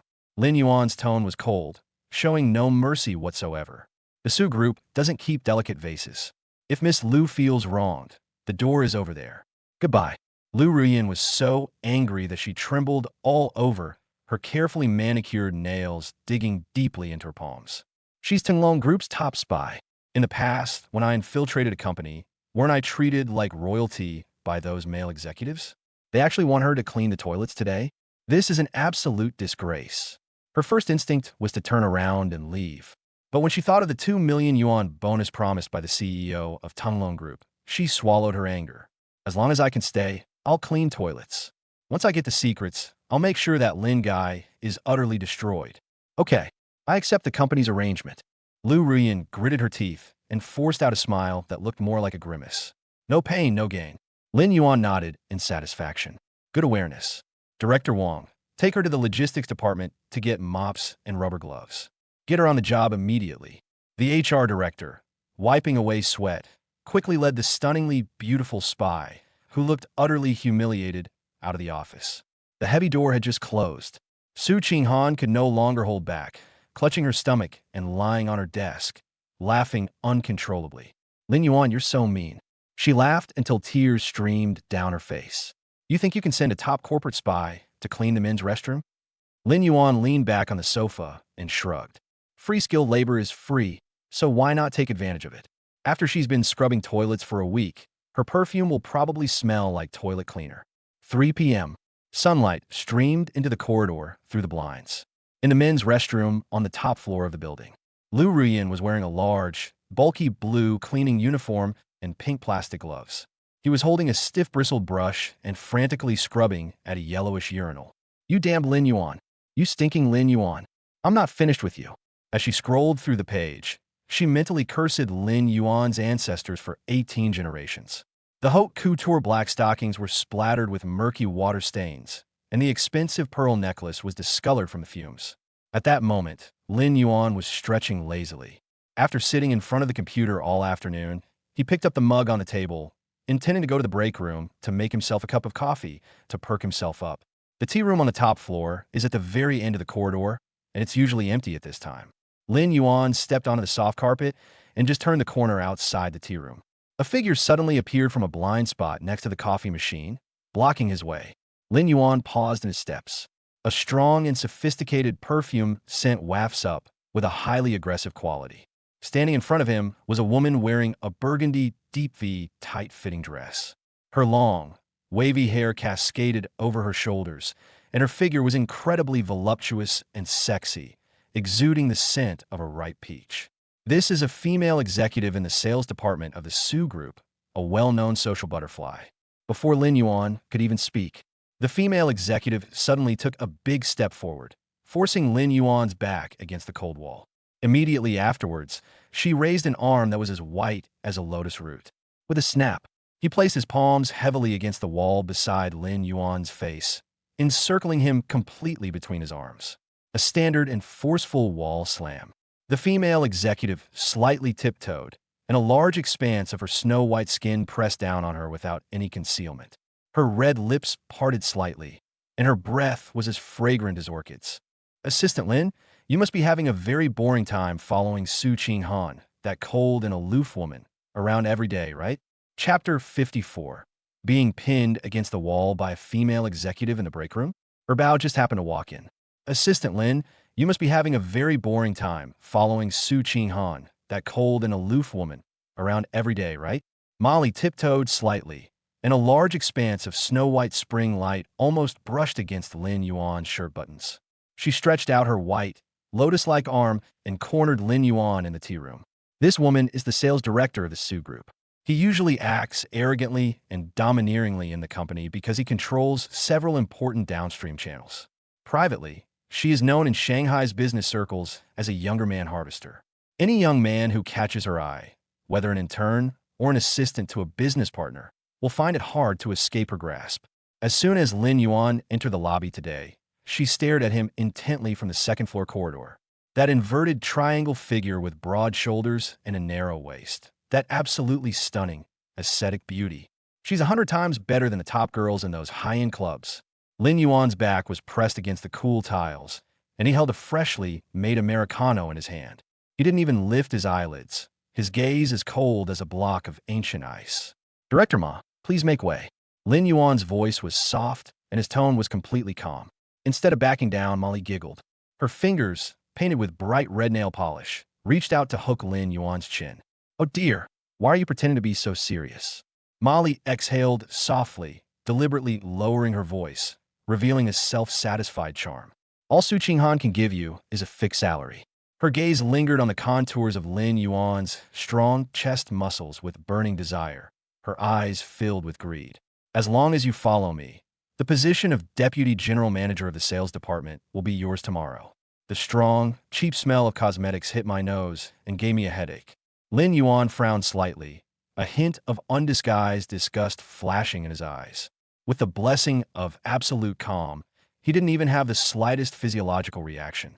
I felt that the hyaluronic acid injected into the woman's face hadn't been fully absorbed yet, and the way her muscles looked strange when she smiled. You'll use the vice president position to keep me as your sugar daddy? Lin Yuan chuckled, holding his coffee cup in one hand, too lazy to even dodge. His gaze casually swept over Ma Li's smug face. Director Ma is quite generous, but your perfume is too strong and is ruining my coffee. Ma Li's smile suddenly froze. She spent 2 hours getting ready, and yet an assistant mocked her for smelling bad perfume? But this prickly man only fueled her intense desire to conquer him. You have quite the sharp tongue, but I love your wild, untamed personality. Molly bit her red lips, her whole body almost pressed against it. Don't worry, everyone is taking their lunch break right now. No one will come to the break room. Yeah? Lin Yuan slightly raised his eyelids, his tone revealing a cold mockery. Instead of slamming the wall here, you should go check the payment terms of your major clients. Molly froze, her outstretched hand suddenly stopping. Lin Yuan, holding his coffee, ruthlessly activated his straight man killer mode. Those 3 distributors in East China, haven't they settled their final payments from last month yet? The perfume you're wearing can't hide your anxiety about declining sales. Every word is piercing to the heart. Molly's face turned ugly instantly, like a cat whose tail had been stepped on. How could this pretty boy know the sales department's internal secrets? What nonsense are you spouting? Enraged, she not only didn't back down, but instead took a big step forward in her haste. Behave yourself, or I have 100 ways to make sure you can't stay at the Su family. Lin Yuan's eyes turned completely cold. He didn't want to endure it for even a second longer. His patience had run out. The fingers of his right hand were slightly bent, and the Grandmaster-level Bajiquant dormant within his muscles was ready to be unleashed. Lin Yuan quickly estimated Ma Li's weight. I glanced again at the large, half-person-high, recyclable waste bin about half a meter away. Only a slight force is needed to lean against the mountain. A woman in heat can land headfirst into a trash can in a perfect parabola. Just as Lin Yuan was about to exert his power and send this female executive to join the wastepaper basket at the critical moment. With a click, the semi-transparent frosted glass door to the tea room was suddenly pushed open from the outside. The sound of the door lock turning was particularly crisp in the quiet room. Lin Yuan abruptly stopped what he was doing, and Molly turned her head away impatiently. Bao, who was dismissed from school early, ran in with his short legs, looking like a round little ball. The little girl had a half day off today because of plumbing repairs at the kindergarten, and she was just picked up by her bodyguard, Lung Yu, and brought back to the company. She was holding a half-eaten strawberry lollipop in her hand.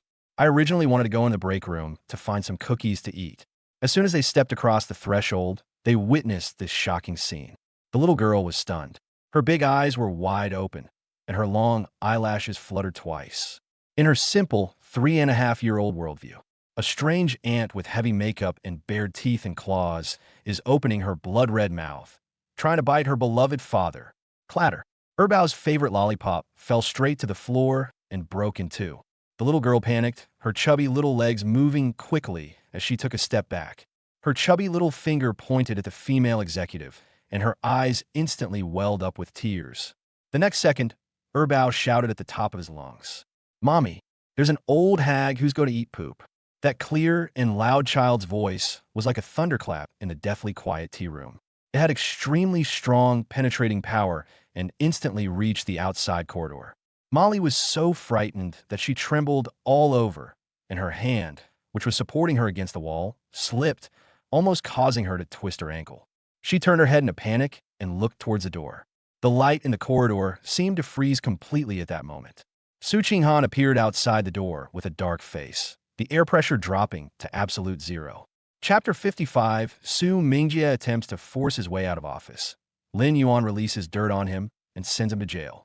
The air at the entrance to the tea room seemed to have been instantly sucked out. Su Qinghan stepped across the threshold in her high heels, her pretty face cold. Those beautiful peach blossom eyes were covered with a layer of frost that could freeze a person to death. Bao hid beside Su Qinghan's legs and made a face at Molly. "You old hag, you're not allowed to eat my poop." Molly's arm, which was bracing against the wall, suddenly stiffened, and the charming smile on her face shattered instantly. She took 2 steps back in a panic, almost twisting her ankle in her high heels. "Mr. Su, what brings you here?" Molly stammered as she explained, a layer of cold sweat beading on her forehead. "I was just discussing work procedures with Assistant Lin." Su Qinghan completely ignored her. She stepped forward, grabbed Lin Yuan's wrist, and pulled him out of the corner. Su Qinghan's gaze swept over Lin Yuan's slightly disheveled collar, and the coldness in her eyes intensified. "Discussing work? Is it necessary to get this close?" Su Qinghan turned her head, her voice as piercing as if it contained shards of ice. "Molly, go to the finance department to settle this month's salary. You don't need to come in this afternoon." Molly's eyes widened suddenly as she stared in disbelief at the female CEO in front of her. She had worked her way up in the Su Group for 5 or 6 years, and now controlled the sales channel for the entire East China region. "Su Qinghan, you're going to fire me for some pretty boy?" Molly simply tore off the mask of politeness, her voice becoming shrill and piercing. "You know how many major clients I have? If I leave, sales in East China will drop by at least 30%. That's my business. You don't need to worry about it." Su Qinghan didn't even raise an eyebrow, her tone resolute. "Security, watch her pack her things and get her out of the Su building within 5 minutes." Several burly security guards rushed in immediately. Molly pointed at Su Qinghan's nose through gritted teeth and roared angrily. "Fine, you just wait. You'll be begging me to come back someday." The employees who had been watching the commotion in the corridor quickly moved aside. No one expected that the sales director would be kicked out on the spot for flirting with the president's assistant. Half an hour later, the atmosphere in the panoramic conference room on the top floor of the Su building was extremely oppressive. The oval mahogany conference table was filled with the group's core directors and senior executives. Su Qinghan sat in the main seat, expressionless. Bang!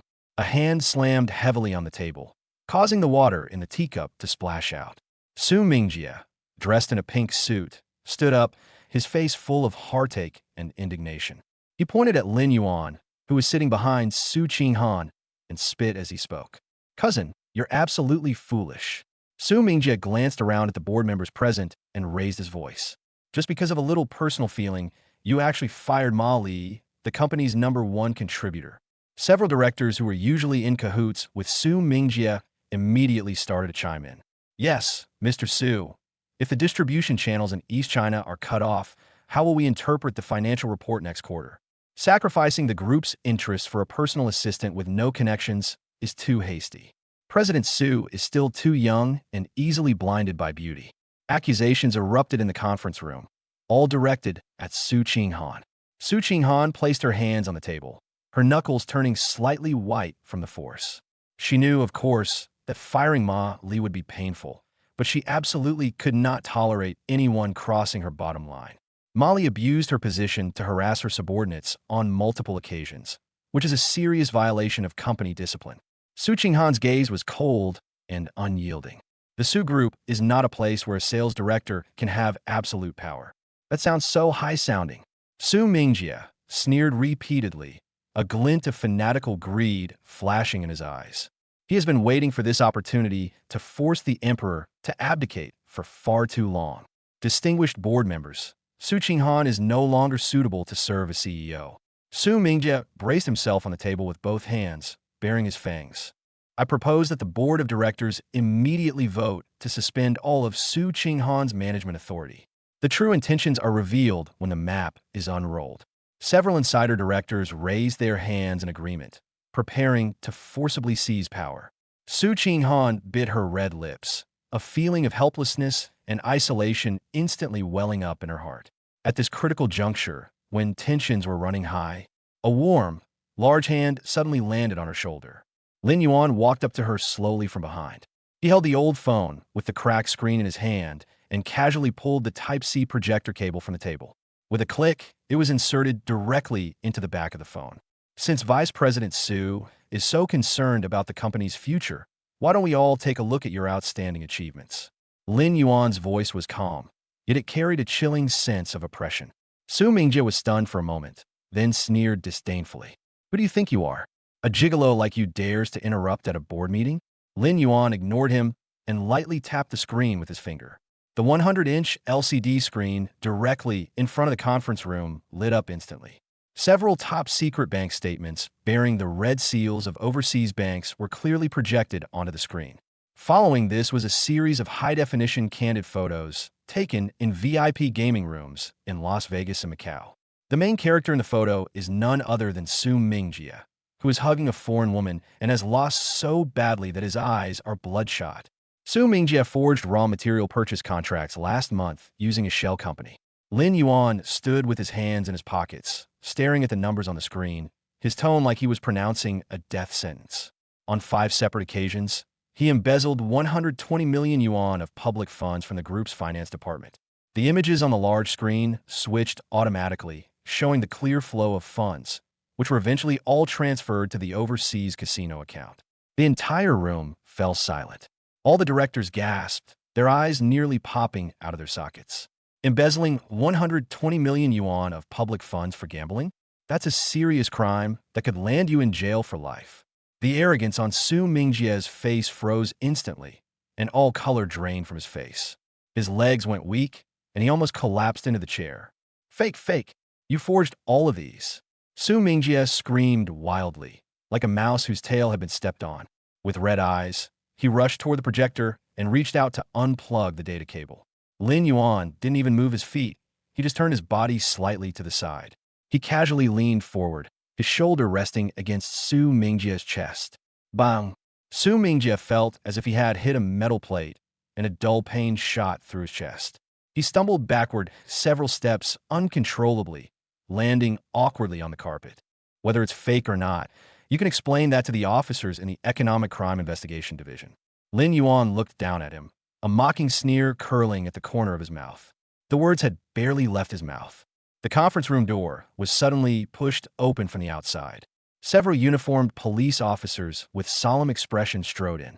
The lead officer flashed his badge and fixed his piercing gaze on Su Mingjie on the ground. Su Mingjie, we have received a formal complaint alleging that you are suspected of embezzlement and misappropriation of a large sum of money. With a wave of his hand, the officer sent 2 officers forward, one on each side, to lift him up. Come with us. The cold handcuffs snapped shut, locking Su Mingjie's wrists. Let me go. I am the eldest grandson of the Su family. My grandfather will not let you get away with this. Su Mingjie struggled desperately, his face pale as he roared and screamed. Su Qinghan, you bitch. You colluded with outsiders to frame me. The police didn't give him a chance to continue his tantrum and forcibly drag him out of the meeting room. His desperate curses echoed down the corridor, growing ever more distant. The huge conference room was so quiet you could hear a pin drop. Those directors who had been cheering along with Su Mingjie were now huddled in their chairs like quails. Cold sweat dripped down my forehead, and I didn't dare to breathe too loudly. Lin Yuan unplugged his phone and slowly put it back in his pocket. He rested his hands on the conference table, his deep gaze slowly sweeping across the room. Now, does anyone else want to suggest suspending President Su from his post? The entire room fell silent. Those old foxes avoided Lin Yuan's gaze and shook their heads frantically. This young man is terrifying. He silently seized Su Mingjie's fatal weakness. He's like a venomous snake that devours people without spitting out the bones. Su Qinghan sat in the boss's chair, tilting her head back to look at Lin Yuan's profile. The sunlight streaming through the window shone on his sharp jawline, casting a dazzling halo around it. An unprecedented sense of peace instantly filled her heart, which had been tense for many years. With him around, it seems like we don't need to be afraid even if the sky falls. A dangerous coup attempt was thus resolved by Lin Yuan with remarkable ease. As evening approached, the sun began to set. The black Maybach smoothly drove into the underground garage of the Shishan Villa area. Having experienced the thrills of the workplace, the two walked side by side into the private elevator of the penthouse. The atmosphere was unusually quiet, yet it was filled with a chilling ambiguity. With a ding, the elevator doors opened in the first-floor entrance hall. The lights in the living room were dim. Just as Lin Yuan was about to touch the light switch in the entryway, two small black figures suddenly darted out from behind the door. The Bao and Air Bao hugged Lin Yuan and Su Qinghan's legs respectively, one on the left and one on the right. The two little girls used all their strength to push them toward the restaurant. The restaurant was dimly lit by candlelight and filled with a pleasant rose scent. When I got home from get off work, my two children mysteriously pushed me toward the dining room. Mommy and Daddy, we have a surprise for you. Chapter 56. A candlelit dinner after get off work. The extreme pull and roll of an old married couple. Mommy and Daddy, we have a surprise for you. The Bao and Air Bao, one on each side, forcefully pushed the two into the dimly lit restaurant. With a bang, the two little girls slipped away in a flash, disappearing back into their room and locking the door behind them. Erbao's childish voice came from behind the door. Great-grandpa said that if I don't give you a kiss today, I'm not allowed to come out. Lin Yuan stood there, rubbing his temples helplessly.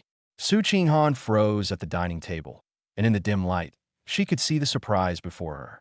On the large marble dining table were several colorful electronic lotus candles for children. The plastic-looking item, which costs 5 cents, is flashing a red and blue LED light.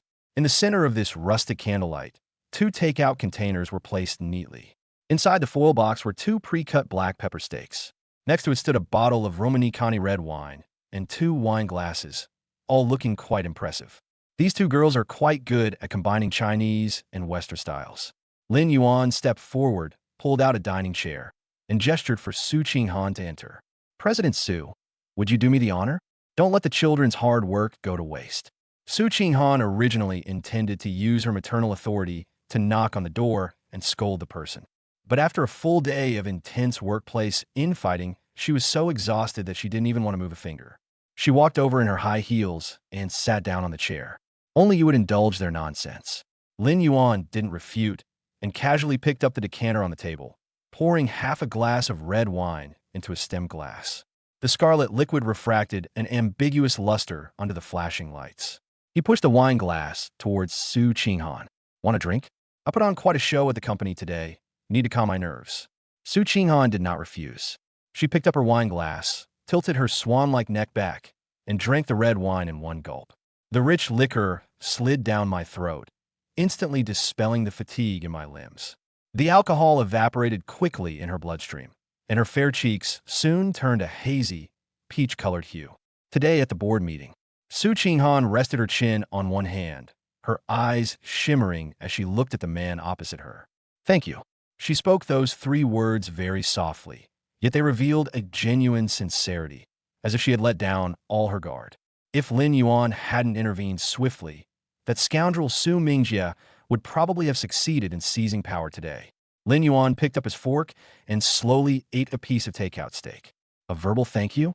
Mr. Su, isn't that a bit too insincere? He leaned back in his chair, a hint of mockery flickering in his deep eyes.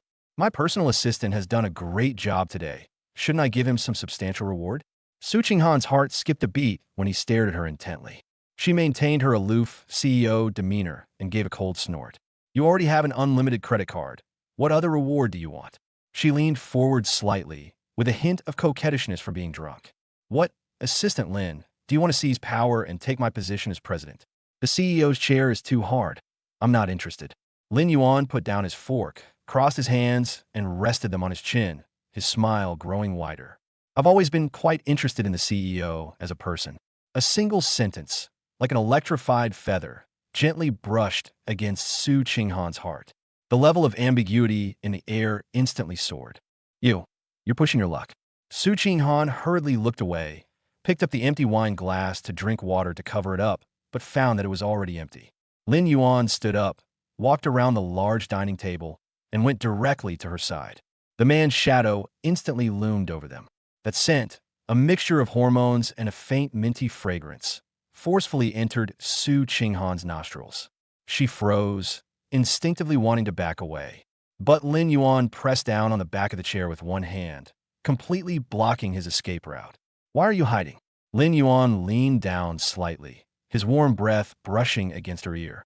Last night on the Ferris wheel, when you put your arms around my neck, you weren't like this, keeping everyone at arm's length. This teasing remark pierced through Su Qinghan's last pretense. Lin Yuan. She looked up, embarrassed and angry, just about to lash out. But she ran right into the man's eyes, which were as dark and fiery as an abyss. The two were very close. She was so close that she could clearly count his curled eyelashes and feel his burning body temperature. Only a few cheap electronic candles were flickering in the restaurant. Dim light became the best catalyst. Su Qinghan's breathing became completely disordered. Looking at the handsome face so close to hers, her mind was a complete mess. All those so-called ironclad rules of the business world and the pride of the wealthy vanished at this moment. Lin Yuan's gaze followed her full forehead, slid over her pert nose, and finally settled on her two luscious red lips. His eyes darkened, and his Adam's apple bobbed. An indescribable desire roared wildly through my limbs and bones. Lin Yuan slowly lowered his head. He approached slowly, exuding an aggressive aura. Su Qinghan's heart felt like it was about to jump out of her chest. She could feel the man's breath on her lips. She didn't push him away. Instead, as if bewitched, her eyelashes trembled slightly, and she closed her eyes resignedly.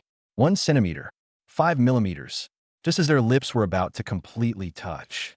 The cohabitation agreement the two of them had signed suddenly flashed through Su Qinghan's mind. Once she crossed that line, she was truly and completely captivated, with no turning back. A strong sense of shyness and nervousness overcame the slight intoxication at the last moment. Whoosh! Su Qinghan abruptly turned her head. Her cheeks flushed red as if they were about to bleed. Lin Yuan's lips brushed against her earlobe, barely touching it. It all came to nothing. The air fell into a deathly silence. Lin Yuan remained bent over, his eyebrows slightly raised, a hint of helpless smile flashing in his eyes. This woman chickened out at the crucial moment. Su Qinghan gripped her skirt tightly, her neck turning bright red. She didn't dare look Lin Yuan in the eye at all. Her mind raced, and she wanted to disappear into the ground. She stammered, blurting out a lame excuse. I suddenly really want to drink that bubble tea from the one on the back street of the university. Lin Yuan straightened up and couldn't help but laugh when he saw her looking so ashamed and indignant that she was about to commit suicide. Okay. He slowly buttoned up his suit jacket and turned to walk towards the entrance. Well, that's what happens when I'm your personal assistant. Mr. Su, please wait a moment. I'll go buy it for you. Chapter 57. Buying milk tea for his wife triggered a critical hit, resulting in the complete acquisition of the entire commercial street. The night breeze carried the coolness of early autumn, dispelling some of the heat in the carriage. Lin Yuan drove his understated black Kian into the back street of Jiangxing University. Even late at night, this commercial street, which carries the youth of countless students, remains brightly lit. The smoky aroma of grilled cold noodles mingled with the shouts of vendors from food stalls, filling the air with a lively atmosphere. Lin Yuan relied on his memories from 4 years ago to navigate through the crowded streets. He walked straight to the end of the street, to the small shop with a shabby sign that read Aunt Chin's handshake and tea. Su Qinghan loved drinking this brand's original pearl milk tea during her university years. Back then, she always had a cold face and would silently stand at the back of the line, but after buying it, she would show a rare, satisfied smile. Lin Yuan had only walked 10 meters away from the shop when his brows furrowed tightly. The once cozy milk tea shop entrance is now a mess. Smash it. Throw all this junk out. A fat man in a cheap suit with a beer belly was standing with his hands on his hips, spitting as he gave orders. Two uniformed security guards rushed into the store like wolves. With a loud crash, a stainless steel insulated container was violently kicked over onto the curb. Brown milk tea was spilled all over the floor, still steaming. Manager Wang, please stop smashing things. Aunt Chun, with her gray hair, suddenly knelt on the ground and clung tightly to the fat man's leg. My lease still has 6 months left. This is a breach of contract. The fat man, with a face full of fat, kicked Aunt Chun away with a look of disgust. The contract? The final interpretation of the contract rests with our property management company. Understand? He pointed at the tiny shop, less than 10 square meters in size, and sneered repeatedly. The entire commercial street is undergoing industrial upgrading, and this location will be rented to a high-end chain coffee shop tomorrow. You're charging 8 yuan for a cup of milk tea, which lowers the overall standard of the street. Get out of here now. Aunt Chun collapsed onto the flooded road, tears streaming down her face. There were many students watching the commotion, but faced with the arrogant property management, no one dared to step forward and interfere. Two security guards grabbed the sealing machine next to them and were about to throw it out. Just then, a long, strong hand reached out of thin air. He firmly gripped the security guard's wrist. Presumptuous. Lin Yuan's eyes were icy, and his wrist trembled slightly. The security guard felt an immense force surge through him, and he was thrown back several steps uncontrollably before falling hard on his backside. The sudden turn of events brought the scene to an instant silence. Manager Wang paused for a moment, then stepped forward with her pregnant belly. He looked Lin Yuan up and down in his ordinary cotton loungewear and let out a cold snort. Where did this greenhorn come from? He should know his own limitations before trying to be a hero and save the damsel in distress. Manager Wang stretched out his thick, carrot-like finger and arrogantly poked at Lin Yuan's chest. This street belongs to Xinghan Investment. I'm the property manager here. If I tell her to get out, she has to get out. A chilling glint flashed in Lin Yuan's eyes. Before he could even make a move, a crisp mechanical sound suddenly exploded deep within his mind. Bite. Host detected running around late at night to buy milk tea for his wife, triggering the doting husband critical hit reward. Congratulations, Host, on acquiring 100% ownership of Jiangxing University Commercial Street. The relevant transfer procedures have been compliantly filed. Lin Yuan's old cell phone in his pocket then emitted a slight vibration. He raised an eyebrow, a mocking sneer curling at the corner of his mouth, as if he were looking at a dead man. Buy a cup of milk tea, get a free shopping street. This causal system is so biased and protective of its own interests that it's utterly unreasonable. The assets of Xinghan Investment, right? Lin Yuan ignored the finger that was about to poke his nose, his tone as calm as still water. What a coincidence. I happen to know the owner of Xinghan Investment. Manager Wang burst into laughter, clutching his stomach, as if he had heard the funniest joke in the world. Ha ha! Someone as poor and pathetic as you. You think you know our big boss? He pointed at the puddle of milk tea on the ground, his face full of mockery. If you know the big boss, I'll lick this water off the ground today. Lin Yuan was too lazy to waste words. He took out his phone, dialed the private line of the executive vice president of Xinghan Investment, and pressed the speakerphone button. The phone rang only once before it was answered instantly. Chairman Lin, good evening. The property transfer documents for Jiangxing University Commercial Street have been sent to your email. On the other end of the phone, the vice president's extremely respectful voice echoed clearly in the quiet street. Is there anything else you need? Manager Wang's maniacal laughter froze completely, as if it had been paused. He knew that voice all too well. This is the boss who speaks on stage at the annual meeting every year. That cry of Chairman Lin was like a heavy hammer blow, slamming into Manager Wang's skull. I'm standing in front of Aunt Chin's milk tea shop. Lin Yuan stared coldly at Manager Wang, who was trembling all over, and gave instructions into his phone. There's a property manager here, surnamed Wang, who says he's in charge of setting the rules for this street. The person on the other end of the phone gasped, followed by a furious roar. Fatty Wang, you blind fool. How dare you talk back to Chairman Lin when you're so blind? From this moment forward, you are officially fired. The legal department will be auditing all your accounts tomorrow. Prepare to go to jail. Beep, beep, beep. The call was abruptly ended. Manager Wang's legs went weak, and he knelt down on the rough cement floor with a thud. Cold sweat streamed down the fat flesh of his face like a waterfall. Chairman Lin, I was wrong. I was blind to your greatness. He scrambled towards Lin Yuan, trying to grab Lin Yuan's leg. I was blinded by greed and accepted kickbacks from that coffee shop. Please spare my life. Lin Yuan took a half step back, his eyes filled with disgust. Get lost. You said you were going to lick the water off the ground. Remember to lick it all up before you leave. The two security guards were terrified when they realized the situation was bad. The two men lifted up Manager Wang, who was as limp as mud, and dragged him away from the commercial street, never daring to look back. The students who were watching erupted in thunderous applause and cheers. This incredible comeback against all odds is so satisfying to watch. Lin Yuan bent down and gently helped Aunt Chin up, patting the dust off her clothes. Auntie, the shop has been saved. Lin Yuan pointed to the storefront behind him, his tone gentle. You can stay open for as long as you want, and we'll waive the rent for this street for 3 years. Aunt Chin's eyes were red-rimmed, and her hands trembled with emotion. Young man, you are a living bodhisattva. Annie doesn't know how to repay you. She wiped away her tears and quickly turned to walk towards the control panel. Wait a minute. Annie will make you her signature milk tea right away. It's free. Lin Yuan stood in front of the counter with a smile, not refusing the kindness.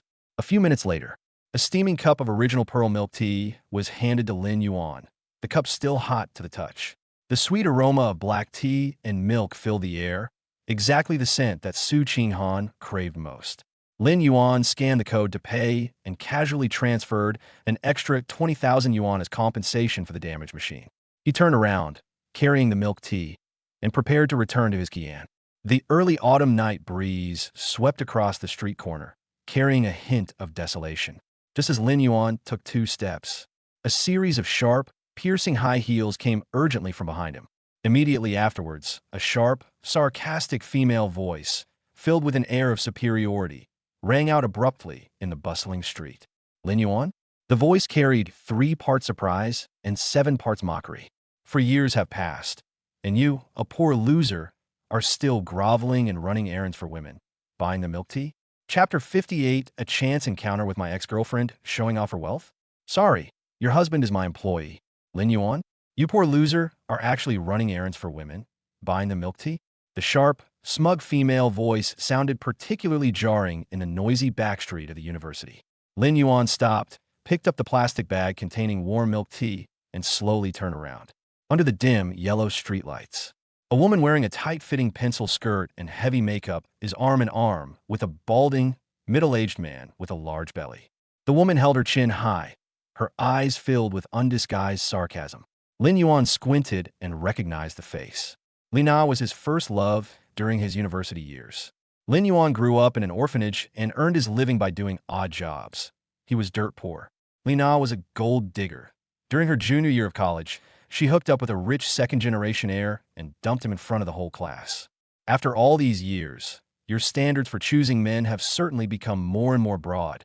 Lin Yuan sized up the bald man, who was so fat that his neck was completely hidden and a cold smile curled at the corner of his mouth.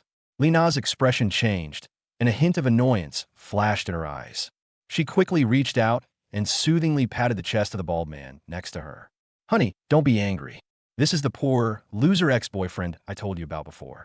She swayed her slender waist, her voice sickeningly sweet. He used to eat steam buns for a whole month just to buy me a lipstick. It's such a joke. The bald man's originally gloomy face instantly brightened. He most enjoyed showing off his wealth and status to these poor people at the bottom of society. He released Lina's waist and pulled a genuine leather business card holder from the pocket of her somewhat tight Armani suit. 2 fingers, as thick as those holding a cigar, pinched out a business card with a gold rim. Young people, being eloquent is useless. Society values ability. The bald man casually handed over his business card, his arrogant demeanor as if he were giving alms to a beggar. My name is Zhao Chong, and I am the director of the third business department of Xinghan Investment. Upon hearing the words Xinghan Investment, a strange glint flashed in Lin Yuan's deep eyes. When Li Na saw that he didn't take his business card, she thought he was intimidated by the title. She tossed her hair triumphantly, the Cartier watch on her wrist sparkling. Scared now? My husband is a powerful senior executive at Xinghan, earning over $1 million a year. Li Na scoffed and pointed at the milk tea in Lin Yuan's hand that cost several tens of yuan. Look at you. After all these years, you can't even afford a decent set of clothes. And you're still running errands for women in the middle of the night? Lin Yuan ignored her taunts. He held up 2 fingers, pinched the business card between his fingers, and glanced at it. Director of Business Department 3 at Xinghan Investment? Lin Yuan read the title on the business card aloud, the smile on his lips growing wider. What? Are you envious? Zhao Chong, with his greasy beer belly sticking out, struck a pose as if he were pointing out the flaws in the world. You seem to be in pretty good shape. It just so happens that our Xinghan headquarters underground parking garage is short of a night shift security guard. He flicked his fingernail, offering his terms in a condescending manner. For Nana's sake, I'll put in a word with the logistics department. They'll pay you $5,000 a month, including room and board. Want to take it? Li Na covered her mouth and giggled, her eyes filled with the pleasure of revenge. Lin Yuan, why don't you thank President Zhao? This is a blessing you could never have earned in several lifetimes. You want me to work as a security guard at Xinghan? Lin Yuan held the business card in his hand, casually tore it in half, and tossed it into the nearby trash can. Who do you think you are to give me a job? He patted the scraps of paper off his hands, his tone calm, yet exuding a chilling aura of authority. Zhao Chong's face instantly turned a deep liver color, and the veins on his forehead throbbed. You shameless bastard. Do you believe that with just one word from me, you won't even be able to find a job sweeping the streets in Shanghai? Lin Yuan didn't want to waste time with him, so he simply pulled out the old phone with the cracked screen from his pocket. He unlocked his screen, found the number of Xinghan's vice president in his call log, and dialed it directly. I casually pressed the hands-free button. Beep. The phone was answered immediately after only one ring. Chairman Lin, is there anything else you need? The extremely respectful voice of Xinghan's vice president was clearly audible on the noisy street. Lin Yuan put one hand in his pocket, his gaze coldly fixed on the bald man opposite him. Isn't there a director named Zhao Chong in Business Department 3? Immediately, the sound of typing as someone flipped through electronic files came from the other end of the phone. Yes, Chairman Lin, there is indeed such a person. He is in charge of some peripheral investment projects. Notify the HR department that he has been fired. Lin Yuan's tone was completely calm, as if he were deciding the life or death of an ant. Investigate his accounts thoroughly. If there are any problems, transfer the case directly to the Economic Crime Investigation Department. In addition, blacklist him from the entire industry. Understood. I'll take care of it right away. The vice president hung up the phone without asking any questions. The call has ended. A night breeze blew by, and the air in the back street of the university seemed to freeze for a few seconds. Immediately afterwards, Li Na burst into a sharp, piercing laugh. She laughed so hard, she almost fell over, tears welling up in her eyes. Ha ha ha. Lin Yuan, have you gone crazy from all this stress? Li Na pointed at the broken phone in his hand, her face full of sarcasm.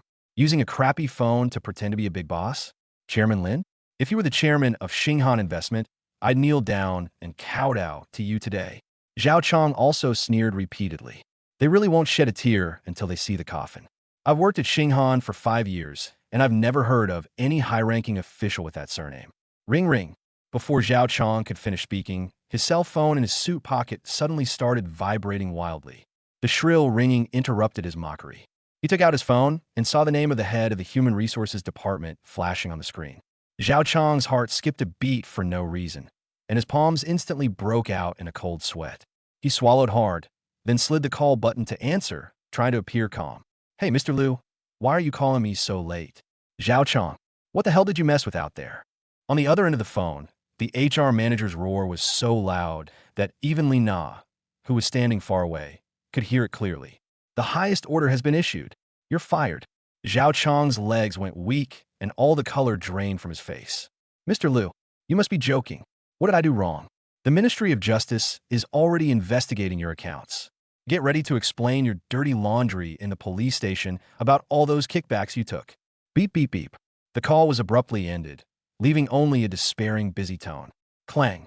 An expensive cell phone was smashed on the bluestone slab, its screen shattering into pieces. Zhao Chong felt as if his spine had been removed, and he collapsed to the ground with a thud. He raised his head in despair, and the arrogance in his eyes as he looked at Lin Yuan was gone, replaced by deep fear. In short, with just one phone call and one sentence, he was stripped of the position he had worked so hard to climb for half his life. It even completely ruined the rest of his life. This is impossible. Li Na stared wide-eyed at Lin Yuan as if he were a monster, her whole body trembling like a leaf. You're clearly a poor loser who can't even afford to eat. How could you possibly be the chairman of Xinghan? Her sugar daddy is her pride and joy, the source of her pride and joy. In front of the man she had abandoned, she was less than an ant. The huge disappointment and regret instantly shattered Li Na's mental defenses. She broke down, covered her face, squatted on the ground, and wailed. Lin Yuan didn't even bother to glance at the pair of clowns. He carried the still-warm bubble tea, took long strides, and walked straight past the two of them. The Black Qian roared into the night with a deep rumble and sped away. The woman was left behind, breaking down in tears, and the bald man, his face ashen, shivering in the cold wind. The next morning, sunlight streamed into Shanghai, and the lobby of the Su Group headquarters building was bustling with activity. The entire first floor of the company building was booked out today. The apparel division of the Su Group is currently hosting a co-branded fashion show with a top international lingerie brand. A huge T-shaped runway extends from the main entrance all the way to the elevator. The deafeningly loud electronic music and the colorful spotlights intertwined in midair. Dozens of hot foreign models, wearing heels over 10 centimeters high, are nervously preparing backstage. The air was filled with an ambiguous scent of various high-end perfumes. Chapter 59 Top black stocking model asks for a photo. Lin Yuan, stay away from me. It'll cause static electricity.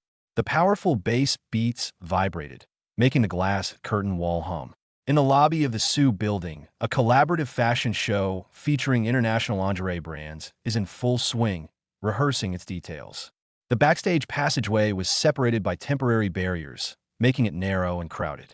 Lin Yuan carried a steaming bowl of crab roast soup dumplings as he stepped into the hall through the side door. This is the afternoon tea that Su Qinghan just requested via WeChat. To get back to the private elevator on the top floor, you have to go through this chaotic corridor. The corridor was lined with foreign models touching up their makeup and changing clothes. Large swaths of snow-white skin and sparsely woven custom-made lingerie swayed wildly under the makeup lights.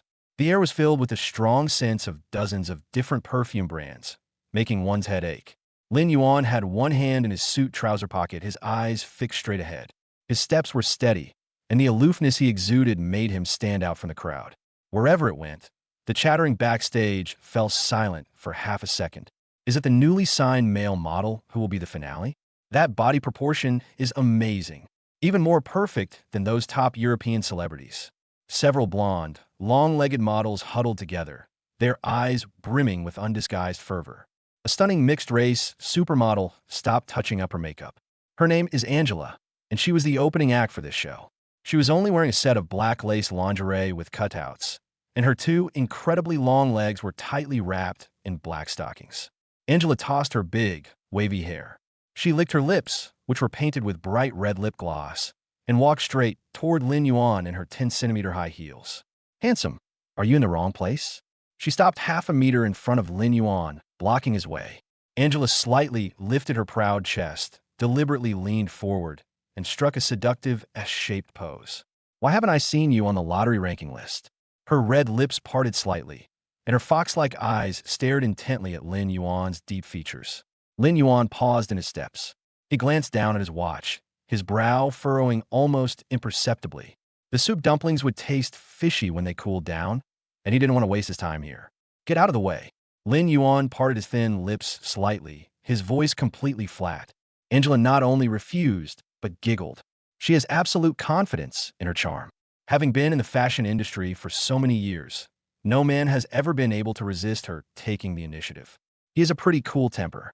Angela took out her latest phone, pulled up the WeChat QR code, and expertly handed it to Lin Yuan's chest. Let's exchange contact information. After the show, how about coming to my room for a glass of champagne? As she spoke, she boldly took half a step forward. The long, black-stockinged leg brushed against Lin Yuan's suit trouser leg, almost imperceptibly. A strong, commercially produced fragrance wafted towards me. Lin Yuan's eyes suddenly turned cold. His deep gaze was like a tangible ice blade. In a state of absolute calm, he felt only nauseous at such a close approach, which was full of feminine charm. He took a light half-step back, just avoiding the woman's outstretched leg. What? Afraid your girlfriend will check up on you? Angela looked a little embarrassed when she saw him dodge, and her tone became somewhat provocative. You can't be so timid when you're out having fun. Lin Yuan stopped what he was doing and coldly swept his gaze over her. You're overthinking it. He held up the takeout box in his hand, his tone full of disgust. Your cheap perfume smells so bad it's making my steamed bun stink. Angela's charming smile froze instantly. Lin Yuan had no intention of giving her any face. The blade of his straight man killer fell mercilessly. Also, stay away from me. He pointed to the sexy lingerie Angela was wearing, which was touted as being from a top international brand. The cheap synthetic fabric you're wearing makes me feel static electricity. Upon hearing this, the corridor fell completely silent. Several models who were watching the commotion couldn't help but burst out laughing. Angela's cheeks flushed a deep purplish red. She's a top international model, and today she's wearing the main runway's haute couture lingerie. She was publicly ridiculed by man for wearing cheap perfume and cheap synthetic fabrics. You don't even know what fashion is. Angela was so angry that she was trembling all over, her nails digging into the phone case. The shame and humiliation instantly shattered her pride. Her eyes reddened, and 2 tears of grievance fell directly down. Even her false eyelashes were crooked from crying. Lin Yuan didn't even bother to glance at it. He bypassed the woman in his way and strode towards the private elevator at the end of the corridor. On a circular corridor on the 2nd floor, Su Qinghan stood quietly behind the tempered glass railing, holding a glass of warm water in her hand. From this elevated vantage point, one could see the entire farce unfolding in the backstage corridor on the 1st floor. When they heard Lin Yuan's killer move, generating static electricity, her usually icy face suddenly broke into an irrepressible smile, as if the ice and snow had just melted. Su Qinghan's lips curled up in a wild smile. She picked up her water glass and took a sip, and the inexplicable sour feeling that had been churning inside her all morning instantly vanished. This man is really ruthless when it comes to dealing with all those unwanted suitors. Well done, though. Su Qinghan turned around and walked briskly back to the president's office. The door was locked from the inside. She walked to the large desk, sat down, and opened the locked drawer at the bottom right. There were no confidential business documents in the drawer. There's only one physical book with a thick cover featuring pink peach blossoms. The book's title shines brightly. How to Make Your Cold Husband Go Crazy for You. Su Qinghan turned to the page that had been used as a bookmark. Holding a diamond-encrusted fountain pen, her fair fingers carefully took notes on the sticky note next to her, referring to the flirting techniques in the book. Her cheeks were burning, and even her breathing carried a hint of panic, as if she had done something wrong. Just when she was most engrossed in watching. Click! The heavy mahogany door to the office was pushed open from the outside without any warning, even before any knocking was given. Lin Yuan strode in, carrying a bag of takeout food. Su Qinghan's heart skipped a beat, and she was so startled that she dropped her pen on the table. She hurriedly shoved the pink guide under a pile of financial statements and looked up in a panic. Lin Yuan walked to the table and put down the steamed buns. He keenly noticed Su Qinghan's evasive gaze and her bright red ears. My gaze naturally fell on the pile of reports that were trying to cover up the truth. What kind of shameful things are you looking at in broad daylight? Lin Yuan braced his hands on the edge of the table, leaned forward slightly, and a mischievous smile curled at the corner of his mouth. Your face is so red. Do you have a fever? Mind your own business. I was just too engrossed in my work.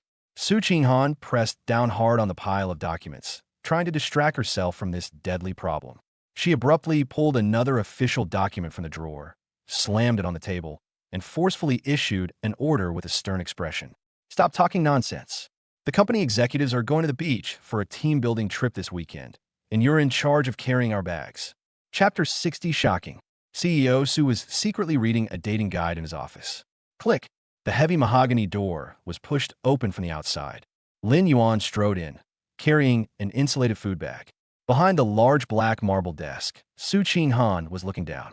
She held the diamond-encrusted pen in her hand, writing furiously on a sticky note, her expression extremely focused. Hearing the sudden sound of the door opening, Su Qinghan trembled with fright. The pen in my hand fell to the table with a thud, and the ink smeared in a large patch. She looked like a thief caught red-handed doing something wrong. In a panic, he grabbed the thick stack of financial statements next to him and haphazardly smeared them on the book he had just been reading. The movement was so big that even the coffee cup on the table shook a couple of times. Lin Yuan walked to the table and put down the steaming hot crab roast soup dumplings. He keenly noticed the woman's evasive gaze. Looking at her usually icy face, it was now flushed red all the way down to her fair ears. Even the rhythm of his breathing became disordered.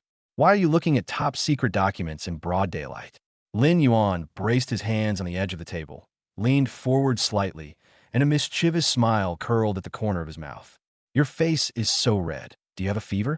None of your business. Su Qinghan pressed down hard on the pile of reports, forcibly raising her voice to cover up her inner guilt. I was so engrossed in my work that the air conditioning was on too high, and I was so hot. Lin Yuan raised an eyebrow, not believing her explanation at all. With his senses heightened by absolute calm, his eyesight was comparable to that of a hawk. My eyes immediately fell upon the bottom of that pile of dry financial statements, where a corner of a striking pink cover was visible. On the edge of the cover, you can still vaguely see a few small gold stamp characters. How to make go crazy for you. The smile in Lin Yuan's eyes instantly spread. This woman usually acts like an unyielding iceberg in public.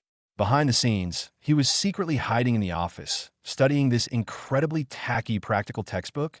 Instead of immediately exposing him, he slowly walked around the desk and to the side of the boss's chair. Really? Then Mr. Su is certainly very hardworking. Lin Yuan's gaze was fixed on her small hands, which were pressed tightly against the report. Su Qinghan felt a chill run down her spine. The man's pleasant, minty scent, mixed with the aroma of hormones, enveloped the room. She panicked and tried to back away, but the office chair had already been pushed against the floor-to-ceiling window, leaving her nowhere to retreat. What are you doing here? Put down the steam buns, and you can leave. Su Qinghan bit her red lips and, forcing herself to remain calm, issued the order to leave. I'm not in a hurry to leave. As my personal assistant, I need to tidy up my boss's messy desk. Before Lin Yuan finished speaking, his right hand moved like a serpent emerging from its hole. He reached down to the bottom of the stack of reports with lightning speed. Don't touch it! Su Qinghan screamed and lunged forward, trying to protect her secret. Unfortunately, her speed was like slow motion compared to Lin Yuan's. Lin Yuan's two slender fingers precisely pinched the pink corner of the book and gently pulled it out. A beautifully packaged, thick-covered physical book slid effortlessly into his palm. A pink sticky note was tucked between the pages of the book, covered with neat handwriting. Su Qinghan's head buzzed and exploded completely. She felt as if all the blood in her body had reversed in that instant. Lin Yuan held up the book and, in front of her, slowly and deliberately read out the large, glittering words on the cover. How to make your aloof husband go crazy for you. He finished reading in a low voice, and a deep, mellow laugh escaped his chest. Lin Yuan, give him back to me. Su Qinghan was so ashamed and indignant that she wanted to kill him. She suddenly stood up on her high heels and lunged forward, baring her teeth and claws, to snatch it. Lin Yuan raised the book high with one hand, and with the other hand, he casually wrapped his arm around her slender and soft waist.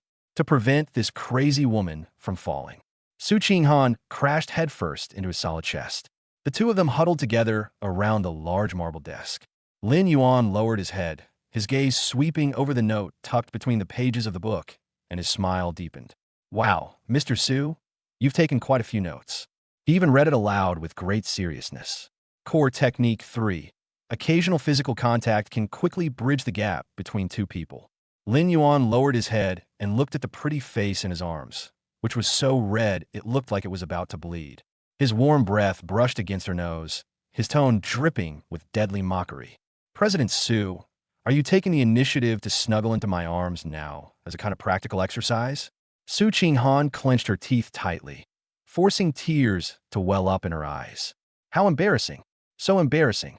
The formidable female tycoon of the Su group was caught reading this toxic, emotional chicken soup in her office by a senior college student. This is 100 times worse than killing her. You bastard. Let me go. Like a cat whose tail had been stepped on, Su Qinghan rained down her small fists on Lin Yuan's shoulder. Who said I was showing this to you? I'm doing this to study the psychology of women in lower-tier markets. That excuse is so lame that even a 3-year-old wouldn't believe it. Lin Yuan knew when to stop, realizing that if he continued teasing this proud cat, it might really bite. He released his hands from her waist and tucked the pink guide back into her arms. Okay, let's study psychology. Lin Yuan took a half step back, straightened his suit cuffs, and stared at her with a deep gaze. However, Mr. Su, reading this kind of book is a complete waste of time. His voice was deep and had an irresistible magnetism. If you want me to go crazy for you, it's just a matter of saying a few words. No need to go through all this trouble. These flirtatious words, like a faint electric current, instantly pierced Su Qinghan's heart. She stood there, holding the book, lost in thought. My heart was pounding so hard it felt like it was going to jump out of my throat. An intense, ambiguous atmosphere filled the air. Su Qinghan felt that if she stayed any longer, she would definitely faint from lack of oxygen. She desperately needed something to distract herself from this terrible situation. She haphazardly shoved the pink book back into the bottom drawer and locked it with a click. He even threw the keys deep into the pen holder next to him. Immediately afterwards, Su Qinghan took 2 deep breaths, forcing herself to straighten her flushed face. She pulled open the number 1 drawer on her right. Smack! She slammed a formal document bearing the company's bright red seal onto her desk.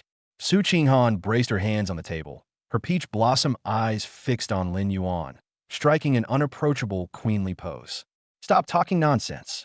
The company executives are going to the beach for a team-building trip this weekend, and you're in charge of carrying our bags. Chapter 61.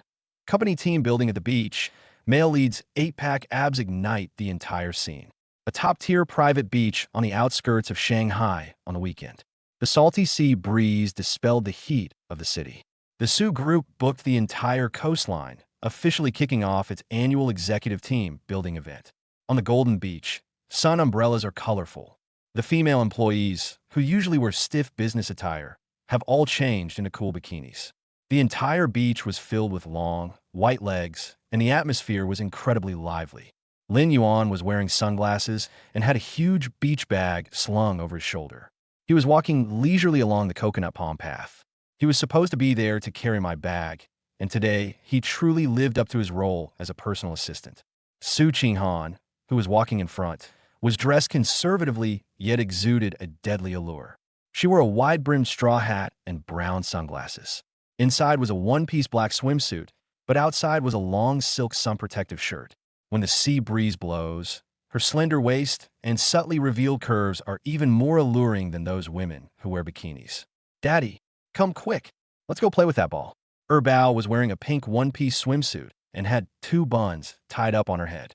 The little girl, barefoot, stepped onto the soft sand, holding a brightly colored beach volleyball in her hand, jumping and skipping excitedly. Bao, meanwhile, was squatting by the waves, intently digging a hole, holding a small plastic shovel. Go ahead, but don't let them go into the deep water. Su Qinghan walked under a huge parasol, lay lazily on a beach chair, and picked up a glass of chilled coconut water. Lin Yuan threw his beach bag on the ground and walked towards Bao, stepping on the soft sand. Come on, Dad will play with you. Lin Yuan bent down, gently lifted the beach volleyball that was flying over, and tossed it back to Bao. The father and daughter were having a great time playing in the sunshine, their cheerful laughter carrying far. The midday sun was getting increasingly scorching. After spending more than half an hour playing with the 2 energetic little ones, Lin Yuan's forehead was covered in a fine layer of sweat.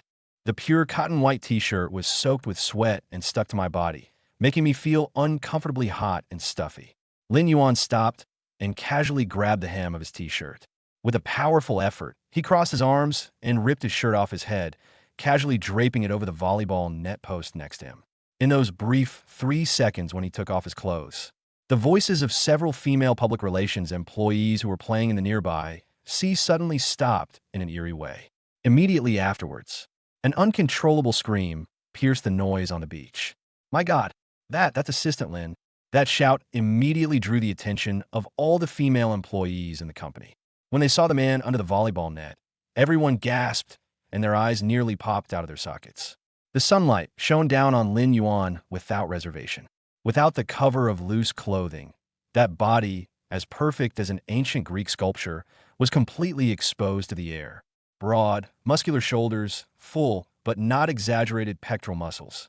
Following the clearly defined 8-pack abs downwards, there are two sharp V-lines that look like they were carved with a knife. Those deep lines disappeared directly into the edge of the black beach shorts, exuding a deadly, wild tension. Sweat dripped slowly down his clearly defined muscles, reflecting a dazzling sheen in the sunlight. This is not the kind of muscle that comes from eating protein powder at the gym. This is the perfect war god's body, refined countless times by the system, containing terrifying explosive power. Holy crap, that body proportion is amazing. This is like a sculpture come to life. I want to wash my clothes on Assistant Lin's abs. Several normally reserved female managers went completely mad at this moment. They didn't even bother to put down their juices. They all pulled out their phones and frantically snapped photos in Lin Yuan's direction. The flashbulbs went off everywhere, even more extravagant than walking the red carpet. Under the parasol, Su Qinghan was drinking coconut water through a straw when a piercing scream made her frown. She casually pushed up her sunglasses and looked in the direction everyone was looking. Cough, cough, cough. A mouthful of icy coconut water went straight into her trachea, and Su Qinghan sat up abruptly, coughing violently. She stared intently at Lin Yuan beneath the beach volleyball net. Those white, muscular muscles and the group of female employees around him who seemed eager to pounce on Lin Yuan and devour him alive. A strong, viscous, acidic liquid shot straight from my stomach to the top of my head. Su Qinghan's eyes turned red. That bastard. You asked him to carry your bags, and he came to the beach to sell meat. They usually stay completely covered up at home, but as soon as they come out, they can't wait to attract attention. Listen to the lewd and inappropriate words those female employees are spouting. What do you mean you want to wash clothes on his abs? That's my exclusive right. Su Qinghan. The string of reason snapped completely with a crack. Su Qinghan casually grabbed an extra-large, thick bath towel from a beach chair. She didn't even bother to put on slippers, and barefoot, she charged towards the beach volleyball court with a menacing air. Daddy, why is that Andy staring at you and drooling? Bao, holding a ball, pointed at a female manager with gleaming green eyes not far away and asked in a childish voice. Lin Yuan hadn't even had a chance to speak. A gust of wind, carrying a murderous aura, swept in from behind. Suddenly everything went black. A large bath towel fell directly from above and covered his head. Immediately afterwards, a pair of slender arms wrapped tightly around his body twice through the bath towel. They tied a tight knot, wrapping him up completely like a mummy. Su Qinghan, are you trying to murder your husband? Lin Yuan helplessly pulled off the towel, covering his face, revealing a pair of deep eyes. Su Qinghan stood in front of him, her chest heaving violently. Her beautiful, aloof face was now flushed with anger, making her look like a fierce little female leopard protecting her food. Get dressed. Who told you to take your clothes off? Su Qinghan gritted her teeth, roared in a low voice, and gripped the edge of the bath towel tightly with both hands. She was afraid of revealing even a sliver of her beauty, lest it benefit those ravenous women around her. In the sweltering heat of over 30 degrees Celsius, I worked up a sweat playing ball. Lin Yuan looked down at her, a playful smile playing on his lips. Are you going to wear a down jacket at the beach without taking off your clothes? I don't care. You're my personal assistant, and you're not allowed to unbutton even a single button without my permission. Su Qinghan stubbornly refused to admit it, forcibly asserting her authority as a superior. Lin Yuan took a half step forward, closing the distance between them. He lowered his head slightly, his warm breath brushing against Su Qinghan's earlobes, which were reddened with anger.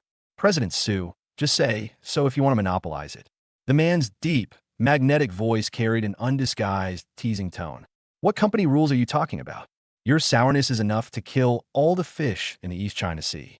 Su Qinghan trembled, as if her thoughts had been exposed, and her ears instantly turned bright red.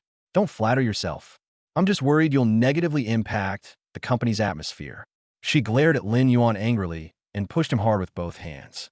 while the two were still struggling to their limits on the beach. Wah! A deep, long whistle suddenly came from the distant sea. The loud noise instantly drew everyone's attention on the beach. A pure white, three-story luxury yacht, over 30 meters long, cuts through the waves and is speeding toward this private beach. A striking golden eagle emblem is printed on the side of the yacht. That's the Morgan Group's private yacht. The executive next to him gasped and exclaimed in surprise. The Morgan Group is a top-tier overseas partner that the Soo Group is striving to acquire. How did they suddenly appear on the company's team-building beach? The yacht was steadily moored on the private jetty at the edge of the beach. Two rows of foreign bodyguards in black suits quickly ran off the ramp and lined up on both sides. Immediately afterwards, a pair of incredibly long, straight legs, clad in 10-centimeter stilettos, stepped off the deck. She was a blonde, blue-eyed mixed-race woman. She was wearing a red, deep V bikini made of minimal fabric, with a sheer sun-protective veil over it. The figure was so exaggerated it seemed to defy gravity. As she disembarked, her breasts surged, making her look like a walking, sexy nuclear bomb. It's Elisa, the CEO of Morgan Stanley's Greater China region. Several vice presidents of the Soo Group quickly straightened their ties, preparing to greet them with beaming smiles. However, the blonde, blue-eyed mixed-race female didn't even glance at the executives. She took off her large sunglasses, revealing a stunningly beautiful face with an exotic charm. His deep blue eyes quickly scanned the beach. In the end, her gaze, like radar, locked onto Lin Yuan, who was wrapped in a bath towel. Elisa's eyes lit up instantly, bursting with undisguised fervor and amazement. She completely ignored Su Qinghan, who was standing guard beside her, and walked straight toward Lin Yuan with cat-like steps.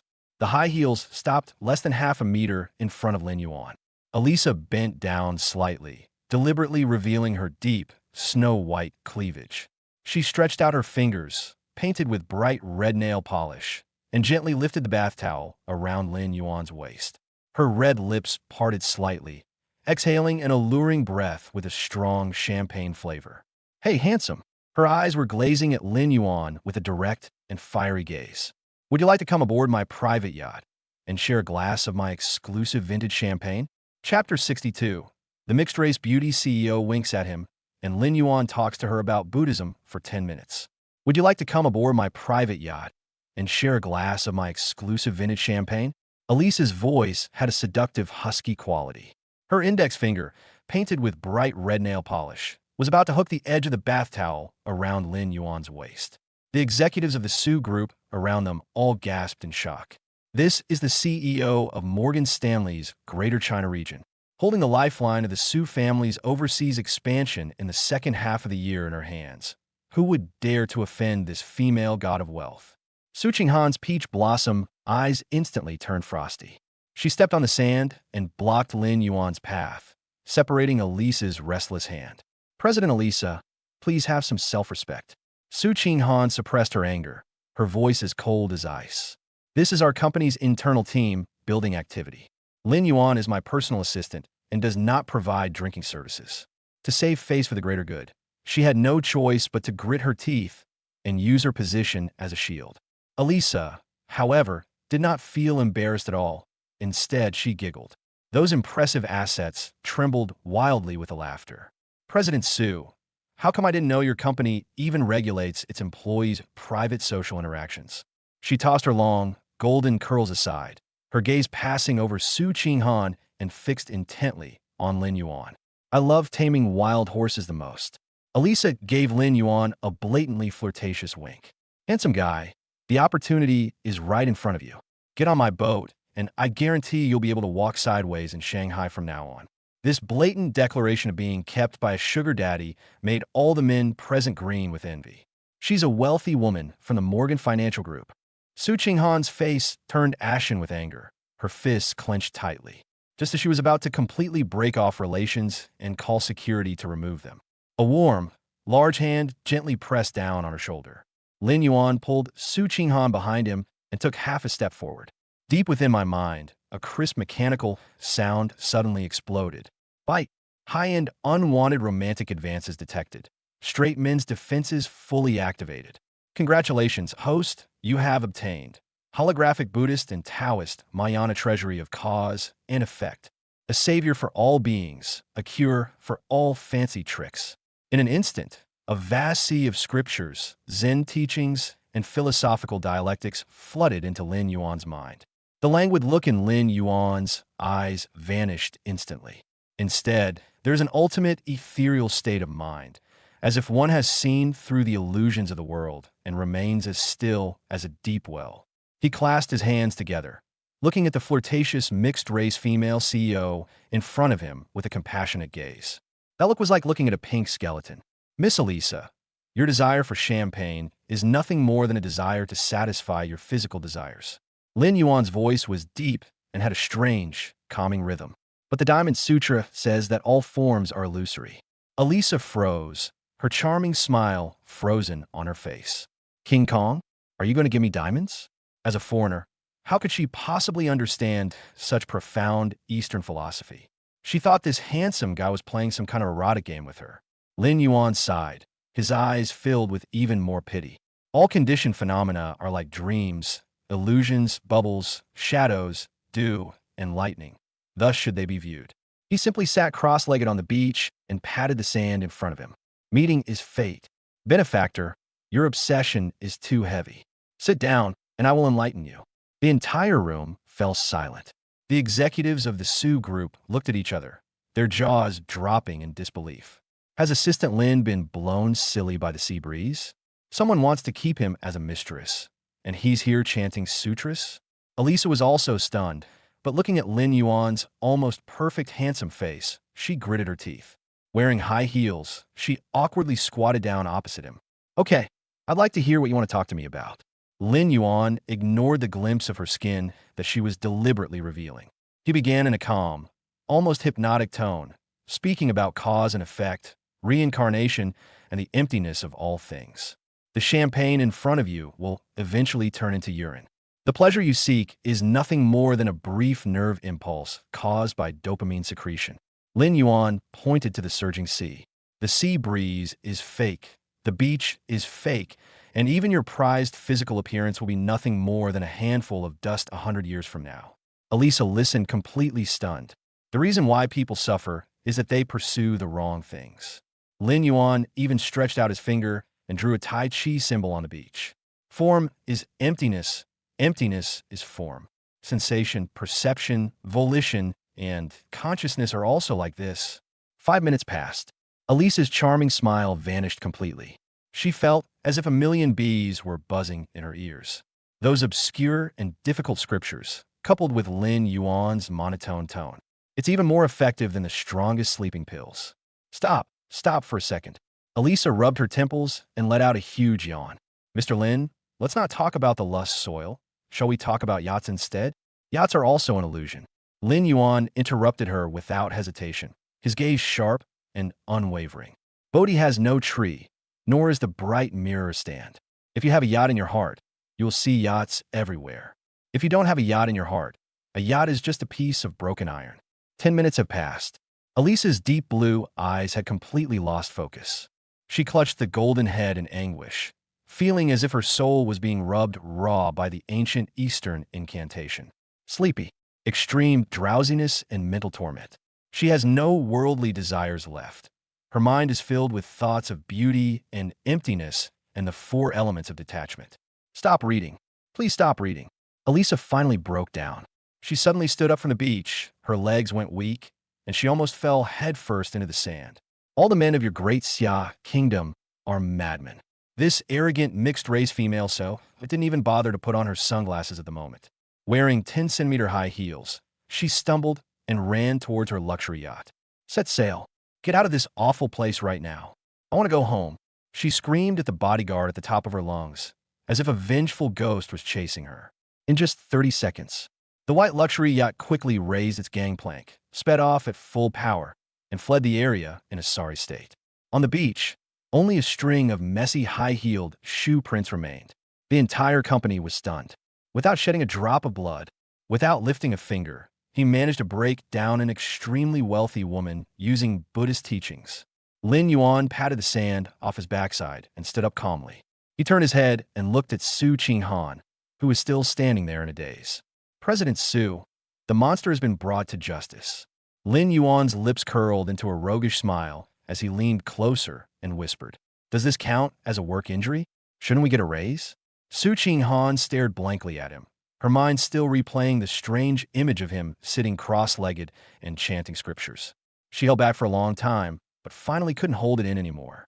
That aloof mask shattered completely. Ha ha ha! Su Qinghan laughed so hard she bent over, clutching her stomach with both hands. I laughed so hard that tears came out. She had never seen such a hurtful way of rejecting someone. They actually gave the female CEO of a multinational corporation a vivid lesson in Buddhism. Lin Yuan, your mouth is definitely blessed. Su Qinghan laughed so hard she couldn't straighten up and instinctively grabbed Lin Yuan's strong arm for support. The sour feeling in my heart had long since vanished, leaving only pure joy. The Bao and Air Bao also ran over and hugged Lin Yuan's legs on either side. "Daddy, why did you mention that blonde Annie so much that she ran away?" Bao bit his finger, his face full of curiosity. Lin Yuan pinched her chubby little face. "Because that aunt doesn't like to study and can't understand the lessons Dad teaches." A family of 4 enjoyed themselves under a parasol. The surrounding employees tactfully dispersed and continued barbecuing and surfing at the beach. The early autumn sun shines on the golden sand, a scene of tranquility. However, this brief period of calm did not last long. Splash! A violent, dark wave suddenly surged and rolled up in the deep waters in the distance. Immediately afterwards, a piercing scream, filled with endless despair, instantly shattered the noise of the beach. "Help! Someone has been swept away by the waves." Chapter 63. Surfing at the beach saves a rich heiress, but then another unwanted romantic advance comes his way. "Help! Someone has been swept away by the waves." A piercing scream instantly shattered the tranquility of the beach. Lin Yuan suddenly turned his head, his gaze like that of a hawk, locking onto the deep water area hundreds of meters away. A girl wearing a pink bikini was being dragged madly into the deep sea by a terrifying rip current. One wave crashed down after another, and she choked on several mouthfuls of water, her splashing becoming weaker and weaker. Lifeguards in the distance frantically blew their whistles and rushed into the sea. But human strength is simply no match for the speed of the rip current, and it takes time to start the lifeboat, so there is clearly no time to react. Lin Yuan didn't hesitate for even a second. He strode over to the beach chair next to him and grabbed the bright yellow professional surfboard stuck in the sand. Bite! Immediate maritime disaster detected. Poseidon level surfing specialization has been automatically activated. Includes enhanced underwater breath holding and dynamic balance. Host, conquer the ocean to your heart's content. Lin Yuan, with his surfboard tucked under one arm, ran wildly across the soft sand. Like a cheetah poised to pounce, it plunges headlong into the surging waves. He threw his surfboard onto the water and leaped onto it. His feet were firmly planted on the board, and his muscles tensed instantly. With the blessing of the Poseidon surfing mastery, the raging seawater beneath his feet seemed to become a docile mount. He stepped onto his surfboard and soared into the air against the white waves that were more than 2 meters high. Everyone on the beach held their breath, staring intently at the lightning-fast figure on the sea. Is this some kind of Hollywood blockbuster movie? Surfing to save someone? That's fast. He can even squeeze through a wave tunnel.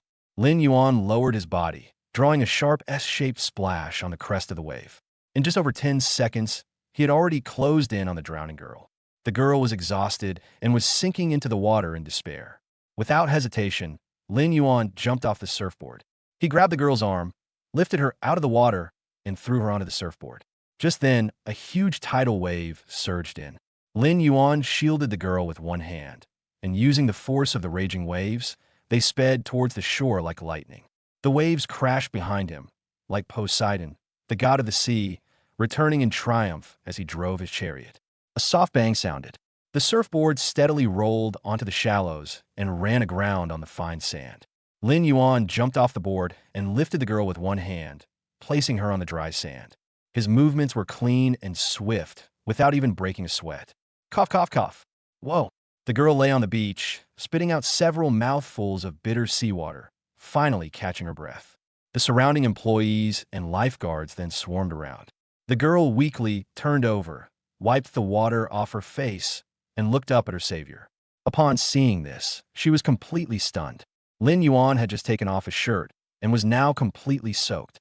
Seawater dripped down his sharp jawline, slid over his well-defined pectoral muscles, and finally disappeared into the depths of his V-line.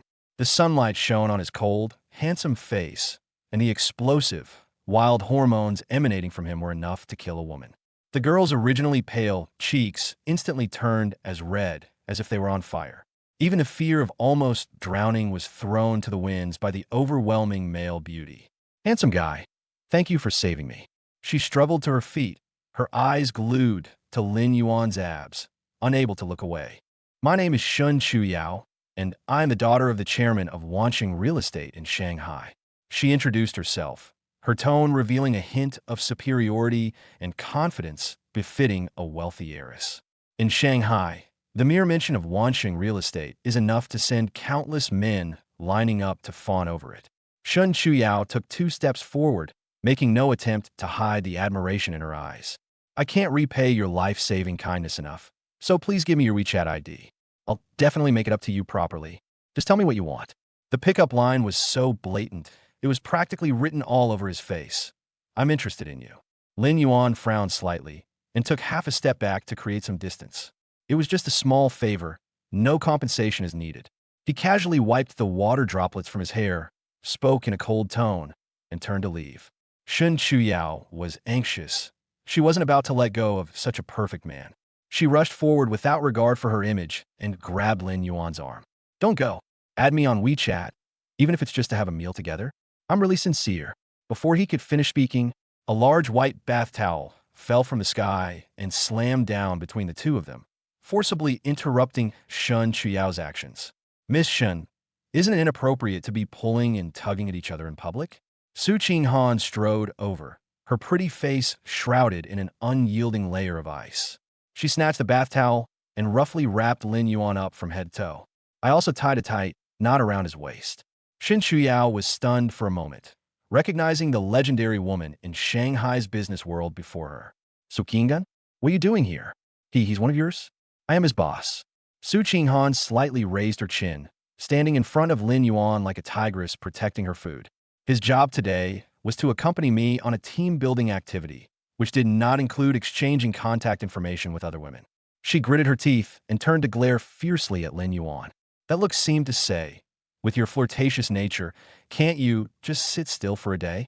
Lin Yuan shrugged innocently, letting her wrap herself up like a dumpling. "President Su, that's not a good point. It's not like he sold it to you." Shun Chuyao pouted unconvinced, her spoiled princess temper flaring up. "Hey, handsome, I left your business card on your surfboard. Remember to call me."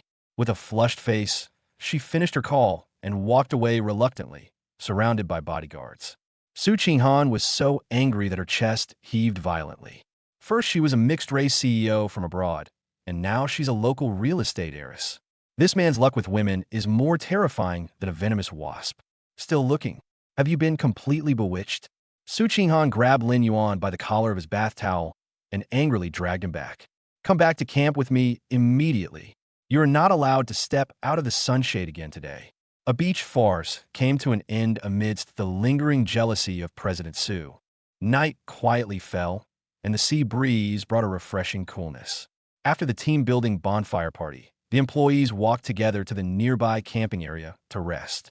Su's administrative and logistics department rented a campsite on the edge of the beach, a mix of top-of-the-line RVs and tents. Lin Yuan, leading 2 yawning little dumplings, followed Su Qinghan to the camp's reception area. The logistics supervisor, who was waiting there to hand over the list, was sweating profusely with anxiety. Upon seeing Su Qinghan approach, the supervisor's legs went weak, and he almost knelt down. "Mr. Su, I'm so sorry. It was a slight mistake at work." Su Qinghan frowned, a sense of foreboding rising in her heart. "What happened?" "Where the 2 deluxe family suites I booked." The logistics supervisor wiped away cold sweat and stammered an explanation. "The beach is packed with tourists today, and the campground mixed up our RV registrations. Now, there's only 1 tent left in the whole area." Lin Yuan raised an eyebrow, his gaze passing over the supervisor's shoulder. On the lawn not far away, a huge stargazing camping tent stood all alone. The tent was completely enclosed, and although it was spacious, there was clearly only one large inflatable mattress inside. A night breeze blew by. Su Qinghan looked at the only tent, and her ears turned bright red instantly. Lin Yuan looked down at the twins, rubbing their eyes, then at the logistics supervisor, who looked flustered. A meaningful smile appeared on his lips as he turned to look at the female tycoon beside him, who stood frozen like a stone. Looks like tonight, the four of us will have to sleep in the same bed. Chapter 64, A Romantic Night in the Tent. The sea breeze dispelling the aloof CEO's facade. Looks like tonight, the four of us will have to sleep in the same bed. Lin Yuan put his hands in his pockets, his tone carrying a hint of casual teasing. Su Qinghan's cheeks flushed red instantly, all the way to her ears. She glanced at the lonely starry tent not far away, then at the twins who were rubbing their eyes sleepily. She had no choice at all. Go to sleep then. She maintained her CEO demeanor and glared at him through gritted teeth. But I'm warning you, behave yourself tonight. If you cross the line, I'll kick you into the sea to feed the sharks. Lin Yuan chuckled, bent down, scooped up a little dumpling in each hand, and strode toward the tent. The interior of this stargazing tent is indeed very spacious. But right in the center, there was only a 2-meter by 2-meter inflatable mattress. After a whole day of running around, the two little girls were exhausted. As soon as they touched the soft mattress, the two children didn't even ask for a bedtime story. They just rolled over and started snoring softly. The night was deep. The lights in the camp gradually went out, leaving only the white noise of waves crashing against the rocks in the distance. The tent top is made of transparent, windproof material. The silvery moonlight and countless stars poured down, casting a hazy filter over the small space. Lin Yuan lay on the outermost side of the mattress, fully clothed. Between her two daughters, who were sprawled out in the middle, Su Qinghan huddled at the very back. The temperature difference between day and night is significant at the seaside. A salty, damp night breeze slipped in through the gaps at the bottom of the tent, carrying a slight chill. Su Qinghan was only wearing a thin silk sun-protective shirt, and she subconsciously curled up because of cold. She hugged her arms tightly, but still couldn't block out the chill that seeped into her bones. A rustling, grinding sound came from behind. Lin Yuan pulled over the large flannel blanket next to him. He propped himself up with one hand, walked over the sleeping children, and gently covered the woman with the blanket. Cover yourself up, so you don't catch a cold again tomorrow, and I'll have to take care of you. The man's voice was low and had a slightly husky, magnetic quality. Su Qinghan's body stiffened. The blanket still held Lin Yuan's body heat, and its pleasant minty scent instantly enveloped her. Thanks. She bit her lower lip, her voice barely audible. In such a tranquil and secluded environment, the hard, icy armor that existed during the day seemed to be gradually blown away by the sea breeze. Su Qinghan did not turn around, but instead buried half of her face in the blanket. Lin Yuan, after a long while, she suddenly spoke softly, breaking the silence in the tent. What's wrong? Too cold to sleep? Lin Yuan turned his head to the side and, by the moonlight, looked at the soft profile of her face. Su Qinghan shook her head, gazing at the dazzling starry sky above. When you were rescuing people in the sea today, I suddenly felt that I was pretty useless. She gave a self-deprecating smile, a deep weariness flashing in her eyes. Everyone calls me the richest woman and thinks I'm omnipotent. Su Qinghan's voice trembled slightly, and her fingers unconsciously tightened around the edge of the blanket. But when I took over the mess that was the Su family 4 years ago, I was trembling with fear every night. Lin Yuan listened quietly without interrupting. Those old fogies want to seize power, and my competitors want to devour me alive. She took a deep breath, her eyes slightly reddening. I can only turn myself into an emotionless machine, forcing myself to be ruthless and to scheme against everyone. The glistening tears shimmered in the moonlight. Actually, I get tired and scared too. A warm, large hand suddenly covered her shoulder. Lin Yuan had somehow moved around the foot of the bed and stood beside her. He didn't cross that invisible boundary. He simply patted her thin back gently through the blanket. The tranquilizing aura, passively triggered by the system, quietly emanated from his palm.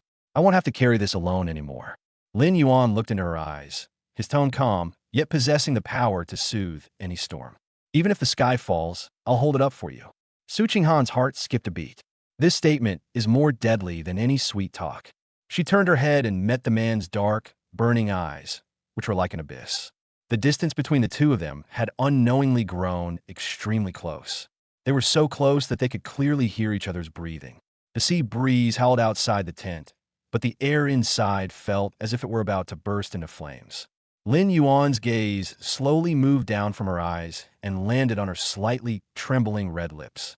That delicate beauty exuded a deadly allure under the moonlight. His Adam's apple bobbed, and his body involuntarily leaned forward slightly. Su Qinghan did not dodge. Her eyelashes trembled violently as she slowly closed her eyes, tacitly acquiescing to the impending transgression. Their breaths mingled, and the distance between their lips was less than a centimeter. Smack! A chubby little foot suddenly appeared out of nowhere from the side. It landed perfectly on Lin Yuan's thigh. Big chicken leg, don't run away. Bao rolled over in his sleep, smacked his lips, and hugged Lin Yuan's arm tightly. The enchanting atmosphere shattered instantly. Lin Yuan paused, and the corner of his mouth twitched violently twice. This drafty little cotton-padded jacket, it's not that I didn't turn it over sooner or later, but it just had to be at this critical juncture. Su Qinghan seemed to awaken from a dream. She suddenly opened her eyes, shrank back in a panic. Her cheeks flushed red as if they were about to bleed. I'm sleepy. Time to sleep. She grabbed a blanket and covered her head, then turned her back to Lin Yuan, refusing to show herself again. But her violently heaving shoulders completely betrayed the wildly beating heart she was experiencing. Lin Yuan sighed helplessly and helped Bao straighten his legs. He lay back on the mattress, listening to the sound of the waves, but a smile involuntarily crept onto his lips. This piece of ancient ice, which has stood for millennia, has finally melted. The next morning, the sunlight was blinding. The family of four packed their things and got into the Black Yan. Last night's sea breeze, carrying salt and fine sand, made me feel uncomfortable all over. All four of them were sticky, and you could even shake sand out of their hair. They sped along the road.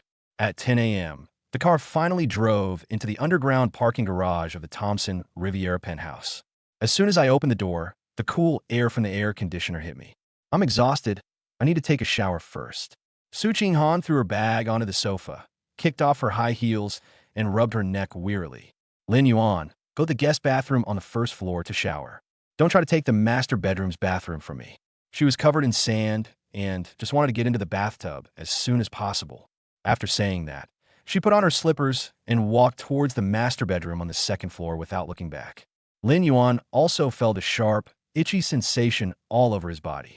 He rummaged through the closet for a change of clothes and turned to walk towards the guest bathroom at the end of the corridor. Just then, Bao and Bao looked at each other. Bao's bright black eyes darted around. Like a little eel, she slipped ahead and reached the door of the guest bathroom. Dad, wait. Bao stretched out his little hand and stopped Lin Yuan for pushing the door open. Lin Yuan stopped and raised an eyebrow in confusion. What's wrong? Bao hid behind her older sister, covering her mouth and giggling, her big eyes curving into crescent moons. Bao put on an innocent expression and pointed to the lock on the guest bathroom door. Dad, the shower head in the guest bathroom is broken. This morning when Grandma Zhang was washing the mop, the water pipe burst, and the bathroom is full of water. Broken? Lin Yuan frowned slightly. The quality of the decoration in this top-tier luxury mansion is just too poor. Yes. Daddy, go wash up in the master bedroom. Bao quickly ran out to help, his chubby little hands pushing Lin Yuan's legs forcefully, shoving him towards the stairwell. Mommy is too lonely taking a shower alone. Daddy, go keep her company. Lin Yuan was half pushed by the two little girls and went up to the second floor. His mind was filled with the sticky feeling on his body, and he didn't think much of it. As I approached the master bathroom door, I could hear the sound of running water coming from inside. Lin Yuan reached out and grasped the metal handle of the frosted glass door, just about to knock, and asked what was going on. Suddenly, two distinct pushing forces came from behind. Bao and Bao had caught up at some point, and their two little hands were placed on Lin Yuan's waist at the same time. He pushed forward with a sudden jerk. Caught off guard, Lin Yuan stumbled into the steamy bathroom. Bang! The heavy frosted glass door behind him was slammed shut in an instant. Immediately afterwards, a crisp click of a metal lock clicked off the door. In the bathroom, the sound of water abruptly stopped. Outside the door, Bao nudged his sister's shoulder, lowered his voice, and revealed a sly smile. Chapter 65. Dabao and Air Bao's amazing moves locked their parents in the bathroom. Caught off guard, Lin Yuan stumbled into the steamy master bathroom. The frosted glass door behind me made a dull thud. Immediately afterwards, a click sounded as the metal latch popped out, a particularly jarring sound in the sealed space. The sound of water in the shower area suddenly stopped. From within the thick white fog came Su Qinghan's short, terrified scream. Lin Yuan, what's wrong with you? She hurriedly grabbed a large bath towel from the shelf and wrapped herself up tightly in a few quick movements. With her hands tightly clasped in front of her chest, she retreated to the cold, tiled wall. Glistening water droplets slid down her wet collarbone and disappeared into the edge of the white bath towel. Those beautiful peach blossom eyes widened in shock, filled with shame, indignation, and panic. I'm not taking the blame for this. Lin Yuan raised his hands to show his innocence and turned to twist the metal doorknob. It remained completely still. The door is locked from the inside. He tapped on the thick, bulletproof glass, his brow furrowing slightly. Immediately, Bao's childish yet incredibly powerful shout came from outside the door. Great-grandfather said that we and my little brother should play together. You're not allowed to come out today unless you give birth to a younger brother. The little girl's words were like a depth charge, exploding right there in the bathroom. Su Qinghan's vision went black, and she almost fell headfirst onto the slippery ground. She bit her red lips, shouting towards the door with a mixture of shame and indignation. Lin Zijing, open the door. Stop fooling around with your sister. Dabao's clear voice drifted in through the door, carrying a hint of self-righteous cunning. Mom, I hacked into the smart control panel of this door and changed all the passwords. Grandma Zhang went to buy groceries, so you two can stay inside and nurture your relationship. My sister and I are going to see Paw Patrol. Go, Dad. After a series of fading footsteps, there was no more sound outside the door. The bathroom fell into a deathly silence. Only the exhaust fan at the top emitted a faint humming sound. The master bathroom is a full 20 square meters and is decorated in an extremely luxurious style. But at this moment, it felt incredibly cramped. The air was filled with the scent of the rose shower gel that Su Qinghan often used. Sweet, warm, and with a deadly aggressive quality, it kept trying to get into Lin Yuan's nose. What are you standing there for? Smash the door open. Su Qinghan gripped the edge of the bath towel tightly, her knuckles turning slightly white from the force. Banging on the door, Lin Yuan turned around and pointed helplessly at the door. This is aviation-grade, explosion-proof glass. If I punch it, all the glass shards will fly into the corridor. What if those two little girls are eavesdropping outside the door and get hurt? In one sentence, Su Qinghan's last escape route was completely blocked. Of course, she knew how terrifying Lin Yuan's martial arts skills were. But out of her protective instincts, she would never dare to risk her daughter's safety in the slightest. Then, what do we do? Su Qinghan's voice softened with a slight, almost imperceptible tremor. Wait for Aunt Zhang to come back from grocery shopping, then use the spare mechanical key to open the door. Lin Yuan casually grabbed a dry towel, spread it on the shoe-changing stool next to him, and sat down with an air of nonchalance. Water vapor evaporates. The temperature and humidity in the bathroom were constantly rising. Su Qinghan stood barefoot on the non-slip mat, unsure whether to stand or sit. The bath towel could barely cover the top of her thighs, leaving large areas of her snow-white skin exposed to the slightly warm air. Lin Yuan was sitting less than 2 meters away, although he politely turned his head to study the patterns on the wall. But the strong masculine hormones emanating from that adult man still filled the entire space. 10 minutes have passed. 20 minutes have passed. Su Qinghan felt her breathing becoming more and more rapid, as if a large stone was pressing on her chest. Her cheeks were burning hot, as if she had a fever. You don't turn around. Her legs were so sore from standing that she could only carefully move to the edge of the bathtub and sit down. Don't worry, I'm not interested in poached chicken. Lin Yuan made a casual joke, trying to ease the suffocating tension. You're the one who's just plain weak. Su Qinghan was speechless with anger and subconsciously straightened her proud figure. When she realized what she was doing, she wished she could bite her tongue off on the spot. Time slipped away second by second in this extreme tension. The heat caused a thin layer of sweat to seep onto their foreheads. Lin Yuan's white t-shirt was already soaked through, clinging tightly to his muscular body. It outlines the perfect abdominal muscles, comparable to a sculpture. Su Qinghan's gaze inadvertently swept over it, and her heart skipped a beat. She quickly looked away, staring at her toes, forgetting even to breathe. A full hour. Those 60 minutes were 100 times more agonizing than playing mind games with those old foxes at the board meeting. Click. Finally, the metallic sound of a key turning in the lock came from outside the door. The heavy glass door was pushed open from the outside. Fresh, cool air rushed in instantly. Standing at the door with her reusable shopping bag, Zhang Ma was stunned when she saw the two people inside, their faces flushed. Lin Yuan was soaking wet and exuded a wild aura. Su Qinghan was wrapped in a thin bath towel, her cheeks so red they looked like they could bleed. No matter how you look at it, this scene exudes an unspoken madness.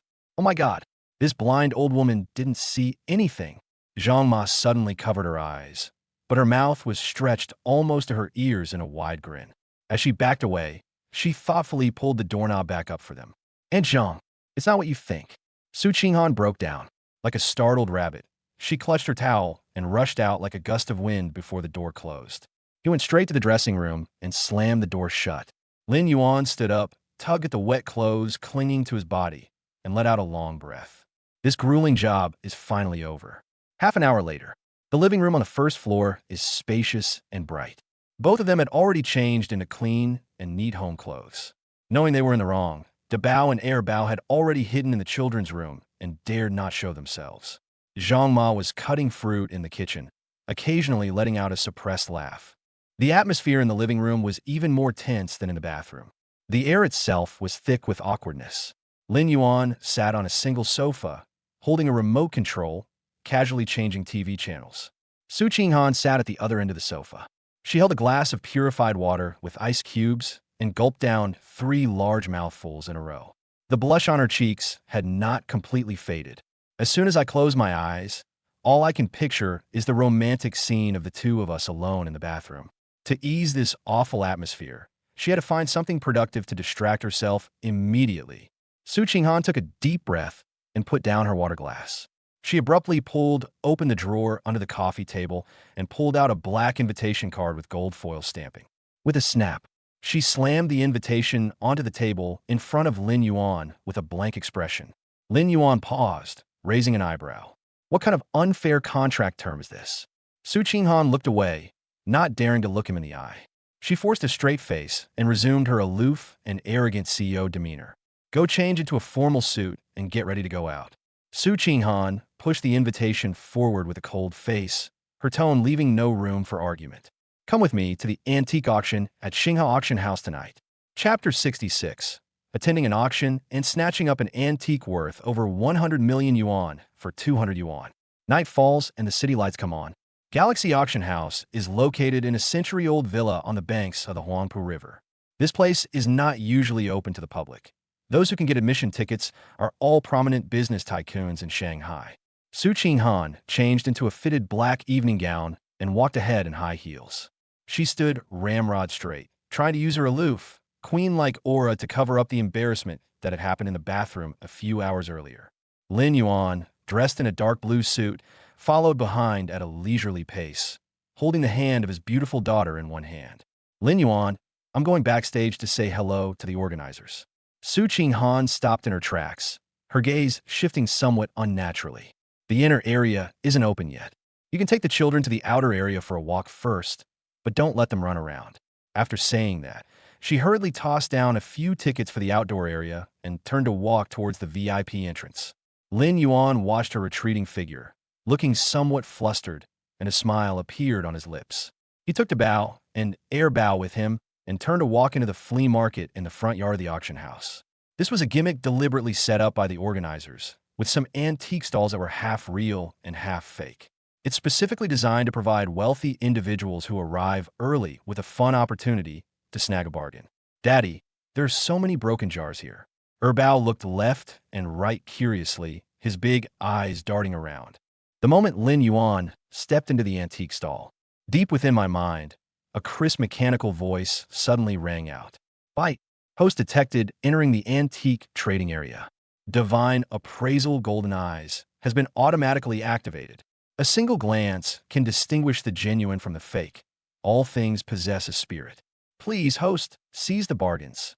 Lin Yuan felt a cool sensation pass through his eyes. When I opened my eyes again, the world before me had completely changed. The porcelain and calligraphy pieces priced at hundreds of thousands or millions of yuan on the street stalls mostly exude a hazy, grayish mist. The few pieces that occasionally gleam with a faint white light are nothing more than rough folk kiln pieces from the Republican era and are not worth anything at all. They are all modern handicrafts. Lin Yuan led his daughter, strolling through the stalls one by one. Suddenly, he stopped in front of a dirty corner stall. The stall owner was a thin old man wrapped in a military overcoat, smoking a pipe. Among a pile of broken copper and iron at the old man's feet was a gray-black broken bowl covered with mud and incense ash. Under Lin Yuan's golden eyes of treasure appraisal, this broken bowl, which was used as an ashtray, is now radiating a dazzling purple gold light. The light soared into the sky, and a profound sense of historical vicissitudes washed over us. This is absolutely a national treasure-level rare gem. Lin Yuan squatted down without making a sound. He casually rummaged through the few fake jade bracelets next to him, and finally his fingertips landed on the broken bowl. Boss, how much is this ashtray? Lin Yuan spoke casually, as if he were buying cabbage. The old man didn't even lift his eyelids and exhaled a puff of smoke. Young man, you have a good eye. This is imperial porcelain from the Qing dynasty. It's worth at least 50,000 yuan. Lin Yuan scoffed, stood up, and left. 50,000 yuan for a broken clay bowl? I think you're money mad. 200. I'll take it back and use it as a food bowl for my cat. Hey, don't go. The old man quickly tapped his pipe on the sole of his shoe, then grabbed the broken bowl and shoved it into Lin Yuan's hand. 200 it is. We just opened today. Consider it making friends. He was overjoyed. He had bought the broken bowl for 5 yuan while collecting scrap in the countryside, and he had resold at 40 times the price. Lin Yuan readily scanned the code to pay. He had just picked up the dirty, broken bowl when a shrill laugh suddenly came from behind him. Ha ha ha. These days, any Tom, Dick, or Harry dares to come to the Galaxy auction house to pretend to be cultured. A middle-aged man dressed in a Tang suit, carrying 2 pairs of walnuts in his hands, swaggered over. The man had his hair slicked back, his chin held high, and his eyes were full of disdain. This is a well-known master in Shanghai's antique circle, known as Master Qian. Beside him was a portly, wealthy businessman who was holding an umbrella for him with a fawning expression. Master Qian stopped in front of Lin Yuan, pointed at the clay bowl in his hand, and laughed so hard he almost fell over. Young man, spending 200 yuan on a broken ceramic bowl used for feeding pigs in the countryside? Are you out of your mind trying to find a bargain? Wealthy businessmen and celebrities who were strolling around gathered around. Seeing the dull, grayish clay bowl in Lin Yuan's hand, which still smelled of soot, they all wore expressions of amusement. 200 yuan to buy antiques at Xinghe? That must be some nouveau riche's stupid son. Master Qian has a pair of discerning eyes. If he says it's a pigsty bowl, then it's definitely garbage. Faced with the ridicule of the crowd, Lin Yuan showed no emotion whatsoever. He held the broken bowl in one hand, his gaze drifting lightly to a wooden box that Master Qian was holding in his arms.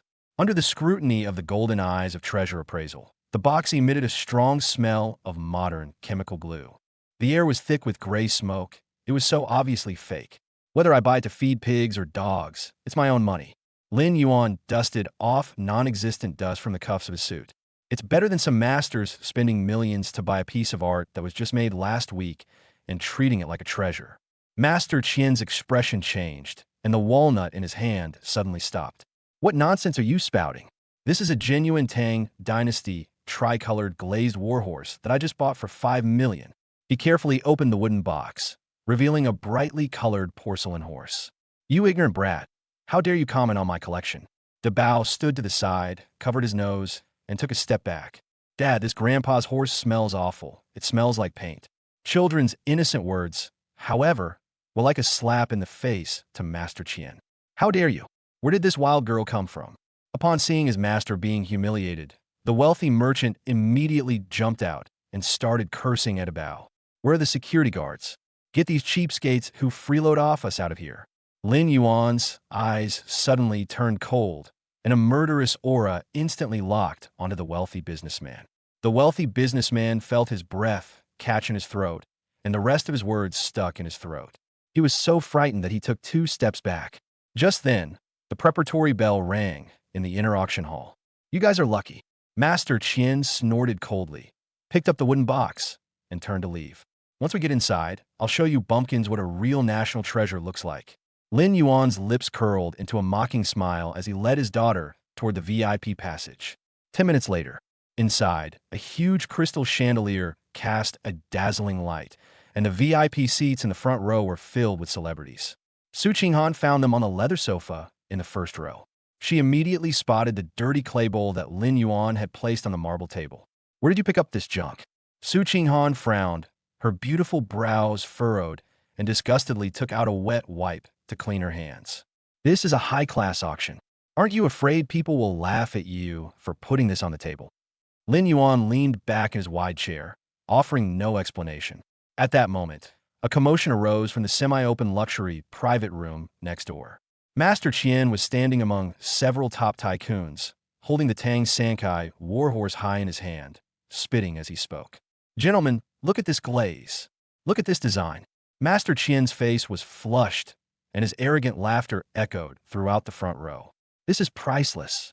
It's 1,000,000 times better than some people's pig feed bowls that cost 200 yuan.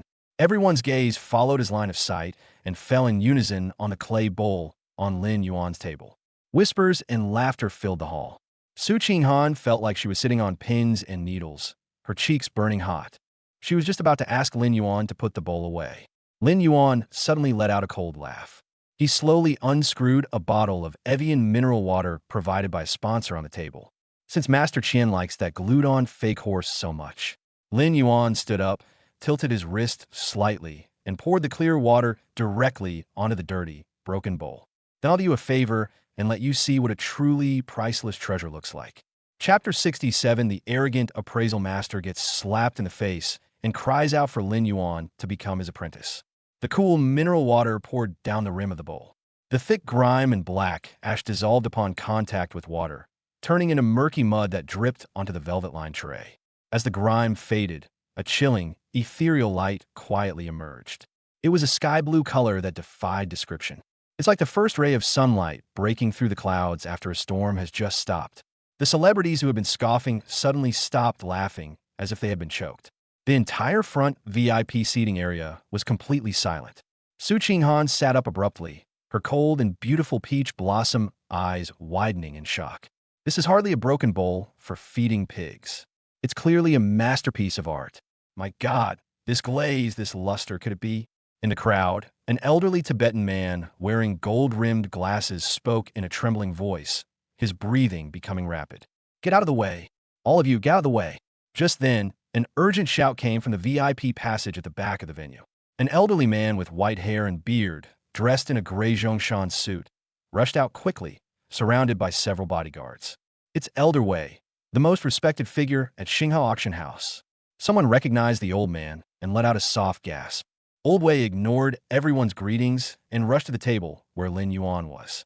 The old man's hands trembled like leaves as he pulled a pair of white gloves from his pocket and put them on. Young man, could you let me take a look at your eyes? Old Wei's tone was full of pleading. There was not a trace of the airs of a great master.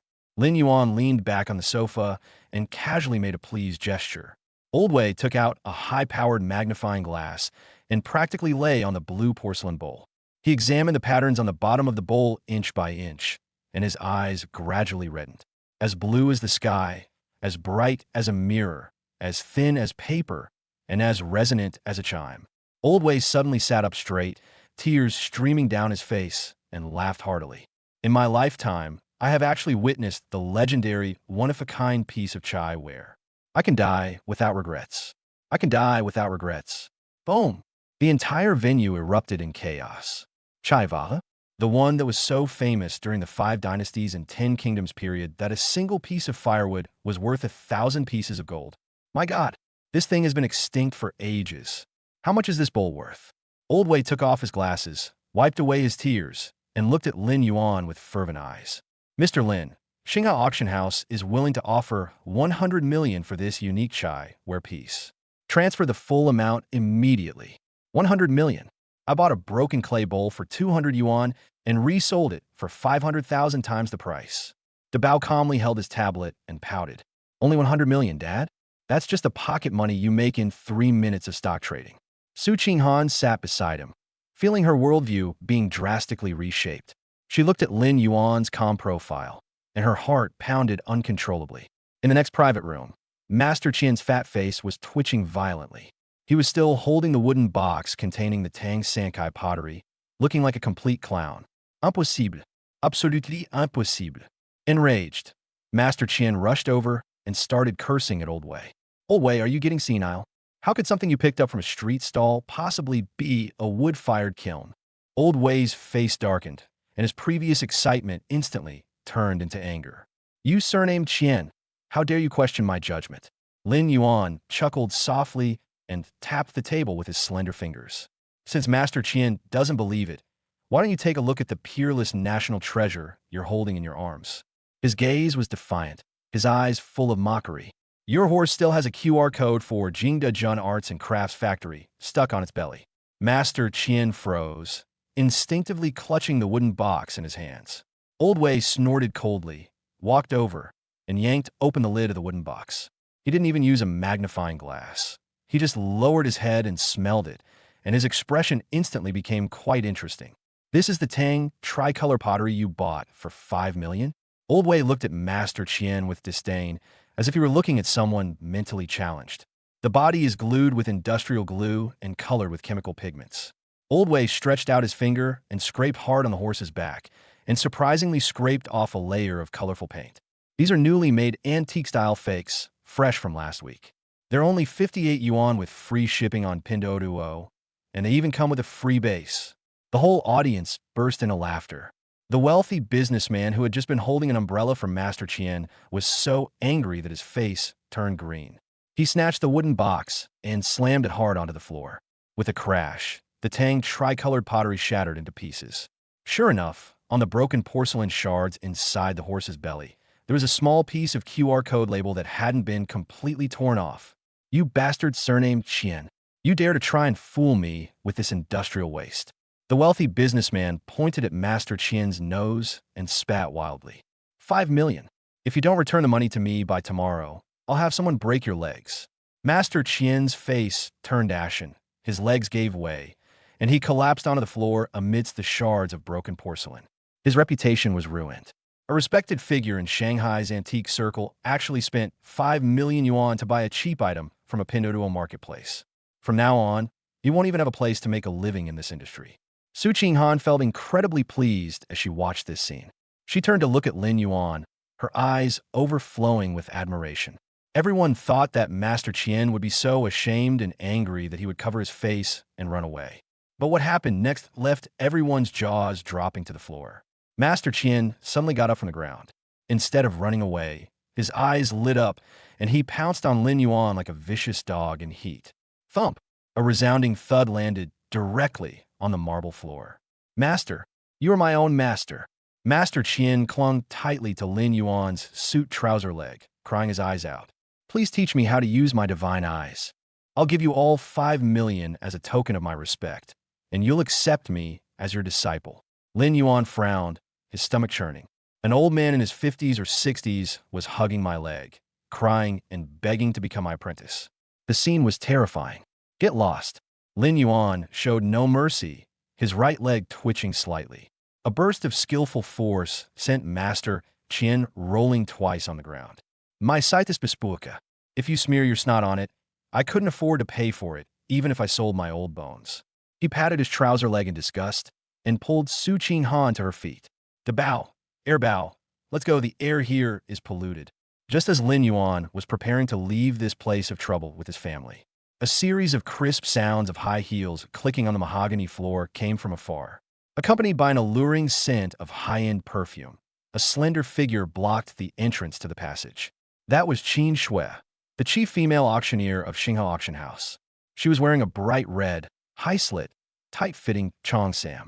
The silk fabric perfectly accentuated her exaggerated hourglass figure, with her snow-white thighs peeking out from the slit. Those alluring phoenix eyes seemed to hold a pool of spring water as they stared intently at Lin Yuan.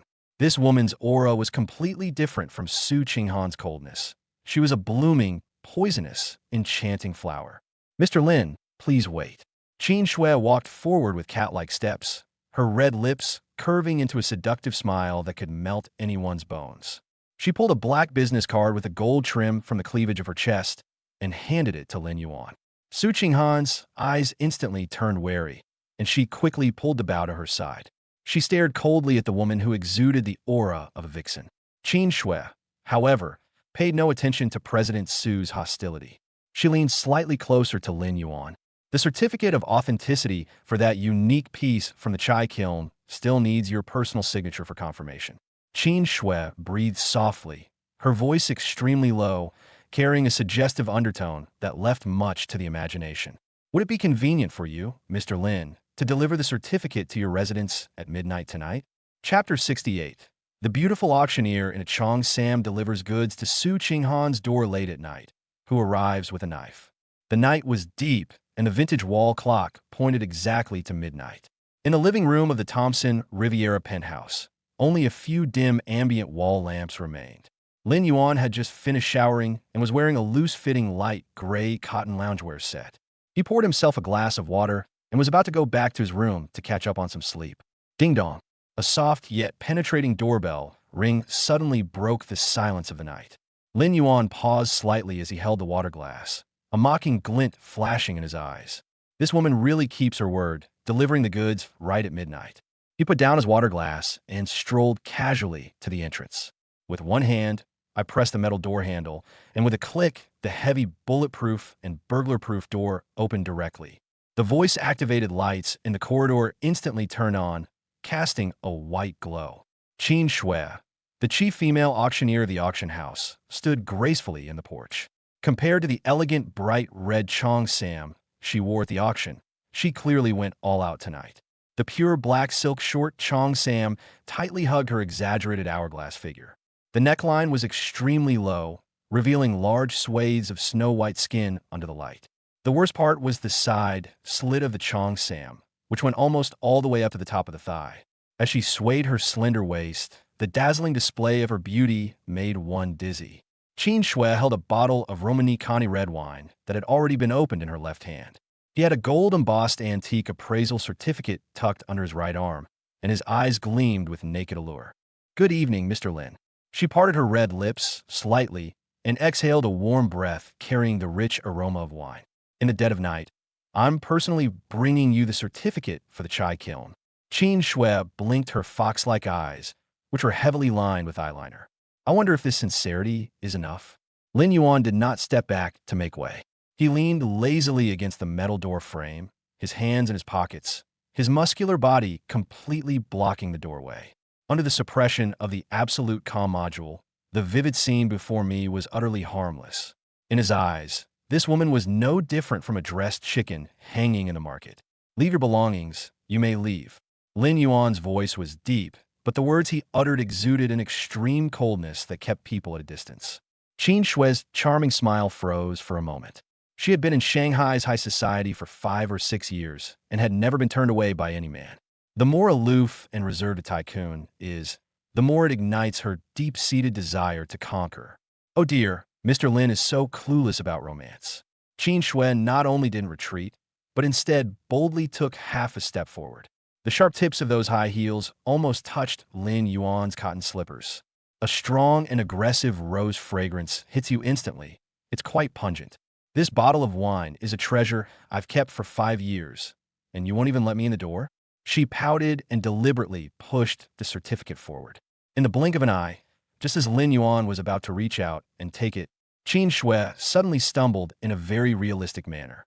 "Ouch, these high heels are killing me. My feet hurt so much, and I feel so dizzy." She let out a delicate gasp, and most of her body went limp and she leaned forward. He lunged directly at Lin Yuan's broad, muscular chest. "As long as I can get close to this man's body, half of tonight's midnight self-sacrifice will be accomplished." Just as she closed her eyes, joyfully preparing to receive that warm embrace, a sound 10 times colder than the Siberian cold front exploded behind Lin Yuan without warning. "What? Is my door frame so easy to lean against?" Qin Shui shuddered and suddenly opened her eyes. From the shadows behind Lin Yuan, a woman wearing a silk nightgown slowly emerged. Su Qinghan's face was as cold as ice, her long hair casually draped over her thin shoulders. What's most chilling is that she's holding a gleaming stainless steel fruit knife in her right hand, held in reverse. The sharp blades reflected a chilling, blinding light under the cold fluorescent lights of the corridor. She was indeed holding a half-peeled red apple in her left hand. But the chilling murderous intent emanating from those peach blossom eyes clearly indicated a desire to brutally kill someone. Qin Shui was so frightened that her scalp tingled and her blood ran cold. She abruptly stopped mid-air, awkwardly twisting her waist to regain her balance. The sharp heel made a screeching sound on the floor tiles. "Mr. Su?" Qin Shui's face was as pale as paper, and her voice trembled like a leaf falling in the autumn wind. Of course, she knew this ruthless queen who dominated the business world of Shanghai. She never imagined that a CEO worth hundreds of billions would stand at her door in the middle of the night, catching his wife cheating with a knife. "Now that you know who I am, why don't you take your wine and get lost?" Su Qinghan flicked her wrist slightly, and the tip of the fruit knife was intentionally or unintentionally pointed at Qin Shui's nose. She gave a cold, smirking smile, like a thorny plum blossom in the cold. "Or would you like to stay and let me peel an apple for you to try?" "No, no need. Sorry to bother you." Qin Shui was so frightened that she was completely terrified, and all traces of her previous, alluring charm vanished. She shoved the certificate of authenticity into Lin Yuan's hand, her hand trembling so badly that she almost dropped the bottle of red wine. "Mr. Lin, the certificate has been delivered. I'll be leaving now." After saying that, the arrogant auction house queen turned around as if she'd seen a ghost. Wearing sky-high heels, he scrambled and crawled into the long corridor, frantically pressing the elevator buttons. As the elevator doors slowly closed, the sound of footsteps fleeing in panic finally disappeared. The entrance to the large apartment was once again deathly silent. Lin Yuan casually flipped through the gold-embossed certificate of authenticity and confirmed that it was correct. He turned around, looked at Su Qinghan, who was still holding the knife and whose chest was heaving violently, and a smile he couldn't help but chuckle appeared on his lips. "President Su, your knife skills are quite good. You peeled the apple without even breaking the skin." Lin Yuan leaned against the door and casually made a joke. Su Qinghan glared at him fiercely, then slammed the fruit knife into the solid wood shoe cabinet in the entryway with a thud. The hilt of the knife was still trembling slightly in midair. "Stop acting innocent after you've already benefited." She angrily threw the half-peeled apple into the trash can, her eyes blazing with barely suppressed rage. "In the middle of the night, vixens are coming to my door to throw themselves at me." Su Qinghan bit her red lips, her sour tone practically suffocating the air. "If you had dared to reach out and hug her just now, I'd chop you up and throw you into the Huangpu River to feed the fish tomorrow." The air was filled with the strong smell of aged vinegar.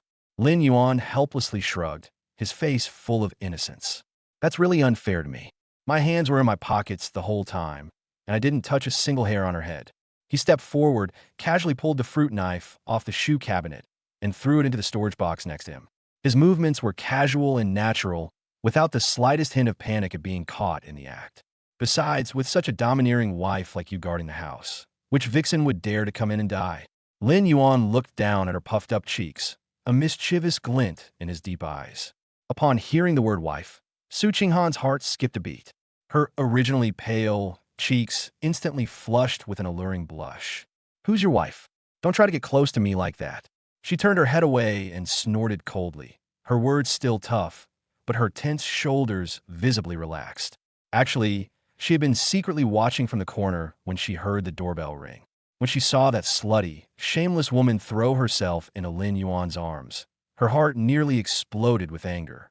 Fortunately, Lin Yuan not only didn't dodge, but didn't even raise his hand, displaying a completely indifferent expression as if he were looking at a dead man. This somewhat calmed her jealousy, and only then did she come out with a knife to assert her dominance. Looking at this proud and arrogant tigress with her fur standing on end, Lin Yuan knew that simply arguing wouldn't work. You have to stroke it with the right hand. He casually tossed the certificate, valued at over 100 million, onto the cabinet and went to the kitchen to pour himself a glass of warm water. He walked back and steadily handed it to Su Qinghan. "All right, stop being angry. If you get sick from getting angry, I'll be the one who suffers in the end." Lin Yuan leaned against the edge of the island platform, gazing at her with deep and tender eyes. Su Qinghan took the water glass, lowered her head, and took a sip of warm water without arguing. Recently, the company has been facing a series of power struggles and short-selling attacks from overseas, in addition to a constant stream of unpleasant romantic entanglements these past few days. She felt utterly exhausted, both physically and mentally, having to guard against other women every day like a thief. It was even more mentally exhausting than attending a 3-day multinational conference.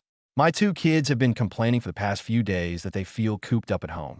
Lin Yuan looked at the faint weariness in her eyes, and his tone softened. He stepped forward, gently took the water glass from her hand, and placed it aside. His voice carried an undeniable air of domineering authority combined with tenderness. You're free this weekend, so you should relax a bit. Let's get ready. We're taking the whole family camping in the countryside. Chapter 69, A Family's Weekend Camping Trip, and their amazing barbecue skills that shocked the entire internet. A private RV campsite under the stars on the outskirts of Shanghai on a weekend. A gentle breeze swept across the shimmering lake, bringing with it the fresh scent of grass and trees. Those who can afford to set up camp in this prime location are all wealthy and influential people within the industry. Lin Yuan parked the understated Qian in its designated parking space. He opened the trunk, took out a huge folding barbecue grill, and neatly set it up in the middle of the lawn. A few meters away, under the canopy, a family of 3 sat upright in folding chairs. The male homeowner, dressed in haute couture casual wear, was cutting an avocado sandwich with a knife and fork, behaving as elegantly as if he were attending a state banquet. Erbao tiptoed to take a look, then wrinkled his little nose in disgust. "Daddy, that uncle is eating raw tree leaves. He looks so pitiful." The man's hand trembled, and the blade almost cut his finger. Su Qinghan suppressed a laugh and reached out to pinch Erbao's rosy cheeks. "Dabao and Erbao, go wash your hands. Dad will grill some meat for you." Lin Yuan poured out half a bag of smokeless charcoal and took out a windproof lighter to light it. A crisp notification sound rang in my mind right on time. Bite. Host detected to have activated camping cooking mode. Max level food god barbecue technique activated. Mastery of cooking time and temperature. Superb seasoning skills. And the secret to locking in freshness have become ingrained in my muscle memory. Lin Yuan's eyes narrowed slightly, and his entire demeanor changed abruptly. He took out a large bowl of marinated premium Wagyu beef skewers and red and white lamb leg meat from the incubator. The wire mesh was heated until it was scorching hot and red hot by the charcoal fire.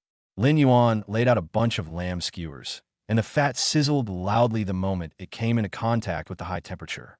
White smoke billowed and rose. With a slight flick of his wrist, Lin Yuan sent cumin powder and chili powder scattering into a fine, reddish-yellow drizzle that evenly settled on each piece of meat.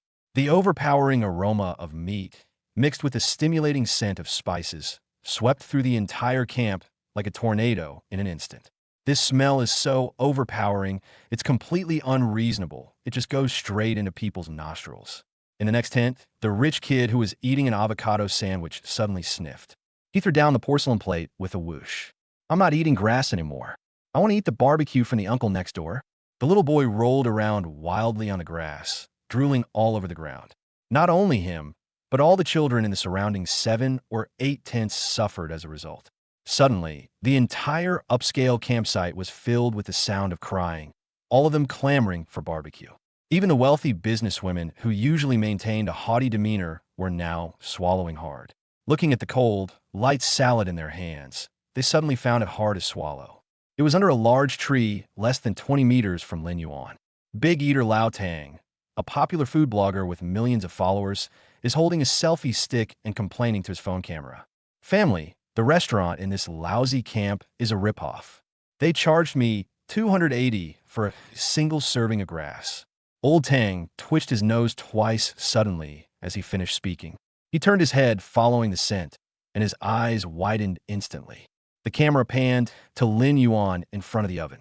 Sunlight filtered through the leaves, dappling Lin Yuan's sharply defined profile. He grabbed 50 skewers of lamb with one hand and suddenly flipped his wrist. 50 skewers of meat flipped over in midair in perfect unison. A drop of scalding grease hit the charcoal fire, and a flame shot up half a meter high. Lin Yuan's eyes were focused as he picked up a pinch of coarse salt with his fingertips and sprinkled it down like an artist splashing ink. His movements were crisp and clean, incredibly cool. The chat in Lao Tang's live stream room instantly fell silent. Immediately following this was an explosive surge of posts flooding social media. Holy crap, that wrist flick could only be executed by someone with 20 years of experience running a barbecue stand. Who is this handsome guy? With looks like that, he's not making movies, but grilling lamb skewers here? This smells so good. I can smell it even through the screen. Suddenly, the instant noodles in my hand don't smell so good anymore. The number of viewers in the live stream skyrocketed, instantly jumping from 100,000 to over 500,000. Old Tang squatted behind the tree, wiping his drool while keeping the camera fixed on Lin Yuan. Netizens have sharp eyes and quickly spotted the key point. Look at that stunning beauty next to him in that sun-protective shirt. And those two angelic twins. What an amazing family out for a team-building trip. They're the best in the barbecue world. Beside the oven, the first batch of meat skewers sizzled with oil, their skin grilled to a golden brown and crispy perfection. Lin Yuan divided out 2 portions of the non-spicy rice and handed them to Da Bao and Air Bao, who had been eagerly waiting beside him. Haste makes waste. Blow on it before you bite into it. Bao didn't care about the heat. He opened his little mouth and took a big bite of the mutton. The juicy burst of flavor exploded in her mouth, and the little girl's eyes narrowed into crescent moons with happiness. The meat that Baba grills is the most delicious in the whole world. Bao mumbled incoherently, his mouth glistening with oil. Although Bao usually maintains the airs of a child prodigy, he doesn't care about his image at this moment. She ate one skewer in her left hand and another in her right, her face beaming with satisfaction.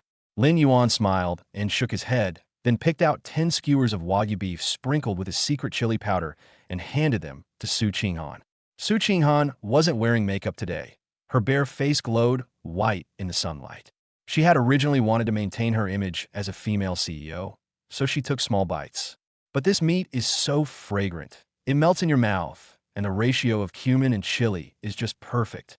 She couldn't resist and tore off a large chunk of meat with her second bite. Wait, there's still some in the pot. Lin Yuan casually pulled out a tissue and naturally wiped the cumin seed from the corner of her mouth. Su Qinghan blushed, but did not dodge. Instead, she glared at Lin Yuan. It's all because you baked it too fragrantly, making the neighbor's kid drool with envy. The two's intimate interaction, oblivious to everyone else, was broadcast live by Old Tang behind the tree. A group of single people in the live stream were wailing incessantly. Let's kill that old dog to liven things up. We're just watching a barbecue live stream, and we have to stuff our mouths full of dog food. This guy is not only handsome and can cook, but his wife is also so beautiful. God is so unfair. Just as Lin Yuan was about to lay the remaining oysters on the grill, a series of hurried and heavy footsteps came from the entrance of the camp. The leather shoes rustled as they stepped on the grass. A fat man with a thick beard and a small ponytail rushed over, covered in sweat. He was wearing a tattered vest with many pockets and a large megaphone hanging around his neck. He looked like a wild man who had just fled from the mountains. The fat man's eyes were bloodshot, and his nose twitched wildly like a hunting dog's. He followed the aroma and finally located Lin Yuan's oven. Lin Yuan just finished dealing with the oysters. The fat man couldn't stop in time and slid to a stop half a meter away from the oven. Su Qinghan was startled and instinctively shielded the twins behind her. She watched the uninvited guest warily, her hand already reaching for the pepper spray in her bag. The fat man suddenly stood up, completely ignoring the scorching hot coals. He grabbed Lin Yuan's hand as he was about to sprinkle garlic. He was so excited that his fat jiggled, tears welled up in his eyes, and his voice became hoarse and distorted. It's perfect. This is the kind of down-to-earth charm I've been looking for. Mr. Lin, please bring your daughter to my show. Chapter 70. The director of the adorable baby variety show begs for screen time. Lin Yuan. 100 million a day for appearances. Lin Yuan frowned slightly and flicked his hand back. She effortlessly broke free from the fat man's grip. He pulled out 2 wet wipes and slowly wiped the back of his hand that had just been grabbed. His eyes revealed an undisguised disdain. Just talk, don't touch me. I'm a germaphobe. The fat man wasn't angry at all. Instead, he rubbed his hands together and smiled so hard that all the fat on his face was squeezed together. He glanced at the premium Wagyu beef on the grill, then at the stunningly beautiful twins beside him. It's a misunderstanding. It's all a misunderstanding. The fat man pulled a crumpled business card from his vest pocket and handed it over with both hands. I am Lou DePayo, the chief director of the Apple TV program. Where are the cute kids going? Upon hearing the name, the tourists who had been listening intently exclaimed in surprise. This is currently the #1 hit parent-child variety show in China in terms of viewership ratings. Countless second and third-tier celebrities are scrambling to get their children into the program, even paying extra to do so. Su Qinghan sat on the folding chair, not even lifting her eyelids. She pulled out a wet wipe to wipe her Bao's mouth, her voice indifferent. No interest. We don't need the exposure. Please leave. How could she, the president of a multi-billion-dollar conglomerate, allow her daughter to appear in front of the camera and be made a fool of? Director Liu panicked and quickly took half a step forward. Madam, please don't refuse yet. Having seen countless people in the entertainment industry, he could tell at a glance that this family had an extraordinary air about them. But he firmly believes that there is no door in this world that money can't buy. As long as your husband brings these twins to record our show, the appearance fee is negotiable. Director Liu gritted his teeth, raised a short, thick finger, and exuded heroic spirit. 10 million. After filming this season, I'll give you a top-tier price of 10 million. Absolutely no bargaining. The surrounding tourists gasped. 10 million. For an ordinary family, this is like a gold mine falling from the sky. Su Qinghan was so angry that she laughed. She put down the tissue in her hand and looked at Director Liu as if he were a ridiculous clown. A mere 10 million wouldn't even be enough for her to buy a few limited edition haute couture dresses. This fat guy actually tried to act like a big shot in front of her with such a small amount of silver. She was just about to wave to Lung Yu, who was in the distance, to come and clear the area. A large, broad hand suddenly pressed down on her shoulder. Lin Yuan brought the grilled oysters to the table and sat down next to Su Qinghan. He picked up the business card, glanced at it, and casually tossed it into the nearby trash can. Director Liu, right? Lin Yuan rested his chin on his hand, a hint of mockery flashing in his deep eyes. You think you could buy my daughter's screen debut for 10 million? Are you trying to fob me off like a beggar? Director Liu was stunned, and the fat on his face twitched violently. Young man, this is a celebrity price. You're just an ordinary person. Your appetite is a bit too big. He has been in the world of fame and fortune for many years, and he has seen all kinds of troublemakers who try to raise prices on the spot. This young man is even more handsome than male celebrities, but his tone is far too arrogant. Not enough. Then name your price. Director Liu stood with his hands on his hips, looking determined not to give up until he achieved his goal. Lin Yuan leaned back in his chair, stretched out his right hand, and slowly raised one slender index finger. Director Liu breathed a sigh of relief and let out a cold laugh. 100 million? Young man, are you out of your mind for money? Even top-tier movie stars don't have a rule about receiving 100 million yuan in appearance fees per season. You've misunderstood. Lin Yuan shook his head, a nonchalant smile curving his lips. What I meant was, they want to invite me to come out of retirement, and the appearance fee is a small goal per day. A gentle breeze swept across the lawn, and the campsite fell into a deathly silence. Old Tang, a popular influencer with millions of followers who was secretly taking pictures nearby, was so startled that his hand trembled and his phone fell directly onto the grass. The chat in the live stream paused for a full 10 seconds before exploding. This guy's gone mad. He must have had a brain short circuit from grilling meat. 100 million a day? Even Musk wouldn't dare to ask for that much. Director Liu was so angry that his face turned ashen and his chest heaved violently. He felt like he had been made a fool of. Good. Very good. It seems Mr. Lin is deliberately making fun of me. Director Liu pointed at Lin Yuan through gritted teeth. Who do you think you are? The world's richest man? Believe me, one phone call from me and you'll be finished in the entire entertainment industry. Faced with Director Liu's incompetent rage, Lin Yuan didn't even blink. He picked up a sharp knife and slowly began cutting the steak on his plate, just as Director Liu was about to unleash a torrent of abuse. Squeak! A white golf cart screeched to a halt outside the tent. The car hadn't come to a complete stop yet. A middle-aged man in a suit and tie, with a large belly, hurriedly tumbled off the car. Director Liu turned his head, and his eyes lit up immediately. The person who arrived was none other than Mr. Wang, the big boss of this top-notch campsite and a well-known real estate tycoon in Shanghai. He had just used his connections to treat Mr. Wong to dinner a few days ago. Mr. Wong, you've come at the perfect time. Director Liu felt like he had seen a savior and rushed over to complain. What kind of weird guests are in your camp? They talk nonsense and are really lowering the standards of your place. However, Mr. Wong didn't even give him a second glance. He shoved aside Director Liu, who was blocking his way, and rushed to Lin Yuan's folding chair with a look of panic. Amidst the horrified gazes of everyone present, this billionaire boss stood with his legs together. Humbly, he bowed deeply to Lin Yuan at a 90-degree angle. Chairman Lin, why didn't you inform me in advance that you were coming to inspect your businesses? Mr. Wong was covered in sweat, and his voice trembled like a leaf. I have failed in my duty of hospitality and deserve to die. Please punish me, Chairman Lin. Boom! It was as if a thunderbolt from the heavens had struck Director Liu squarely on the top of his head. He froze on the spot, his mouth agape wide enough to fit an ostrich egg. My mind went blank, and all I could hear was Mr. Wong's loud Chairman Lin. Xinghan Investments subsidiaries. This top-tier campsite, valued at billions, is actually just a minor asset under the name of this young man. Director Liu felt his legs going weak. He finally understood that the 100 million a day statement he had just made was not some crazy talk about being obsessed with money.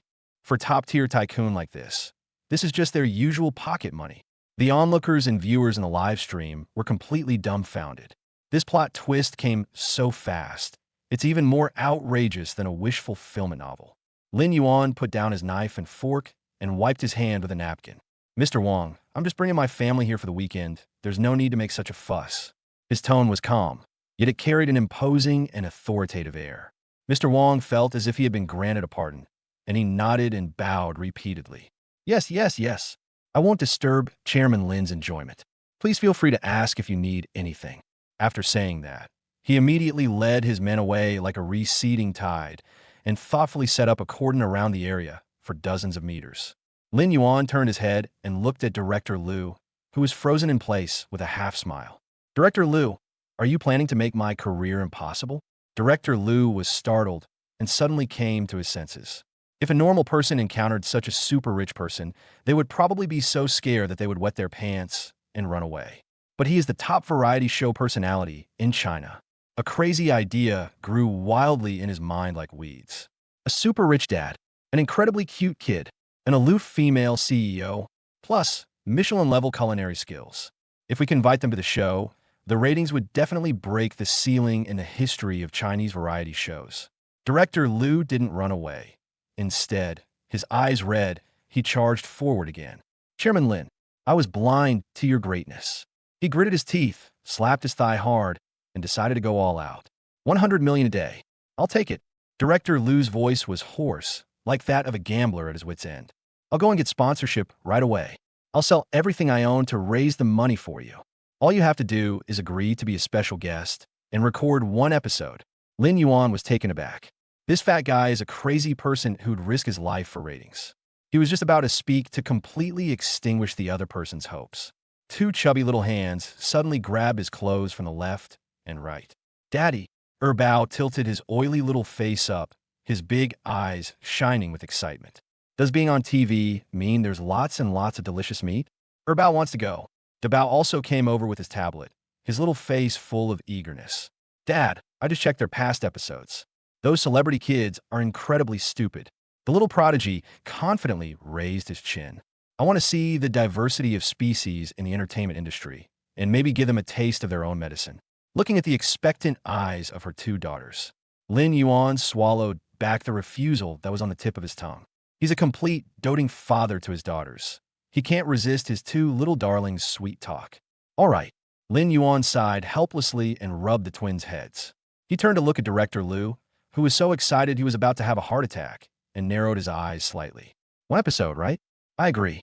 Lin Yuan's lips curled into a meaningful smile, his voice carrying a hint of warning. But Director Liu, you'd better pray that your show's survival challenge doesn't get too boring. Chapter 71. Taking my daughter to film a TV show, I accidentally turned a survival challenge into a vacation. In a remote southwestern border region, deep in the mountains of Shirwan, lies a secluded ancient village. Dozens of high-definition cameras were set up on the muddy field at the entrance of the village. All cameras were turned on. With the launch of the live broadcast of Where Are the Cute Kids Going?, millions of netizens instantly flooded into the live broadcast room. Director Lou DiPaolo stood on a dilapidated tractor, holding a megaphone. Welcome, dads and kids. Now, the first rule is hand over all snacks and electronic devices. Upon hearing this, several celebrity families immediately erupted in wails of despair. Popular young idol by Xiao covered his nose with a look of disgust. Director Lou, are you even going to confiscate my imported sunscreen in this deep mountain forest? My face is insured for a fortune. Bai Xiao brought his nephew along to gain experience this time. He originally wanted to establish a gentle dad persona through this hit variety show, but he didn't expect it to be so hardcore right from the start. Lin Yuan stood at the very edge of the crowd, wearing a durable windbreaker. He calmly handed the large bag to the staff member. I casually took 2 unopened strawberry lollipops from Erbao's onesie pocket and threw them into the recycling bin. Daddy, that's Erbao's last food. Erbao's big eyes were brimming with tears as she tugged at Lin Yuan's trouser leg, looking aggrieved. Lin Yuan bent down and pinched her soft cheeks. Sweetie, Dad will find you something even better to eat later. The live stream chat was instantly flooded with comments. Who is this ordinary dad? He's so handsome. His looks completely overshadowed by Xiao next to him. I heard he's a low-profile big shot. He brought twins on the show, looking forward to his performance. After collecting the supplies, Director Lou continued to issue mission instructions through a megaphone. Tonight's accommodation and dinner are all up to you dads. The only tools we have are machetes and fishing nets provided by the village. Survival challenge, begin now. The other celebrity dads were stunned. Bai Xiao, carrying a rusty wood-chopping knife, looked at the mud brick house not far away and was so anxious he was jumping up and down. How can anyone live in this dilapidated house? It's full of cobwebs. Lin Yuan didn't even look at the dilapidated houses and turned to walk towards the dense wild bamboo forest behind the village. In my mind, the crisp electronic sound arrived as expected. Bite. Host detected entering the wilderness environment. Wilderness Master Divine Skill has been automatically activated. God-level woodworking, outdoor adventure, and mortise and tenon joint skills are all at max level. A glint of light flashed in Lin Yuan's eyes. He walked up to an old bamboo stalk as thick as a large bowl and suddenly raised a rusty machete in his hand. Whoosh! The blade flashed like a bolt of lightning. The sturdy bamboo pole made a crisp sound. The cut was as smooth as a mirror, and it fell to the ground. The cameraman was stunned. Is this some kind of rusty machete? It cuts bamboo like it's tofu. Lin Yuan's fingers flew across the paper as he quickly removed the branches and vines from the cut bamboo. He didn't use a single nail. He relied entirely on a machete to carve precise grooves into the bamboo joints and then assembled them using mortise and tenon joints. In just over an hour, on a flat, open space halfway up the mountain, a delicate and well-ventilated 2-story bamboo house rises from the ground, half a meter off the ground. Even the roof was completely covered with large banana leaves. DeBao and Airbao cheered and kicked off their little shoes, then climbed up the bamboo ladder to the second floor. The fresh scent of bamboo and wood wafts through the air, and a gentle breeze brings coolness and comfort. Wow, Dad is amazing. We've moved into a big villa. DeBao rolled around on the spacious bamboo floor, his little face flushed with excitement. The chat in the live stream went completely crazy. Holy crap, is Liu Ban alive today? He can build a villa with his bare hands in an hour? While others are surviving in the wilderness, this guy is playing a hacked version of Minecraft. Meanwhile, at the foot of the mountain, beside a mud pit, Bai Xiao was struggling with a complicated single-person tent with his nephew. After struggling for a long time, the tent collapsed 3 times, and his expensive sneakers were covered in foul-smelling cow dung. Hearing the cheers coming from the mountainside, Bai Xiao looked up at the exquisite bamboo house. He was so angry he felt like he was going to grind his back teeth to powder. The limelight was completely stolen by this complete nobody whose name I'd never even heard of. It was lunchtime. The production team didn't provide any ingredients, so the dads had no choice but to bite the bullet and go into the river to catch fish. To save face, Bai Xiao rolled up his trousers and jumped into the knee-deep stream. As a result, he slipped and fell into the water with a splash, swallowing 2 big mouthfuls of muddy water, without even touching a single fish hair. His 5-year-old nephew sat on the shore, crying loudly from hunger. Lin Yuan slowly walked to the riverbank, holding a sharpened bamboo pole. He didn't even take off his shoes. He simply stood casually on a protruding bluestone. Looking through the shimmering water is like having a radar installed. Whoosh! Lin Yuan suddenly exerted force with his arm, and the bamboo pole pierced into the water like an arrow released from a bow. Water splashes. With a flick of his wrist, he lifted the bamboo pole out of the water. 3 large, fat fish, each weighing at least 2 pounds, were neatly strung on the tip of a bamboo pole, still thrashing their tails. My goodness! The cameraman carrying the equipment nearly slipped into the river because his legs gave way. Blindly inserting and taking down 3 in a row? That's like having an aimbot. Less than 10 minutes. Lin Yuan was already carrying more than a dozen cleaned, plump fish. Along the way, I also picked a large handful of wild perilla leaves and bright red raspberries from grass. Back in front of the bamboo house, Lin Yuan quickly started a fire with a bow drill and set up a bamboo net to grill the fish. Perilla leaves remove fishy smell and enhance aroma, while crushed raspberry juice is brushed evenly onto the surface of the fish. As the charcoal fire blazed, the irresistible aroma of grilled fish, a blend of fruity fragrance and other scents, wafted far and wide on the mountain breeze. The fish skin is roasted until golden and crispy, while the fish meat inside is tender and juicy. Bao held a grilled fish bigger than her face, gnawing on it with oil dripping from her mouth, humming happily. The rich aroma wafted down to the foot of the mountain. Bai Zhao's little nephew smelled the odor and cried even harder. Uncle, I don't want to eat undercooked potatoes. I want to eat that uncle's grilled fish. Bai Xiao sat in a pile of mud, looking at the raw potato covered in mud in his hand. Then look at the father and his 2 daughters on the mountainside, treated like they were at a Michelin-starred restaurant. Intense jealousy and humiliation gnawed at his heart like venomous snakes. He, a top celebrity with millions of fans, was actually humiliated by an ordinary person for an entire day, just when Bai Xiao was so angry he was about to explode on the spot. Boom! A deep, violent roar from an off-road vehicle engine shattered the tranquility of the mountain village. A domineering black Mercedes-Benz G-Class, kicking up clouds of yellow dust, came to a steady stop in the open space at the entrance of the village. The car door was pushed open from the inside.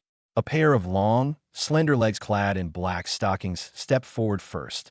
Immediately afterwards, Su Qinghan, dressed in a smart, high-end trench coat and wearing brown sunglasses, walked down with a blank expression.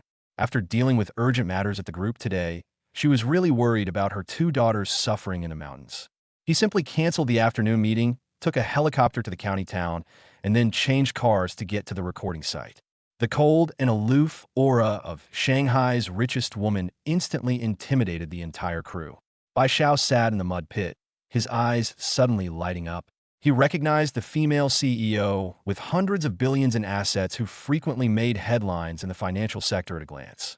This is one of the biggest financial backers in the entertainment industry. Even a small amount of resources from the Su Group would be enough for him to live on. She suddenly came to visit the set. She must have taken a liking to someone in the production team. A most famous star here. Did they come to see me? Bai Xiao was overjoyed and had completely forgotten about his earlier embarrassment. He quickly climbed out of the water and hastily wiped the mud off his face. He reached out and ruffled his hair a couple of times, flashing what he thought was his most handsome, wicked smile. He walked confidently towards Su Qinghan, his steps swaying through the mud. President Su, I really didn't expect to meet you here. Bai Xiao stood in front of Su Qinghan, deliberately lowering his voice and striking what he considered a charming pose. I am Bai Xiao. Did you come all this way to this remote and impoverished place just to visit me on set? Chapter 72. The young male celebrity on the same show tries to flirt with Su Qinghan. Lin Yuan crushes a walnut with one finger. Bai Xiao shook the muddy water dripping from his hair and confidently stood in front of Su Qinghan. He deliberately lowered his voice and put on that melancholy look that captivated countless young girls. President Su, did you come all this way to this remote and impoverished place just to visit me on set? Su Qinghan stopped and, through her brown sunglasses, coldly glanced at the mud. A strong, fishy stench hit her nose, making her frown. Get out of the way. She parted her red lips slightly and uttered 2 words that sounded like ice crystals. Bai Xiao was stunned for a moment, and the smile on his face instantly froze. But having been in the entertainment industry for many years, he believed he understood best the art of playing hard to get with these wealthy female CEOs. Instead of retreating, he leaned against a dead tree nearby, thinking himself cool. President Su, don't be so cold. Conditions are tough in the mountains, but with me here, you won't be too bored.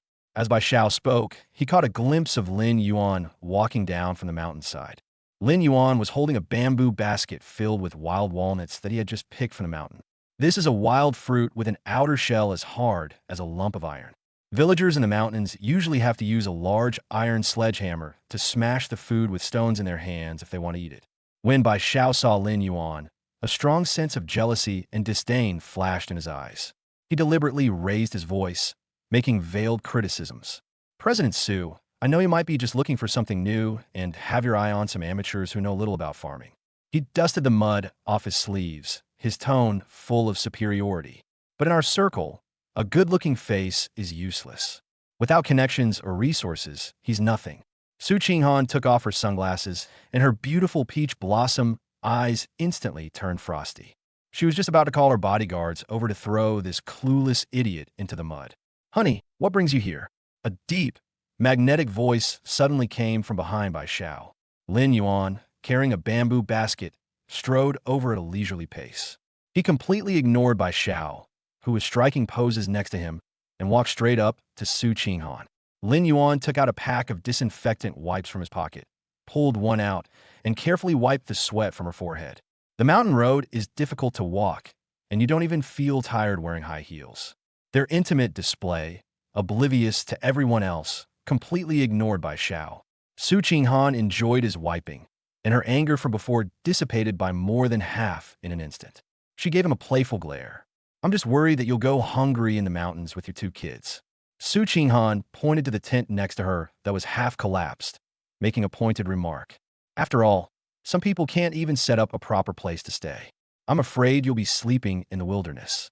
Bai Zhao's face flushed red instantly after being hit where it hurt. He's a top celebrity. When has he ever been ignored and ridiculed like this? Brother, don't be too arrogant. Bai Xiao gritted his teeth and took a step to Lin Yuan's side, trying to use his height to suppress him. Don't think you can do whatever you want just because you've latched on to President Su. This production team is mine. His voice stopped abruptly before he could finish speaking. Lin Yuan slowly turned his head, his deep eyes showing no emotion whatsoever. It's like looking at a noisy toad on the roadside. Without saying a word, he slowly picked up a walnut from the bamboo basket. The wild hickory had a rough outer shell and a hard texture. It gleamed with a dark, iron-like sheen in the sunlight. Lin Yuan held the walnut between his right thumb and forefinger. He stared coldly into Bai Zhao's eyes. The next second, Lin Yuan's fingers merely made a casual closing motion. Snap! A sharp, teeth-grinding crack suddenly erupted from the dead silence of the muddy swamp. That wild walnut, which even a hammer could hardly crack, was as fragile as a biscuit between Lin Yuan's two fingers. The hard, thick shell cracked instantly, leaving a deep dent. This isn't over yet. Lin Yuan rubbed his fingertips together slightly and then exerted force to grind. A series of fine cracking sounds rang out. That walnut was actually crushed into countless tiny pieces, and powder, scattered debris drifted through Lin Yuan's fingers and landed on Bai Zhao's mud-covered sneakers. Lin Yuan patted the residue off his hands and blew away the powder from his fingertips.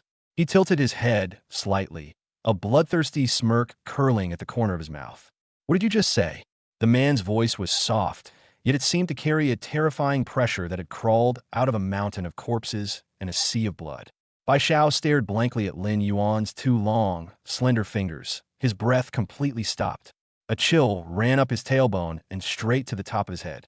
Those are hickory nuts. Crush it into powder with two fingers? Is that even human strength? If you grabbed his neck, he probably wouldn't even have time to scream. No, nothing was said. Bai Zhao's face turned ashen, and his whole body trembled like a leaf.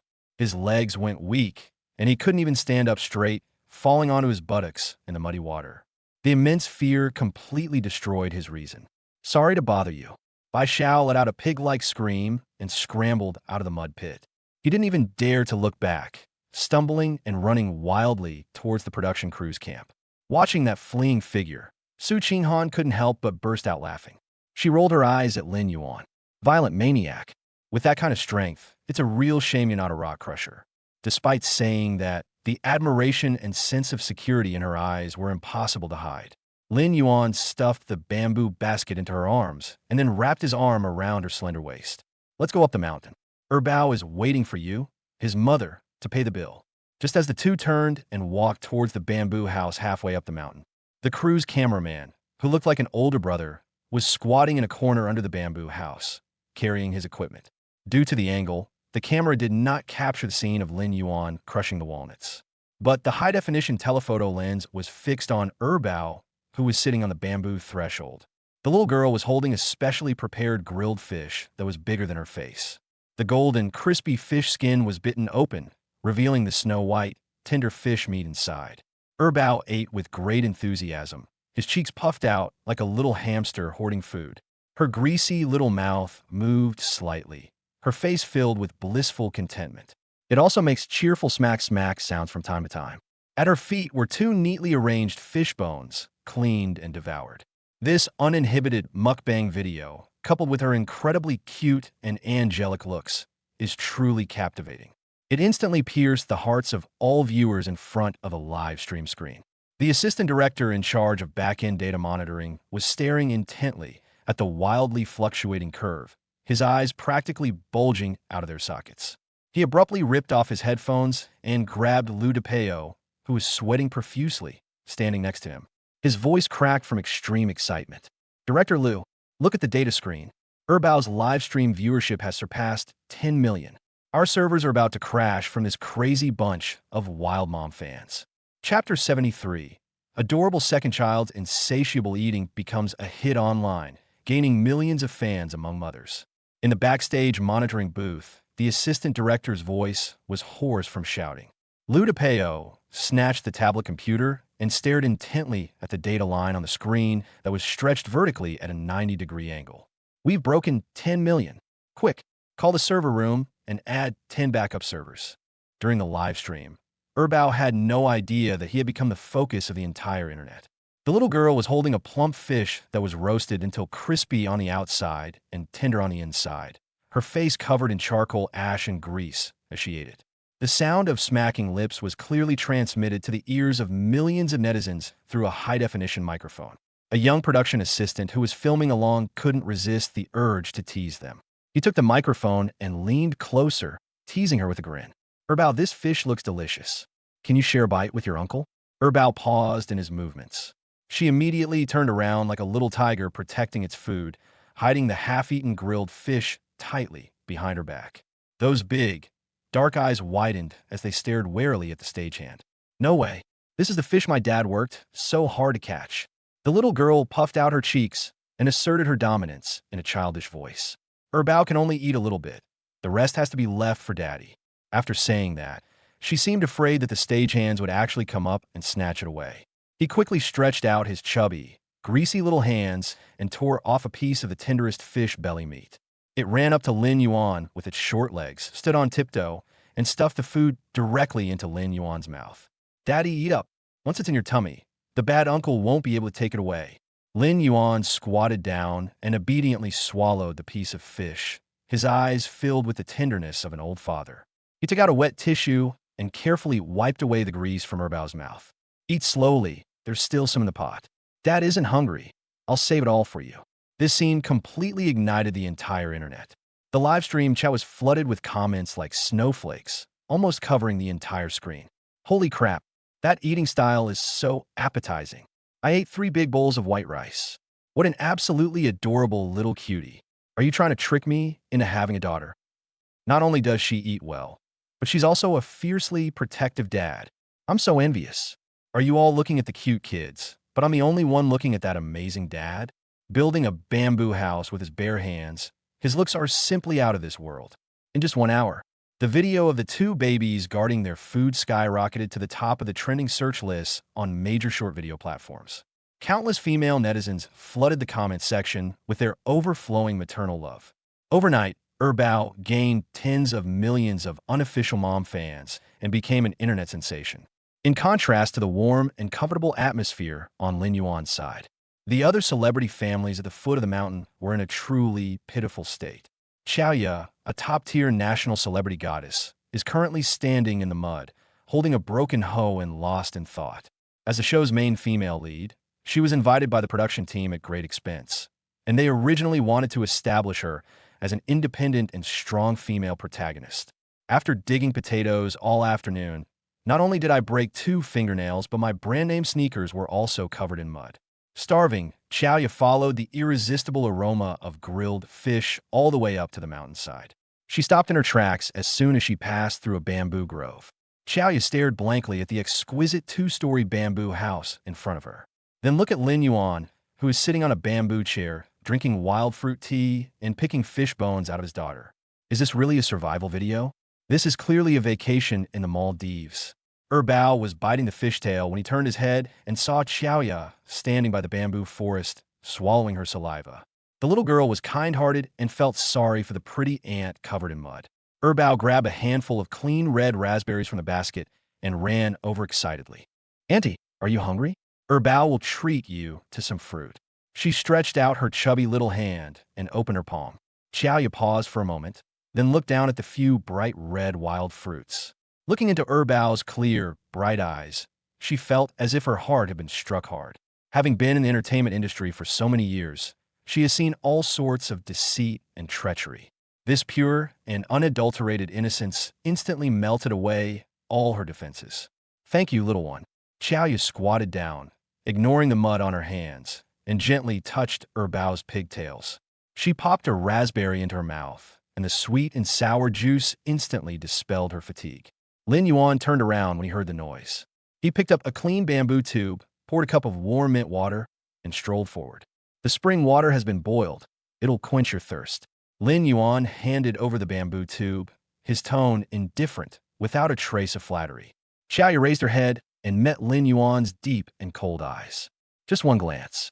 This national goddess, who had been with countless men, suddenly caught her breath.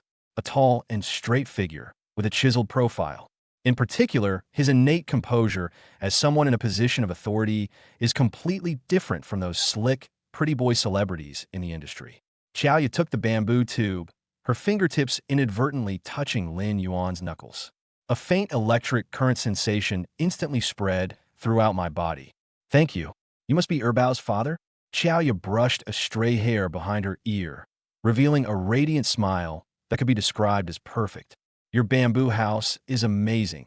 Even our director was stunned. It was just put up casually, nothing to mention. Lin Yuan's attitude was distant, and he took Bao's hand with one hand. "It's getting dark, and there are a lot of mosquitoes in the mountains. Miss Xiao, you should go back to the camp and rest early."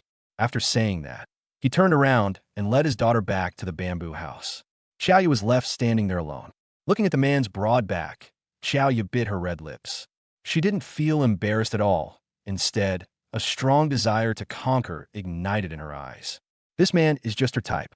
Not only is he exactly to her aesthetic sensibilities, but his abilities are also ridiculously strong. If only she could win him over. Xiaoya took a deep breath, drank the mint water in her glass in one gulp, and turned to descend the mountain into the night. As night fell, all was quiet in the deep mountains. The filming for the program has finally wrapped up, and all the equipment has been turned off. Su Qinghan was exhausted. After playing with the 2 little ones all day, she fell into a deep sleep on the floor of the 2nd floor of the bamboo house. On the bamboo terrace on the 1st floor, only a few scarlet embers remained of the fire. Lin Yuan sat on a hand-polished bamboo rattan chair. He held a piece of grass he had casually broken off in his hand, idly poking at the sparks. The mountain wind blows, bringing with it the whistling sound of the pines. Buzz, buzz. The old cell phone on the bamboo table next to me suddenly vibrated twice. The screen's faint light was particularly glaring in the darkness. Lin Yuan raised an eyebrow slightly. At this point, Xinghan Investment should know he was recording a program and wouldn't easily disturb him. He stretched out his long, slender fingers, picked up the phone, and swiped to unlock the screen. On the screen is a text message that just popped up. The sender was an unfamiliar number, but the meaning behind the message was shockingly straightforward. Lin Yuan leaned back in the bamboo chair, a cold, mocking glint flashing in his deep eyes. The text message was very short, containing only a few sentences. However, it had a strong, overpowering smell of cheap perfume. "Brother Lin, I'm Xiaoya. It's too cold in the tents down the mountain, and the shower in my room just happened to be broken. Your cooking is so good. Can you come and take a look at me now and fix it for me? Chapter 74, the crew's national goddess, makes numerous suggestive remarks, and Lin Yuan promptly calls her to the orthopedics department. The night wind blew through the gaps in the bamboo house, carrying the damp chill unique to the deep mountains. Lin Yuan leaned back in his wrought-tan chair, looking at the fragrant tea-scented text message on his phone screen. He didn't even frown. The temperature in his eyes was 3 degrees colder than the autumn wind in the wilderness. Is a shower head broken? Lin Yuan sneered and casually tapped the screen a few times with his slender fingers. Since the shower head broke your leg, don't move it. I'll call an ambulance for you. After sending the message, he didn't give the other party a chance to reply and immediately switched to the dialer interface. Hello, is this the County Hospital Emergency Center? Yes, the program crew's campsite is behind Luoxiao Village. An actress was hit on the lower limb by a heavy object and is suspected of suffering a comminuted fracture. Please send a vehicle as soon as possible. Lin Yuan hung up the phone decisively, tossed it back onto the table, and took a sip of water from the bamboo tube. Inside the production crew's luxurious tent at the foot of the mountain, Xiaoyu was wearing a semi-transparent silk camisole and touching up her lipstick in front of the mirror to create a natural, no-makeup look. She deliberately pulled her neckline down a bit, revealing a large expanse of snow-white skin. For tonight's night scene, she even sprayed a man-slaying fragrance on her collarbone. Buzz. The phone screen lights up. Xiaoyu grabbed her phone with great joy, thinking she had caught a big fish. Upon seeing the reply on the screen, her fawning smile instantly froze. Ambulance? Fracture? Is this man's brain made of steel? She was furious and wanted to make a voice call to explain. Just then, woo-ah, woo-ah, a sharp, piercing siren shattered the tranquility of the remote mountain village. The alternating red and blue flashing lights illuminated the night as brightly as day. What happened? Who's in trouble? Director Lu DePeo, wrapped in a military overcoat and wearing slippers, rushed out of the neighboring prefab house. The entire camp was instantly thrown into chaos, with staff rushing out of their tents. An ambulance from the county hospital braked suddenly and came to a steady stop in the muddy field in the center of the camp. Several medical staff in white coats hurriedly jumped off the vehicle carrying a stretcher. Who called the police? Where's the actress with the serious fractures? The head of the emergency department was covered in sweat, still clutching a splint in his hand. A fracture? Lu DePeo was completely confused and subconsciously pointed to the largest tent. We only have one actress here, Xiaoya. Before the words were even finished, several medical staff rushed over like wolves. With a bang, the tent flap was roughly pulled open. Xiaoyu was wearing that scantily clad nightgown and still holding the perfume bottle she hadn't had time to put down. The blinding beam of the flashlight shone directly into her face. I'm not sick. What are you doing? Xiaoyu was terrified and screamed, trying to back away. The patient is delirious. Quick, hold her down. A dislocated fracture would be a serious problem. The head of the emergency department didn't listen to her explanation at all. With a wave of his hand, several strong male nurses pounced on her. In no time, Xiaoyu was forcibly pushed down onto the stretcher like a pig being slaughtered. To prevent her from moving around and aggravating her injuries, the caregiver thoughtfully put a restraint belt on her.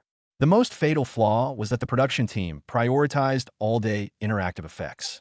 The infrared high-definition live streaming camera in the center of the camp is turned on 24 hours a day. 2 o'clock in the morning is when Night Owl netizens are most active. Millions of eyes watch this scene clearly through the screen. Holy crap, isn't that national goddess Xiaoya? Why is she dressed like that in the middle of the night? What the hell is that? Look at how hard she kicked just now. She was stronger than a bull. K-Sol, folks. She was trying to seduce someone, but ended up in the orthopedics ward instead. The barrage of comments exploded instantly, and Xiaoya's persona completely collapsed that night, making her a laughing stock across the internet. On the bamboo house, halfway up the mountain, Lin Yuan leaned against the railing, watching the ambulance with its flashing lights speeding away down the mountain, and stretched with satisfaction. This peaceful, deep mountain forest is finally free of the stench of vixens. The next morning, as dawn broke, the production team quickly filmed a few final shots, and the first episode of Where Are the Kids Going? Wilderness Special was successfully completed. Although Lu DePeo lost a leading lady, the incredible popularity brought by his second child made him grin from ear to ear. Mr. Lin, thank you for coming. Next time we'll be filming on an island. What do you think? Director Liu followed the Qian by the window, bowing and scraping, as humble as a eunuch. It depends on the availability. Lin Yuan stepped on the gas, and the black Qian kicked up a cloud of dust as it drove out of Luoxia village. The air conditioning in the car was strong. Su Qinghan sat in the passenger seat, scrolling through the trending topics on Weibo. The hashtags #Qiaoya's Late Night Orthopedics, and Ordinary Data Straight Man Slay are at the top of the list. She turned her head to look at the man who was focused on driving, and couldn't help but smile.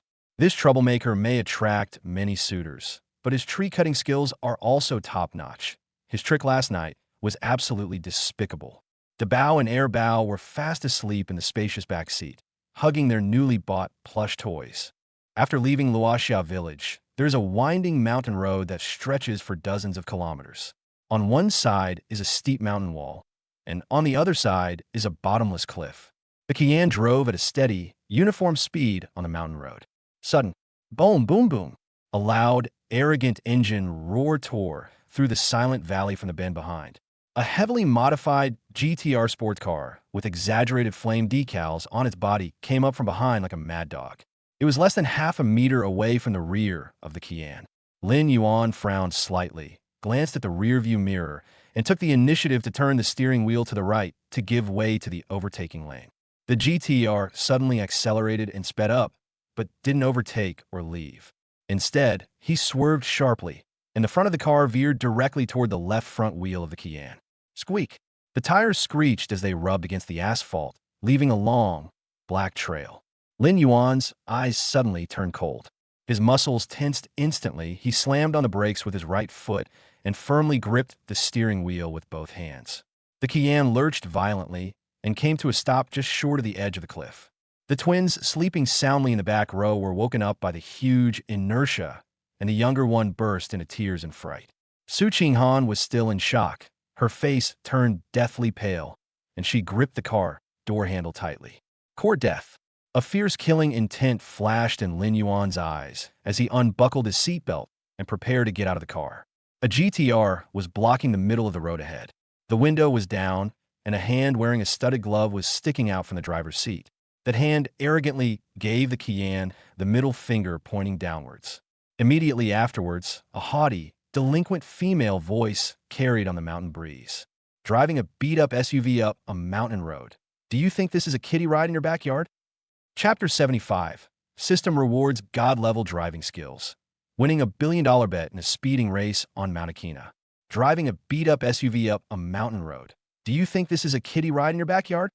An arrogant female voice drifted into the carriage on the mountain breeze. A striking head of red hair peeked out from the lowered window of the GTR. She was a young, rebellious girl with heavy smoky makeup and chewing gum. She gripped the steering wheel with one hand and arrogantly gave the Qian the middle finger with the other. The second child in the back seat was pale from the sudden braking, and tears were still welling up in the corners of his eyes. Dabao hugged his younger sister tightly, his dark eyes filled with anger. You're asking for it. The cold glint in Lin Yuan's eyes was almost tangible. He was about to push open the door and get out of the car to drag this arrogant and ignorant girl out of the car window. The red-haired punk girl on the other side stepped on the gas first. The GTR roared to life with a deafening roar. The car suddenly lurched forward, blocking the front of the Qian. What are you glaring at me for? You got a problem with that? The red-haired delinquent blew out a pink bubble, her eyes filled with extreme provocation. Uncle, your car isn't cheap either. How about a race with me? She patted the GTR's carbon fiber leather steering wheel, her tone full of the arrogance of a victorious general. From here to the toll booth at the foot of the mountain. If you lose, you kneel down and kowtow 3 times to me. Lin Yuan didn't even get out of the car. He leaned back in his chair, his deep gaze fixed on that arrogant face through the windshield. Kowtowing? Your life isn't that precious. Lin Yuan's voice was calm, yet it carried a chilling aura that made one feel as if they had fallen into an ice cave. You cut me off and scare my daughter to tears. How are you going to settle this? The red-haired punk scoffed, as if she had heard the biggest joke in the world. Sure, if you can beat me, I'll transfer ownership of my top-tier car dealership in Shanghai, worth billions, directly to you. She didn't even notice the bulky family SUV. on winding mountain roads, the GTR is the absolute king. It's a deal. Lin Yuan immediately shifted into drive. At that very moment, a clear mechanical voice echoed from the depths of my mind. Bite. The host has been subjected to malicious provocation, and the family has been frightened. The car god's blessing module has been automatically activated. God-level drifting, all-terrain control, and the extreme drainage cornering technique have become muscle memory. A wealth of driving skills and route predictions flooded into Lin Yuan's brain like a bursting floodgate. His hands gripped the steering wheel slightly tighter. The ordinary leather steering wheel, now, seemed to become an extension of his body in his hands. The red-haired delinquent whistled excitedly when she saw Lin Yuan accept the challenge. Uncle, you'll just have to follow me around and get some dust. Boom, strapje. A blue flame shot out from the GTR's exhaust pipe. The modified supercar was like a raging beast, launching itself into the curve ahead. Inside the train carriage, Su Qinghan gripped the car door handle tightly, her knuckles turning slightly white from the force. Lin Yuan, are you crazy? This is a mountain road, and there's a cliff right next to it. Her voice was strained. Although she was usually cold and aloof, she couldn't help but feel scared when faced with such a dangerous car chase. Lin Yuan turned his head and gave her a reassuring smile. Don't worry, close your eyes. We'll be at the foot of the mountain in 2 minutes. He turned to look at the back row. Big baby, little baby, hold on tight to the handrail. Daddy will take you on a roller coaster. Bao, who was originally teary-eyed, lit up instantly when he heard about riding a roller coaster. The little girl wasn't afraid at all. Instead, she clapped her hands excitedly. Yay! Daddy, let's go. Defeat that bad Annie. Lin Yuan withdrew his gaze. The next second, his eyes suddenly turned icy cold. He slammed his right foot down on the accelerator. The heavy black Kian roared in a deep, furious roar. The massive vehicle didn't appear clumsy at all. Instead, it resembled a black cannonball launched from its barrel, suddenly surging forward. The violent pushback sensation instantly pressed Su Qinghan firmly into the seat. The winding mountain road ahead is known as the Akina Mountain of Shanghai. Thanks to its light weight and low chassis, the GTR pulled away with incredible speed on straightaways. The red-haired delinquent looked at the increasingly smaller black in the rearview mirror, and a mocking smile curled at the corner of her lips. Is that all you've got? You dare to challenge me? However, her smugness lasted for less than 10 seconds, entering the first series of hairpin bends. The GTR's red brake lights came on. The tires screeched as they rubbed against the ground. It drifted beautifully through the corner. The delinquent girl had just straightened the steering wheel. My peripheral vision suddenly twitched. In the rearview mirror, that massive black Kian didn't even light up its brake lights once. Is he crazy? Entering the bend at that speed, he's bound to fly off the cliff with the car. The red-haired delinquent stared wide-eyed in horror. Just as the Kian was about to lose control and crash through the guardrail at the last possible moment, Lin Yuan's eyes flashed like lightning, and his hands moved like a blur on the steering wheel. The left foot sharply presses the brake, while the right foot lightly taps the accelerator. The heel-toe movement is completed in one fluid motion.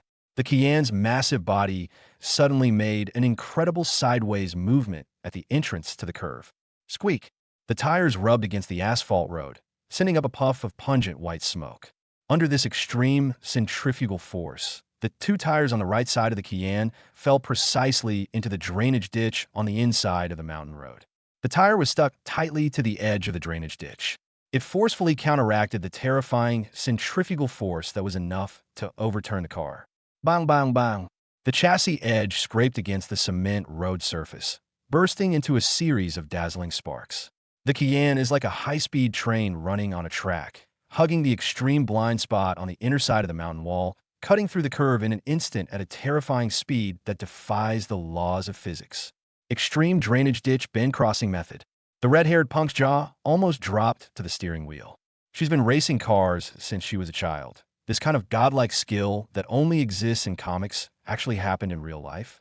And it's a family SUV weighing over 2 tons. Whoosh! Before she could even react, a black afterimage had already swept past the inside of the GTR. A strong gust of wind created a gust of wind that made the GTR sway. Lin Yuan controlled the steering wheel with one hand, and even rolled down the window in the instant he overtook another car. He glanced indifferently at the stunned red-haired girl, then strode away. The Qian navigated the 4 consecutive hairpin bends with ease. Every turn was so precise, it was like cutting butter with a scalpel. Inside the train carriage, Su Qinghan slightly opened her tightly closed eyes a crack. There was no violent jolt as expected. The car was incredibly stable, and Lin Yuan's maneuvering was fluid and graceful, exuding an extreme kind of violent aesthetics. She turned her head to look at the man's focused and aloof profile. My heart started pounding uncontrollably again. Just how many more secrets does this man have that she doesn't know about? Less than 2 minutes. The toll station at the foot of the mountain came into view. Lin Yuan slammed on the brakes, and the Qian came to a smooth stop on the open ground by the roadside. The 2 little ones in the back row were so excited that their cheeks turned red. Wow, Daddy is so amazing. He flew. Bao waved his chubby little hands, showing no trace of his previous grievance. Lin Yuan unbuckled his seatbelt and opened the car door. He leaned against the front of the car, took a lollipop out of his pocket, unwrapped it, and put it in his mouth. I waited for almost a full minute. Boom, creak, accompanied by a screeching sound of brakes and a burning smell.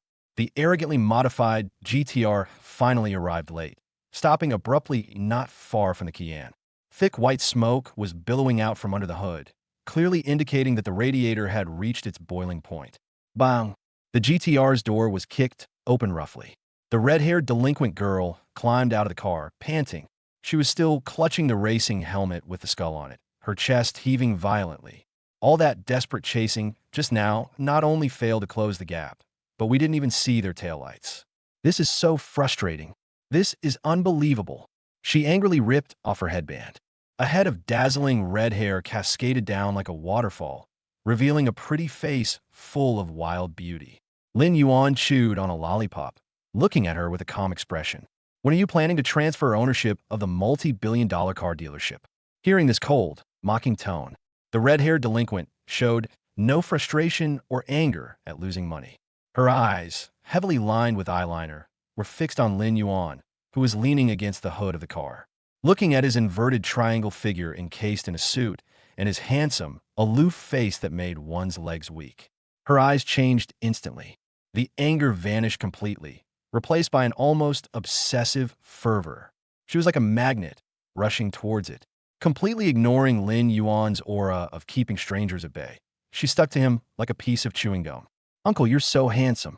The red-haired delinquent's eyes lit up as she grabbed Lin Yuan's suit sleeve, her voice trembling with excitement. She didn't care about the billions in bets at all, and even stomped her feet excitedly. I lost. The car dealership is yours. But I have one condition. The red-haired delinquent looked up and uttered a shocking statement that shattered everyone's worldview. Uncle, let me be your daughter's stepmother. Chapter 76, The Rebellious Racing Girl, is devoted. Uncle, let me be your daughter's stepmother. Uncle, let me be your daughter's stepmother. These wild and lewd words drifted on the mountain breeze, making people's ears ring. Lin Yuan abruptly stopped chewing on a lollipop, and the corner of his mouth twitched involuntarily. Are all young girls these days so peculiar in their thought processes? The car dealership that lost billions doesn't seem to care. Instead, it's rushing to become a stepmother by paying extra for its losses. The red-haired delinquent's eyes lit up. She felt no shame, but rather became even more excited. She opened her arms and pounced on Lin Yuan like a koala. Uncle, your driving skills are amazing. Take me in. My dowry is incredibly generous. Lin Yuan frowned slightly, and his foot slipped lightly. He ruthlessly stepped half a step to the side.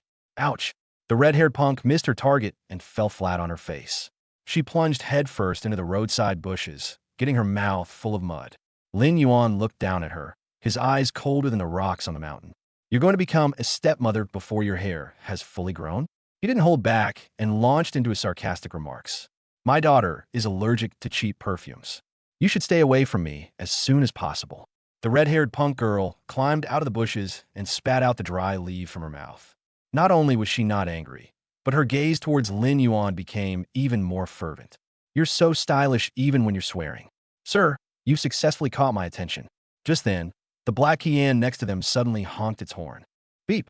The piercing horn interrupted the girl's frenzied attack. The passenger window of the Qian slowly rolled down halfway. Su Qinghan wore brown sunglasses, revealing only a section of her delicate and cold chin. Lin Yuan, Are you addicted to scavenging for scraps? Get in the car now. The cold voice carried an intense, lingering smell of aged vinegar. Lin Yuan suppressed a laugh and turned to look at the red-haired delinquent. Did you hear that? My boss has spoken. He chewed the candy in his mouth, his tone indifferent. The car dealership in Shanghai. Prepare the transfer contract tomorrow. Xinghan Investments' legal team will take over. Don't even think about defaulting on the debt. After saying that, Lin Yuan didn't even give him a second glance. He turned around decisively, opened the car door, and got in the driver's seat. Boom! The Qian let out a deep roar and floored the accelerator. The car kicked up a cloud of dust from its rear, spraying the red-haired punk girl's face before speeding away. The red-haired delinquent stood by the roadside and coughed violently twice. She wiped the dust off her face, and instead of getting angry, she stomped her feet excitedly. Xinghan Investment? So this uncle is a hidden bigwig in the capital circle. Her big eyes gleamed with a determined light. Uncle, you can't escape. The man I've set my sights on. I'll dig 3 feet into the ground to find him. She immediately pulled out her latest model phone and dialed several numbers of the underground car convoy's henchmen. Hey, find me a black Qian with consecutive Shanghai A license plates. Check its driving trajectory immediately. I need to know where this uncle lives within 5 minutes. On the other side, the Qian was smoothly driving into the city. The air pressure inside the carriage was frighteningly low.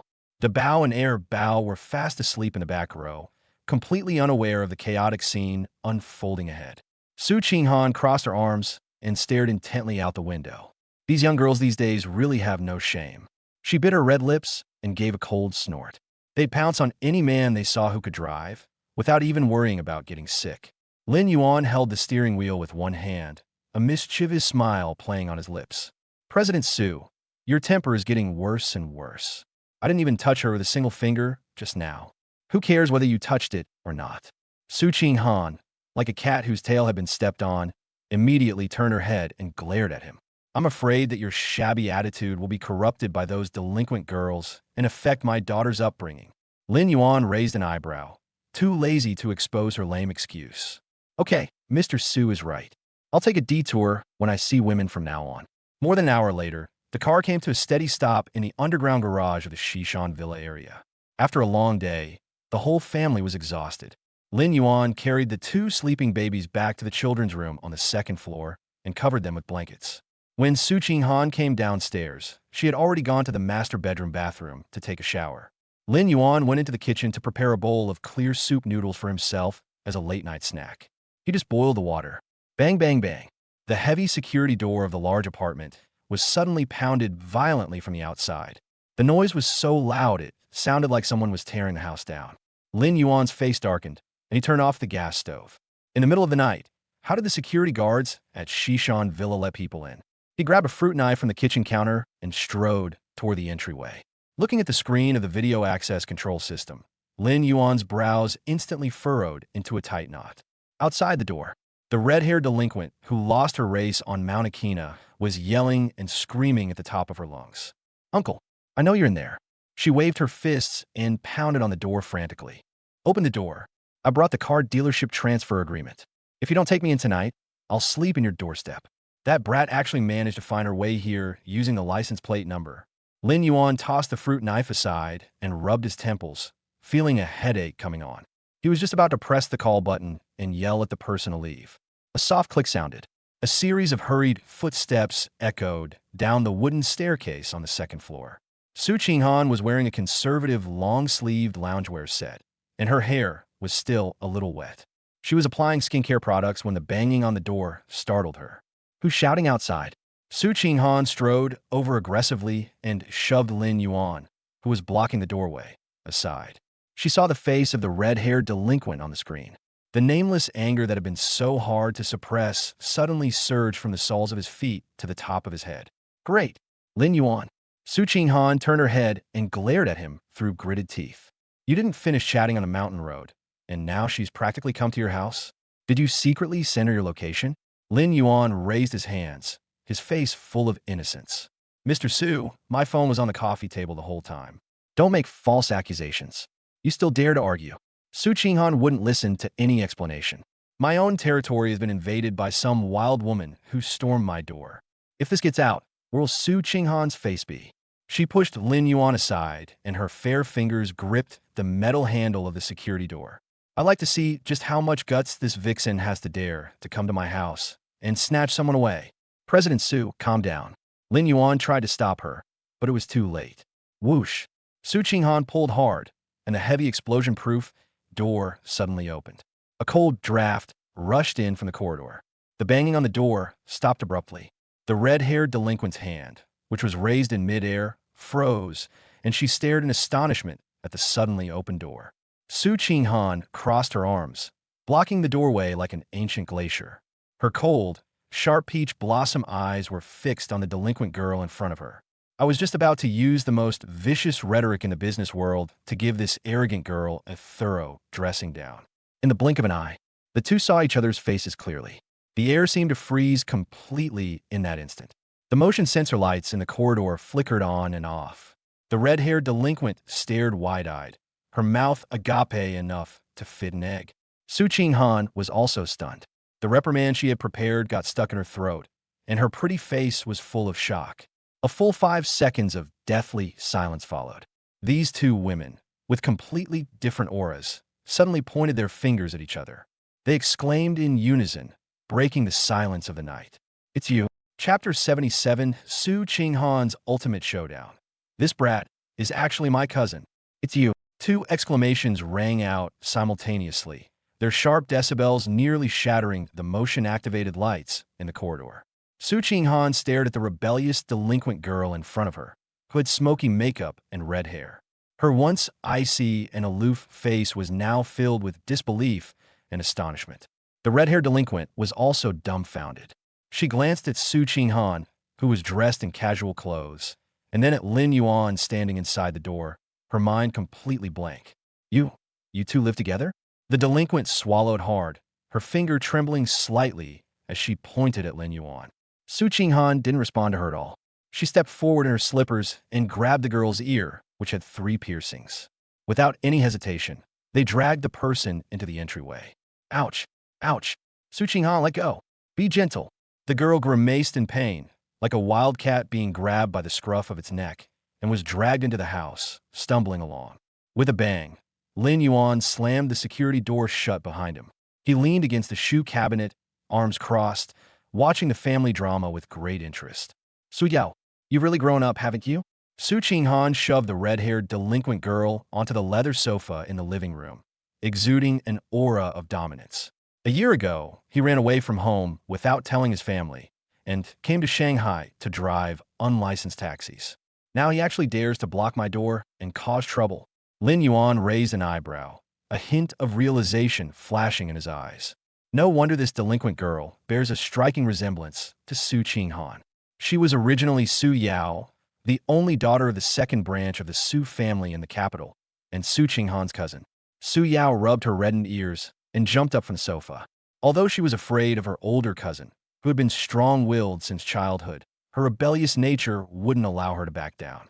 "So what if I speed? I won the prize money with my own skills."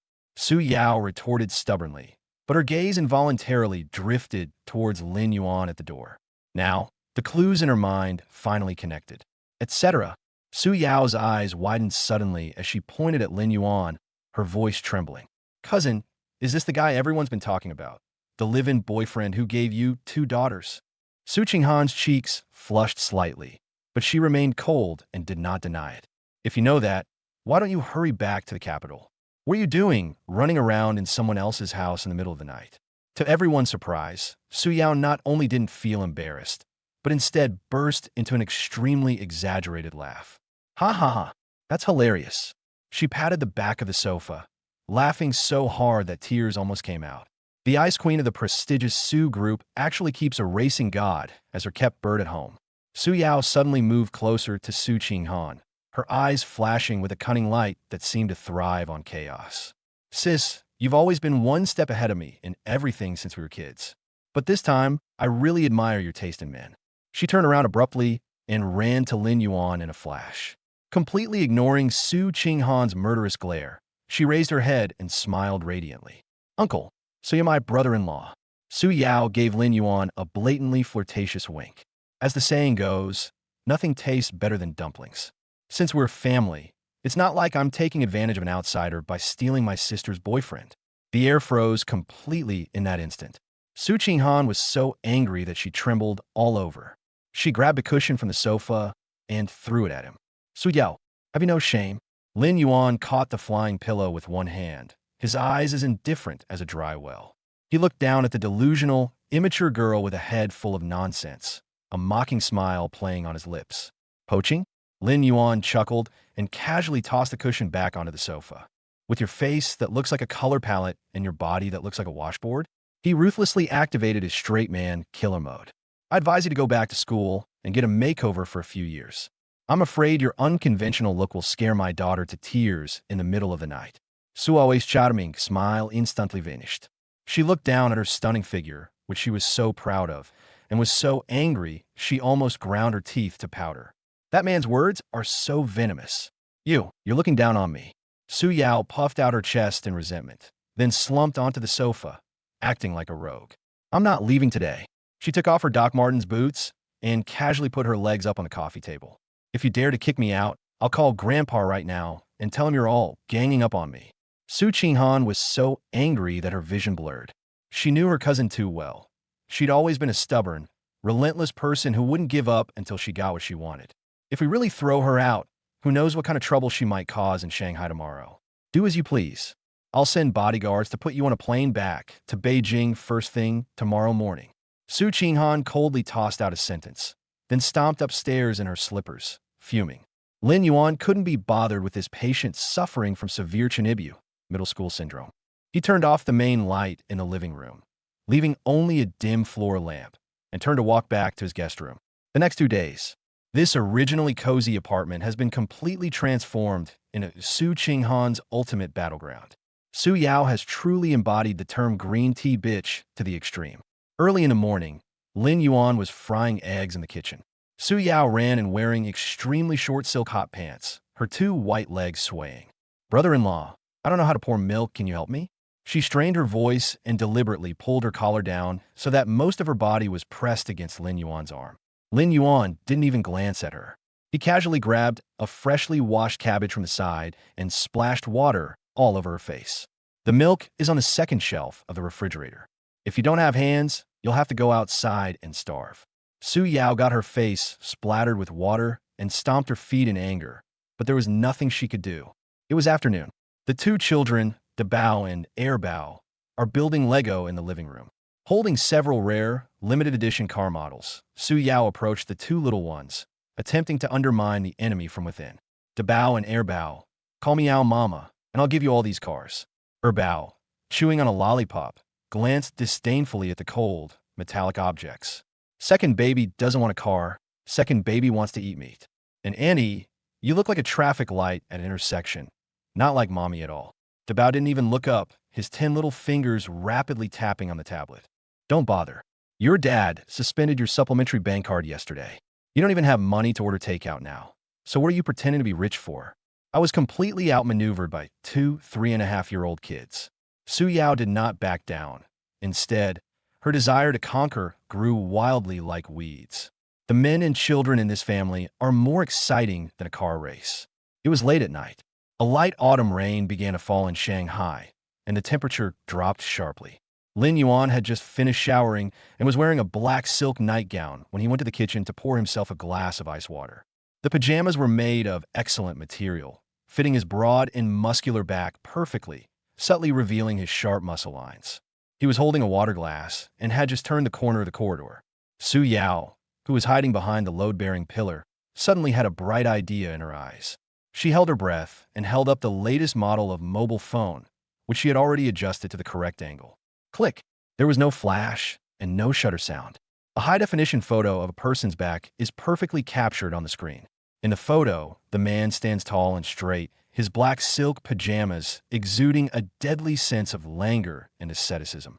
Although only a side-back view was captured, the overwhelming aura of hormones was enough to drive any woman crazy.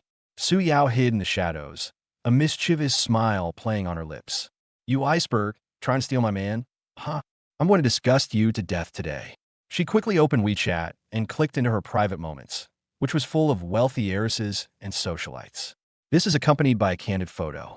Su Yao's fingers flew across the keyboard as she typed out a passage of suggestive text. Late night treat. Finally brought my personal racing legend home. Tonight is destined to be a sleepless night. Sending complete. Satisfied, Su Yao put away her phone and hummed a song as she slipped back to her guest room.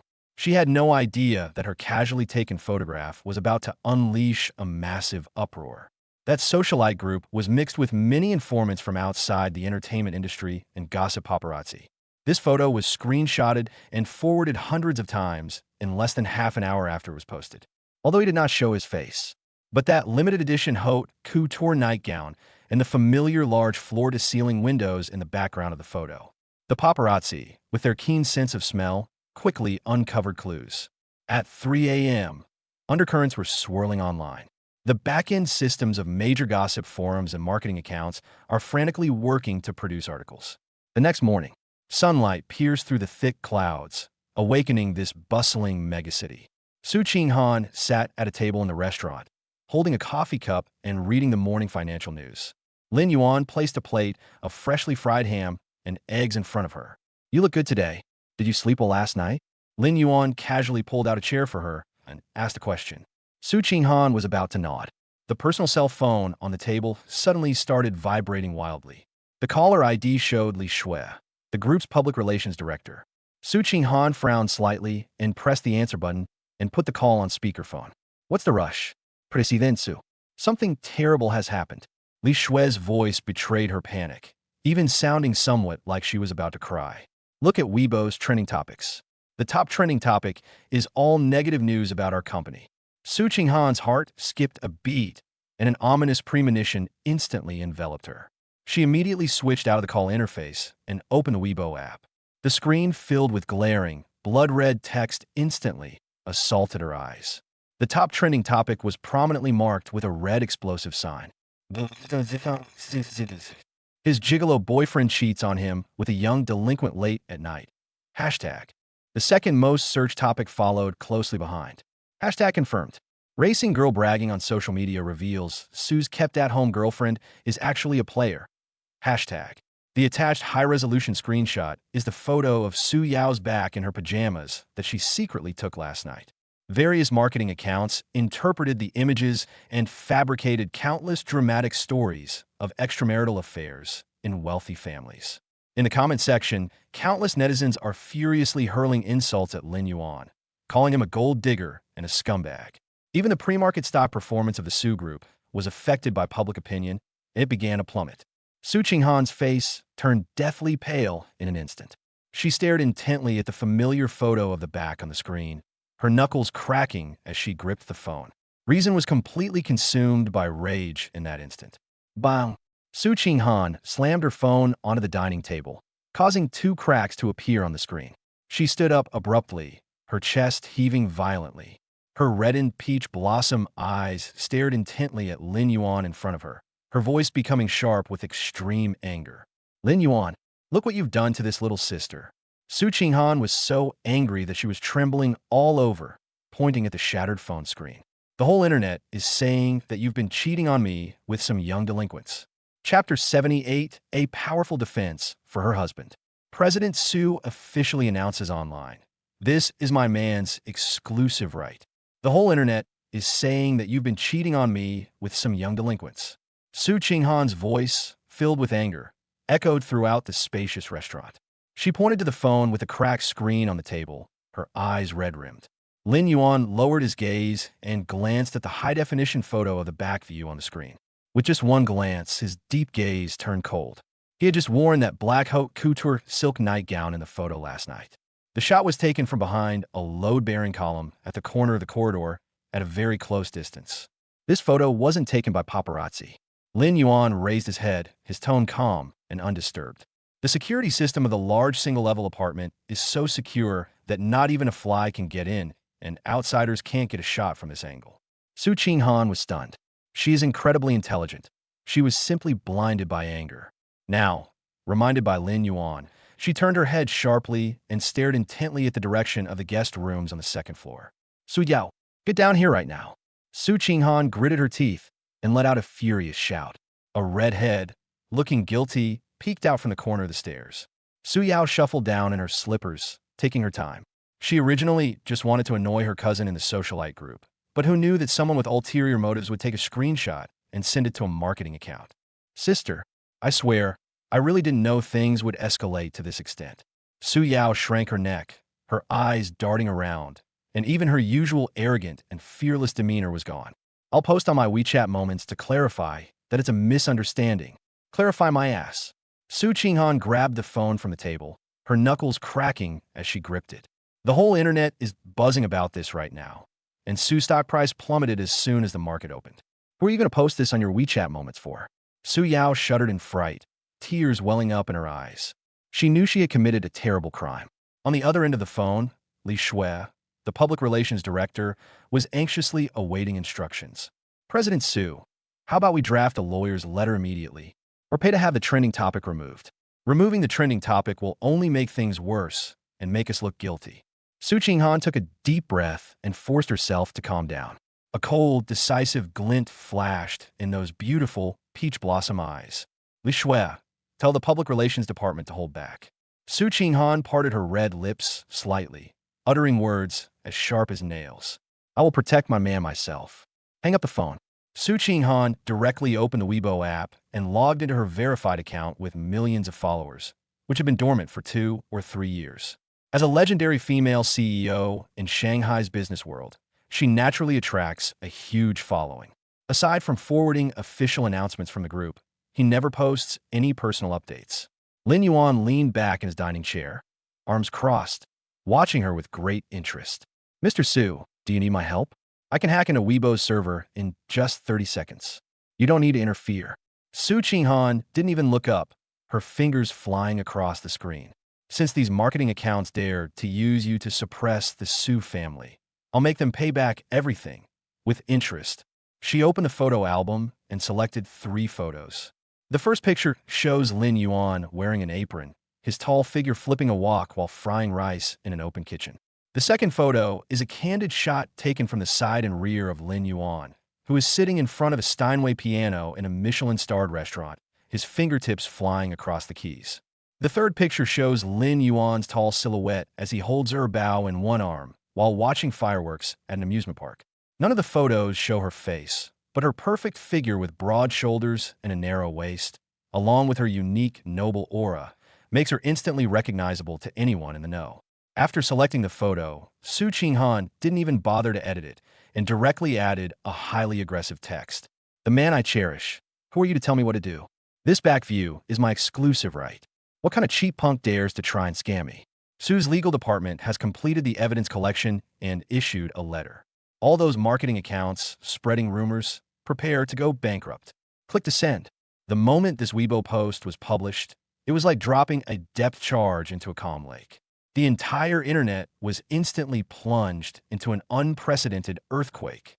In just 5 minutes, the number of likes exceeded 1 million, and the number of shares exploded exponentially. Those keyboard warriors who were previously furiously hurling insults at Lin Yuan in the comment section, calling him a gold digger and a playboy scumbag, have all fallen silent. Holy crap, I've never seen anything like this before. The Ice Queen Tycoon is actually personally protecting her husband. That back view is amazing. She can cook, play the piano, and take care of kids. This isn't just being a kept man. This is a goddess descended to earth. That body proportion makes all those skinny celebrities in the entertainment industry look like trash. CEO Su must be eating way too well. A powerful official announcement. The domineering female CEO from novels finally has a face. The tide of public opinion on the internet turned 180 degrees in an instant. Those marketing accounts that previously spread rumors for the sake of traffic are now terrified. The top-notch legal team in the legal department of the Su Group is known as the Invincible King of Shanghai. Less than half an hour, those posts spreading rumors were completely deleted and replaced by rows of neat and uniform apology letters. Even in the stock market, the stock of the Su Group, which had been plummeting, rebounded instantly and turned positive thanks to this powerful crisis management that defended its husband. A fierce and bloody media battle was easily resolved by a few photos taken by Su Qinghan. In the living room of the large apartment, you could hear a pin drop. Su Yao held her phone, looking at the domineering official announcement on Weibo. She swallowed hard, and a deep sense of awe filled her eyes as she looked at her cousin. Sis, you're so tough. Go back to your room and reflect on your actions. I'll settle this score with you later. Su Qinghan threw her phone on the table and glared at her coldly. Su Yao didn't dare to talk back and shrank back as she slipped upstairs. Lin Yuan stood up and walked to Su Qinghan's side. He poured a glass of warm water and gently placed it beside her. President Su's PR move was brilliant. Lin Yuan looked at her tired face and softened his voice. However, if my photos are posted all over the internet, my appearance fee will double. Stop being so cheeky. Su Qinghan picked up her water glass and took a sip, her tense shoulders finally relaxing. The hand holding the cup was still trembling slightly. This day felt incredibly long to her. A series of business battles and backstabbing, harassment from unwanted romantic advances, and betrayal by relatives. Add to that today's sudden online harassment. Even though she's a strong, resilient woman, she's starting to feel the strain. I'm going upstairs to handle some documents. Don't call me for dinner. Su Qinghan put down her water glass, avoiding looking into Lin Yuan's eyes. She walked hurriedly towards the study on the second floor in her high heels, her back view revealing an undeniable sense of loneliness. Night falls, and the stars twinkle. The twins were tired from playing at kindergarten today and were put to sleep early by Zhang Ma. In the vast, single-level apartment, it was so quiet that the only sound was the ticking of the wall clock. It's 11 p.m. After taking a shower, Lin Yuan carried a cup of hot milk and walked up to the second floor on the thick carpet. The study door was ajar, not closed properly. A dim, yellowish light shone from under the door. Lin Yuan was just about to raise his hand to knock on the door. A soft, extremely suppressed sob drifted into his ears through the crack in the door. His finger, which was about to knock on the door, suddenly stopped in midair. Lin Yuan turned his head slightly and looked inside through the slightly ajar door. Behind a large mahogany desk, the aloof female CEO who asserted her dominance across the internet during the day is now like a helpless little girl. Su Qinghan crossed her arms on the table and buried her face deeply in her arms. Her thin shoulders kept trembling. The thick stack of documents was pushed aside, and tears silently soaked her sleeves. She was crying, shedding all pretense and armor. She hides in a secluded corner, secretly wiping away her tears. Lin Yuan's heart felt as if it had been squeezed hard by an invisible hand. A long, throbbing pain arose. She was too tired. She carries all the grievances and pressures on her own shoulders, but never shows any weakness in front of others. Lin Yuan took a deep breath and did not push the door open to disturb her rare outpouring of emotion. He gently placed the cup of hot milk on the low cabinet by the study door. He turned and went downstairs. Lin Yuan took out his phone from his pocket and skillfully dialed the number of the executive vice president of Xinghan Investment. Chairman Lin, what instructions do you have so late? A respectful voice came from the other end of the phone. Lin Yuan stood in front of the floor-to-ceiling window, looking at the pitch-black night outside. A hint of mad tenderness surged within his deep eyes. By the largest private flower farm in Shanghai. You have half an hour to get it done. His tone was calm, but the instructions he gave were shocking. In addition, mobilize the retired meteorological drone squadron of the Jiangnan military region, with all members equipped with catalytic bombs, and take off immediately. After hanging up the phone, Lin Yuan went back up to the second floor. He stood at the door of the study, bent 2 fingers, and knocked on the heavy wooden door. Knock, knock. The sobbing in the study stopped abruptly. A few seconds passed. Su Qinghan's voice came out with a noticeable nasal tone, but she forced a cold tone. I told you, don't bother me while I'm working. Lin Yuan made no attempt to be polite and pushed the door open to enter. He leaned against the door frame, watching the woman with red eyes, frantically wiping away tears. Secretly hiding in the house and shedding golden tears, a casual smile appeared on Lin Yuan's lips. This doesn't fit the image of the domineering and protective female tycoon she portrayed during the day. Caught red-handed, Su Qinghan grabbed the folder beside her and threw it at them in shame and anger. You're talking nonsense. I just had eyes strained from looking at the documents. Lin Yuan caught the folder steadily and casually tossed it onto the sofa. He stepped forward and across the large desk, extended a large, warm hand. Don't look at it if your eyes are sore. Lin Yuan looked into her shimmering, peach blossom eyes, his voice low and seductive. Come out, I'll show you something different. Chapter 79, How to Appease a Wife Who's Angry, renting out an entire flower field and creating artificial rain. Come out, I'll show you something different. In front of the large desk, Lin Yuan's big hand was steadily suspended in midair. The distinct knuckles exude an undeniable air of dominance. Su Qinghan turned her head away and hastily wiped away the tears from the corners of her eyes. What can you watch in the middle of the night? I still need to check the data for tomorrow's morning meeting. She was stubborn and refused to extend her hand. Lin Yuan didn't give her a chance to back out. He walked around the large mahogany desk and strode to the boss's chair. His broad, calloused hand reached out and grabbed her slender, fair wrist. Work is never-ending, but some scenery, once missed, is gone forever. With a slight exertion, Su Qinghan was pulled up from the leather seat. Lin Yuan, let go, you're hurting me. She stumbled a couple of steps and fell into his firm chest. The man's refreshing minty scent instantly enveloped her. Lin Yuan took the opportunity to put his arm around her waist and half-carried her as he walked out of the study. We arrived at the open-air viewing balcony on the top floor of the large flat. The early autumn night breeze, carrying moisture from the Huangpu River, rushed towards me. Su Qinghan was only wearing a thin silk loungewear, and she shivered from a cold. A black suit jacket, still warm from her body, was draped securely over her shoulders. Lin Yuan walked to the railing, braced his hands on the glass enclosure, and looked down at the dazzling lights of the entire city. What exactly do you want? Su Qinghan adjusted the suit jacket over her shoulders, her eyes still bloodshot. Standing here in the cold wind, is this what you call different stuff? Lin Yuan turned his head, his deep eyes fixed on her. You usually like to shoulder the pressure of the entire Su group all by yourself, right? He took his phone out of his pocket and glanced at the words ready that had just popped up on the screen. I'll show you today. Lin Yuan's lips curled into a wild smile as he slowly raised his right hand. If the sky falls, how can I hold it up for you? Smack! A crisp snap of fingers suddenly exploded in the night wind. Su Qinghan hadn't even had a chance to laugh at his pretentious act. The night sky ahead suddenly changed. A dense buzzing sound came from the originally pitch-black surface of the Huangpu River. It looked like countless bees flapping their wings at the same time. What is that? Su Qinghan stared wide-eyed, pointing at the river in astonishment. Thousands upon thousands of tiny points of light rose into the air from the riverbank like a galaxy pouring down. That was a swarm of 5,000 specially modified heavy drones. They quickly gathered hundreds of meters in the air, their lights intertwining and instantly illuminating half of the night sky. 5,000 points of light rapidly changed formation in the night.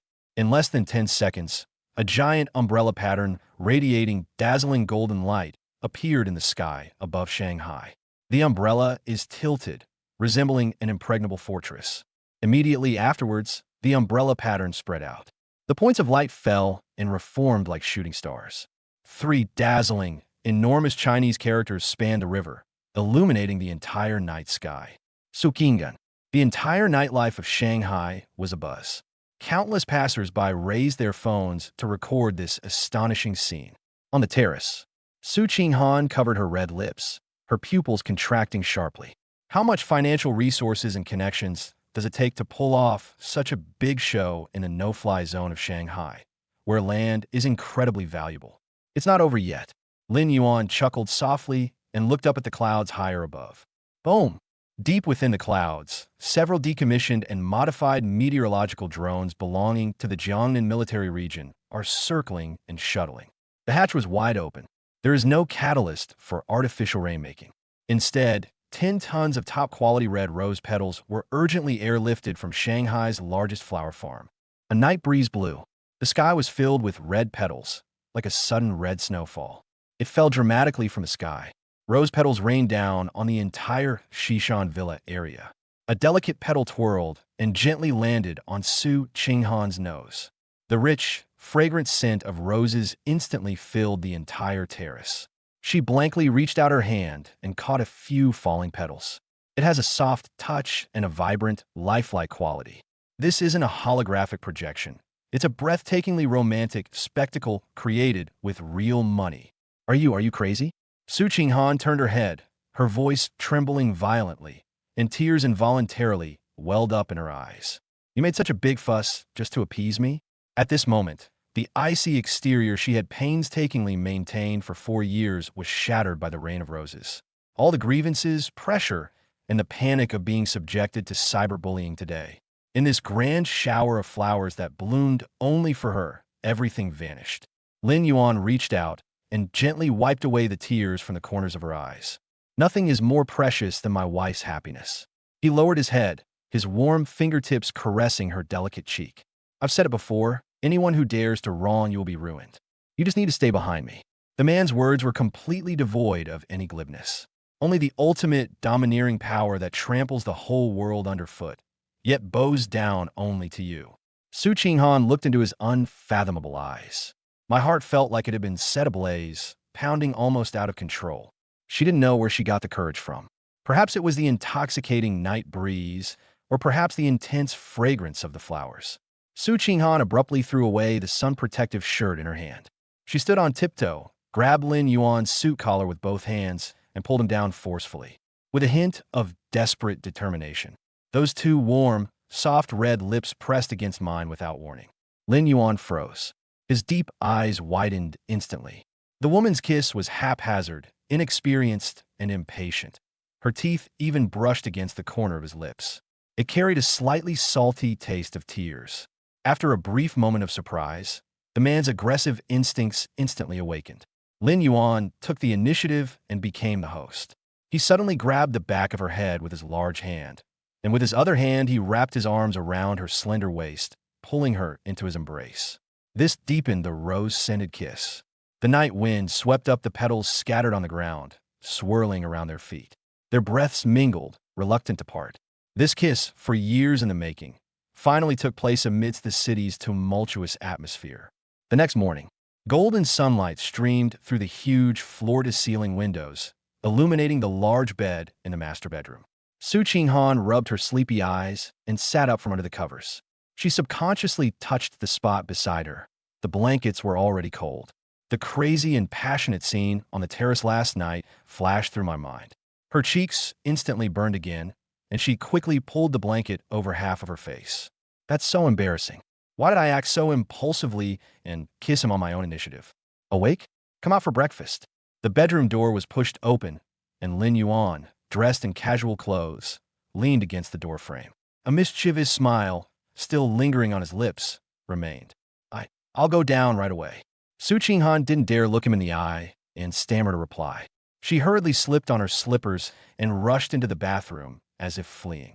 A dozen minutes later, in the restaurant on the first floor, the atmosphere was so warm it was almost unbelievable. Lin Yuan brought the fried soft-boiled eggs to the table. Su Qinghan lowered her head and silently drank her milk, her blush still lingering around her ears. Just as the two were enjoying the rare tranquility of the early morning, a series of hurried footsteps ruthlessly shattered this sweet moment. Dad, Mom. Dabao rushed into the restaurant like a gust of wind, clutching a letter with large gold lettering in his hand, without even washing his face. The little girl's face was flushed, and she was breathing unevenly from excitement. Lin Yuan put down the plate and handed her a napkin. Why are you running so fast? Is a big bad wolf chasing you? Much more exciting than the big bad wolf. Dabao slammed the letter onto the dining table with a thud, his eyes shining. She pointed to the stamp on the letter and proudly raised her chin. Dad, I've received a challenge to the National Mathematical Olympiad for Geniuses. Chapter 80. Dabao participates in the Math Olympiad, hands in his paper in 3 minutes, and makes the proctor frustrated. Shanghai University, 3rd Teaching Building. The finals of the National Youth Mathematical Olympiad were packed with people. The corridor was crowded with parents seeing their children off to the exam. The contestants who were expected to succeed were all junior high school students aged 13 or 14. They were wearing thick-rimmed glasses and reciting complex geometric formulas under their breath. The atmosphere was so heavy you could hear a pin drop, until Lin Yuan appeared with Dabao by the hand. This oppressive academic atmosphere was instantly shattered by a discordant scene. Lin Yuan was wearing a casual gray trench coat, with one hand in his pocket. The little girl he was holding hands with had pigtails and was carrying a pink Kuromi backpack. Dabao was wearing overalls today and had half a strawberry lollipop in his mouth. The surrounding parents all cast strange glances at them. Dude, you've come to the wrong place, haven't you? A bald, middle-aged man came over and pointed downstairs. The Children's Go competition is on the second floor. This is the National Mathematical Olympiad Finals. Several other parents chimed in, their tone revealing a sense of superiority. That's right, even high school teachers might not be able to solve the questions in this exam. Bringing a 3 or 4-year-old to join in the fun. Aren't you afraid of scaring the child to tears? Lin Yuan didn't even raise an eyelid in the face of the surrounding ridicule. He bent down and straightened Dabao's collar. Go ahead, finish your exams early, and Dad'll take you to the ice cream shop downstairs. Dabao took the lollipop out of his mouth and glanced disdainfully at the nervous, trembling junior high students around him. Don't worry, Dad. I could get full marks on a question like this with my eyes closed. The little girl turned around and with confident little legs swaggered into the examination room. The parents watched a retreating figure, shaking their heads and sneering. Everyone thought the father and daughter were just trying to attract attention. Inside the first examination room, Dabao found his seat and climbed up the chair with a chugging sound. Because she was so short, her two little legs could only dangle in midair, swaying back and forth. On the platform stood a stern old man with gray hair. This is Professor Zhou, the vice president of the Shanghai Mathematics Association. He is known for his strictness and is nicknamed Iron-Faced Yama. Professor Zhou frowned and glanced at Dabao, who was sitting in the first row. He picked up the ruler from the lectern and slammed it twice on the blackboard. Silence. This is the sacred arena of the Mathematical Olympiad. His sharp gaze was fixed on Dabao, his tone filled with obvious dissatisfaction. I don't know which sponsor put this person in through connections. It's utterly ridiculous. Dabao pursed his lips, took out a sharpened Zhonghua pencil from his school bag, and didn't bother to argue. Ring ring. The exam bell rang. A thick stack of exam papers was handed out to each candidate. The only sound in the exam room was the scratching of pens on paper. Those middle school prodigies stared at the first big question on the test paper, frowning and biting their pens as they racked their brains. Dabao glanced at the test paper. The first 2 pages are fill-in-the-blank questions, and the last page has 3 challenging questions. What kind of outdated questions are these? She sighed helplessly and muttered something under her breath. They don't even know the basic applications of calculus. They're really looking down on people. Dabao picked up a pencil. There's no need for scratch paper at all, and not even a pause in thinking. Shua shua shua. The pencil flew across the exam paper, leaving a trail of afterimages. Those geometric proofs and sequence limits that can leave ordinary high school students scratching their heads. In her mind, it was as simple and straightforward as 1 + 1 = 2. On the podium, Professor Zhou walked down slowly, hands behind his back, like a vulture surveying its territory. He wanted to see what kind of turtle bastard that 3.5-year-old blonde girl could draw on her test paper. But he had just walked to the first row when Dabao suddenly put down the pencil in his hand. The little girl nimbly slid off the chair. She grabbed the fully written exam paper, patted the wrinkles on her overalls, and strode towards the podium. Smack! The exam paper was lightly slapped onto the teacher's desk. Dabao looked up at Professor Zhou, who was dumbfounded. Teacher, I'm handing him my paper. Professor Zhou was stunned. He suddenly turned his head to look at the wall clock. 3 minutes. Only 180 seconds had passed since the start of the exam. Those junior high students who were still struggling with the first fill-in-the-blank question all looked up. They stared at the little dumpling on the podium as if she were a monster. Nonsense. This is utterly lawless. Professor Zhou's face instantly turned ashen, and anger surged to his head. He grabbed the exam paper without even glancing at the handwriting. This exam paper was jointly created by academicians from the Chinese Academy of Sciences. You're handing in your paper in 3 minutes? Do you think this is a sketchbook? Professor Zhou gripped the edge of the exam paper with both hands, making a forceful gesture as if to tear it off. This attitude insults mathematics. I'm disqualifying this paper. Dabao crossed his arms, and instead of stopping him, he sneered. Old man, you'd better open your eyes wide and look carefully before you tear it. The little girl's arrogant tone was exactly like Lin Yuan's. You can't afford to pay for tearing up the standard answer. Professor Zhou was so angry at those words that he trembled all over. Standard answer? I'll show you what the rules are today. He gritted his teeth, lowered his head, and stared intently at the most challenging question on the exam paper. The movement of his hands froze in midair the moment he saw the formula. This is... Professor Zhou's eyes suddenly bulged out as he stared intently at the exam paper. Below that comprehensive geometry sequence problem that has perplexed countless math Olympiad geniuses. There are no tedious, conventional calculations. The formula derivation is extremely concise, consisting of only 3 lines. Taylor expansion, dimensionality reduction construction using multiple calculus? Professor Zhou's voice began to tremble, and the exam paper in his hand shook as if it were a hot potato. He leaned closer to take a closer look, unable to believe his eyes. A perfect logical loop, a flawless solution for dimensional reduction. This kind of problem-solving approach is something that even a university mathematics professor might not be able to come up with, let alone a junior high school student. Let's look further ahead. 4 fill-in-the-blank and multiple-choice questions. All the answers were accurate, down to the last decimal point. All correct. 3 minutes. Perfect score. This is impossible. How could this be? Professor Zhou felt that his worldview was collapsing. He had taught for 40 years, and his proud mathematical knowledge was thoroughly shattered by a 3.5-year-old child. A surge of anger rushed straight to his heart. Professor Zhou felt his brain was lacking oxygen, and his vision blurred intermittently. Teacher, several candidates in the front row exclaimed in surprise. The highly respected mathematics master covered his chest with both hands and rolled his eyes. With a bang, he fell straight backward, crashing into the blackboard and passing out completely. The examination room instantly descended into chaos. Medical staff and security guards rushed in immediately and hurriedly lifted Professor Zhou onto a stretcher. Amidst chaos, Dabao, carrying his little school bag, strolled out of the examination hall. Lin Yuan leaned against the window in the corridor, watching his daughter walk out, a smile playing on his lips. Nailed it? Dabao walked over and gave his dad a high five as usual. It's so boring. The person who set the questions is terrible. There's no challenge at all. The little girl sighed. He also angered an old man to the point of fainting. He'll probably need some time to be resuscitated. Lin Yuan smiled and pinched her cheek. Let's go get some ice cream. The father and daughter turned around, preparing to go down the stairs. Da-da-da. A slow, steady tapping of high heels came from the end of the corridor. A tall, voluptuous figure blocked their way downstairs. She was a woman wearing a black business suit. The bodycon skirt accentuated her stunning curves, while white stockings covered her long, straight legs. A pair of gold-rimmed glasses perched on her nose gave her a mature, yet dangerously alluring intellectual charm. The woman stopped in front of Lin Yuan. Behind the glasses, a pair of fox-like eyes, filled with a strong sense of inquiry and possessiveness, scrutinized him from head to toe. She stretched out her long, slender fingers, painted with nude nail polish, and gently pushed up her gold-rimmed glasses.